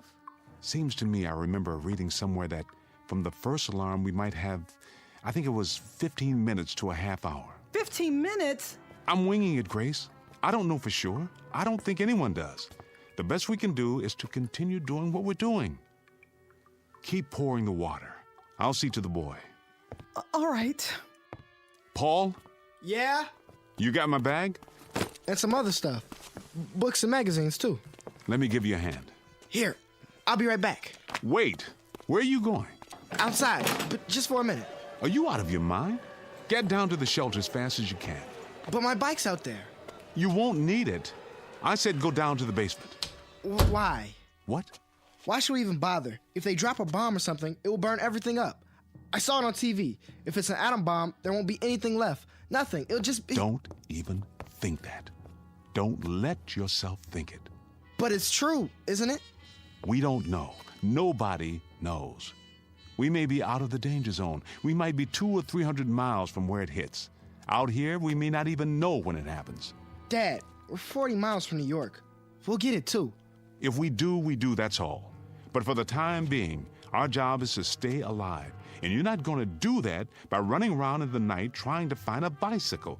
Now, give me some help here. And don't say anything like that in front of your mother. She's frightened enough as it is. Yes, sir. Bill, there's no more water. I think we've got enough. I filled every container we could find. Bring a full one with you. Paul and I'll get the rest in a minute. We're going down now? That's right. Down to the shelter.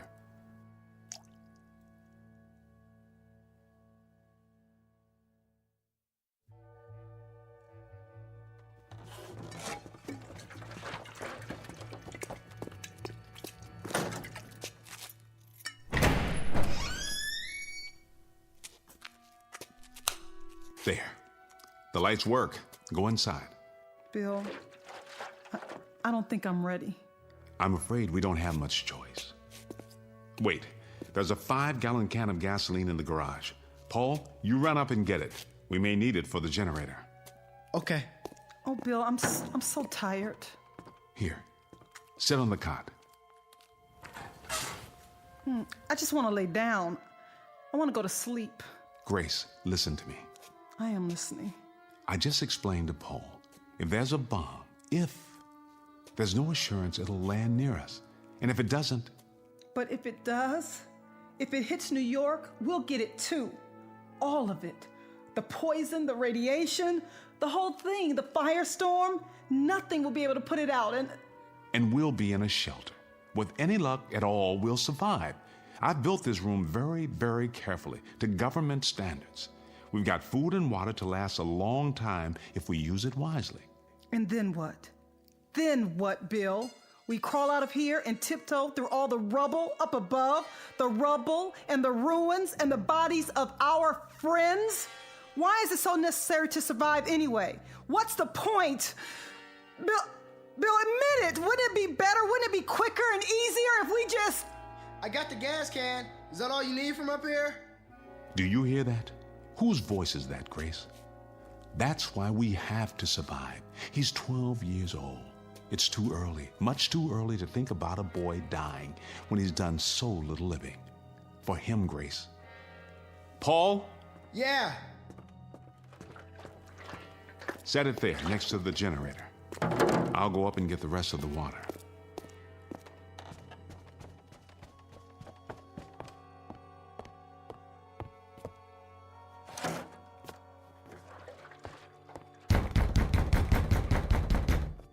Jerry, what in the... What are you doing, Bill? Storing water, which is what you should be doing. Well, we got about 30 gallons, and then the water stopped. Did yours stop, too? That's right. You'd better get on home, Jerry, and into your basement. I'd board up the windows if I were you, and if you got any wood putty, I'd seal the corners to make them airtight. We don't have a cellar, Bill. The benefits of modern architecture. And wouldn't you know it, we got the one new house on the street. All the latest conveniences, everything at your beck and call. Every wonder of modern science except for the one they didn't take into account. The one that's headed straight for us right now. Jerry, I don't know what to tell you. Can I bring Martha and the kids over? Can I at least do that? Here? There's sitting ducks in our house. Sitting ducks. We don't have any protection at all. You can use our basement. Your basement? What about your shelter? That's the only place anyone can survive. We've got to get into the shelter. I don't have any room, Jerry. I don't have near enough room or supplies. It's designed for 3 people. We'll bring our own water and food. We'll sleep standing up if necessary. Please, Bill, we've got to use your shelter. I have to keep my family alive. You understand that? We won't use any of your stuff. You have my word. What about air? It's a 10 by 10 room with an air filter to supply 3 people. Will you bring your own air? 24 hours, Bill, and then we'll get out, I swear, just so we can have a chance. No. When that door gets closed and locked, it stays closed and locked. I'm not breaking the seal. There'll be radiation and heaven knows what else. I'm sorry, Jerry. As God is my witness, I'm sorry, but I built it for my family. And what about my family? Don't they matter? Of course they do. I'll have to ask you to get out of my way. What do we do? Just rock on the front porch until we get burned to cinders? That's not my concern. At this given moment, it's my family I have to worry about. I am not going to sit by and watch my wife and children die in agony. I am not going to do that. Do you understand me? I am not going to... Let go of me.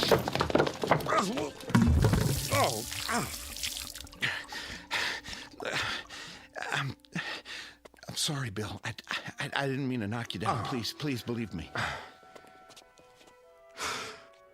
I kept telling you, all of you, build a shelter, get ready, forget the card parties and barbecues for maybe 2 hours a week, and make an admission to yourself that the worst is possible. But you didn't want to listen. None of you wanted to listen. To build a shelter was to acknowledge the kind of age we live in, and none of you wanted to face that. So now, Jerry, you got to face something far worse. Reality. May God protect you. It's out of my hands. It's simply out of my hands.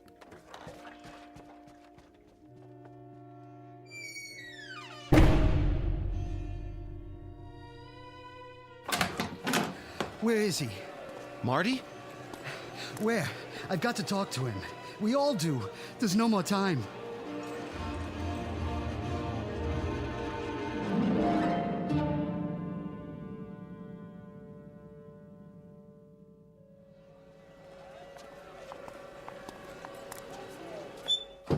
I tell you, there's no more time.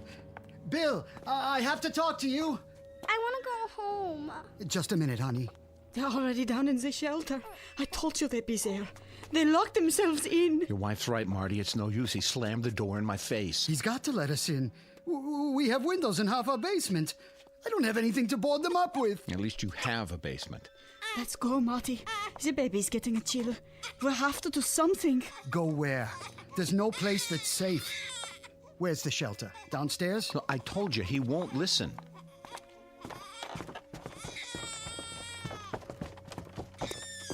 Bill, it's Marty. We've got the kids with us. Bill, can you hear me? Bill, please. Mommy, the lights. It's going to be all right. Shh, shh, shh. Marty, where are you? The lights are out. Bill, I know you can hear me. Please let us in.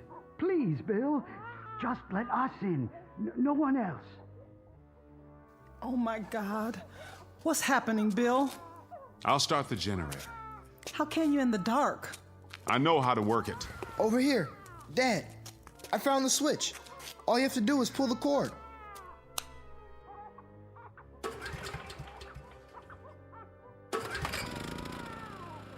There's a ceiling light. At least we can see. Bill, we don't have any lights out here. My wife and son are scared to death and my baby's crying. Just open the door.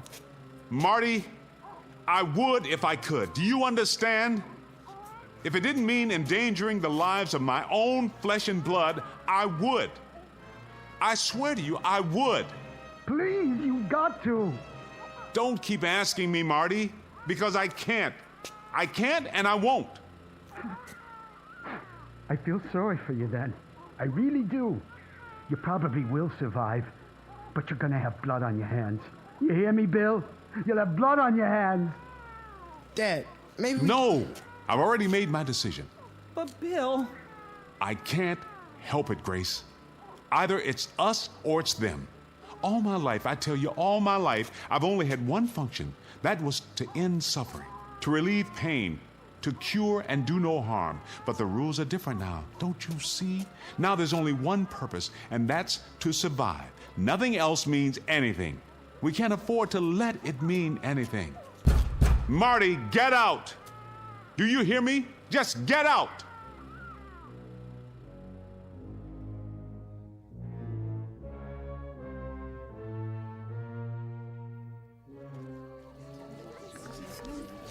I brought a flashlight. Who's got a portable radio? Here. Announced that there are no further reports on the unidentified flying objects. A statement from the Pentagon confirms that an enemy attack cannot be ruled out at this time. Remain tuned to this station for updates. What does that mean? It means they're missiles. I'm not gonna sit here. It'll hit any minute. I just know it. It's gonna hit any minute. What are we going to do, Bob? Tell me. I'll tell you what we shouldn't do. We shouldn't just moon around here like sheep. Maybe we ought to pick out a basement and go to work on it. Pool all our stuff, food, water, everything. It isn't fair. He's down there completely safe, and our kids have to wait around for a bomb to drop. Why don't we just go down in his basement and break open the door? We couldn't all fit in there. It would be crazy to try. Then draw lots. Pick out one family. What difference would it make? He won't let us in. We can all march down there and tell him he's got the whole street against him. And what good would that do? I keep telling you, even if we were to break down the door, there's not enough room and there's not enough supplies. we'd just be killing everybody for no good reason. If it saves even one of these kids out here, I call that a reason. Jerry, you know him better than any of us. You're his best friend. Why don't you go down again? Try to talk to him. Plead with him. Tell him to pick out at least one family. Meaning yours, Weiss? Why not? I've got a 3-month-old infant. So what? Is your baby's life any more precious than our kids? I never said that. Look, if you're gonna argue about who deserved to live more than the next person, you can shut your mouth. Why don't you shut your mouth, Weiss? I don't even know why we let you in the neighborhood. It always happens. You let one lousy foreign-born type in, and everything goes to hell. Pushy, grabby, semi-Americans. Hey, pal, you're garbage. You're right. It always comes to that. There's always one person, one rotten, unthinking fool like you, who suddenly becomes the big straw boss and decides who's acceptable. I mean it, Weiss. If we've got to start hunting around for people to disqualify, you and yours are at the top of the list. Well, you stupid son of a... Keep it up, both of you. We won't need a bomb. We can slaughter each other with our bare hands. Marty, go down to Bill's shelter again. Ask him. What's that? The 2-minute warning? That means they're almost here. Look at the sky. What are those lights? Searchlights. It's gotta be close. Anything new on the radio? No. I'm going down there, and I'm gonna get him to open that door. I don't care what the rest of you think. That's the only thing left. He's right. Come on, let's do it.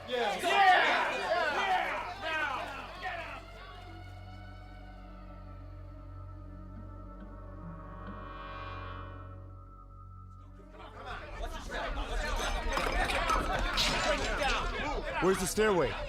Over here.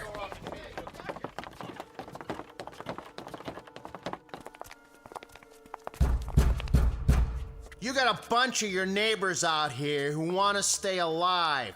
Now, you can open the door and talk to us, or you can keep on doing what you're doing.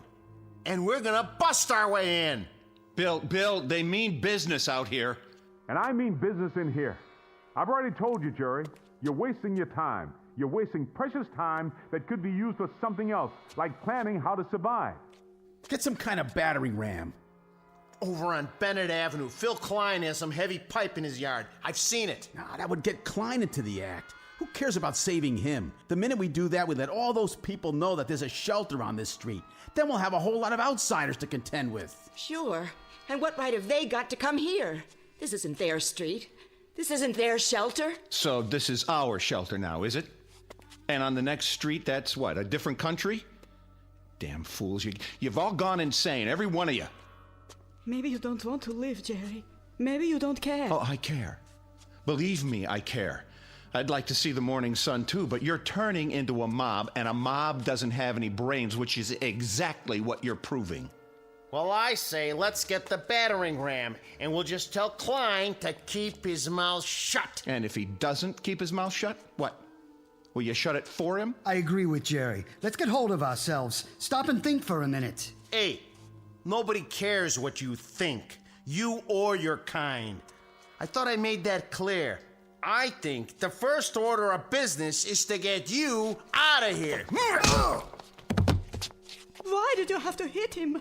Marty, are you all right? Easy, Marty. I'll help you up.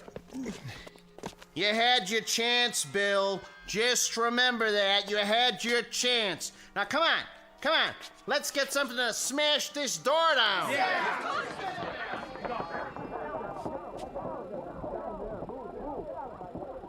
Bill, who were those people? Those people? Those are our neighbors, Grace. Our friends. The people we've lived next door to for 20 years. Come on, Paul. What do you want me to do, Pop? Help me brace the door.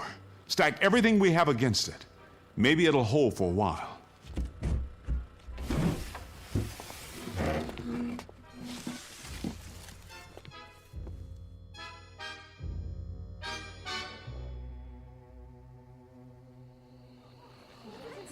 All citizens are reminded to stay off the streets. Authorized vehicles must have the right of way. Please remain calm and stay off the streets. You heard what he said. Let's get inside.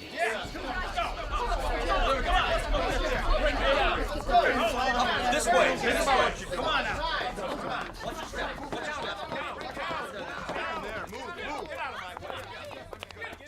Try the battering ram. Yeah, let's see what it can do. Yeah, knock it down. Who told you, Butler? You should have opened up. Yeah, you should have listened to us. I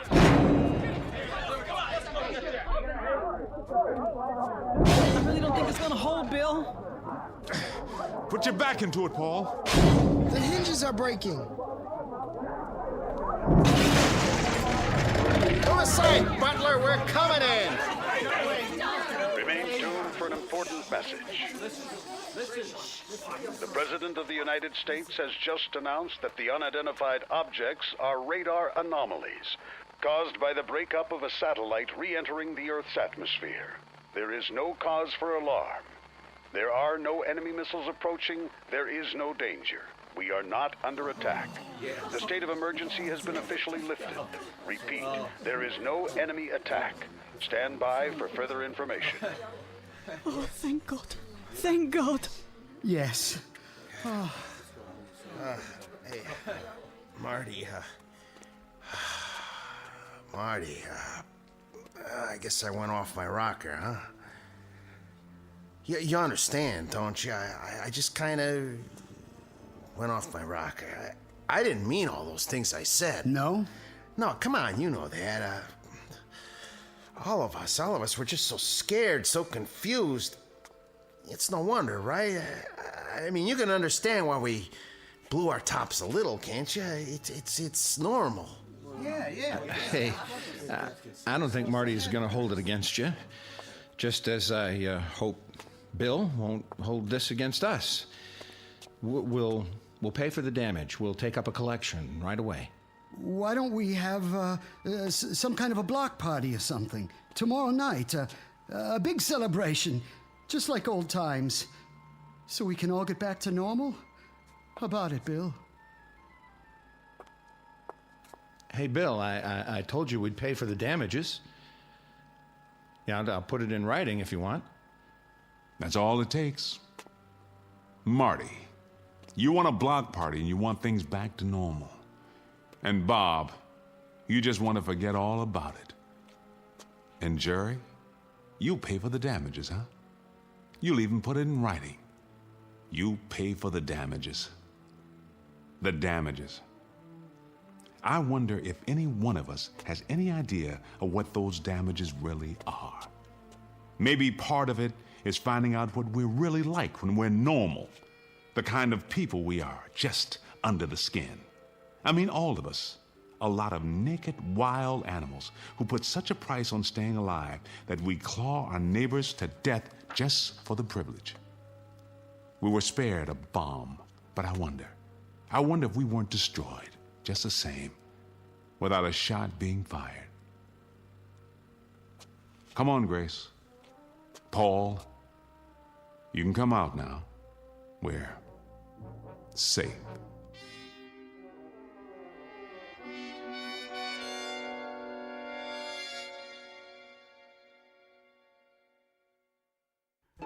No moral, no message, no prophetic tract. Just a simple statement of fact. For civilization to survive, the human race has to remain civilized. One very small exercise in logic from the Twilight Zone.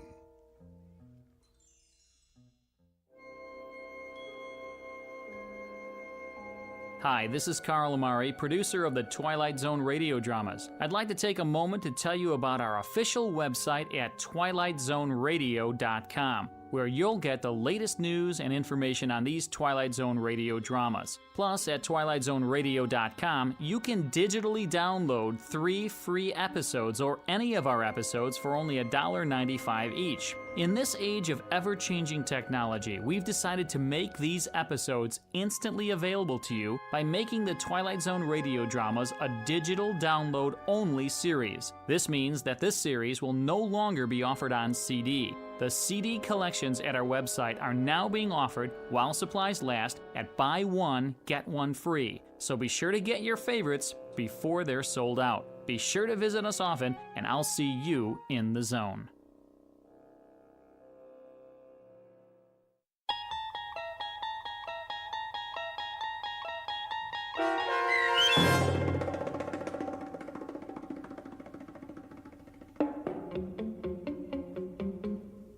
The Shelter, starring Ernie Hudson with Stacy Keach as your narrator, was adapted for radio by Dennis Etchison and written for The Twilight Zone by Rod Serling. Heard in the cast were April Williams, Damon Williams, Tom McElroy, Renee Domenz, Jamie Barron, Anna Sferza, Joby Cerny, Linda Ryder, C.J. Amari, Norm Woodell, Kurt Nabig, Doug James, Rick Vargas, and Jeff Lupitin. This copyrighted radio series is produced and directed by Carl Amari for Falcon Picture Group and Westwood One. Sound design and custom Foley effects for The Twilight Zone by Cerny American creatives Bob Benson, Craig Lee, Matt Sorrow, Tim Cerny, and Todd Beyer. To learn more about The Twilight Zone radio dramas and to contact us, visit our official website at twilightzoneradio.com. Doug James speaking.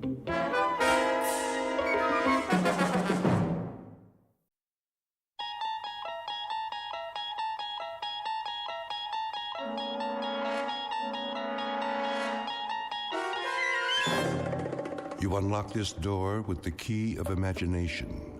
Beyond it is another dimension, a dimension of sound, a dimension of sight, a dimension of mind.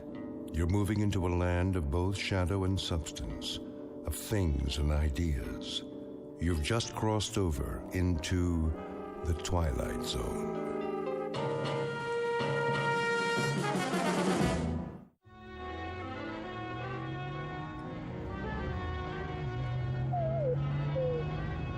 Hold on, Rowdy. We'll make it. There's a fork in the road up ahead. Oh, haven't they heard of signs around here? No, I didn't think so. Well, Rowdy, I've kept it from you long enough. The fact is, we're lost.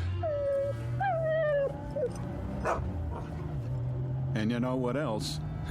Take a look at the fuel gauge. Almost empty. Don't whine at me. It isn't my fault. This map is useless. So much for shortcuts. Which way do you think it is, right or left? Okay, left. Hope you know what you're doing. Well, what do you know? I do believe that's a town up ahead. Peaceful Valley, population 981. At least it's got a gas station. Rowdy, you just earned yourself a steak.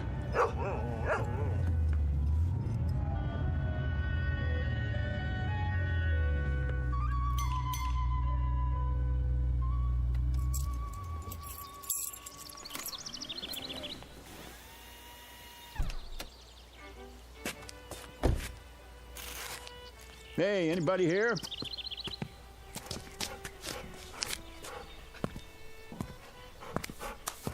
How do? Hi, can you fill it up?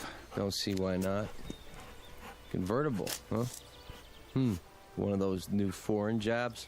The gas cap's under the license plate. Oh.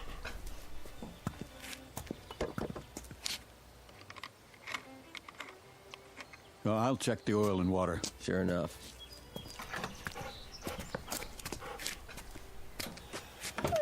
Rowdy, stay.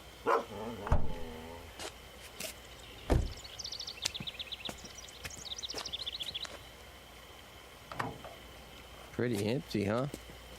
She's running on fumes. How'd you let that happen? Oh, I listened to a friend. Told me I could cut 4 hours off the trip if I took the back road. No traffic, nice scenery. If I'd gone the way I know, I'd be in Albuquerque already. Ah, you mean you're lost. That's what I mean.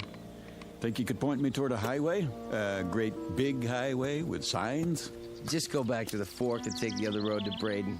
That's about 80 miles. When you get there, ask somebody for a map. I'm fresh out. Shouldn't have any trouble, though. I shouldn't, but I always do. Here, take it out of this. Sure thing. Nice little town you've got here. What's it called? Peaceful Valley. Well, it isn't exactly a valley, but it looks peaceful enough. Where's the nearest restaurant? Down the street. It's closed, though. You'd be better off in Braden. Yeah, but I'm hungry, and so's my dog. I promised him a steak.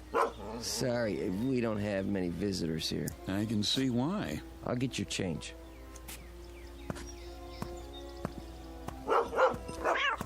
Kitty, stop it. Rowdy, you take it easy. Rowdy! 1850 out of 20. Rowdy, come back here. Leave my kitty alone, you bad dog. Rowdy! He's just playing. No, he's not. I'll fix him. What's that?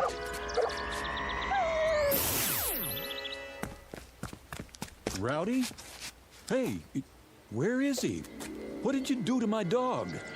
What dog, mister?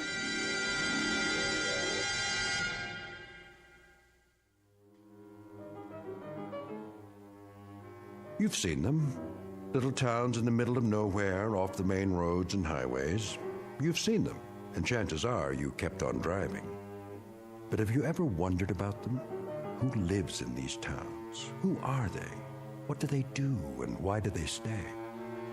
Philip Redfield never bothered to ask such questions, and until now he had no reason to stop and find out. If not for his dog, an errant cat, and a little girl with a peculiar electronic device, he might have driven through Peaceful Valley and continued on his way without a second thought. But he can't do that now, because, whether he knows it or not, this particular shortcut has led him off the beaten path and into the capital of the Twilight Zone. And now, the Twilight Zone and our story, Valley of the Shadow, starring Chelsea Ross, with Stacy Keach as your narrator.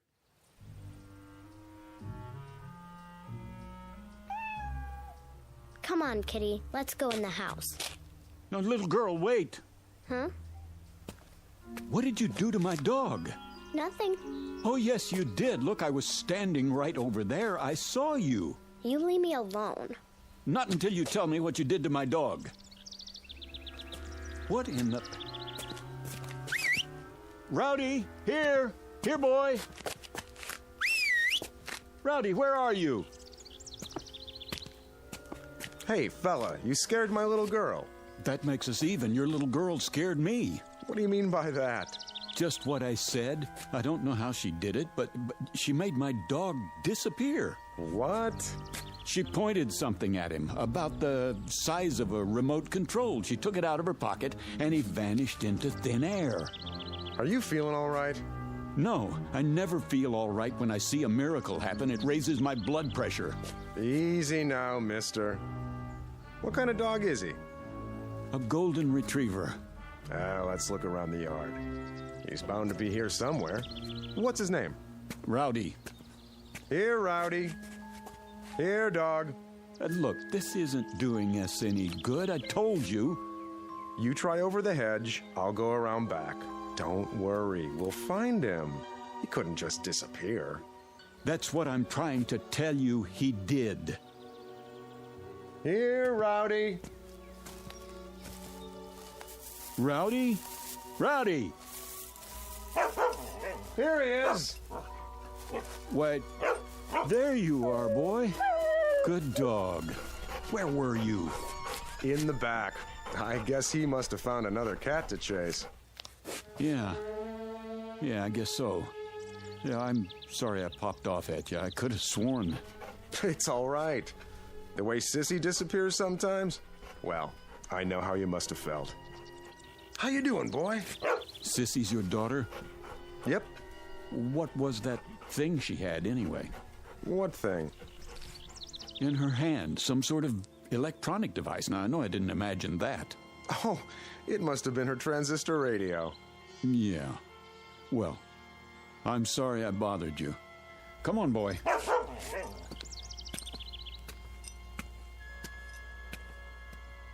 I'm sorry, Dad. I didn't know anyone would see me. It's all right, Sissy. It'll be taken care of.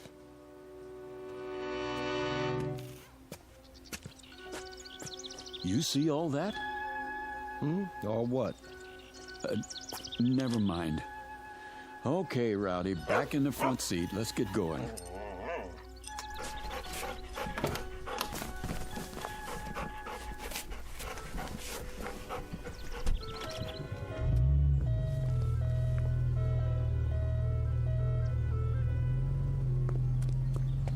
Hey, Braden's the other way. I know, you told me.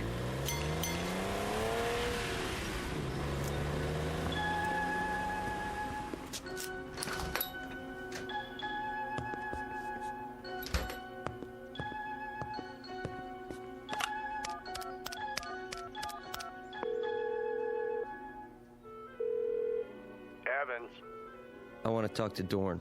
he's not here. Then you better find him. It's important. What's happened? We've got an outsider, and he saw something.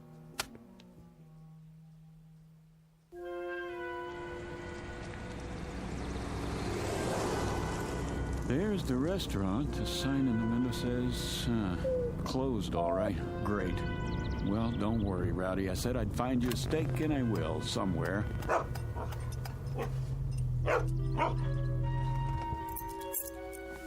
Wait here. I'm hooking your leash to the steering wheel.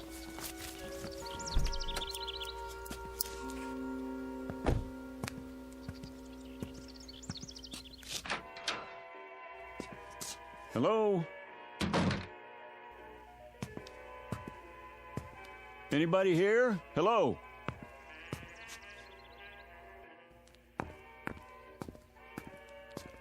I'm sorry. I didn't hear you come in. Hi. Is the hotel open? Open? Oh, yes. But we don't have any vacancies. No? Why is that? Well, the rooms are all taken. But all the keys are still hanging on the wall. Everybody's out. Is that right?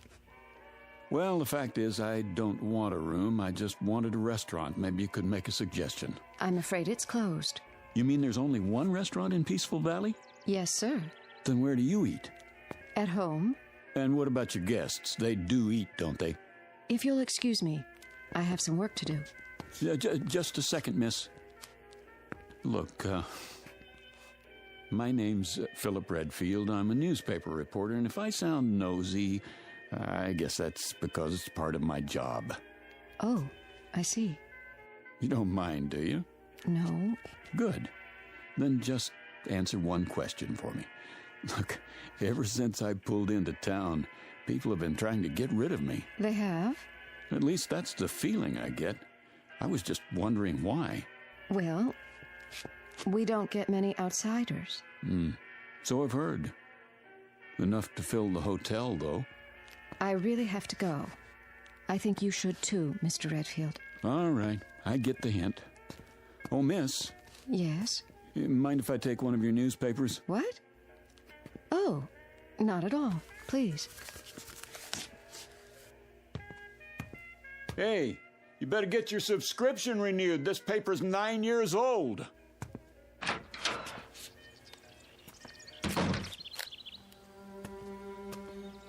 Come on, Rowdy, let's get out of here.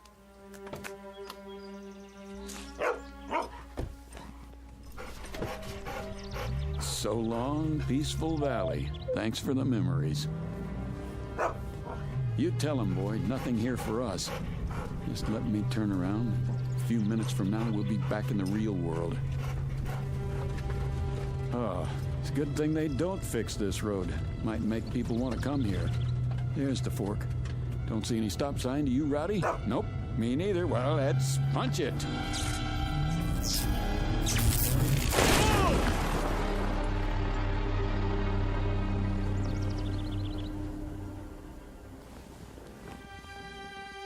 What was that?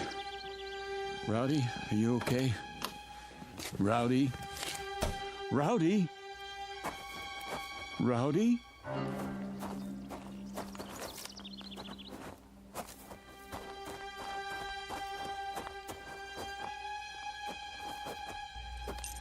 Rowdy? Oh, no. No. It's all my fault, boy. I shouldn't have been going so fast. Breathe. Breathe, please. Oh, Rowdy.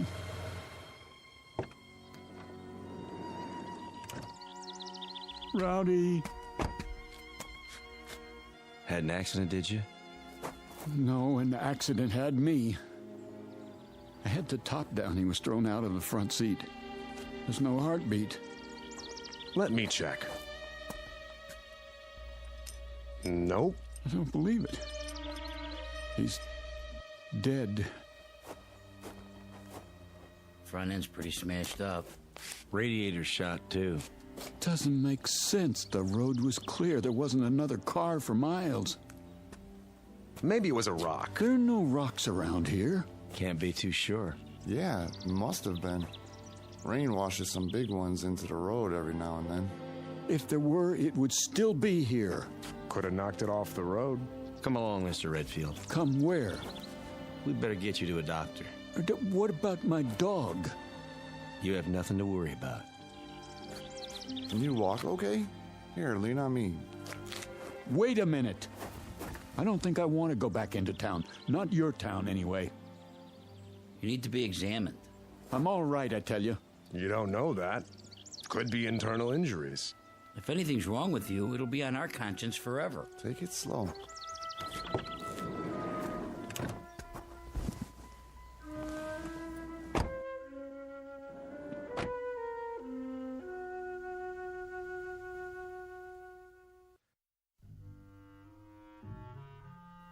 In here, Mr. Redfield. This is a doctor's office? In a way. Thank you, gentlemen. You can leave now. If you're not a doctor, what are you? My name's Dorn. You might say I'm the mayor. And these are my associates, Mr. Evans on my right and Mr. Connolly. Hello. How do you do? And how do you feel, Mr. Redfield? Terrible. Oh, I'm sorry to hear that. Would it help you to learn that your dog is well? He's dead. Oh, no, not at all. Merely stunned. I assure you, he's quite happy. How do you know? Mr. Swanson called in. That's the man who helped your dog. He thought you'd be pleased. I am, if that's true. You have a suspicious nature, don't you? I thought I was supposed to see a doctor. Oh, of course. But you don't really need one, do you? If you did, we'd have one here in no time, believe me. Then why am I here? Just to bring us all up to speed, in a manner of speaking. Please, sit down. We'll try not to detain you too long. After all, you can't go anywhere in a wrecked car now, can you? You've got that right. We'd like to ask you a few questions, if we may. Don't worry, only a few. Mr. Evans, perhaps you'd care to begin.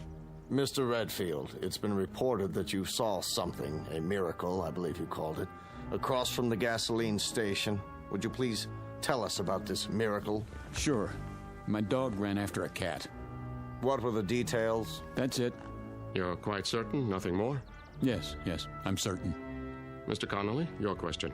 I was simply wondering, Mr. Redfield, why you told the girl at the hotel that people were trying to get rid of you. What is this, a quiz show? Look, I've got a wrecked car, and I'm already a day late for work.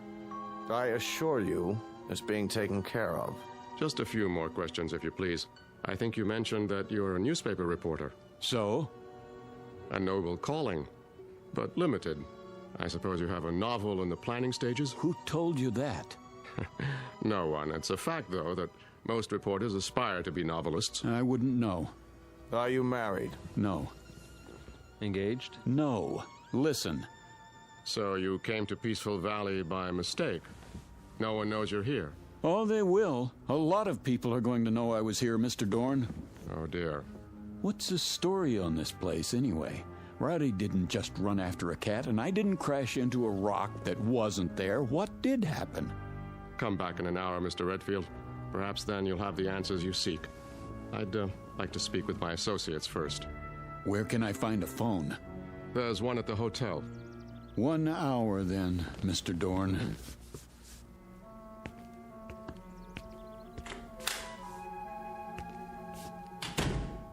Do you think it's wise letting him go like that? He'll be watched. Well, gentlemen, it's happened. It had to, eventually. No, it didn't have to. And it wouldn't have if we'd kept our wits about us. But we didn't. We were complacent, so infernally sure of ourselves. Dorn. It's true, Mr. Evans. Would you explain the point of keeping the hotel open and the restaurant closed? Doesn't it seem likely that there would be more inquiries for food than for rooms? There haven't been either in over 16 years. You see? Complacency. And I'm as much to blame as anyone. If only the Johnson girl hadn't been so careless. If only Fredericks hadn't behaved suspiciously. If only I hadn't panicked and activated the barrier. You had to. There wasn't any choice by then. So now an innocent young man who's done no one any harm must suffer for our mistakes.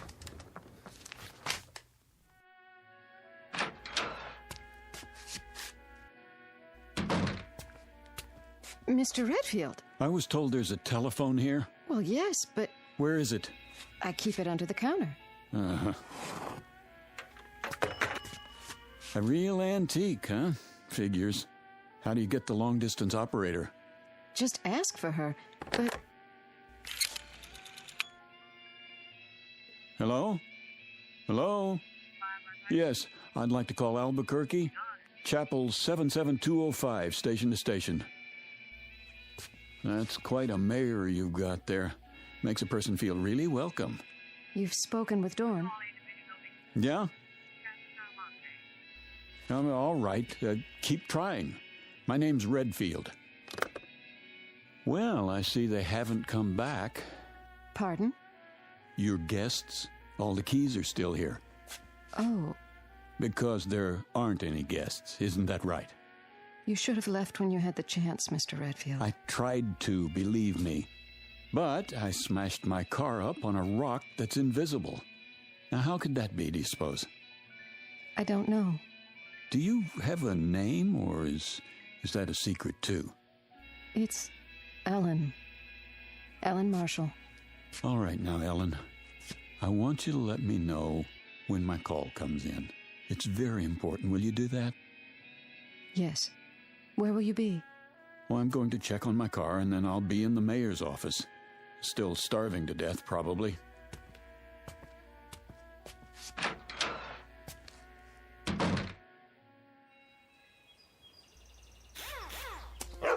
Rowdy! How you feeling, boy? I counted you out, you know that? I gave him some water. What about the car? It's pretty banged up. Hood's sprung, and the radiator's punctured. Yeah, I know. You were supposed to be fixing it. Nobody told me. Well, I'm telling you. Can't do anything unless it's authorized. It is authorized. $200 extra in cash if you get it fixed by tonight. Consider it a bonus. It has to be official. Sorry. You're going to be a whole lot sorrier, I promise.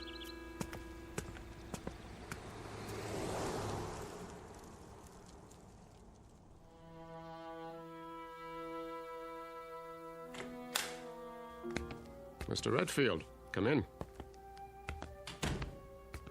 I thought you said my car was going to be repaired. Sit down, please. I don't want to sit down. I want to know why nothing has been done to my car. Why is it just sitting out there? Primarily, Mr. Redfield, because you won't be needing it anymore. No? And why not? Because you are never going to leave Peaceful Valley. Is that supposed to be a threat? You see, Mr. Redfield. Now, the situation is rather complicated. While we hold no brief against you personally... Wait, I think I've got it figured out. Oh? Peaceful Valley is an insane asylum, and you're the head lunatics. I'm never going to leave. Who's going to stop me? We are, if necessary. There's nothing you can do, Mr. Redfield. We'll see about that. Don't do anything foolish. Please listen to Mr. Evans. Tell him to get his hands off me. Come with us. I said don't touch me! Mr. Redfield, be reasonable. You be reasonable. As far as I know, kidnapping is still a crime in this state. Gentlemen, I implore you. This violence must stop now. Oh, you've got one of those too, huh? What are you going to do, make me disappear? Don't you fall. There. shouldn't have done that, Dorn. Now he's seen the device up close. You mustn't bring him back. I have to. What did you do? How did I get in this chair? You were disassembled. But I was across the room. Your molecules were transported and reassembled with this. That's the same thing the little girl used, so what is it? I'm afraid you wouldn't understand, even if you were a physicist, which you aren't. Try me. Let's say it's a device by which we move objects from one location to another. All things are collections of atoms with spaces in between. Even you, Mr. Redfield. And those atoms are in a given mathematical order. This mechanism breaks them up and stores them, then puts them together again in the same order. That's ridiculous. Perhaps. But it saves time when you want to move your furniture around. Dorn. Yes, Mr. Evans? Let's get this over with. What's he talking about? You smelled a story in this town, Mr. Redfield. And you were right. You turned off onto the road to Peaceful Valley. You saw certain things that defied logic. You became curious. So we had to stop you. And now, I'm sorry to say, we must do worse. Because you have stumbled upon the best-kept secret in the world.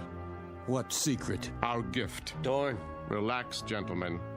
It will do no harm to tell him now. Our gift, Mr. Redfield, bestowed on the people of this village. 104 years ago, a man came to Peaceful Valley. From what land or even what planet, no one knows. Oh, come on. He was a brilliant scientist, but he was also wise, as you shall see. From his brain came equations the likes of which no one has seen or dreamed of. No one on this planet, at any rate. What kind of equations? Of course, I can't tell you what they were, but you're aware, I trust, that the basis of this complicated process we call life is energy. It is a powerful, mysterious force. If enough of it were to strike a single square inch of Earth, it could run all the machines in the world. It could perform miracles. And you expect me to believe in this magic? No magic. The scientists' equations unlocked the force, Mr. Redfield. And from them has come the greatest power for good or for evil that the universe has ever known. Where do you come in? He decided to entrust his secret, the equations and the machines he'd built, to 3 men. He instructed them to give the people of Peaceful Valley the benefits of this power, but under no circumstances to reveal the secret to the outside world. It was to be kept here until humanity learns the ways of peace. And that is your story, Mr. Redfield. So you can see why we cannot allow you to leave. Our law is very clear. It says, let him who discovers the secret be eliminated. There is more at stake here than your life, much more. And now it's time to finish it. What are you doing? Come with us. Get away from me! Don't make it hard on yourself. Come, Mr. Redfield, we can't do it here. I promise you it won't hurt a bit. No! Wait! Wait!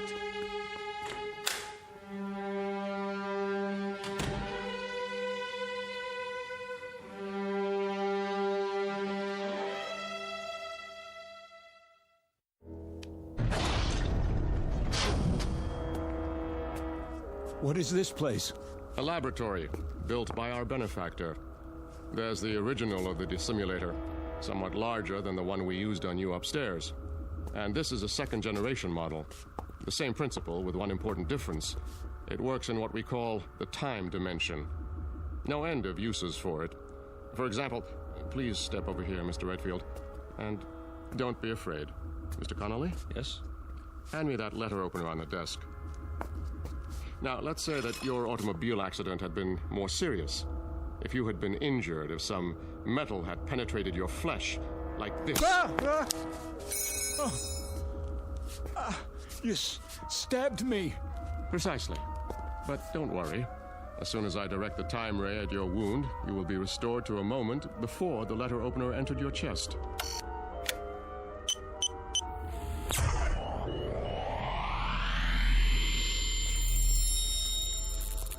My skin.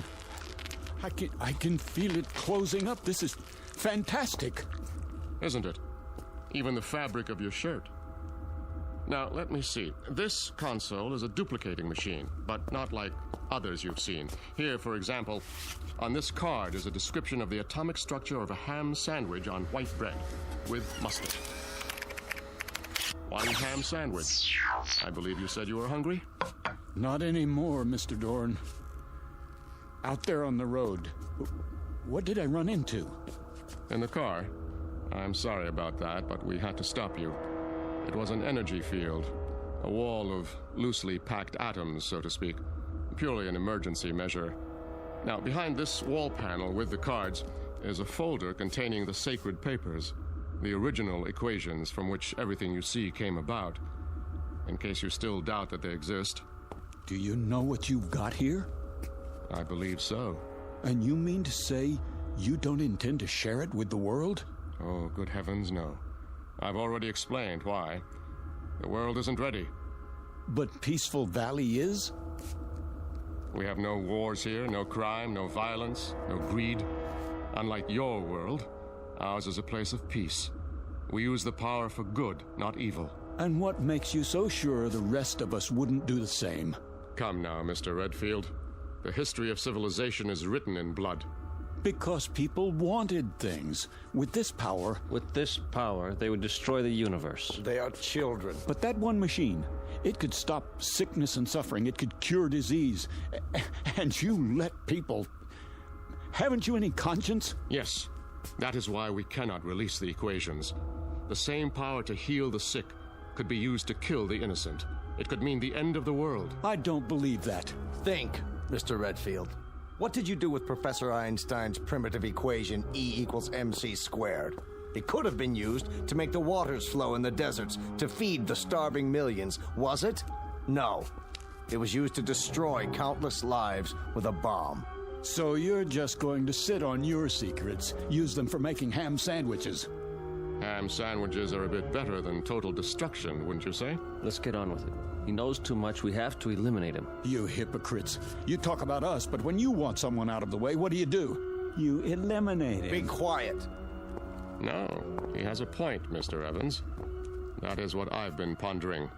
If we kill this man, then in what way do we differ from the outsiders? It's the only solution. Thank you, Adolf Hitler. Oh dear.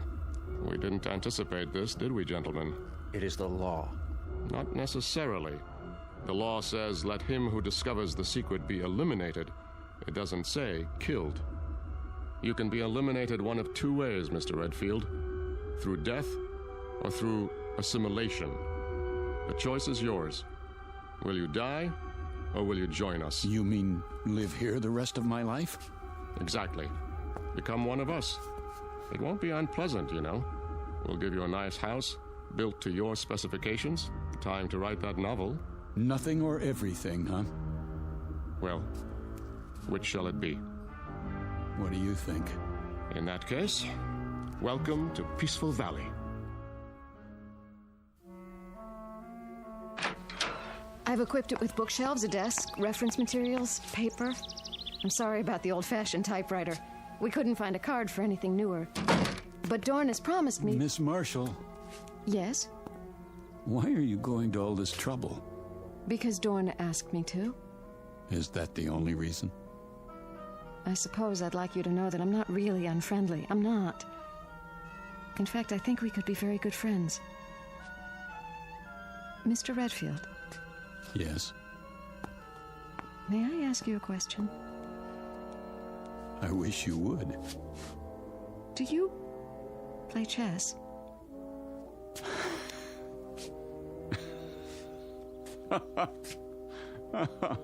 Oh, that's great. Is something the matter? No, everything's fine. You do like the house, don't you? I tried to make it nice. It's beautiful, Ellen. But I'm afraid you wasted your time. Why? Because I won't be here very long. As long as you think that way, you'll have no choice. Dorn won't trust you. He's trusting me now, isn't he? Is he? Hello? I'm leaving Mr. Redfield's house now. You see, I'm required to tell him everything you do. But you're not like the others. If you get hungry or want anything, call me. I'll look in on you later. Oh, and don't try to go beyond the border. The force field's still active.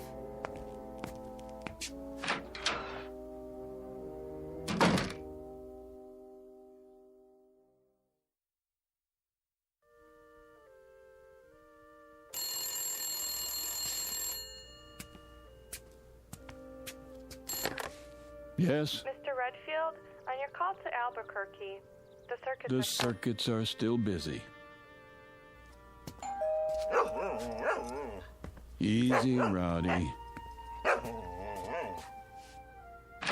Hello? I brought you a new typewriter ribbon and some erasers for now. Dorn's still looking for the atomic structure of a word processor. Thanks. Have you started the novel yet? Not really. I find it hard to concentrate in prison. I don't understand. You ought to. You've got the same problem. I can leave anytime I want to. Then why don't you? Why should I?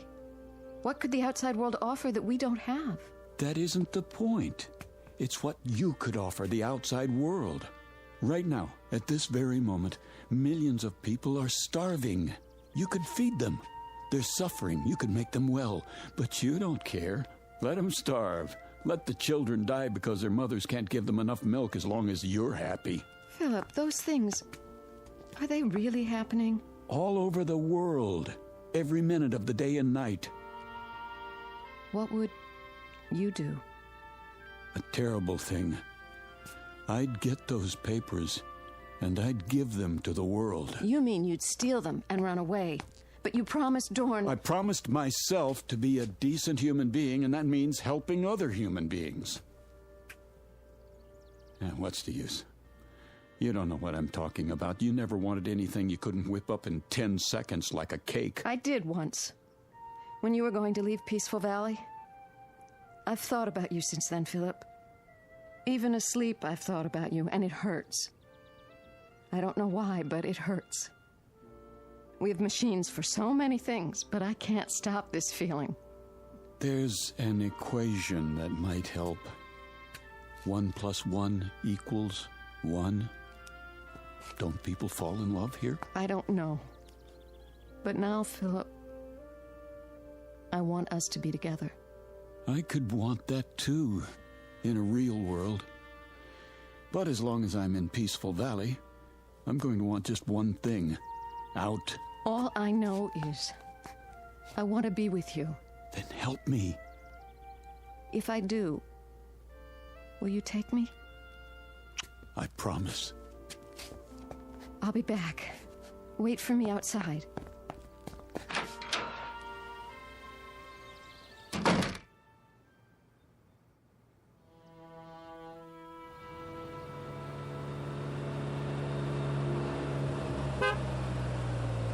Easy, Rowdy.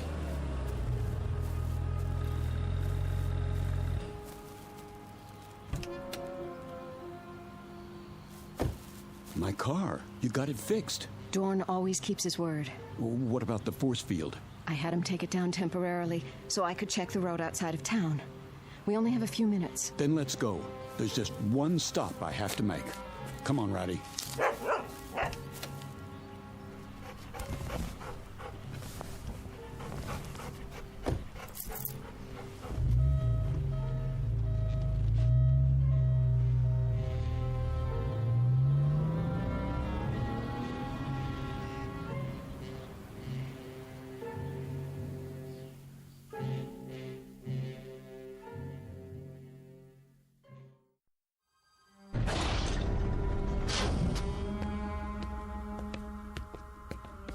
There.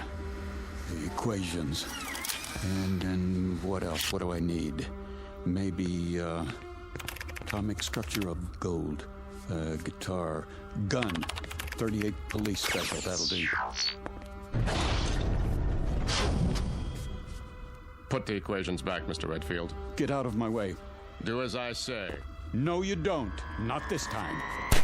Dorn! He's bleeding. Use the time ray, quickly. Keep your hand off that machine. I don't want to shoot you. Don't! What have you done? We've got to restore them. What are you? I can't let them die. Are you going to shoot me too? No, of course not, but...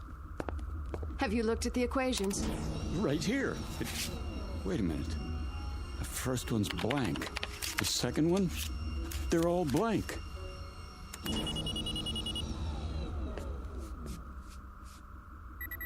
You tricked me.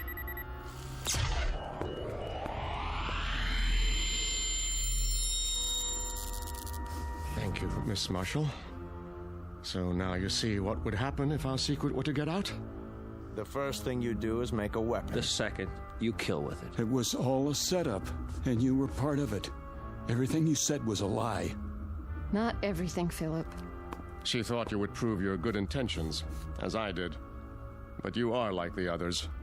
You believe that if the end is just, then so are the means. A pity.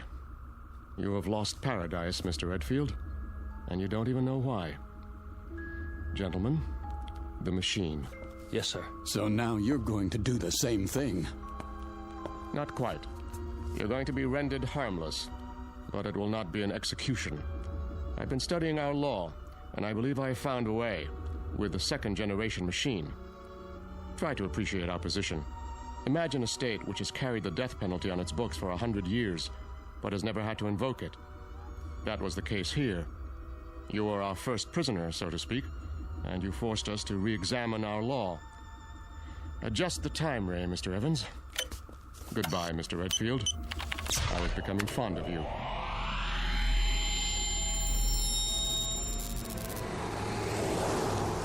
Here's your change, mister.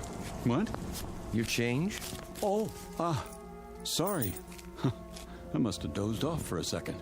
Happens when you drive too long. Yeah. You say Braden's back that way. 80 miles. Down, boy. It's just a cat. You stay. That's strange. Anything wrong? Well, just that woman who walked by. Thought I knew her. Wishful thinking, I guess. Nice little town you've got here. We like it. Well, so long. Don't know that I'll be back this way, but keep it peaceful.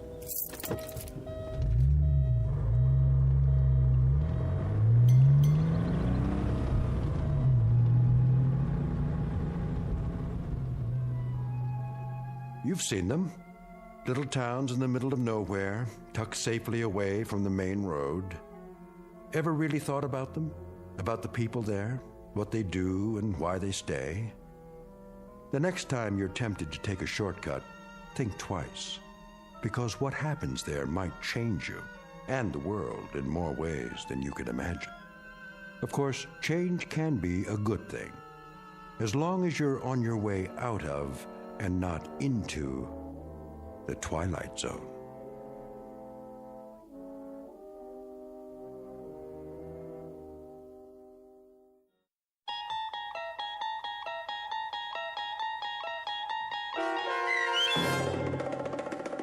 Valley of the Shadow, starring Chelsea Ross with Stacy Keach as your narrator, was adapted for radio by Dennis Etchison and written for The Twilight Zone by Charles Beaumont. Heard in the cast were David Darlow, Frenette Lebo, Christian Stolte, Amanda Amari, Doug James, Steve Key, Kurt Nabig, Richard Shavzin, Carl Amari, and Roger Wolski. To learn more about the Twilight Zone radio dramas and to obtain audio cassettes and CDs of these programs, visit our website at twilightzoneradio.com. The producers of The Twilight Zone wish to thank CBS Enterprises, Carol Serling, Dennis Etchison, Claire Simon Casting, Terry Jennings, XM Satellite Radio, Sirius Satellite Radio, our sponsors, and our radio affiliates for helping make this series possible. This copyrighted radio series is produced and directed by Carl Amari for Falcon Picture Group. Audio editing, sound design, Foley effects, and mix for the Twilight Zone radio dramas are by Cerny American creatives Craig Lee, Michael Slaybach, Bob Benson, and Jason Rizzo. To learn more about the Twilight Zone radio dramas and to contact us, visit our official website at twilightzoneradio.com. Doug James speaking.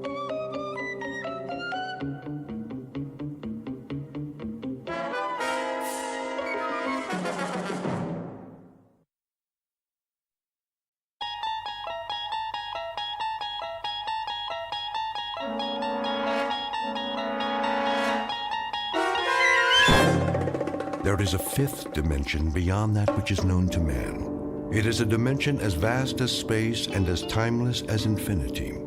It is the middle ground between light and shadow, and it lies between the pit of man's fears and the summit of his knowledge. This is the dimension of imagination. It is an area which we call The Twilight Zone.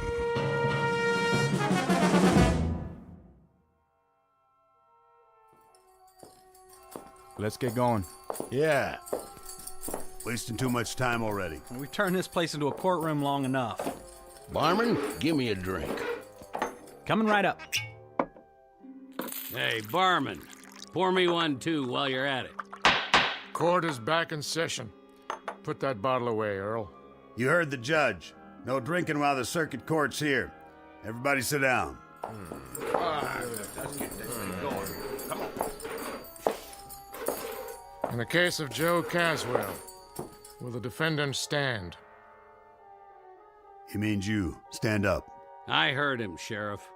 You don't talk until the judge tells you to. Now then, Joe Caswell, in the shooting of George Bamber's son, Will, you carry a Colt 45, same as the hole in Will Bamber's back, and there was an empty shell in your gun. He was spoiling for a fight. You're a dirty liar. My boy wasn't even armed. If he hadn't have called me out, he'd still be breathing, and I'd be halfway to Cheyenne. Hear that, Judge? Sit down, George. But he admits it. Quiet.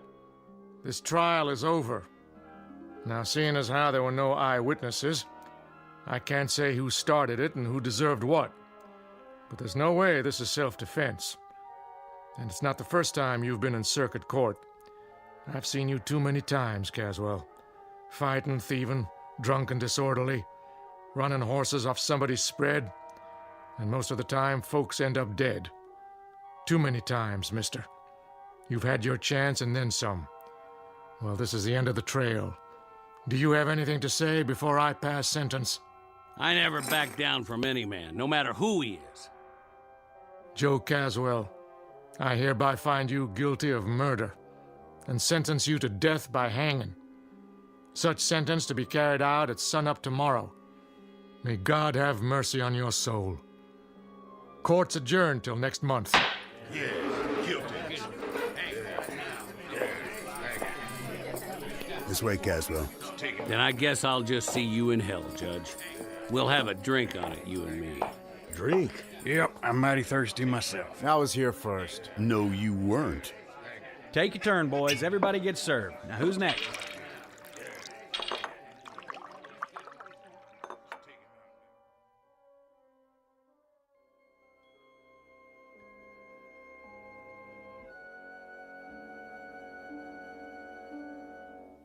Prelude to a commonplace, if somewhat grim, unsocial event known as a necktie party. The year is 1880, the guest of dishonor, a cowboy named Joe Caswell, now just a few hours away from a date with a rope. He's headed for a short dance, to be performed several feet off the ground, before moving on to the dark eternity that awaits evil men.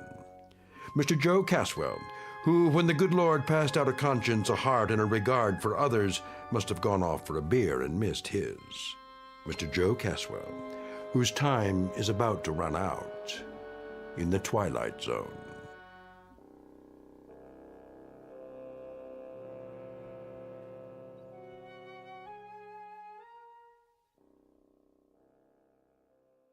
And now, The Twilight Zone, and our story, Execution, starring Don Johnson, with Stacy Keach as your narrator.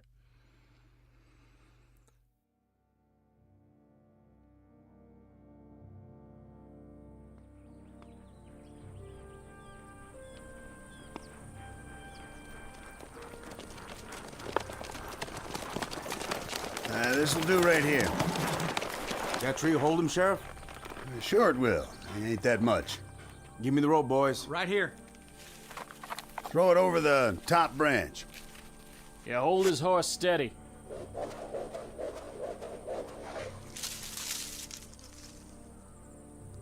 I made the knot real good. Yeah, he did. It's a big one, too. You did fine, boys. Though I walk through the valley of the shadow of death. Reverend. Shut up, Caswell. I shall fear no evil. No need, Reverend. I ain't interested in any prayers. And your immortal soul.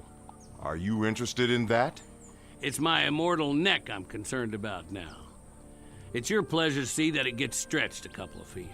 And since that book of yours ain't gonna stop it from happening, I'd as lief make this short and get it over with. Go ahead, then. I'm finished.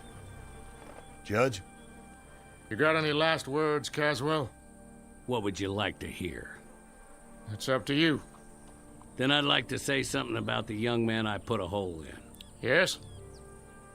He had too much mouth and not enough brains. Why, you... And I'd invite him out again this morning if I had to do it all over again. You shot my son in the back, Caswell, which is a long country mile from an invitation to a showdown. If that's all you got to say, I got this to add.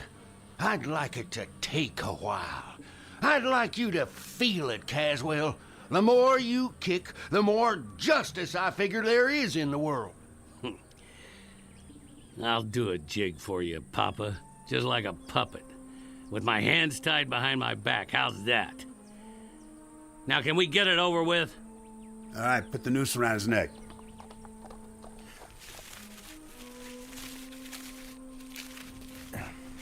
All set. Smoke, Caswell? Why bother? I wouldn't get to finish it anyway. All right, then. That's it. By the authority vested in me... Hurry up! I'll tell you this, Caswell. I've been a judge for 35 years, and the one question that always rests heavy in my gut is whether any human being has the right to condemn another. Maybe this is what should come from God. But in your case, Caswell, you're an evil man, plain and simple. You're a disease. When we hang you, it's a service to humanity. I have no doubt. No doubt at all. Gentlemen, do your job. Go ahead, you heard him. Ho! Go on, horse.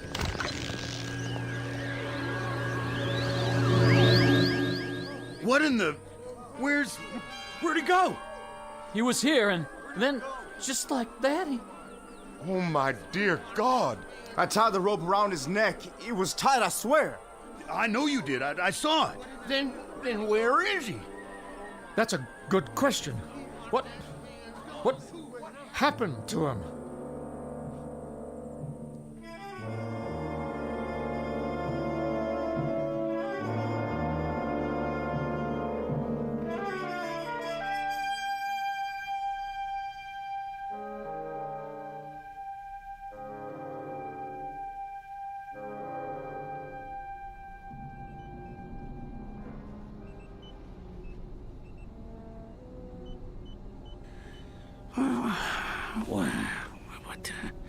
What?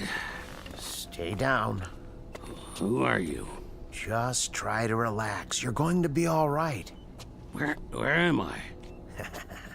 A long way from home, old friend. A very long way. I ain't outdoors no more. No, you sure aren't. My name's Dr. Mannion. You're in my lab in New York. How'd I get here? That, I'm afraid, will take some explaining.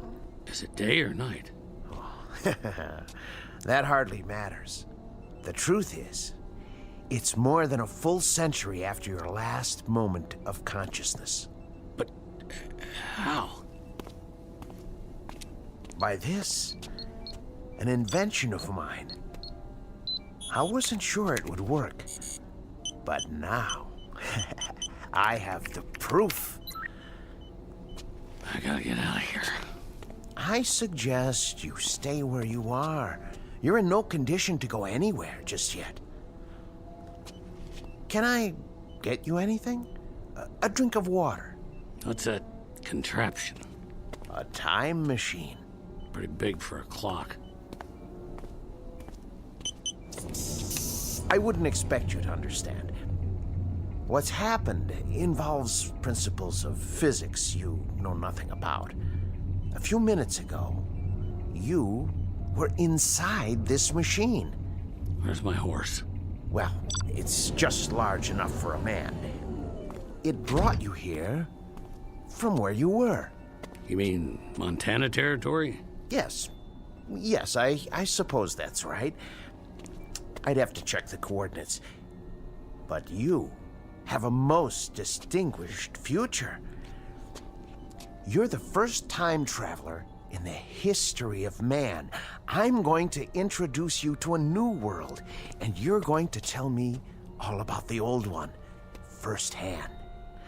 Now, let's loosen your collar and see about that drink of water.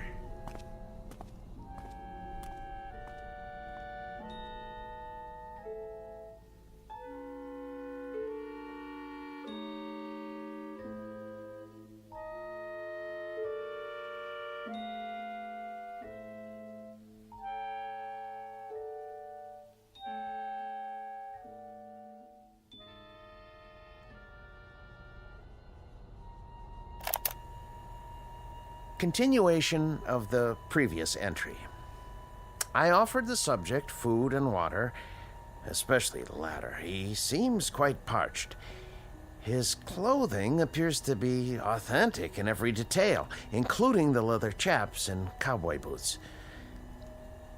After several attempts at conversation, he appeared desperately tired, and I showed him to the bed in my inner office. But I managed to learn the following. His name is Joseph Caswell. He claims to be a trail boss on a cattle ranch in the territory of Montana. His last moment of consciousness was on November 14th, 1888. He says he was on his horse when he suddenly blacked out. He awoke to find himself on the cot in my laboratory after I'd carried him out of the machine. He claimed to remember no other sensations, and he has no real grasp of what has occurred.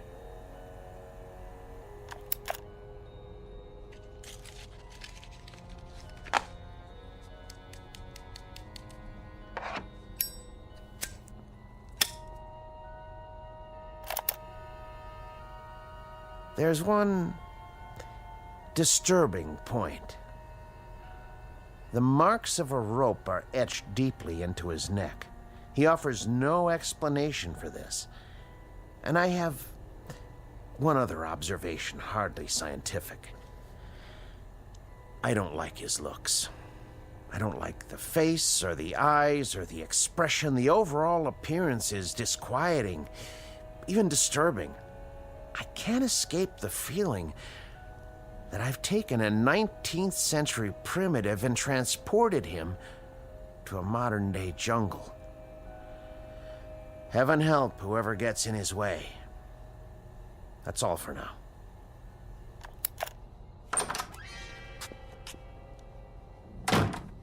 Who are you talking to? No one. Don't lie, I heard you. This small device is called a digital recorder. I speak into it, and it records my voice. A way to make notes, you might say, without pen and paper. Yeah? Here, I'll show you. There's one disturbing point. The marks of a rope are etched deeply into his neck. He offers no explanation for this. See? That's my voice, stored in the machine. Ain't that something? What else you got in here? You should rest. Huh? Oh, yeah. Bed's might soft, though. Yeah, it would be better if you don't touch anything. Sure, Doc. I smelt smoke. Spare some tobacco? What? Oh, of course.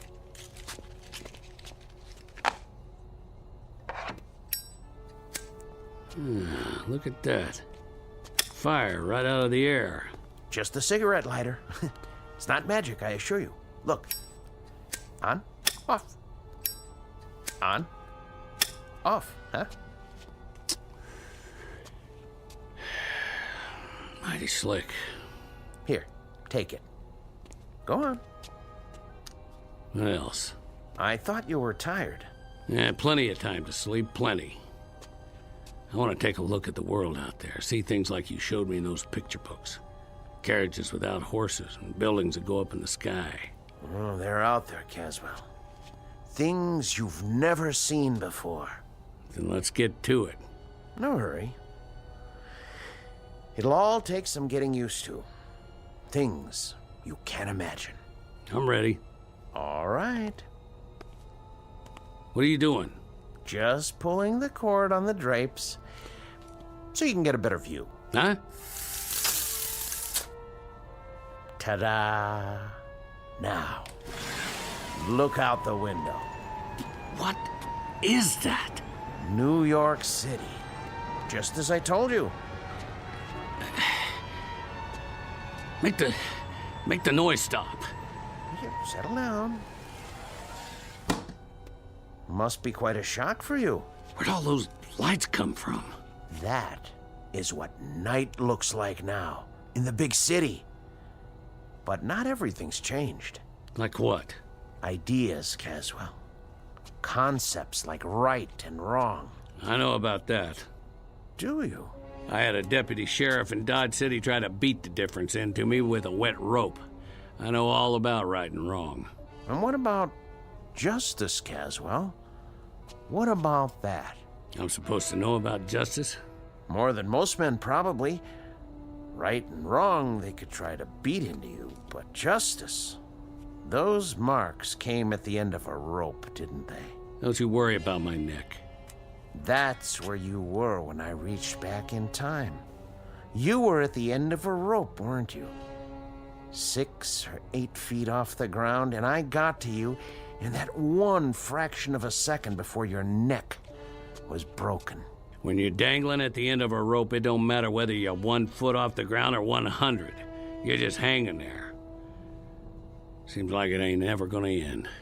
You were hanged because you killed someone, weren't you? A whole territory full of them. I stopped counting after 20.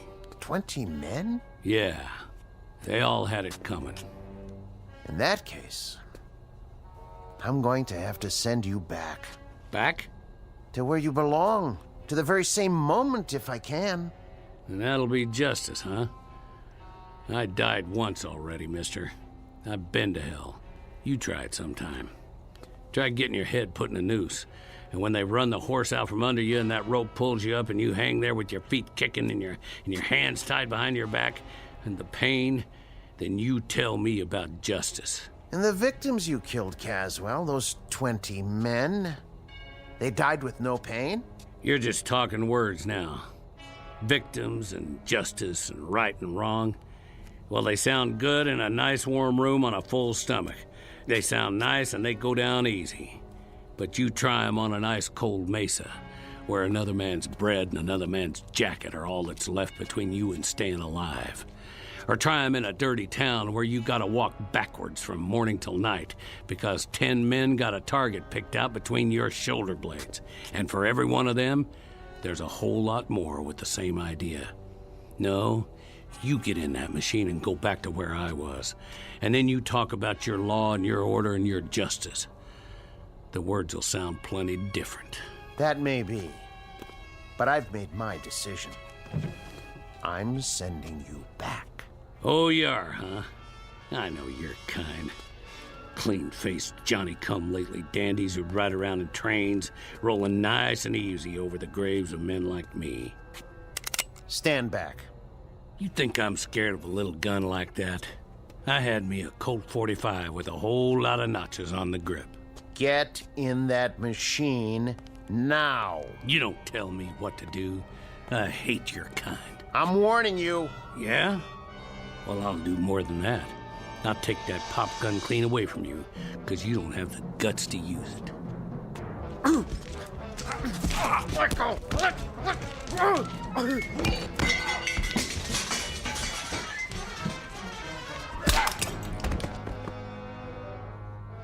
Don't you ever draw on me. Well, that's what I think of your note-taking machine. You stay down, if you know what's good for you. I'm gonna go out and get some of that northern hospitality.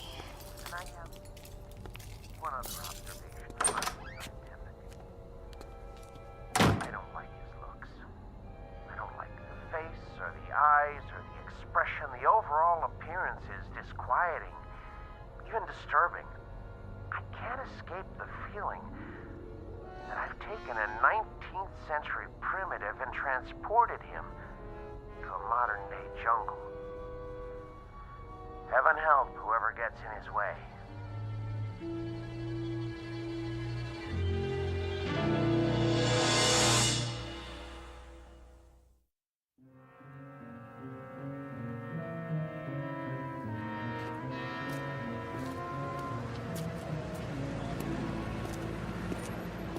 Paper! Evening paper! Hey, cab! I need a cab.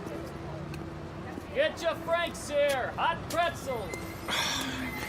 Too much noise. Look at that guy. Who does he think he is? Hey, man, nice costume. Get out of my way. Who are you, a drugstore cowboy? Hey, move it, pal. Look at his eyes. What's wrong with him? Another crazy. I gotta get away.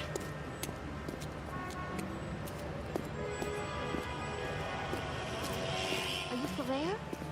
Honey, we can talk it over, can't we, honey? Don't you hang up on me.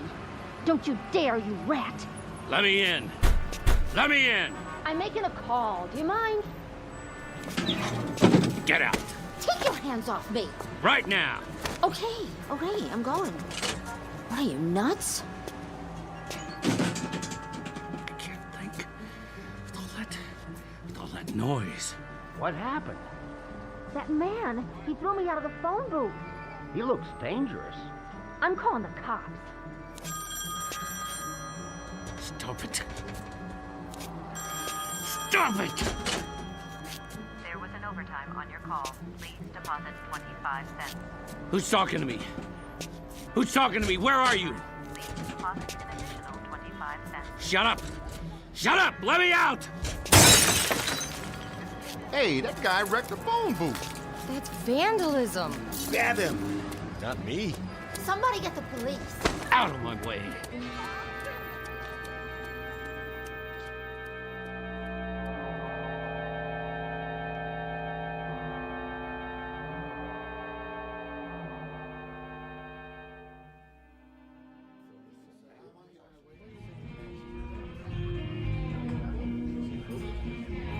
Hey, Artie, another draft over here? Coming right up.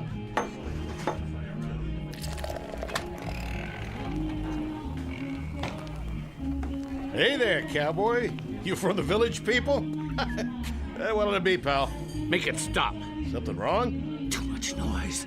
Too much noise. You mean the music? Whoa, now. Hey, what are you doing? Put the gun away. I said, make it stop! Something tells me we better get going. Excuse me, Artie. We need some fresh air. Yeah, that's it. Gonna be an expensive evening, pal. What? That'll cost, you know. Plenty. It was too loud. Hey, look, buddy, I don't want any trouble. But if you don't pay for it, I'm gonna have to. It's worth a bundle, too, so... Whatever cash you got on you, you know, a credit card. No checks, though. Give me a drink. Hey, easy, pal. Right now. Sure. You want the bottle? Here you go. Something wrong? No, nothing, pal, not a thing. Good. With that gun sitting there, you could tell me it was high noon on the 4th of July, and we were fishing for whales off a canoe, and I'd say you was right as rain. How's the whiskey? I can give you the good stuff if you want. What is that thing? That thing? In the corner. Where'd the music come from? It's a jukebox. Just a plain old jukebox. You been in Stir, buddy? Stir? Up the river? What river? The big house. Jail? Yeah, I've been in jail lots of times. Matter of fact. But I got out. You sure did. This last time, though. I'm trying to remember. Well, you take your time now. There's no pressure.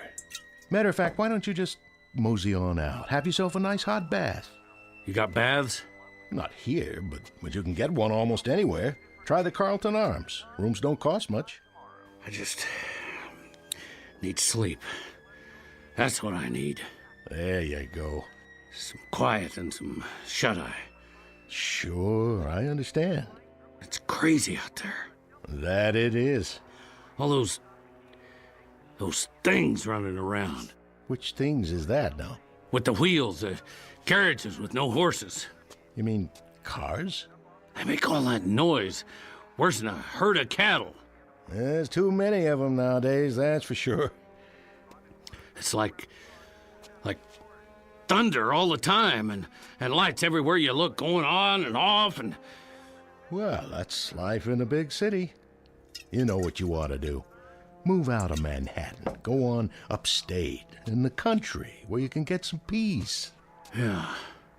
Catch a train. Like to do that myself one of these days. Where's the station? Well, you can go out of Penn or Grand Central, but first, take my advice. Get some sack time. Have yourself a good night's sleep. Things will look better in the morning. I already tried that. Take a bottle with you. On the house. Take two. It'll help you sleep. Go on now. Carry these home and... What's that? Where? On the wall. Just a flat-screen TV. You know what that is, don't you? Looks like a window. Yeah. That's what it is. A window. You can see whatever you like. Take your pick. Got all kinds of channels. Here, I'll give you a demonstration. What do you want to watch? You like this show? Well, it's okay by me. I'll turn it up for you. Not too loud. All right, hombre. I'm giving you a chance to draw. You better make your move. Missed. What'd you do that for? He drew first. All right, cowboy, that's it. You gotta pay me for the TV, too. Police! Police!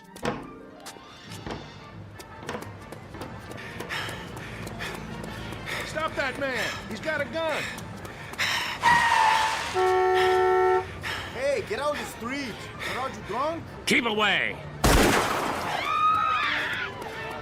Did you see that? That guy shot the taxi cab. Wait, here comes the mounted police. He'll stop him. You! Hold it right there! He's going in the park, officer! I said hold! Leave me be. Hold up. Put your hands in the air. I was just trying to get him. You're not going anywhere. Hands where I can see him. This is Hendricks. I need backup. Central Park West. You the sheriff? That's right, partner. Spread them. You ain't taking me in. Your hands behind your back. Not this time. Put your hands behind your back. Put it away. Stop. Don't resist arrest. Easy, horse. This place is worse than Montana territory. Let's go. Get up.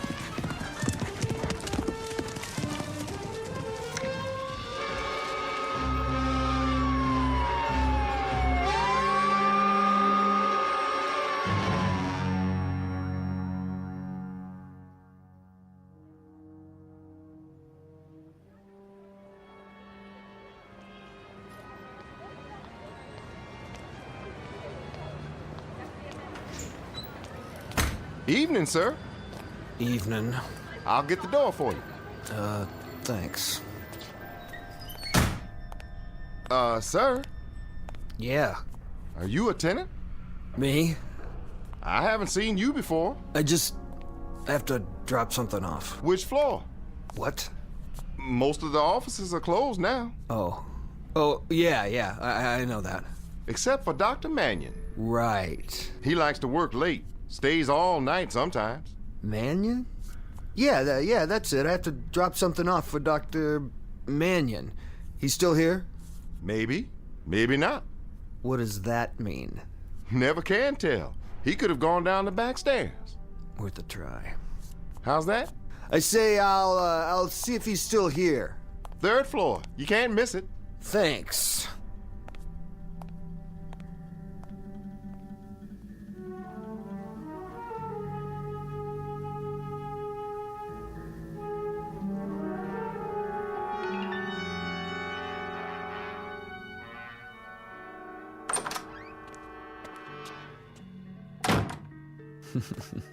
Yeah, worth a trial, right? Didn't even lock his door.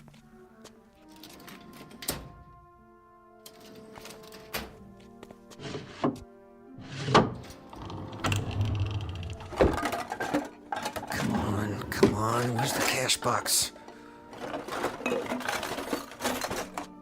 Maybe in the back office.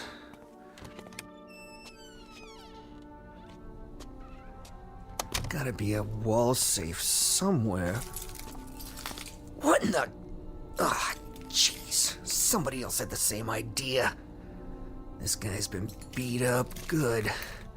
If he dies, I ain't gonna take the rap for this.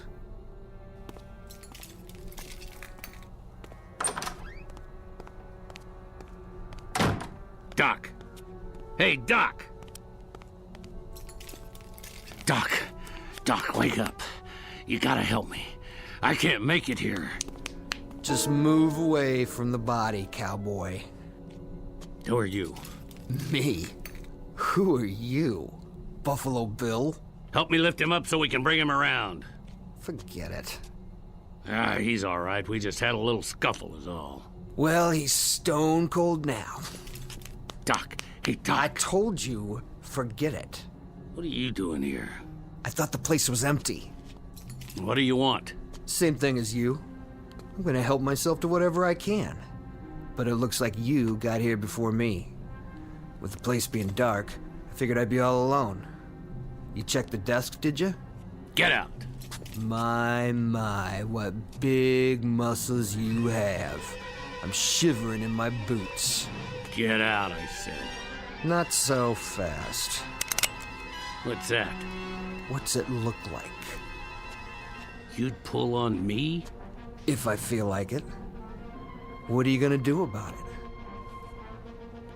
Well, how about this?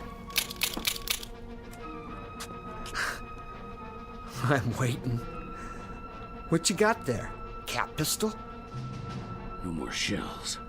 Now, as I was saying, I don't expect he keeps much cash in here, but he must have a safe. You know where it is? I asked you a question, cowboy. So, what's all this on the wall? Some kind of electrical stuff. He's a doctor. Oh yeah? That means he's rolling in dough. I told you to get out. All right, you asked for it. Missed. Shouldn't draw a gun unless you know how to use it.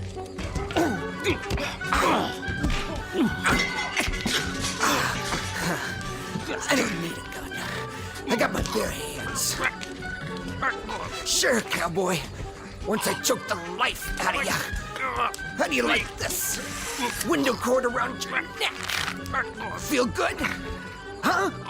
Huh? Can't fight if you can't breathe. And your time's just about run out.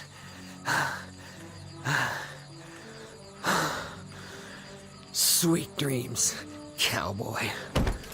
Now, get my gun. Go down the back stairs.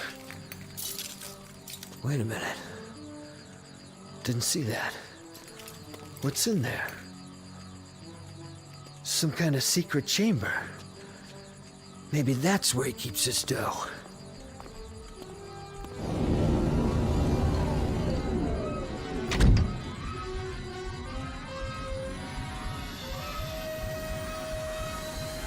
Hey. Hey. Open the door. Open the door.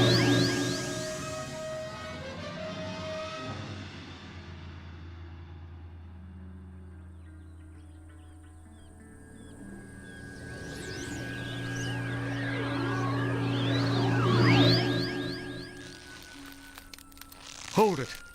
He's back. What? How? That's not him. No, it's not. Then who? Cut him down. Hurry up, cut him down. I got it, Sheriff. Help him. Yes, sir. Here, use my knife. Lay him down easy. It don't matter now, his neck's broke. But that ain't Joe Caswell. No, sir. Sure ain't the man we hanged. Then, who is it? Look at his clothes. What kind of clothes are they? I don't know. Some kind of city get-up. Fancy shoes and all. Then who is he? It's not Caswell, Reverend. It's a stranger. Someone I've never seen before. Me neither. I put the noose around his neck myself. Around Caswell's neck. I don't know who this is. What kind of devil's work is this? I don't know if it is the devil's work. Did we hang an innocent man, then? I hope not. I pray to God not. Amen. Put the body across one of the horses. We'll take him back to town for now. Yes, sir.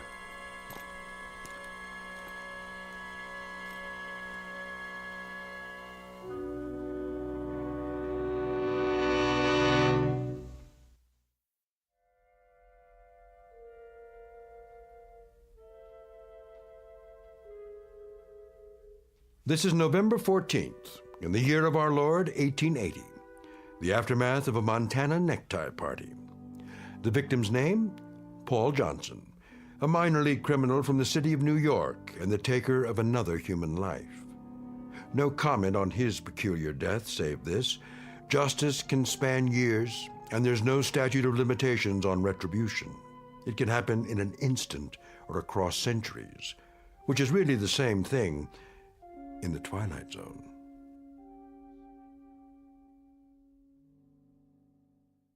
More from the Twilight Zone after this.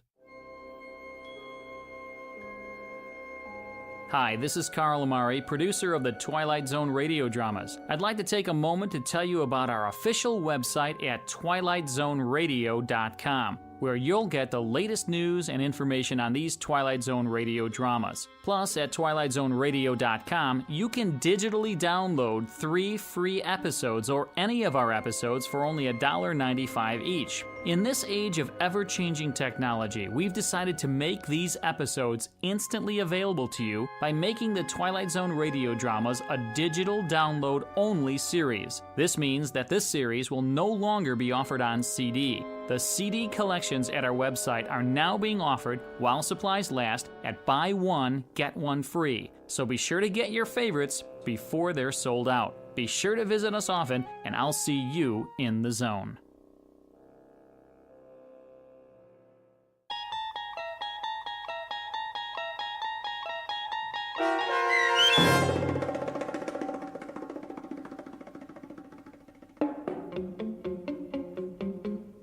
Execution, starring Don Johnson with Stacy Keach as your narrator, was adapted for radio by Dennis Etchison and written for The Twilight Zone by Rod Serling, based on a story by George Clayton Johnson.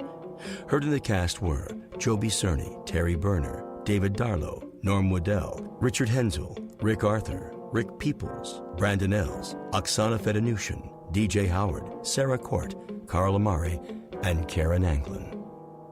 The producers of The Twilight Zone wish to thank CBS Enterprises and the Rod Serling Estate for making this series possible. This copyrighted radio series is produced and directed by Carl Amari for Falcon Picture Group and Westwood One. Sound design and custom Foley effects for The Twilight Zone by Cerny American Creatives Bob Benson, Craig Lee, Matt Sorrow, Tim Cerny, and Todd Beyer. To learn more about the Twilight Zone radio dramas and to contact us, visit our official website at twilightzoneradio.com. Doug James speaking.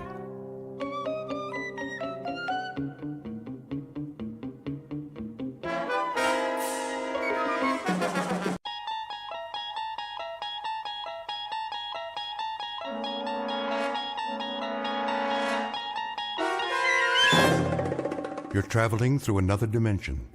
A dimension not only of sight and sound, but of mind. A journey into a wondrous land whose boundaries are that of imagination. That's the signpost up ahead. Your next stop? The Twilight Zone.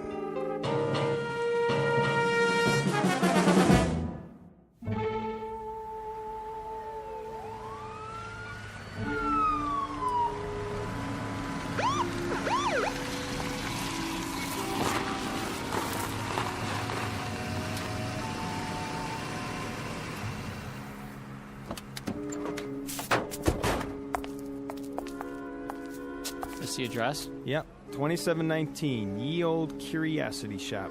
This is it. Oh, officers, I'm so glad you're here. You the one who called, ma'am? That would be my husband. Jensen, the detectives are here.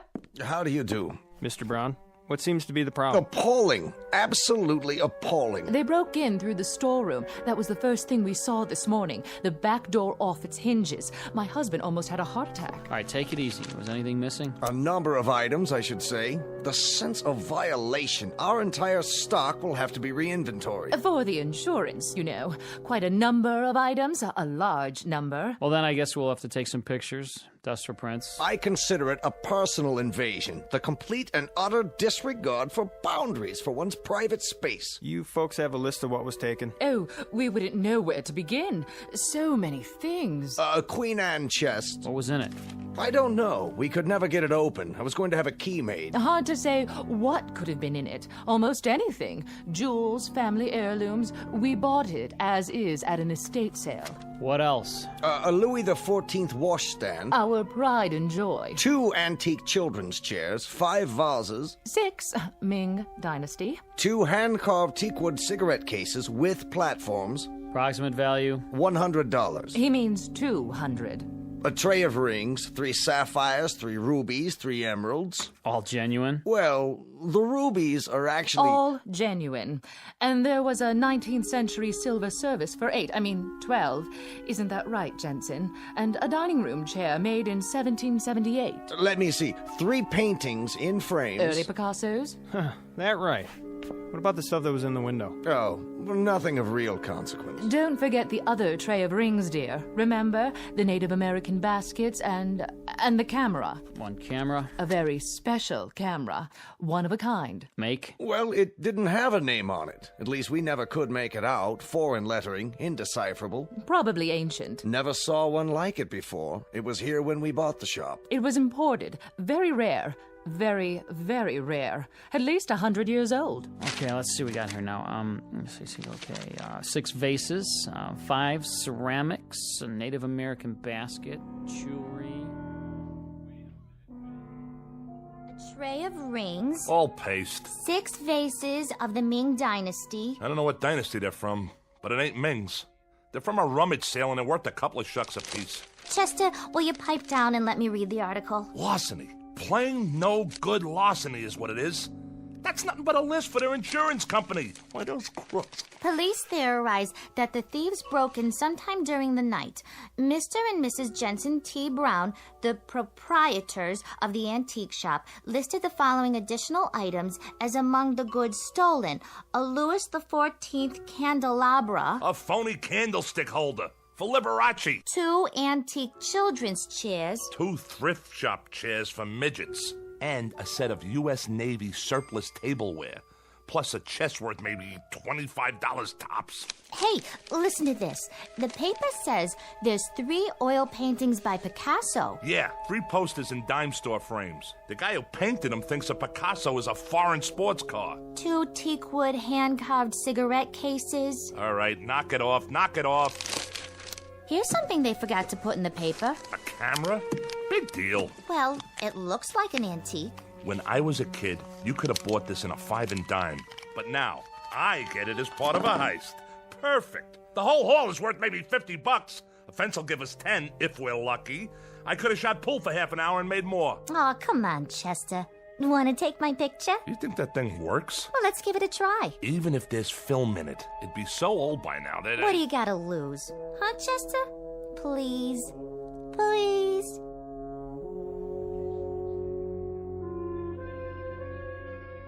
Scene of the crime, a hotel suite that in this instance serves as a den of thieves. The aftermath of a rather minor event to be noted on a police blotter, an insurance claim. Perhaps a 3-inch box on page 12 of the evening paper. There's just one small item to be added to the list of loot. A camera. A most unimposing addition to the flotsam and jetsam that came with it. Hardly worth mentioning, really, because cameras are cameras. Some expensive, some available at the corner drugstore. But this camera, this one is unusual. because in just a moment we'll watch as it injects itself into the destinies of 3 people.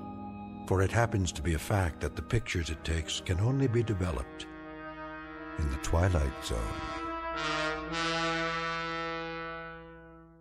And now, back to the Twilight Zone with A Most Unusual Camera, starring Mike Starr with Stacy Keach as your narrator. Please, Chester, take my picture. Look at this crummy thing. Foreign writing all over it. No place to open it up. Where do you put the film in? Maybe it's already got film in it. Yeah, sure. From the Ming Dynasty. And you think it's still good? Come on. See? You look through the thing on the top here. Now, this must be the button here. Wait, let me pose nice. Hold it, baby. Say cheese. Ta-da! Perfect. Fits right in. Everything else for nothing, so we get a camera that's for nothing. You and your curio shops. My curio shops? You cased the place. You fingered it. You did all the planning. Oh, listen to Miss Culture over there, the patron of the arts. Never mind hock shops, she says. No, let's go up in life. Let's knock off a curio shop, because curio shops have nothing but objects of art worth a fortune. And who touted me? The art lover over there. 2 weeks of planning, a whole night on the job, and what do we have, Paula? 400 pounds of junk. Yeah? Room service. Wait a minute. Room service, huh? I didn't order no room service. It's the law. What are we gonna do? Quick, dump all this stuff out the window. Hold on, Chester. I called for room service, okay? You did? To celebrate our newfound wealth. What'd you order? A breakfast for 2 with all the trimmings. How are we gonna pay for it, Paula? This room is costing me a fortune. Coming! Just leave it outside the door. Oui, monsieur. Very well. I'm not even hungry. How can I eat at a time like this? Maybe a little coffee is all in. Look, Chester. What's that sticking up out of the camera? It's the picture. I told you it'd work. Hey, let me see that. Well, how do I look? I don't know. Picture came out fine, just fine, but... Isn't that nice? You take good pictures, Chester. Well, there I am standing by the window. Did you get a good look at this? And so clear. No flash or anything. And look how clear it is. Oh, wait a minute. Let me think. What's the matter with you? What's the matter with me? Paula, go over to the mirror. What? Go ahead. Now look in the mirror. You missing a couple of buttons on your shirt? Go on. Now look. We look nice together, don't you think? We ought to get some pictures of the 2 of us. Will you look? So? What's to see? What you wearing? You like my nightgown, Chet? I got it special for you. I like the way it sort of clings to my body. What do you think? Right. Now, look at the picture. So, there I am, standing by the window wearing a... A what? A fur coat. Oh! Yeah, a fur coat, which you don't have. Huh. Looks like mink. One of those Ember Autumn Haze models. Real pricey. Could be sable. Nah, don't think so. It's a mink, all right. Chester, what am I doing wearing a fur coat? I wasn't wearing a fur coat when you took the picture, was I? Of course you weren't. I don't have that kind of money. I don't even own a fur coat.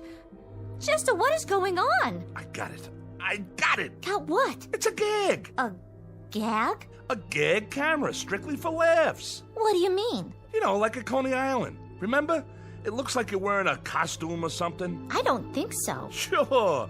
Inside, they got these ready-made pictures already developed. But the negatives have already got a picture on them, see? The only thing this takes is the face. But we ain't in Coney Island. You know, like a carnival when you pose in front of those crazy cardboard things. You put your head on top of the cutout. Fat lady, sailor, cowboy, driving a car, you name it. And it looks real. That's what this thing is. Not bad. That's kind of clever. You sure? Sure, I'm sure. Well, we might as well clear up the rest of this junk. If you say so. What are we going to do with it? Who cares? Stuff it down the garbage chute for all I care. Except for these phony Ming flower pots. Chester, what'd you do that for? Now we got to clean it up. No, we don't. Leave it for room service. We're paying enough. There's one thing we didn't open yet. Yeah? That little chest over there in the corner. Did it come with a key? No. You'll have to open it in your own inimitable style. There ain't a lock ever made I can't, Jimmy. Anybody ever tell you had a lousy disposition? If I have a lousy disposition, it's because I'm married to a nickel and dime heister who can't tell a real diamond from a baseball diamond. Baby doll, this suite is costing an arm and a leg. Delivered and paid for by Mrs. Diedrich's son Chester from profits collected during a slew of years when you weren't even in the picture. So happens that I need you like I need a 3-time conviction. Well, aren't you the clever one? Let's see what's inside. Chester, look! I'm looking, but I don't believe it. The most beautiful fur coat I've ever saw. Full length, too. Oh, so we scored something after all. We sure did. And don't start giving me any of your cheap pizzazz about taking this to a fence. I wouldn't dream of it. Don't argue with me either. This is for little old Paula. Oh, look at these, stripes. Different colors, all mushed together. How do they do that? I think it's called Ember Autumn Haze. Like the one in the picture. Right. Exactly like the one in the picture.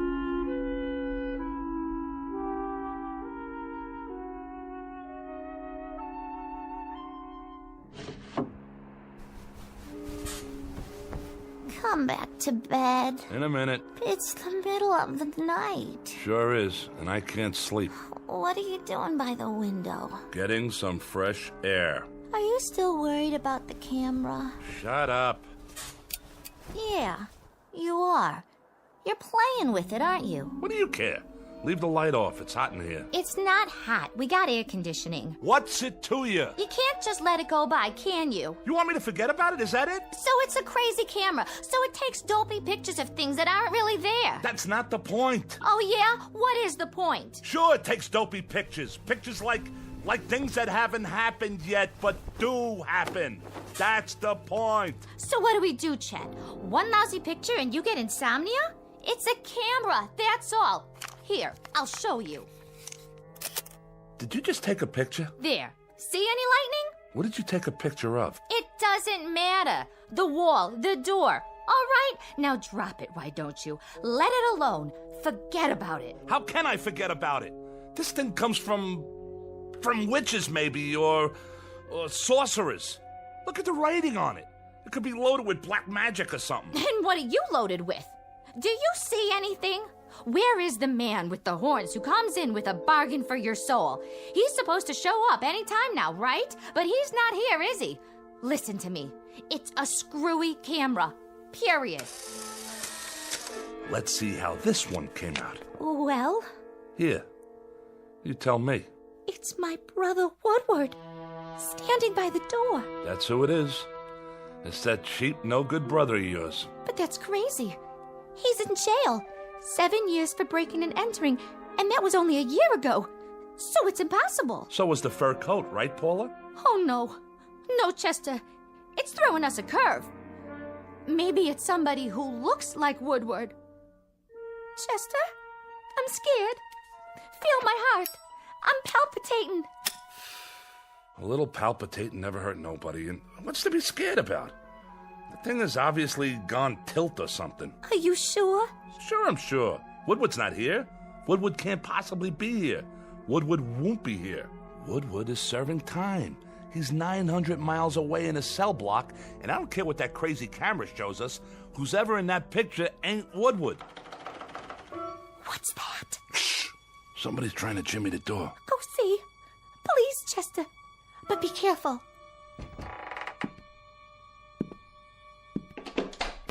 Woodward. Hi, Paula. Hello, Chester. I didn't want to wake anybody, so I just, use the old lockpick on the door. Hope you folks don't mind. Mind? Why would I mind? But you're in jail, aren't you? I broke out. Me and another guy. Hid in the laundry truck. Nice, huh? I thought maybe I could stay with you for a few days. If you really don't mind. You don't, do you? I was thinking, maybe if I was around, you two wouldn't fight so much.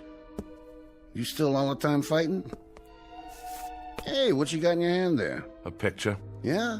Let me see. Well, will you look at that? Yep, there I am, standing right by the door. Wearing just what I'm wearing now, too. Same clothes. Ain't science wonderful? Do you know what you're saying? Sure I do. I think it's great to be able to get a picture of... Wait a minute. Wait a minute. Yeah? If I was outside the door... Uh-huh. And you was in here... That's right. But you already have this picture of me. Right. Standing right here. Inside the door. Yeah, and? Then... Like... How come?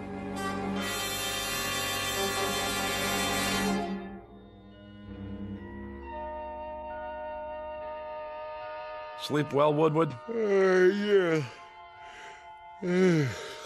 Thanks for letting me use the couch. Think nothing of it. A growing boy needs his rest. What are we gonna do today, Chester? I don't know yet. But I got a feeling it's gonna have something to do with that camera. I still don't see how we can use it. Neither do I. As far as I can see, it's strictly for laughs.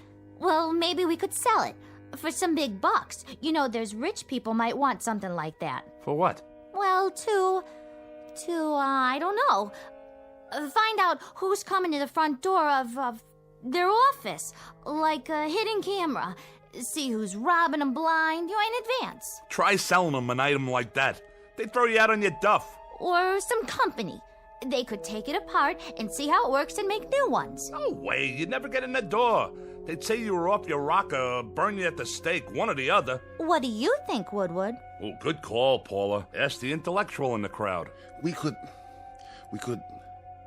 sell, like, tickets. Yeah, that's it. Set up a place, like a stand somewhere, to take pictures. Like at a carny, right? Or maybe we could, like that. Thank you, Einstein. Now look, I'm gonna lay it on the line. What are we? What do you mean? I asked a question. What are we? What are we, Chet?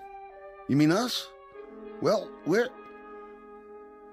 people, I guess. Sure. But what kind of people? We're 3 minor league heisters, grifters, con artists. Am I right or am I wrong? Yeah, that's it. Well, now we finally got something here that maybe might do good for somebody else. Like who? Science. Science could use something like this. For what? For people, you lughead. We got something here for humanity. Who? Human beings. The world. I'm not so sure we shouldn't just give this to humanity and do something good for the first time in our rotten lives. You got a leak in your attic? What's humanity ever done for us? Sure, Paula, sure. That's what I mean. Just what you said. What'd I say? That's the way we are. Everything for us, not for anybody else. Yeah, we're family. Little, petty, selfish, mean. That's us. Well, I've risen above all that now. I say let's give this to the world.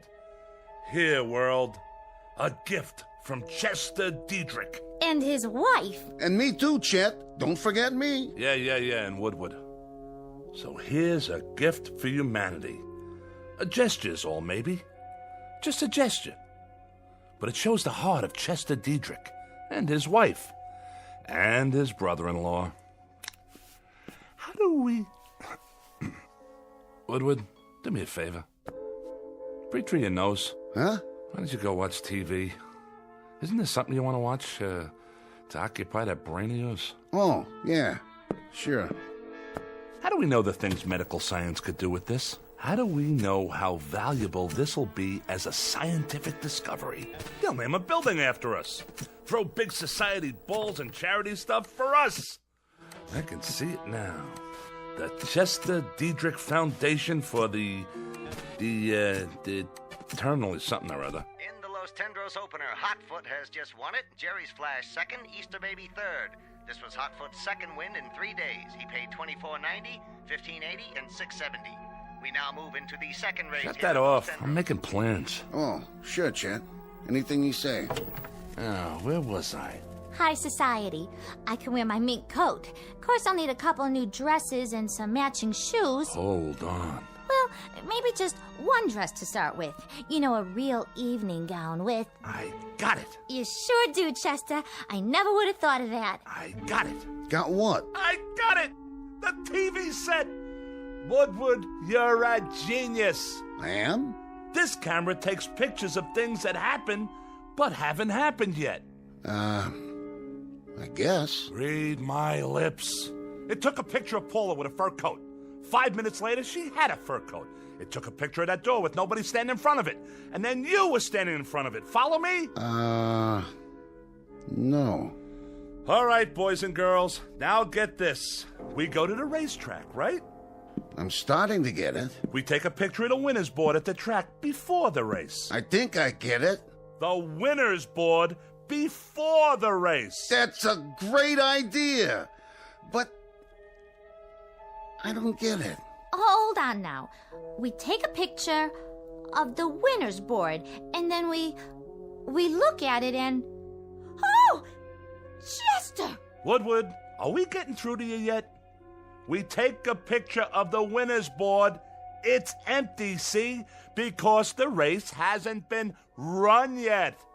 But that camera, that little old bugger over there, it takes pictures of things that happen 5 minutes later. So the picture we get will have the winning numbers on the board.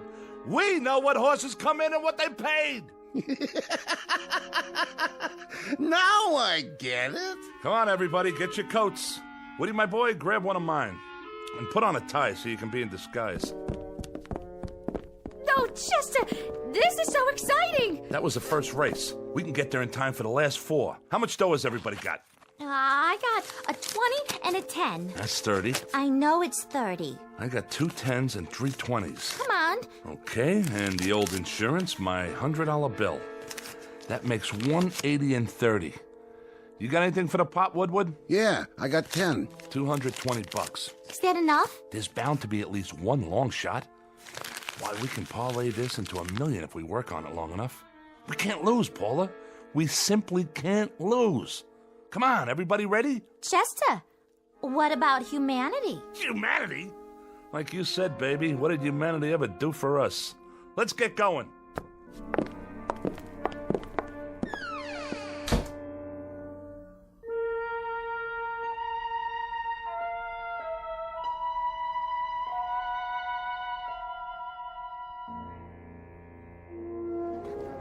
Give me the camera.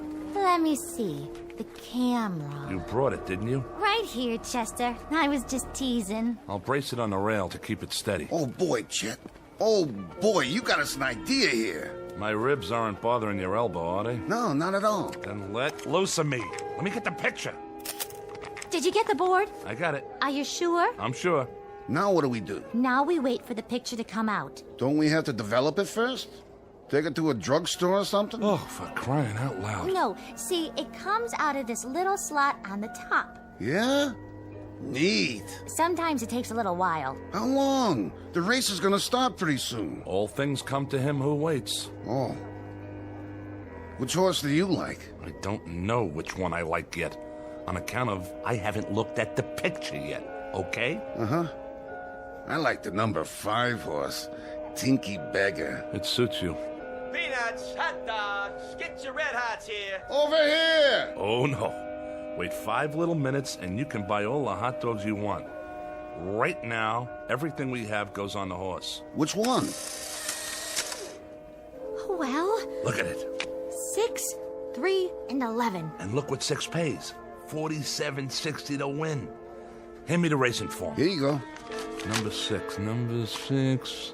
Tidy 2, that's number 6. Okay, kids, we bet our money on Tidy 2.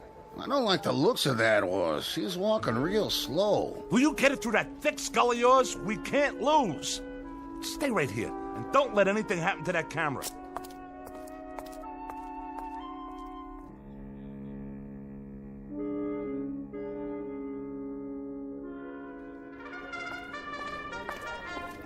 What's your bet, sir? Put it all on number 6, the works. Number 6 it is. Here's your ticket. Thanks. Psst. Hey, Jack. Get out of my way. Not number 6. That's Tidy 2. The last jockey that horse had was Paul Revere. But I mean the original Paul Revere. Now, if you really want to make some dough, I got some information in my pocket here. The goods on the last 2 races, and all I need from you is cash. You and me could go partners and really make ourselves a bundle on this. I got a tip for you. Bet anything but number 6 so you don't lower my odds. See you later, Jack.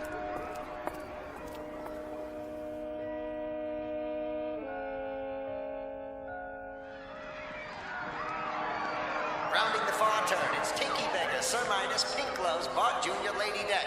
Coming in the stretch, Tidy 2 coming up very fast on the outside. Now in the stretch, Tinky Beggar, Sir Midas, and Tidy 2 is third. Tidy 2 moving up. Tinky Beggar and Tidy 2 neck and neck. It's Tidy 2. It's Tidy 2 all the way. We did it! Now, just you feast your eyes on the numbers. 6, 3, and 11. Just like the picture said. Are we rich yet? We're getting there, Junior. We're getting there. Now let me set up the camera before the next race. Paula, you 2 go cash in. Here's the ticket. And don't drop it. Okay, Chester. I sure hope you got enough film for that camera of yours. Why, you know, Woodward? That's a very intelligent comment. Film. I wonder where you go to get film for a camera like this. Oh, but I wouldn't worry about it. Chester will figure it out, I'm sure.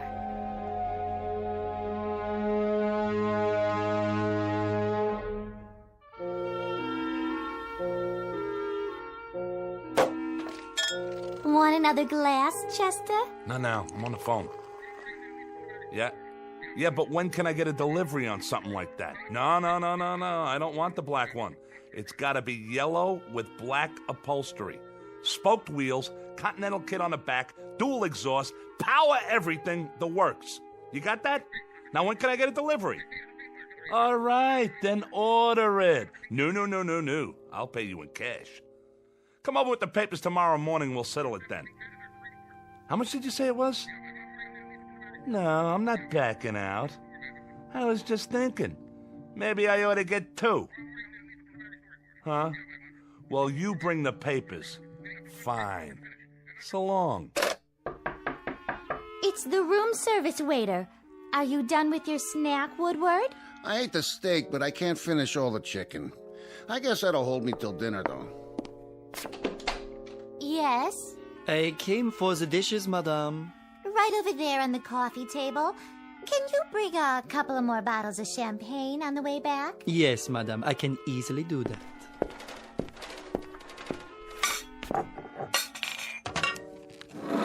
Hey, get your hands off the camera. Let them look at it. Bet you've never seen anything like that, Pierre. Mais non. Most unusual, sir. Isn't it, though? You don't know how unusual. But what do you do after your 10 pictures? Is there any other way to get more film? Well, we've only had it for a little while and What did you say? Yeah, what did you say about 10 pictures? The inscription on the outside, it says, 10 à le propriétaire. That means 10 to an owner. I presume that means you may only take 10. It's so odd. The lettering is definitely French, but I've never seen a French camera like that. As a matter of fact... Thanks. Bye. All right. How many pictures have we taken? There was one of Paula. Then one of Woodward. 6. We bet 6 races. That means we've taken... 8. We've taken 8 pictures. Chester, there's only 2 left. 10. But how do we know what that means? Some frog waiter tells us it means 10, so right away we think we only got 2 pictures left? How does he know what it means? I bet you we could take as many pictures as we want. But we don't know.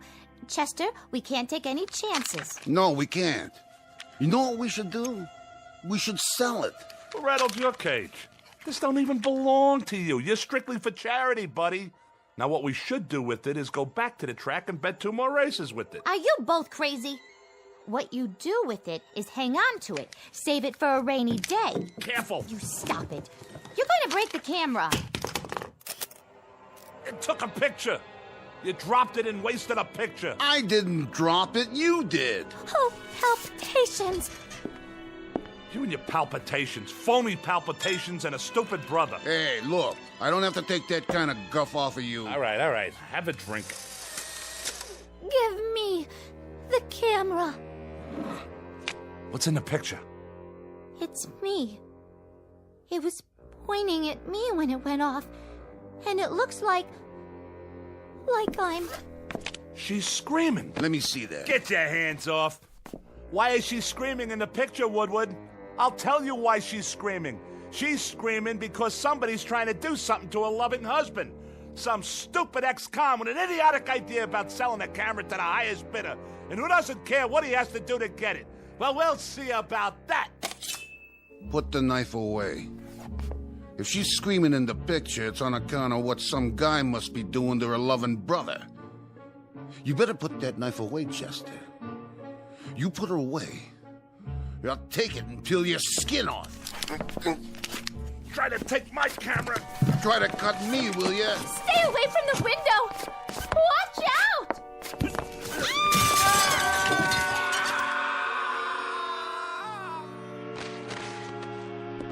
Oh, Chester! Chester, my poor darling husband! And Woodward! Woodward, my brother, my flesh! My very own flesh! I'll die! I will simply die! There's nothing left for me now! Except this suitcase full of money. How thoughtful of you, Chester. Well, don't worry about me. I'll muddle through somehow. We have to learn to live with tragedy. Poor Chester and poor Woodward. My heart is simply too full to say any more. May you both rest in peace. Now, where is that camera? Here. One picture left, huh? One more picture to remember you boys. For posterity. Pardonnez-moi. Oh, how did you get in here? I have, how you say, the key. There is something in the way of laundry that I should take, no? You got the wrong room, Jack. There's no laundry up here. I'm checking out. There is the matter of dirty laundry. And your two friends, they have checked out already? Ah, yes, I see them. Such a pity. Lying down there in the courtyard. So young. One moment full of life, vim, vigor, and the next moment, poof. What do you think you're doing with that suitcase? Doing? But, madame, I told you, I'm here for the laundry. I'm, how do you say, cleaning you out. You're cleaning me out? And while you're doing that, Jack, what do you think I'll be doing? Well, I'll cue you, buddy. I'm gonna be calling the cops. Cops? You mean the gendarmes? You will forgive me, but if you call the police, Madame will get herself into, how do you say, one fantastic bind. Dear lady, I know all about you. I did some checking. You, your husband, your brother, you're wanted.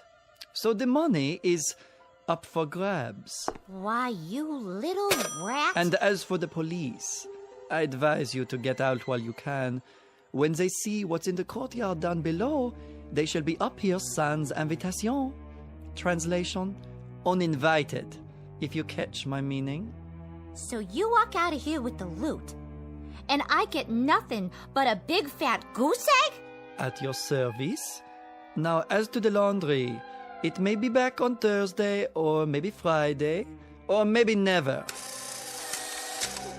And the camera. But I am not a hog. I leave the picture with you. Sacre no, this is a picture of the courtyard below. Well, sure it is. I just took it. And if you don't mind, I think I'll just keep it. As a souvenir. But how can this be? In the picture, there are more than 2 bodies. More than 2? Then who else is down there?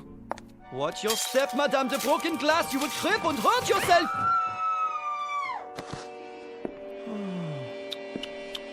Yes, there are more than 2 bodies, just as the picture shows. 1, 2, 3, 4. That is impossible. Wait, let me see. Oh, the camera! There it is. I can see it from here. If I lean out a few.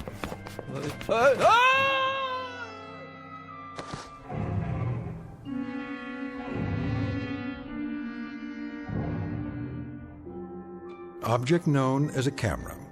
Vintage uncertain. Origin unknown.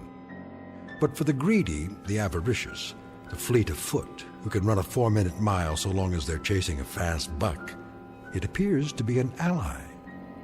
But appearances are deceiving. It isn't at all what it seems. It's really nothing more than a beckoning come-on for a quick walk around the block in the Twilight Zone.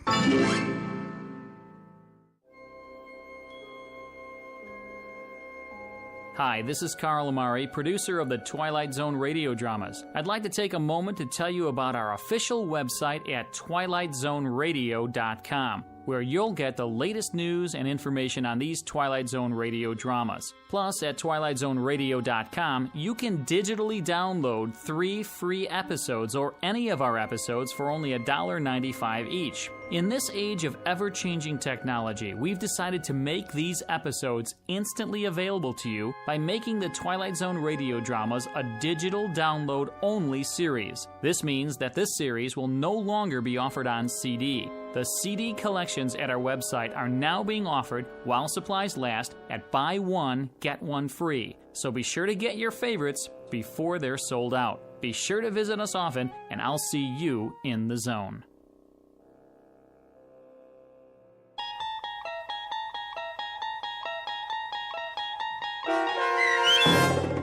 A Most Unusual Camera, starring Mike Starr with Stacy Keach as your narrator, was adapted for radio by Dennis Etchison and based on a script by Rod Serling. Heard in the cast were Alyssa Fraden, Rich Komanek, Brooke Reed, Christian Stolte, Turk Muller, Roger Wolski, Carl Amari, and Doug James. To learn more about the Twilight Zone radio dramas and to obtain audio cassettes and CDs of these programs, visit our website at twilightzoneradio.com. This copyrighted radio series is produced and directed by Carl Amari and Roger Wolski for Falcon Picture Group. Doug James speaking.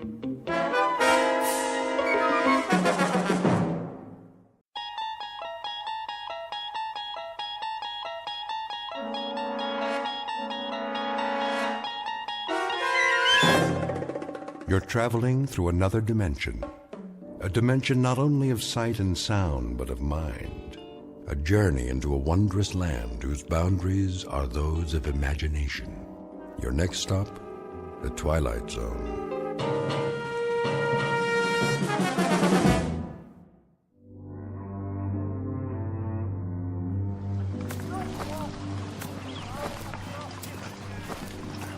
Sergeant? Yes, soldier?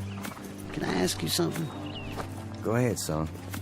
If it's whiskey you want, well, I don't have none. Not for days now. It's long gone. Oh, that's not it, sir. Oh, I thought maybe you wanted something for the pain. Your arm. You'd best change that bandage. I don't have anything, Sergeant, except my uniform, and there ain't much of that left. Here, take my kerchief. Oh, no, I can't. Sure you can. Come on now. Get that sling off. Make yourself a new dressing. You need it in the heat. Thank you kindly, sir. Go ahead and sit, if you like. Oh, no, I don't want to do that. I gotta keep moving. Why? There's no hurry. Not anymore. Well, if you can walk on that crutch, I figure I can as much on these 2 feet. Besides, I got a long way to go. How far, soldier? Alabama. I made it to be 600 miles. My folks will be waiting. Stop now, I might not get there at all. Oh, you'll get there all right. We all will, one way or the other. Because we have to. No place else to go. Yes, sir. Going home. That's what I wanted to ask. You know the date today? I'm sorry, son. I lost track. I don't know, still April or thereabouts. Hey, Willie. That you? You know that boy? Sure I do. Sounds like Willie from Birmingham. We was together at Appomattox. You go on ahead. I gotta take it slow for a while. Much obliged. See, it's night, sir, when we make camp. Luck to you, son. God be with you.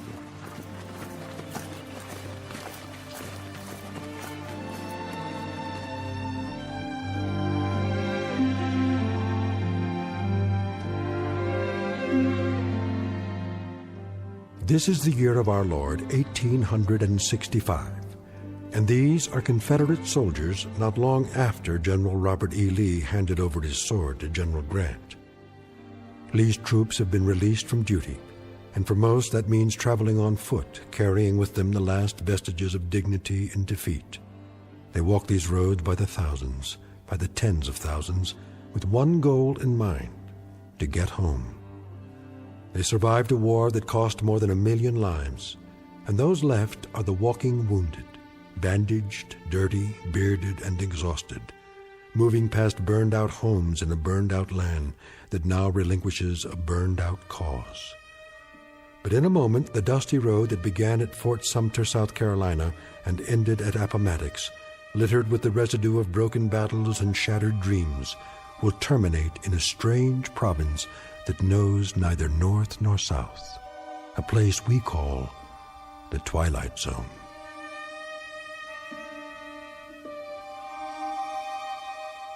And now, back to the Twilight Zone with The Passers-By, starring Morgan Brittany, with Stacy Keach as your narrator.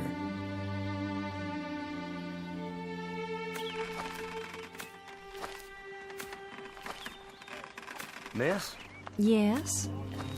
I was wondering, Come closer to the porch so I can see you. mind if I take some of your water, miss? The canteen's run dry. Please.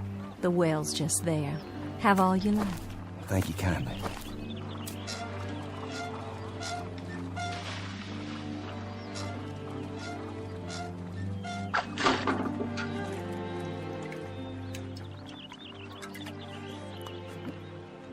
Oh, you don't know how good that tastes. I see by your uniform. Sergeant, isn't it? Well, it was. Don't know that it matters much now. Beautiful house you have here.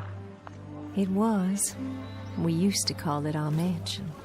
Beautiful tree, too. The oak here, strong. The kind that lasts. Yes, it survived. It was here before the house was built, and now it's the only one left. War claims a lot of victims.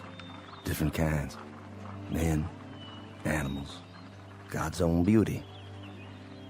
You mind if I sit here a spell? Not at all. It's nice to talk to someone. I feel as if I haven't had a conversation in years. What if I strum my guitar a bit? You have a guitar? Carried it all through the war. Would it bother you? Oh, it would be lovely. My husband used to play a guitar. Did he? Oh, he played so well. He's where, ma'am? He was killed at Yellow Tavern with General Stewart. I'm sorry. You have a wife back home? No kin at all. It was just my father, but he died the first year of the war. I'm sorry. Ah, it's all right. It's been a while now. I mean the crutch. I didn't see it. You've lost your leg. No matter, ma'am. Didn't exactly lose it anyway. I know just where they buried it. Outside of Chickamauga. It must be hard walking for you. Do you have a long way to go? Why, I guess I do. I kind of lost track. Have you been on the road long? Reckon I have. Since the beginning of time. Leastways, that's the way it seems. I don't quite remember when I wasn't moving down a road someplace. Like all those men passing by day and night. Oh, I got plenty of company. But it's different now. There isn't anything in the world sadder than a defeated army crawling home. And how different it was when they marched off. Brand new gray and gold braid and 1,000 flags. With trumpets and drums. Nothing but trumpets and drums. I thought it sounded so wonderful. I remember. Gonna lick the Yanks in a month. That's what they said. In a month. How wrong they were. And we stood by in our summer dresses and cheered them on and threw flowers and felt so grand. Just a few tears. Not many. Because we were so sure they'd all be coming back just as they left. And how wrong we were.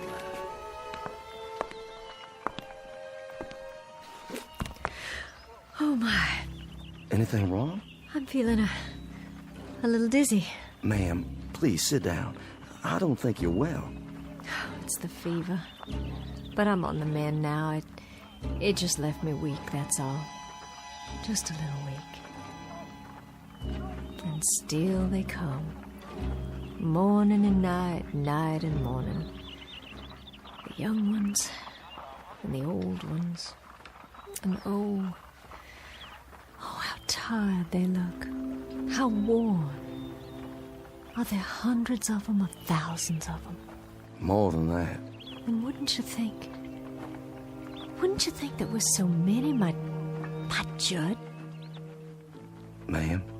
Sergeant, do me a favor. Play your guitar real loud. I mean real loud.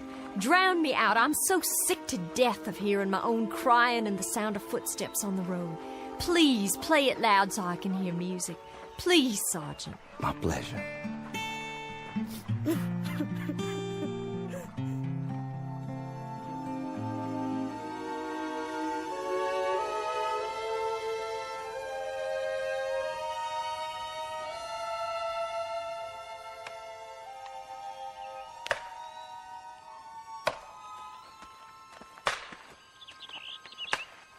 Charlie?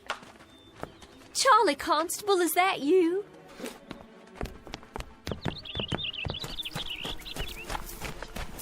Charlie, it's Lavinia. Charlie, we thought you'd been killed. That's what everyone said. They said you'd been shot in the head at Gettysburg. Afternoon, ma'am. Sorry to disturb you, ma'am. Good day to you. It's Charlie I want to talk to. Can't you hear me? Couldn't you stop a minute, Charlie? Couldn't you stop a minute and talk? I'm so glad you're all right. I'm so glad you got back. I'm almost there, Lavinia. Almost there. I don't think I'll need all this weight. You can store my blanket roll for me, but I gotta keep moving. I'm almost there now, you see. I'll be there by nightfall. Oh, Charlie. Your wife will be so glad to see you. So very, very glad. Goodbye, Lavinia. Will you give Susan my best, Charlie? Tell her when you get settled to please come over. Would you do that for me? No, I'll expect she'll want to keep you to herself for some time. I know if it were Judd come home to me, I'd hold him close. So close, Charlie. And I'd not let him leave again. I'm sure, Lavinia. Charlie, wait.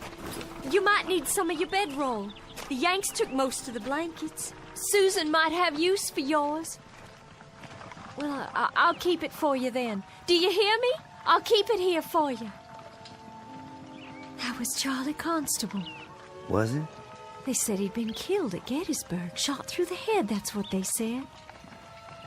Oh, but thank God they made a mistake. Thank God he's all right and come home again.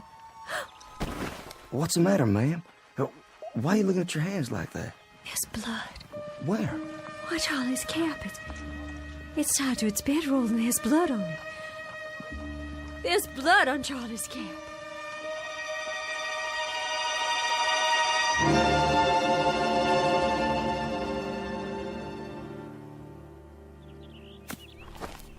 Ma'am? Yes? It's Sergeant Baxter, ma'am. Well, I know that. Who else would it be? You finished so soon?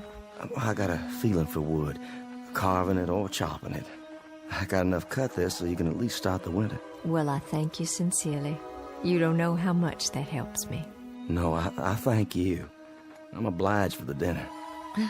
Such as it was. It beats salt pork and hardtack, which is what I've been used to for as long as I can remember. I was hoping you'd play your guitar one more time. Would you? Made this myself. You didn't. You know how to make musical instruments. After a fashion. Not as good as the ones I made at home. I had more time then. You have to pick the right tree. A good, solid one with character. You cut a branch and strip off the bark and take the wood in layers, but carefully, just right. Then you soak it and bend it into the shape you want. Well, there's plenty to it, believe me. And then after it's dry, it has to be planed and glued and whittled till it's perfect. And then comes the tuning. You know, they say a good guitar takes on the voice of the man who made it. If he has a voice to start with. Seems some men don't. No matter what they play, it just comes out flat and dead. I'll bet all your guitars sound beautiful, just like this one. My old man used to say that I'd wind up nothing but a bum troubadour. Did he? My old man. But he was a proud one when I marched off. Proud as an old rooster, because his son was going off to war to become a man. And I come back, half a man. That song of yours. Black is the color? Judd, my husband, he used to sing that. Oh, I wish you could have met him. I wish so too. A very gentle man. A very nice and decent man. And I can remember nights he'd sit out on this porch and play and sing. Even the crickets would keep quiet. And the bullfrogs down at the pond. It was just as if they'd stopped their noise so they could hear the music. And then the Yankees came. Like blue locusts who had to eat away the trees and the land and everything on it. I owe them for much. For our house, our lawn, our trees, for everything that was. Including my husband's life. I owe them for very much. Ma'am? Why don't you leave here? This place is no good for you. This place is all I have. Just an empty shell of an old house and a burned-out field. But it belongs to me, and it's all I've got. You need something else, something different. Being here alone and sick and staring out toward that road, that ain't gonna cure anything. Fever, sadness, heartache. It won't cure nothing at all. What do you suppose happened to him? Your husband? The Yankee who killed my husband. You suppose he's marching home now? Back to his own kin? Do you suppose he's laughing and singing and telling all his neighborhood about the rebels he killed? All the bullets and the heads he shot them through? I don't reckon that at all. You shouldn't either, ma'am. There's been a lifetime of suffering on both sides. I got a gun inside the house. An old shotgun. And I keep thinking about how someday, some moment, a Yankee will ride by, and I'll take out that gun, and I'll aim it at him. I'll aim it steady. But first, I'll tell him. I'll tell him that he can consider this the last shot of the Civil War. A bullet in exchange for the one my husband took. You let that kind of poison sit on your mind, you'll die from it, I swear. Who's coming? Can't see yet. It's him. What do you mean? The Yankee. Well, hold on now. It's a hot night. Hot indeed, Lieutenant. Couldn't see if anyone still lives here. They do. You traveling a long way? Oh, just up the road. But I've been on it a long time. You too, Sergeant? Long time. I've got a half-full canteen, but my horse is running dry. Well, there's water in the well. I don't think they'd mind. Much appreciated. I know you, don't I? That's possible. I mean, I've seen you before. I seem to remember. Go on. What is it you remember? You'd best heed the sergeant's answer, because it's the last thing you'll ever hear. No, ma'am. Put the gun down. You don't understand. The last thing you'll hear on this earth. This I promise you.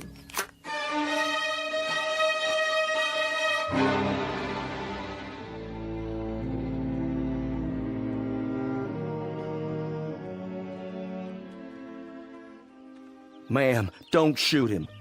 The lieutenant here tried to save my life. Stand aside. Hear me out first. I was lying on the side of a road. A mini ball had landed amongst us and took off my leg, and I laid there bleeding. And then he come by. patrol of Yanks. And he propped me up, and he tried to stop the bleeding. I remember looking straight at him and saying, I said to him, danged if you ain't the most changeable breed in the world. First you do your best to kill me, then you call off the war long enough to try and save me. You remember that, Lieutenant? I thought to myself then that if General Lee had many more of your kind, we'd take a lot of lumps before we could lick you. Well, we sure give you some. That you did. Lieutenant, this is Lavinia Godwin. You've thanked him, Sergeant. Now be so good as to step out of the way so I can thank him for a few other services. Ma'am, the lieutenant here, he stood out on the open road and tended to me while both sides were shooting up a storm over his head. And yet he stayed there, and he tried to save my life. I've got this shotgun leveled straight at his head, and my hand is steady. I've waited a long time. I aim to blow his head right off his shoulders. This your pleasure, ma'am? And duty. A little bit of both, perhaps. Well, then you'd best get on with it. Ma'am, I can't let you do that. I just can't. You can't stop me with that guitar. I've got the gun. Then I'll stop you with my hands. You'd better stand down, Sergeant. I've got my finger on the trigger. And this is for you, Yankee.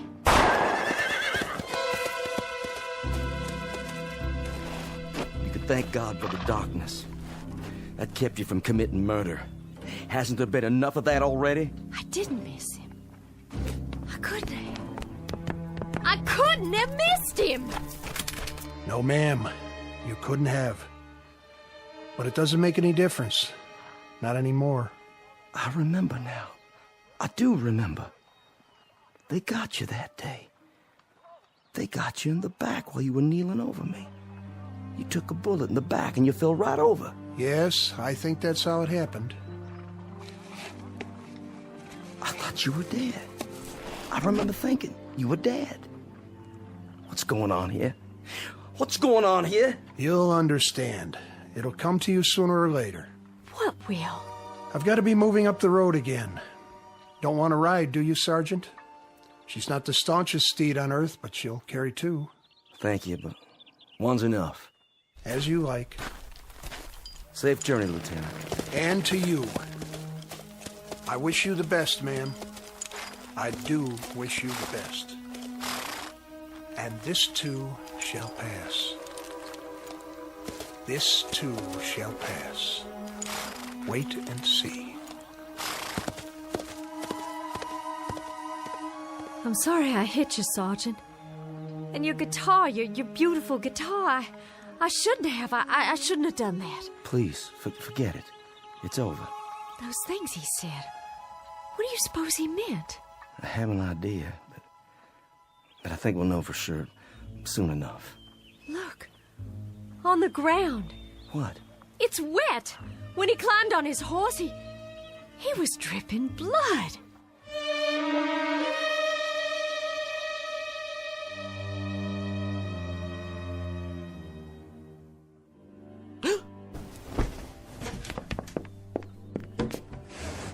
Sergeant! Sergeant Baxter!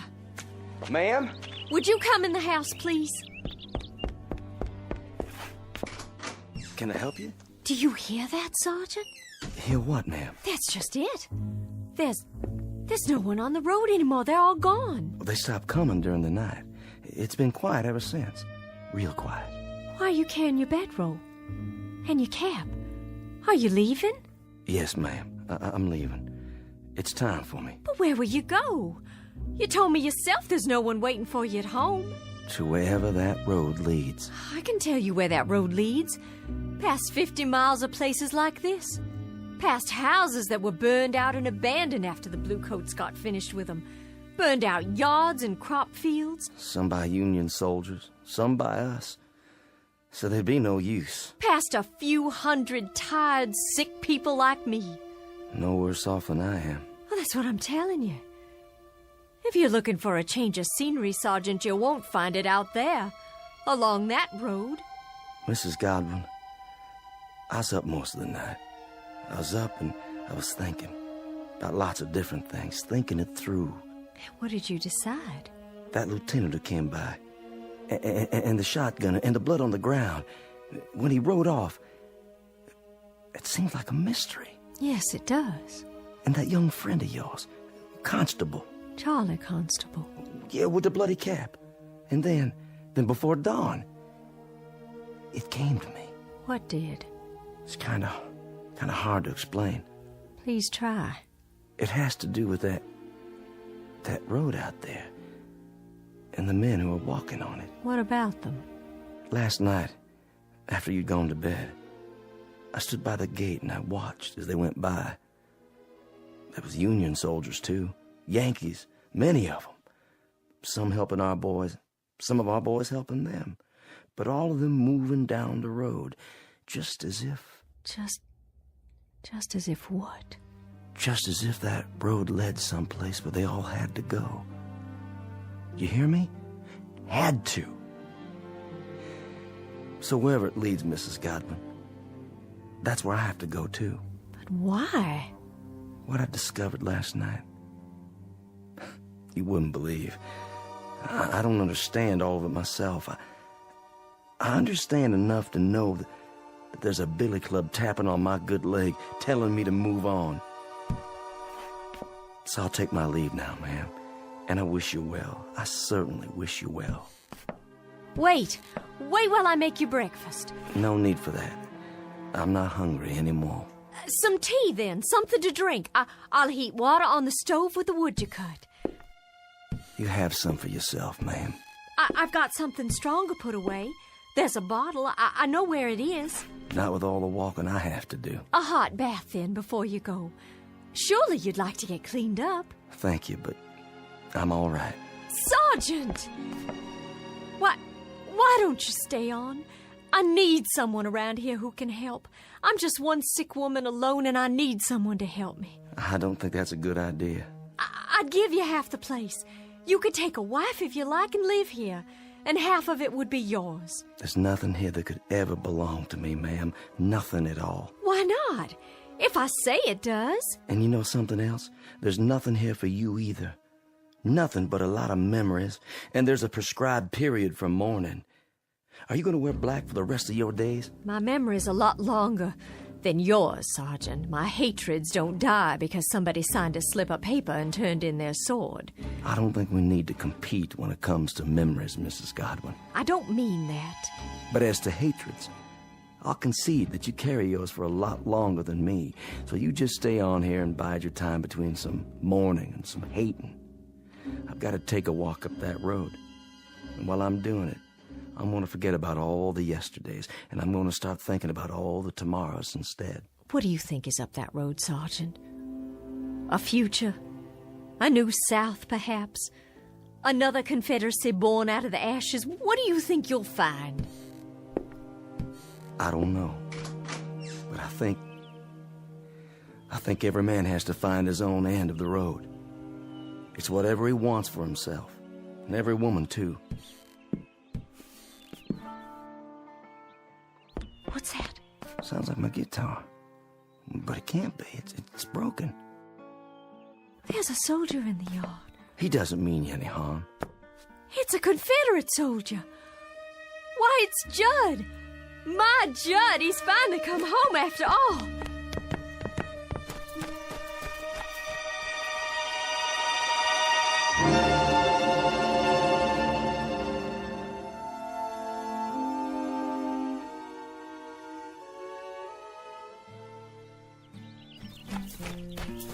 Oh, Judd, it is you.